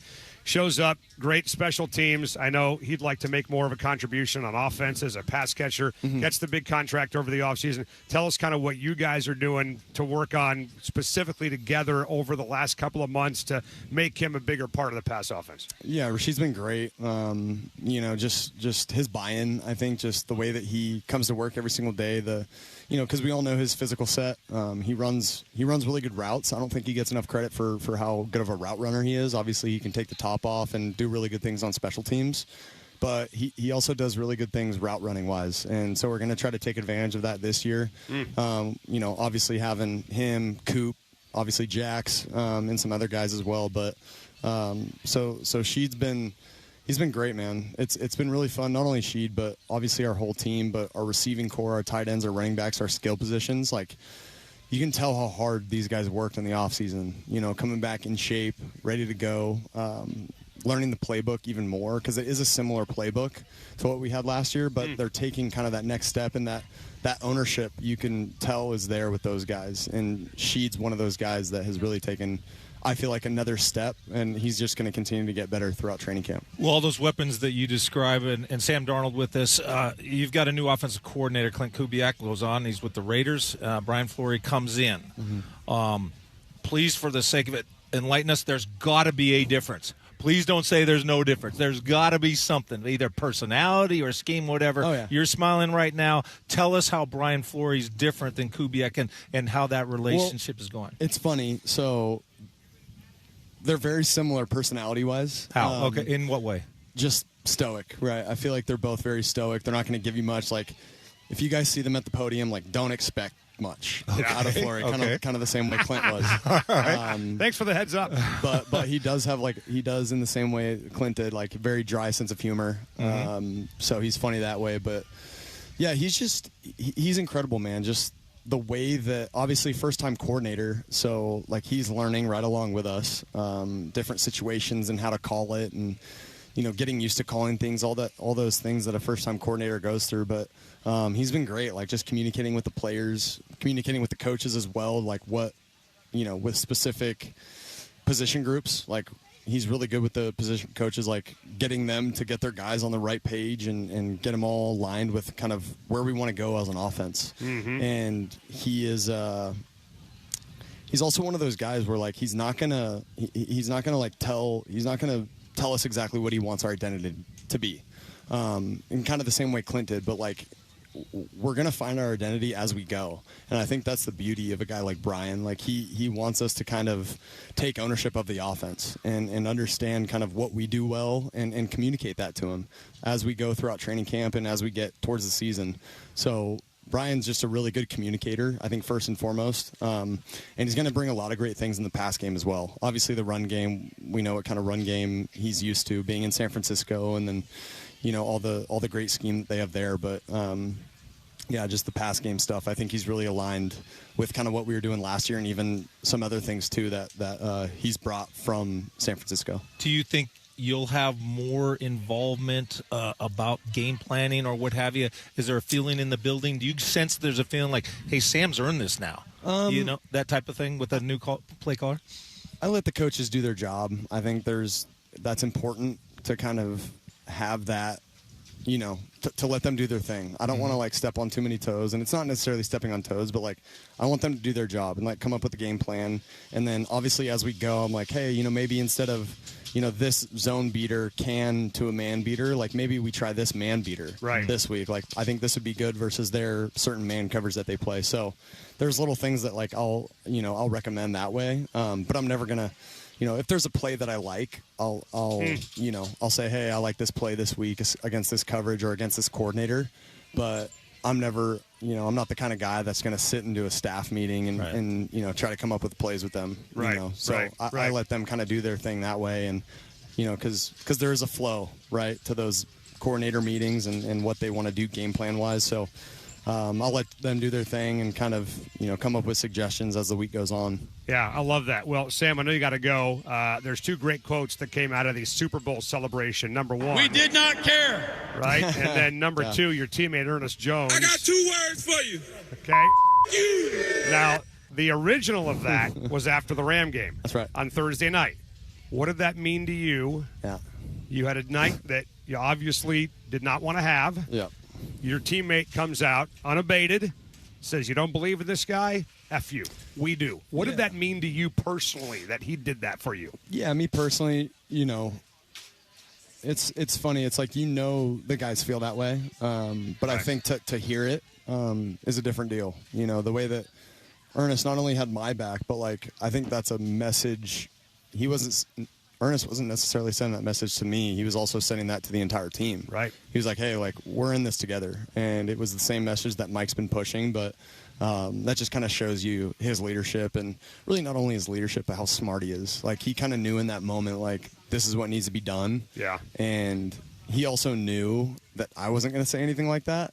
So I think for him to have my back and just the team's back, to have put the team first in that moment, and decide, because when you use those words, right, there's like power behind that, as, you know, it might not be the best thing to do with, you know, kids watching and all that stuff, but like for a locker room, sure, like, you know, there's no BS behind that. And so it was powerful when he did it. No, sure. totally agree. Hey, congrats, man, on all your success. On and off the field, too, by the way. Thank you. Yeah. Yeah. Appreciate it. Congrats Yeah. on the marriage. Yeah. All right. And we'll talk down the road, buddy. Thank you. Good stuff. Sam Darnold with us on the radio program. We're going to break. A lot more to get to on 93.3 KJR FM.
Hi, boys and girls. Softy back here again for my friend Tamara Lamore of BKT Northwest. Simply put, the best real estate agent the PNW has to offer.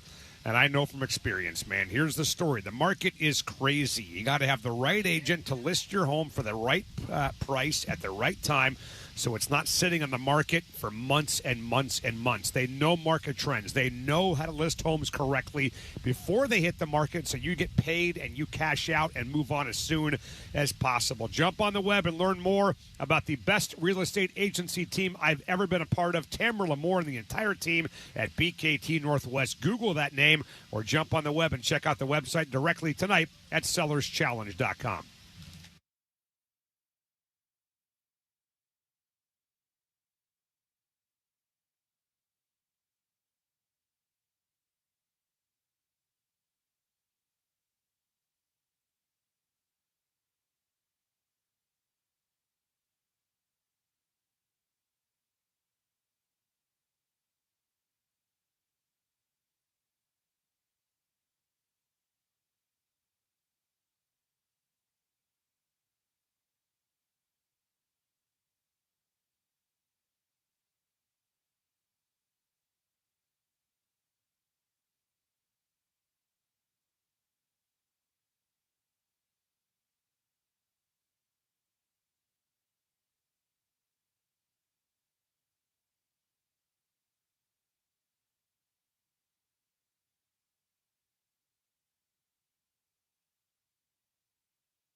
Now back to Softy and Dick at the Virginia Mason Athletic Center and our special coverage of Seahawks training camp. Brought to you by the Boeing Classic on Sports Radio 93.3 KJR FM. It's funny. It's like, the guys feel that way. But I think to hear it is a different deal. The way that Ernest not only had my back, but I think that's a message.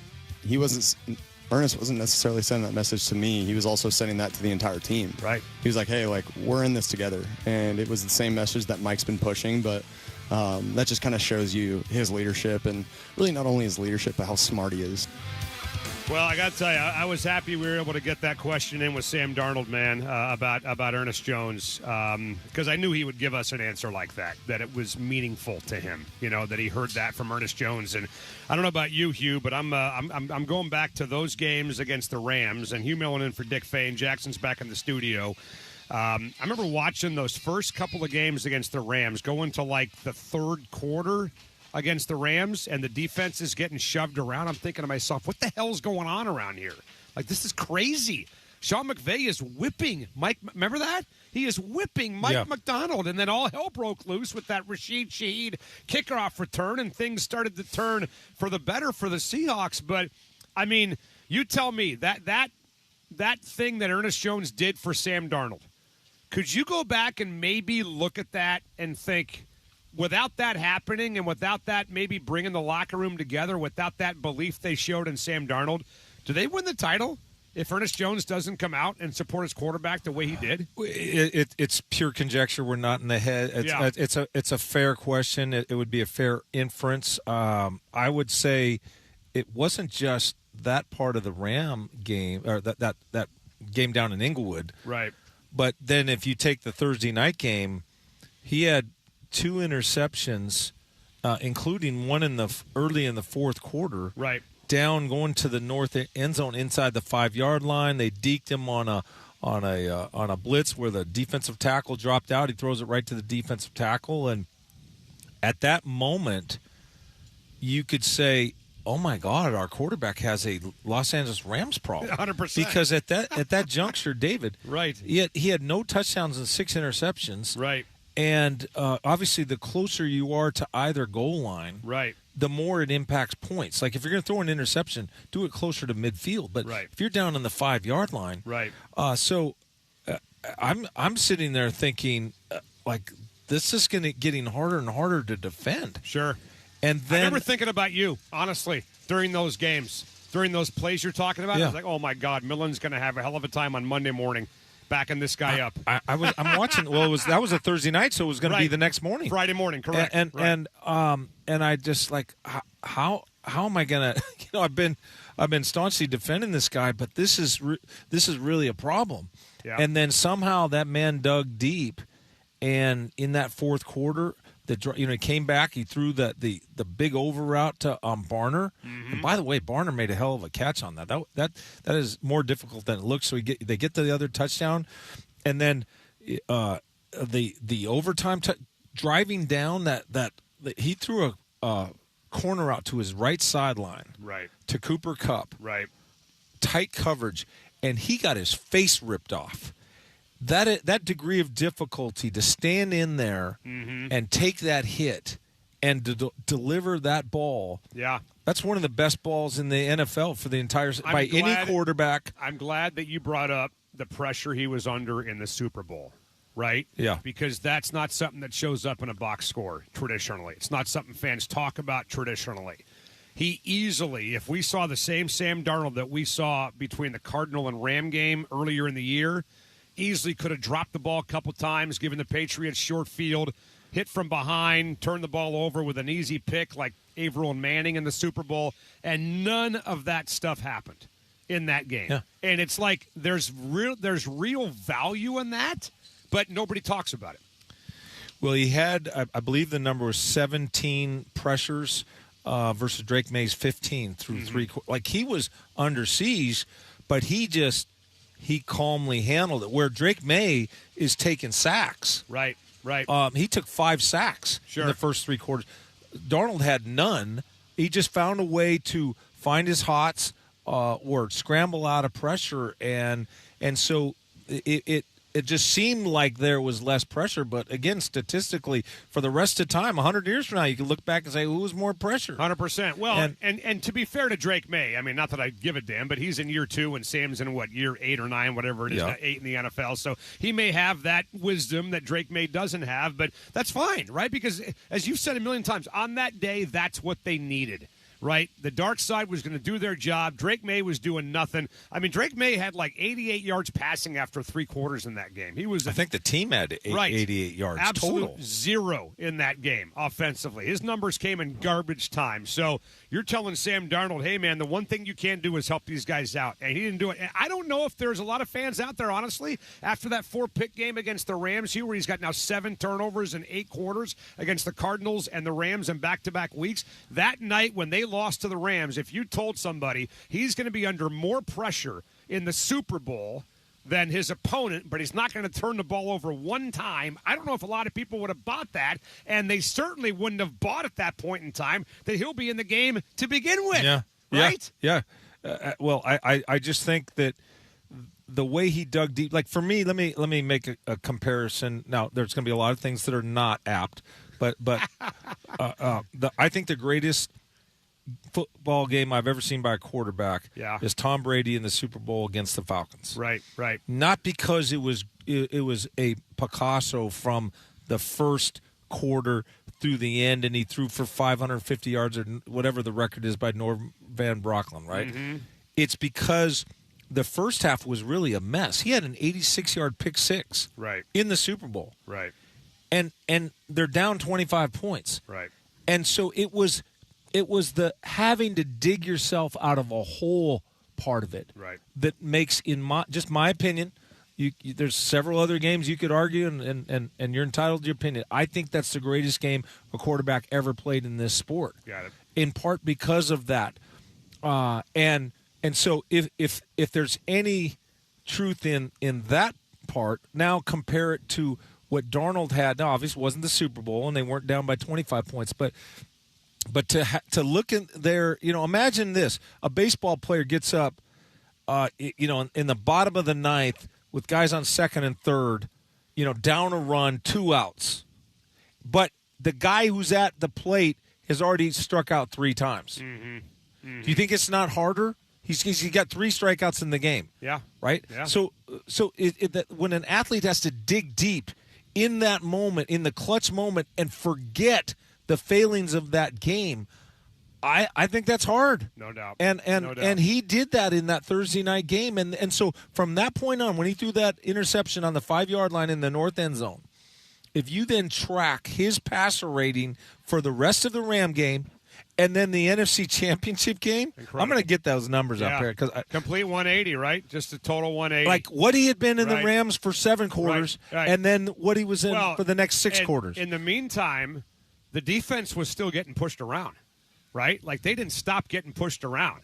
Fourth quarter, they got pushed around. The NFC Championship, they got pushed around. They had the big stop on 4th down, obviously, but it wasn't like both the offense and the defense flipped the Stafford had 832 yards passing in those last 2 games against the Seahawks, 6 touchdowns, no interceptions. It's the most by a quarterback in the history of football. All games, back-to-back against one opponent. Yeah.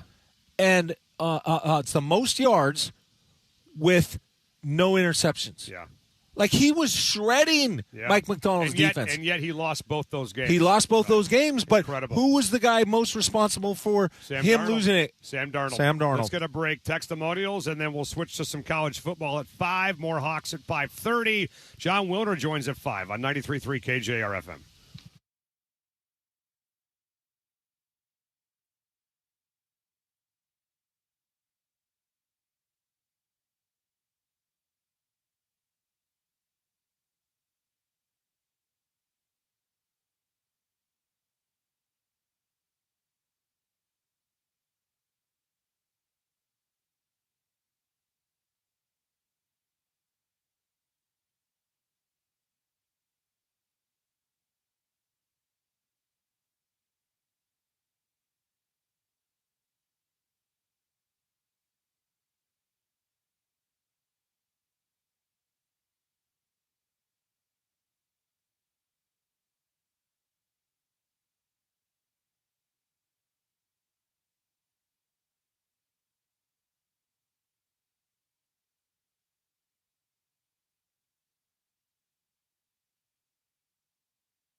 Hi, boys and girls. It's Santi back here again for my friends at AAA Washington. If you're not enjoying the peace of mind with 24/7 roadside assistance and discounts all over the country with AAA Washington, the answer is why not? Your parents were members, your grandparents were members. It's time for you and your family to experience that same peace of mind. And don't forget, members not only get 24/7 roadside assistance, but also discounts at hundreds of local and national spots like daycare and restaurant savings, as well as insurance savings and access to real local travel experts. Jump on the web and find out more about joining today. AAAWA.com/join. That's AAAWA.com/join for AAA Washington.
Boys and girls, it's Santi back here again from my friends at Duke's Restaurants. Did you know that the Lake Union location has a phenomenal venue that can host weddings, reunions, corporate events, and a lot more, whether 30 or 300 people?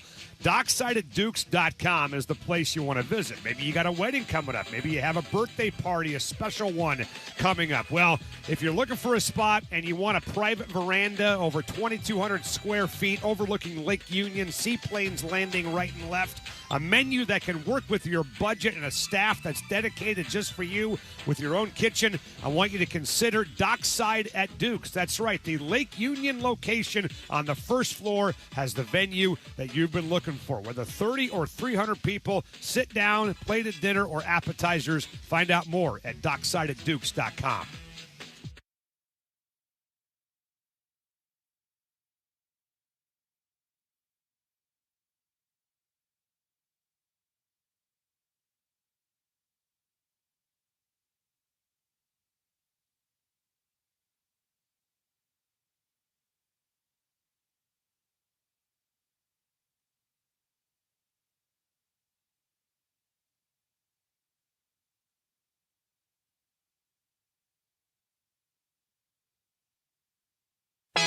Time now for Textimonials, brought to you by Emerald Queen Casino, bringing you the best in live music, entertainment, dining, and gaming. Emerald Queen Casino, always entertaining. For more info, visit emeraldqueen.com. All right, big thanks to our friends at the Emerald Queen Casino. Fight night coming up August the 8th. Jump on the web and find out more at emeraldqueen.com. Here we go, little testimonials, 49451 on the Tacoma Dodge text line. Jackson Feltz, what do you got? Alyssa's best call is obviously the hot microphone moment. Okay, that might be the worst bleeping call I ever saw. See, here's the problem, Jackson. We got so many freaking Elise drops that we got to choose from. Yeah. I honestly don't know which one is which. I'm cold-hearted. You know what? Okay, I mean, which one are we This talking is a whooping! A whooping! I just go through them all until I find the one that you're talking about. But yeah, I gotta get myself educated on these Elise Woodward drops, man, because there's a ton Hey, are you poking me? to choose from. Keep All going. right, what do you got? Oh, no, Jackson? keep going. We gotta keep going. All right, to find the one. He's so tantalizing when you look at his package. Okay, let me tell you something. That might be the worst call I've ever seen. The funniest part, Hugh, about that call. What do you think the funniest part is about that call? This one right here. Okay, let me tell you something. That might be the worst call I've ever seen. I don't know. There's The a lot horn in the background. Where the hell did that horn come from? Okay, let me tell you something. That might be the worst call I've ever seen. Only you would find that. Jackson, don't you find that hilarious? It's so funny. The horn? Oh, my God. All right, what's next? I will not make it another 25 years, so the Mariners must win the World Series sooner than their 75th year, or else. Well, I don't know, man. I mean, it took those guys 75 years to win a championship, so I would be 78 years old if it goes as long as they lasted in Ireland for that Gaelic football title. 78. You probably are no longer with us. I got to be honest with you. Okay. No days promised. Yeah. Any of us. I mean, that's pretty funny that you think you're going to outlive me. Well, you're how many years older than me are you? I'm 53. Yeah. You're what? Yeah. I'm 62. Yeah. So Yeah. you're almost, I mean, dude, there's probably a pretty good chance that I am going to outlive you because you're 10 years older than I am. Yeah. How much more plaque do you have in your veins? Not as much now after I had a stent put in. Oh, all right. Okay. You got me. Once on you that rub it in, by the way, my God. You know what? You think you got a friend over here? What's next, Jackson? Dude, you Gaelic used to be football championship in Ireland. How much beer do you think was drank that night? Oh God, tons. Do they drink Guinness in Ireland, or is that's more of a? Yeah. Guinness is an Irish thing. Yeah. I don't know. Irish car bombs, man. Yeah. I mean, Jameson Irish whiskey and some Baileys. Dump it in there and throw it down. You were not as impressed by that call and by that accomplishment. Well, as I was confused at the football. I didn't know what Gaelic football was. I didn't know. Gaelic. I didn't know if we were Not talking like Gaelics. football. I didn't. wrong with you? I spent half of that just being very confused at what I was listening to. You realize it's Gaelic. Gaelic. Gaelic. Do you think anybody cares the difference between Gaelic and Gaelic? Really, Yes. honestly? Yes. Huh? They do? Gaelic and Gaelic sounds worse than Gay Link. Would you rather, if your last name, would you rather have Gaelic or Gay Link? If you had to have one or the other, no other choice. You'd rather have Gay Link for a last name. Okay, let me tell you something. That might be the worst call I've ever seen. Somebody text in that you would rather have the last name Gaelic than Gay Link. Okay, we're not talking You're not going to about- get. It's not going to happen. You're not going to get that text. But we're not talking about a last name. We're talking about. Well, the I'm just name of but the it gets sport. you to imagine what's worse. What's a worse name? I don't know. I would rather play Gay Link football than Gay Lick football. Just saying. Come on. This is a whooping. A whooping. How do we come back from that? We don't. We really don't. Let's get a break. John Wilder joins next on 93.3 KJR FM.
All right, we are back. Our Bonus Bucks Cash Contest brought to you by our friends at BellevueRareCoins.com. 4 locations, Tacoma, Bellevue, Issaquah, and Linwood. Great time to sell gold. Get your honest evaluation that you deserve. Find out more at BellevueRareCoins.com. Preset is the word. Get to the website, 93.3 KJR.com. Enter the keyword preset for a shot at $1,000. Get the headlines right now. This is Duke of Duke Seafood, letting you know that this hour of Softy and Dick on your home for the Huskies and Kraken is proudly brought to you by Duke Seafood. Why not make it a Duke's night tonight? Reserve your table today at dukeseafood.com on Sports Radio 93.3 KJR FM. Now, from the Star Reynolds Sports Desk, your 93.3 KJR FM Sports Headlines. All right, the boys and girls headlines right here on Softy Dick Jackson with no Dick. You in for Dick, brought to you by our friends at Frost Brewed Coors Light, as cold as the Rockies. Okay, let me tell you something. That might be the worst call I've ever seen. Well, you're going to hear a lot of that on Husky football games in the fall because Elise Woodward has just been named. Okay, you're really stupid. The play-by-play voice of Husky football. How about that? The announcement coming down today. She replaces Tony Castricone as the first full-time female voice in college football radio history. How about this? Tampa Bay quarterback Baker Mayfield will report to camp without a new deal, plans to play out the year and become a free agent. Eagles tackle Jalen Carter, now the highest-paid tackle in the history of the NFL. Remember last year he was spitting in Dak Prescott's face, and now he's the highest-paid tackle in the history of football, making $38 million a year. Mariners reinstating Rob Refsnyder, yay, and sending Buddy the Elf Kennedy to the DFA list, by the way. The M's in L.A. against the Dodgers tonight. Luis Castillo, Emerson Hancock, and Bryce Miller will pitch in Los Angeles. Let's get to John Wilner right now. It's time for our weekly Pac-12 conversation with San Jose Mercury News reporter John Wilner. Brought to you by Simply Seattle. Our friends at SimplySeattle.com have the most amazing collection of all things Seattle. Seahawks gear, UW hats, and the largest selection of Sonics gear anywhere in the world. Learn more at SimplySeattle.com. All right, big thanks to our friends at SimplySeattle.com. Get ready for the Seahawks Huskies season. KJR 15 for 15% off anything, anytime at SimplySeattle.com. Here he is, the Pope of the Pack, the Big Ten Bear, and our friend Johnny Wilner from the San Jose Mercury News. Johnny, Hugh Millen's with us in for Dick today. How are you, pal? What's going on? I'm good, thanks. How you guys? We're good. Good to have you on the air, man. So let's start off with what's happening at Big Ten Media Day. We'll get to your pick and the poll in a minute, but can you explain to me how they do this preseason honors thing? I got this email from the Big Ten that said, here's your preseason honors list, and there was like 9 guys on it. That's it. No first team, no second team, no third team. Explain this to me like I'm an idiot. What am I missing here? I don't know. I can't. You got me. You got me. You know, all the conferences are everybody's worried about, preseason polls or preseason honors. And then because you're naturally, the teams that don't get picked, the players that don't get picked or don't get first team are naturally, it seems like, you're denigrating them. And it's just all like basically part of the participation trophy culture. I'm all for, picking a first team all preseason all conference and picking a poll of teams, but the leagues don't do that anymore. Yeah, well, you talk about the preseason polls, John. I see the Buckeyes are number 1, the Ducks are number 2, but you did disclose that you had Oregon number 1. You're cutting us deep up here in Husky land, but tell us why you like the Ducks to win the conference. Well, the reason I should start, the reason I don't like Ohio State is their schedule. Yeah. Okay. That's the thing that sometimes gets lost with these giant conferences is the misses are as important as the hits. And Ohio State is, after last year, the last 2 years, they have not had the toughest of schedules. This year, the rotation is brutal, right? They're playing Texas non-conference, but they get Michigan, they got Oregon, they got USC, they got Indiana, they got Iowa, and most of those are on the road. And I just think it's a very difficult schedule. They're not going to get through. I think they could lose 2 in league play. And Oregon's schedule, to me, is a little bit more manageable. I just picked the Ducks. Could end up tied. You never know. You guys know, I heard this on a podcast today. You know the last time Ohio State won the Big Ten? When's that? 2020. Yeah. Do they care anymore about winning the Big Ten? Honestly, I mean, 12-team playoff, get in the playoff, win the national championship, which they did 2 years ago. Do Ohio State fans even care anymore about winning the conference? I don't think they do. I think they care way more about winning the playoff and beating Michigan. There's no doubt in my mind. Right. So that was a big part of it. I think Oregon's absolutely loaded it, but there's some pressure on Dan Lanning this year. They've won the offseason natty a lot, and now they need to show that they can take the next step, I think, and get to the championship game. But, yeah, that poll was really interesting, the fact that Ohio State got picked first.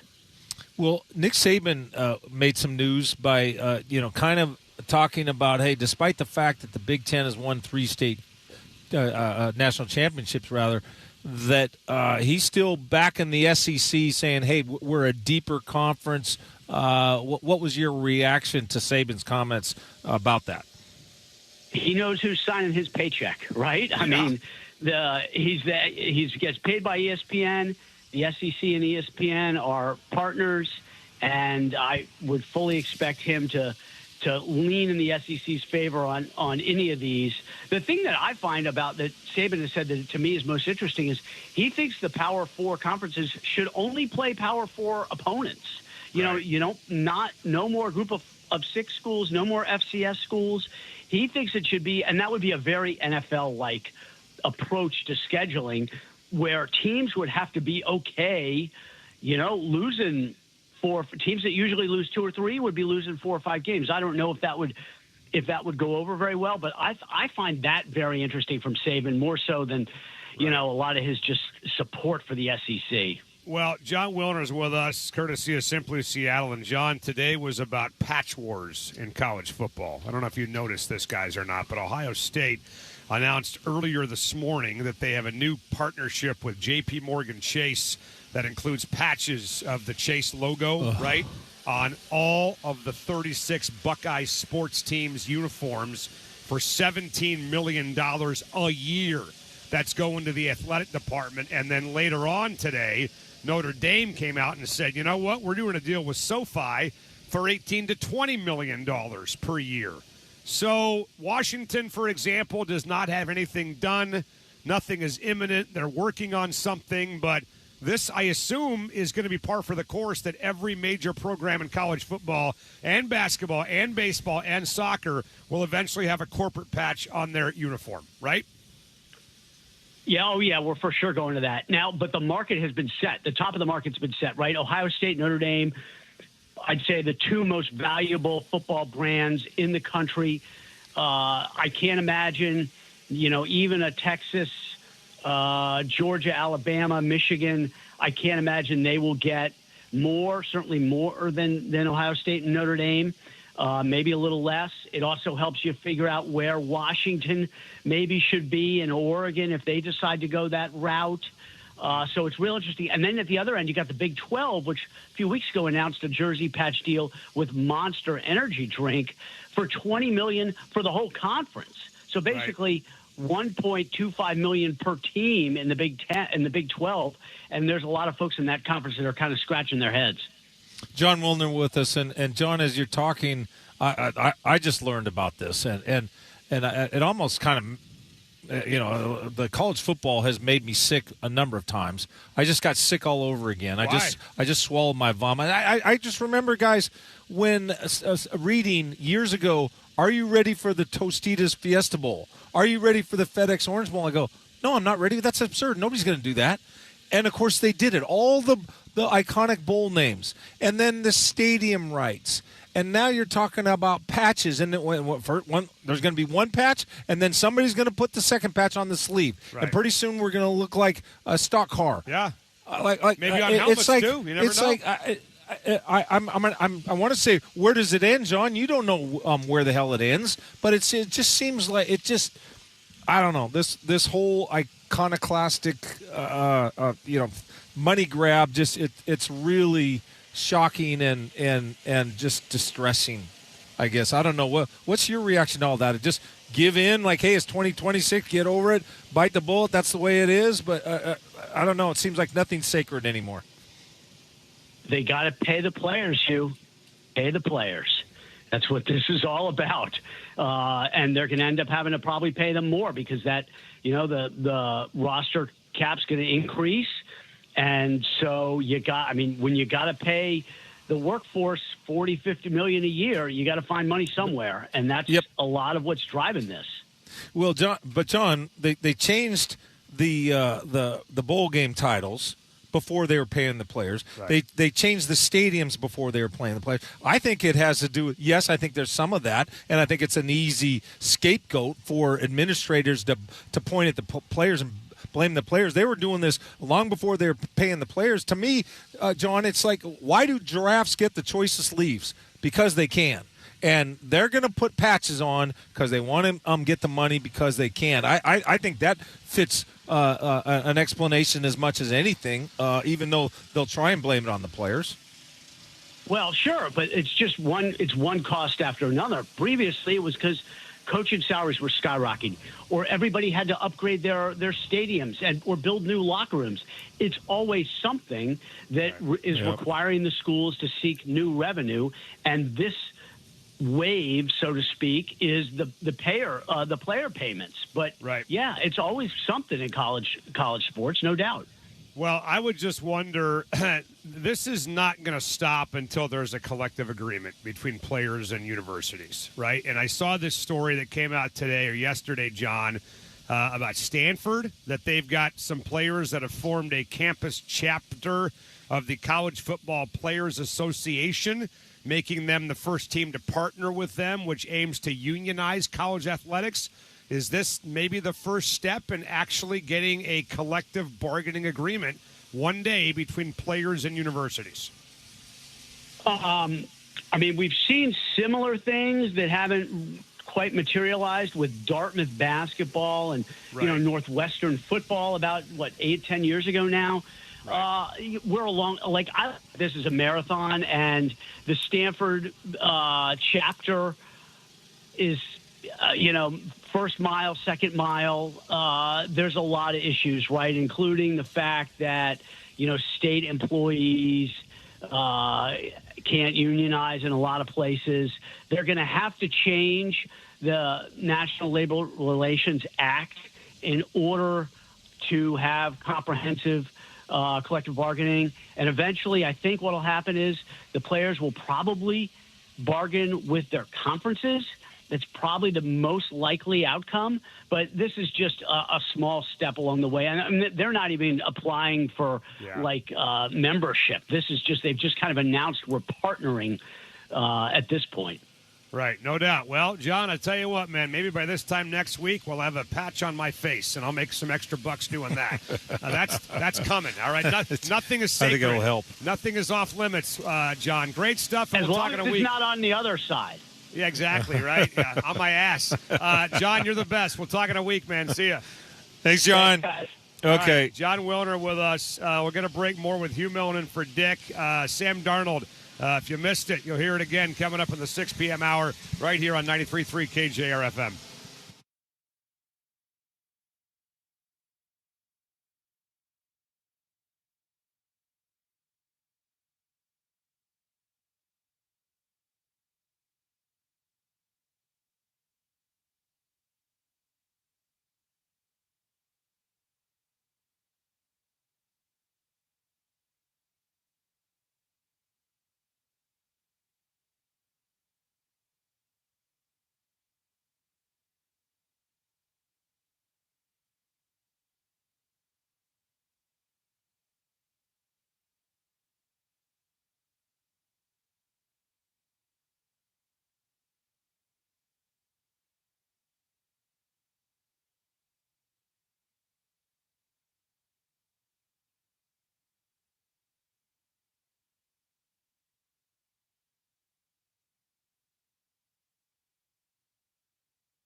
This is Duke of Duke's Seafood, and this hour is brought to you by Duke's Seafood.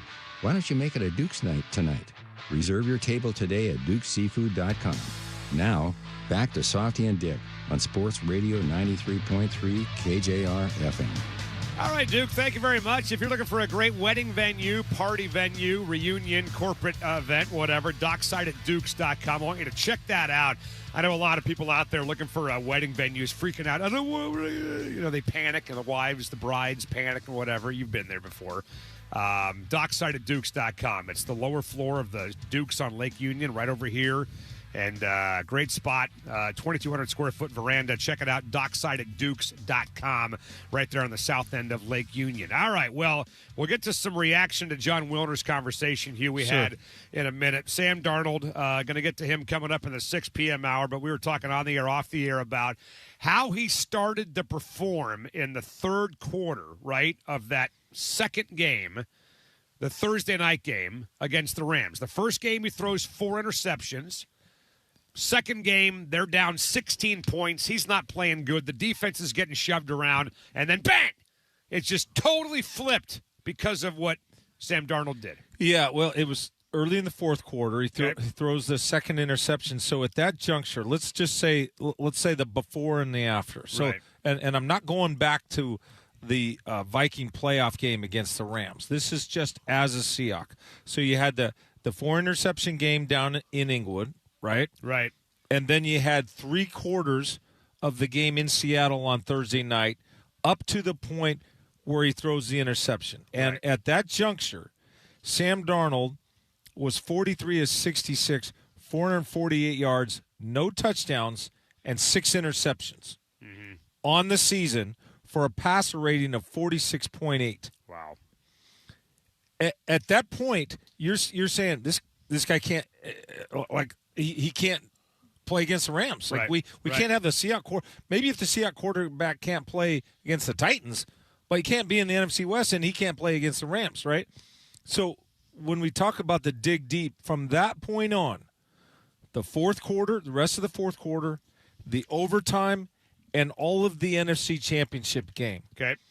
He went 33 of 48, 447 yards, 5 touchdowns, no picks, passer rating of 132.9. Yeah, wild. He goes from a 47 passer rating to 133 passer rating, and he flipped it right at the beginning of the fourth quarter. Yeah. And so I just can't express the admiration I have for him to have been able to do that, for an athlete to be able to, the entire stadium, everybody's looking on national TV, your teammates like, yo, bro, like, and then somehow he's like, no, I can pull myself, I can grab a ladder, I can climb out of this hole and climb my team out of this hole. It just, it's beautiful. Right. Well, there's been 2 Seahawks games where I can remember leaving the game early, but not going home, and the Seahawks won.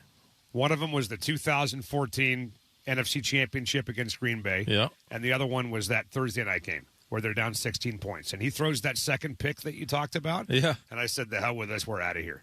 Left with my buddy, went and met 2 other buddies at Jimmy's across the street, popped a squat at the bar, watched the entire comeback in fourth quarter right there at the bar. Those are probably the 2 most improbable wins in Lumen Field history. 100%. And I missed them both in person. Now, the Packer game, you know the story about the Packer game. I left my seats, went into the club, and the minute I walked in there, everything started happening. So Gina and I watched the entire comeback on a little small TV in the corner of the club with our seats 30 feet away from us and didn't go back in because we couldn't leave. We're like, hey, we left and all this is happening. We got to stay here, man. We can't go back. They'll lose. So I'm just wondering how many people did that. And there were a lot of people, by the way, that were walking out of Lumen Field when I did after Sam Darnold threw that interception. When they were down 16 points, they thought the game was over, and the probability said that it was over. But it's amazing. I'd love to know down the road one day there's got to be like a 30 for 30 on what happened, right?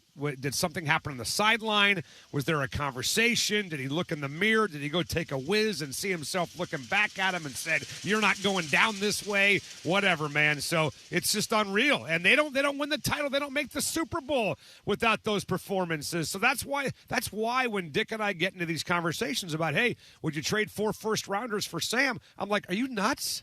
No. Because then you're left without a quarterback. And, yeah, maybe you'll spend one of those first-rounders on a quarterback, but that guy could be a bum. You got the hardest thing to find in sports is a elite starting quarterback, right? Yep. And you've got one. What in the world are you doing even talking about giving it up? Yeah, and he's young. For He's now, 29. he's I think he's the 18th highest paid quarterback. Right. So would you trade him for 4 first-rounders? Honestly, I don't. I not think that you can. I think but would you? it's just coffee and beer talk. I think the first time you said that, I go, that's nonsense. I think you of course you would, because you don't think of him as worth 4 first-rounders, but then you think, wait a minute, then that means we have a Super Bowl caliber team, right, with no rudder, right. Right. You would sign somebody in free agency or make a deal for somebody's backup, right? Like maybe you would have gone after a Kirk Cousins or whatever, right? Somebody and like guess that. what? You'd have won the 49er game, and you'd have lost the NFC Championship game. 100%. Was that Super Bowl championship worth 4 first-round draft picks? I think it was. 100%. Yeah, you only it have was. 2 in the.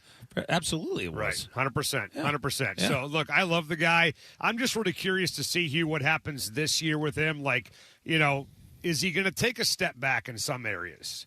Do defenses approach him differently? Like, let's say you were a defensive coordinator and you're facing Sam Darnold.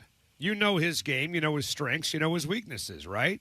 What are you doing to Sam Darnold this year that maybe you weren't doing a year ago to kind of maybe get to him a little bit?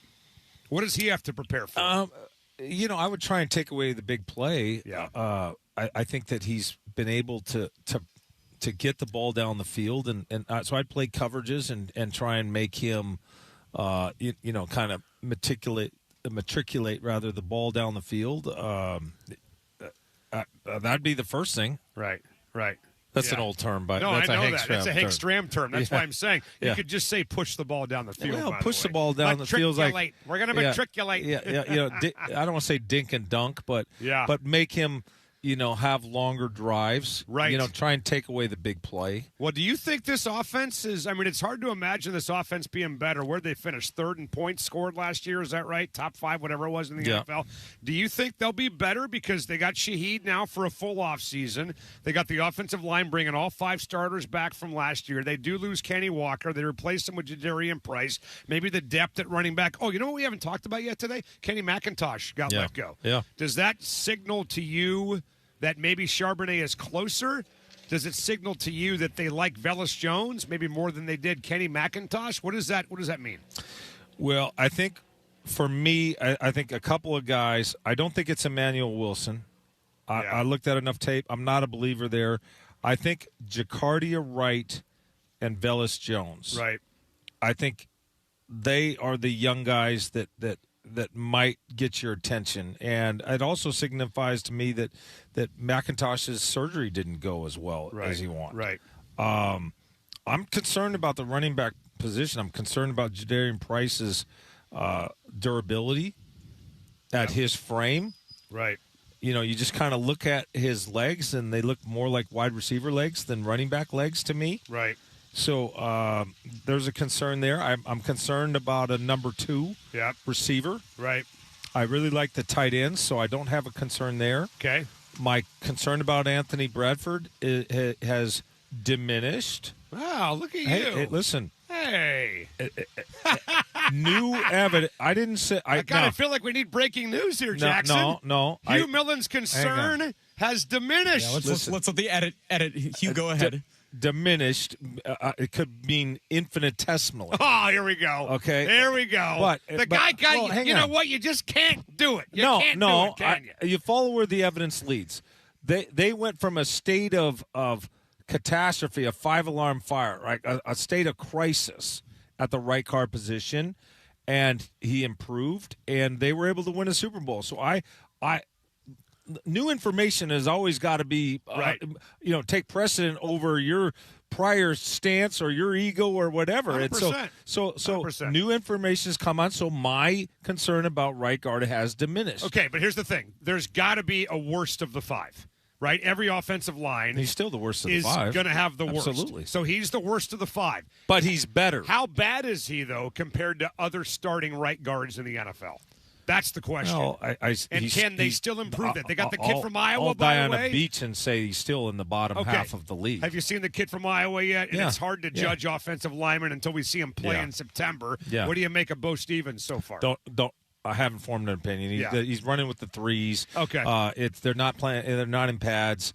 For me to say anything would just be grab assing, and so I'm not going to do that. But I would say concerns for the offense as it relates. Brian Fleury. Yeah. We don't know if that guy can.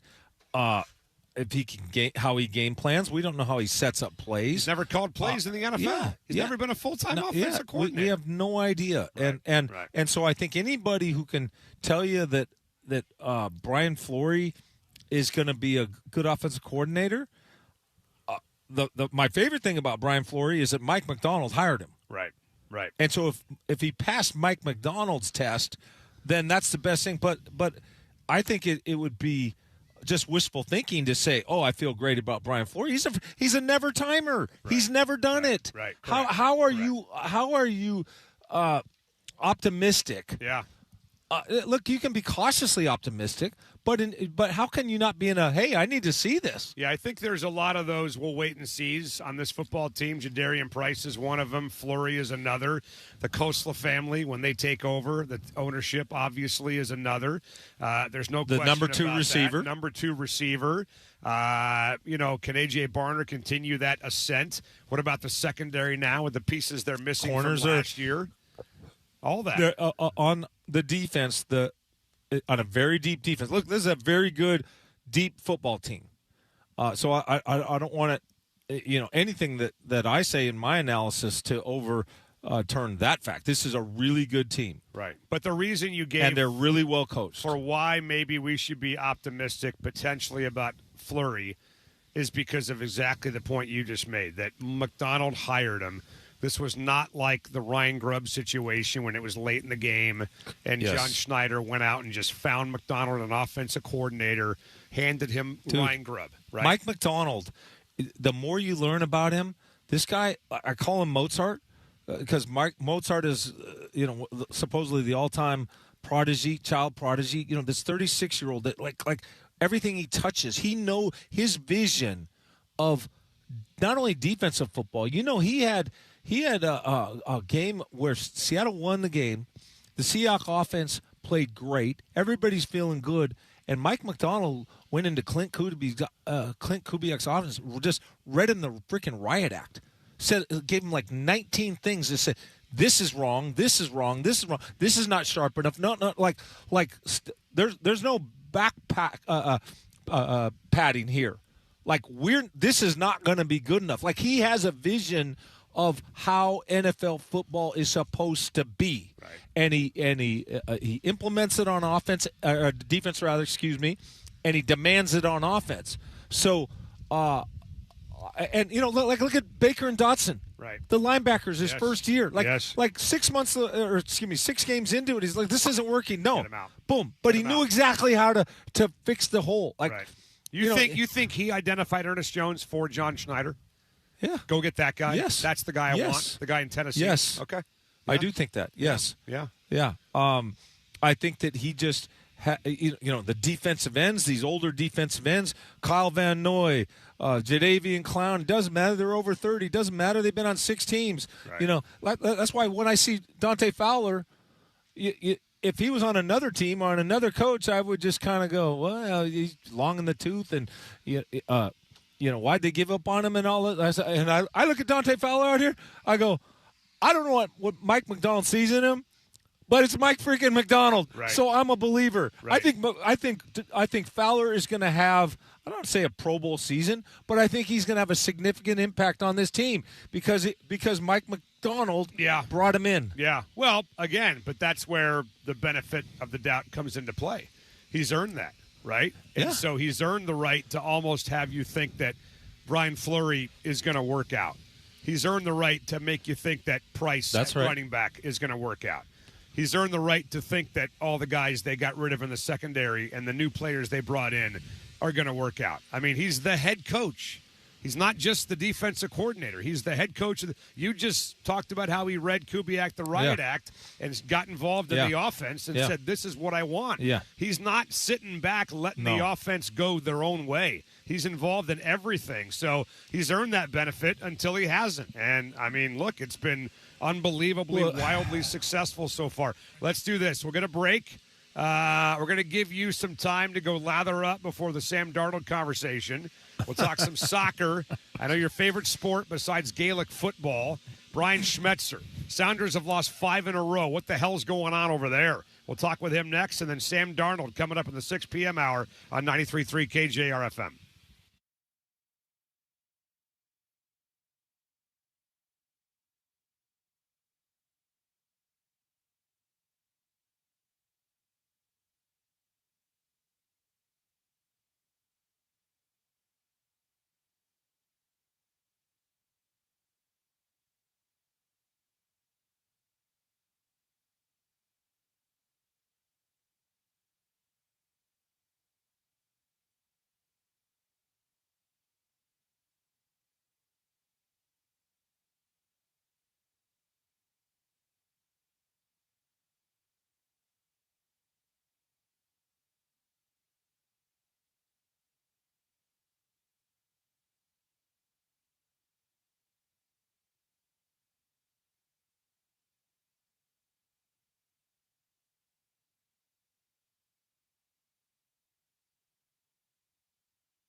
Hi, boys and girls. Sati back here again from my friends at Bellevue Rare Coins. Find out more at BellevueRareCoins.com. Great time to unload your gold. You want to find out what it's really worth for free with a no-pressure, hassle-free evaluation of your gold.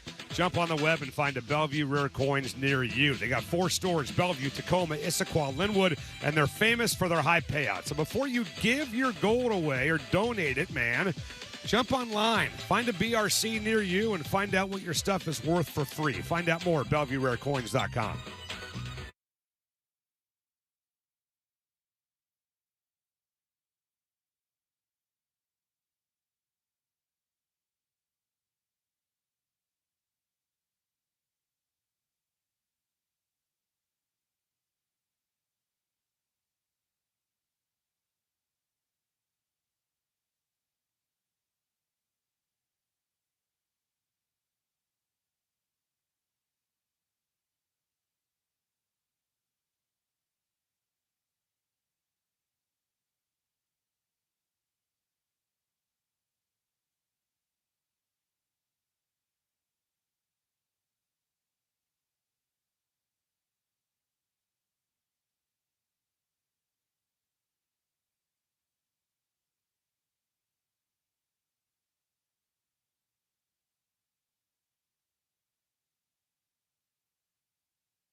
This is Duke of Duke's Seafood, and this hour is brought to you by Duke's Seafood.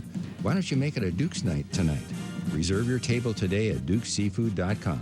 Now, back to Softy and Dick on Sports Radio 93.3 KJR FM. All right, boys and girls, we are back here on a busy Tuesday from the Virginia Mason Athletic Center. Here from Sam Darnold coming up next segment. We'll give Jackson Huey and Millen the segment off. Let him get himself all prepped and lathered up for the Darnold conversation next segment. But joining us right now, it's been a while, the head coach of the Sounders, Brian Schmetzer, joining us right now on the radio show. And Brian, you've been there with your wife, Jackson, I'm sure as well, where your wife comes home, has a bad day at the office, and you sit her down and you just say, honey, look at me. What the hell's going on? Talk to me. What's happening? So, Brian, you tell us. You be my soccer wife here for a second. You've lost 5 in a row.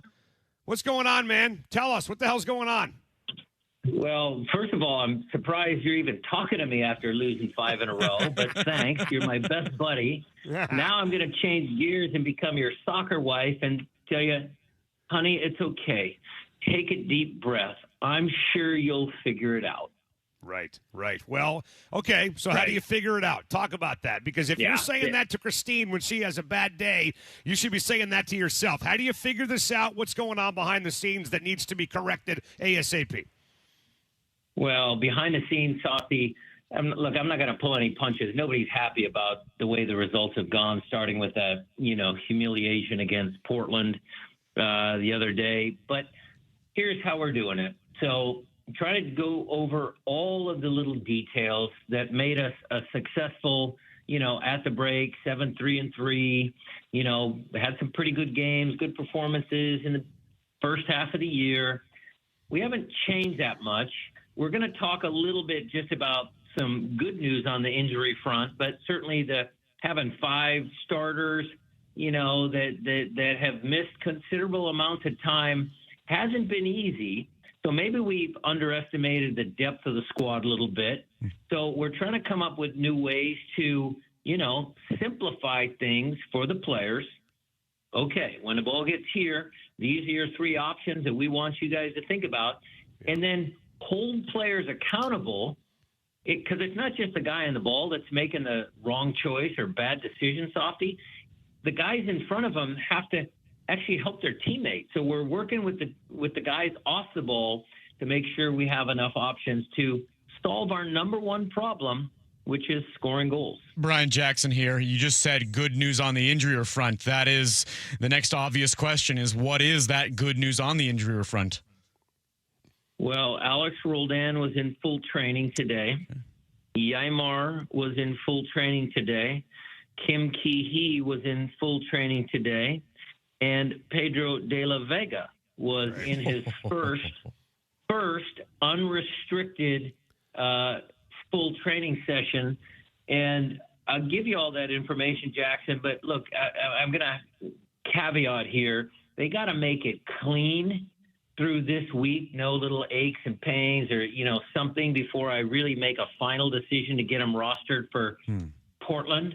But I sure as heck, I almost said a bad word, sure as heck, want those guys to be back on the field against Portland away from home.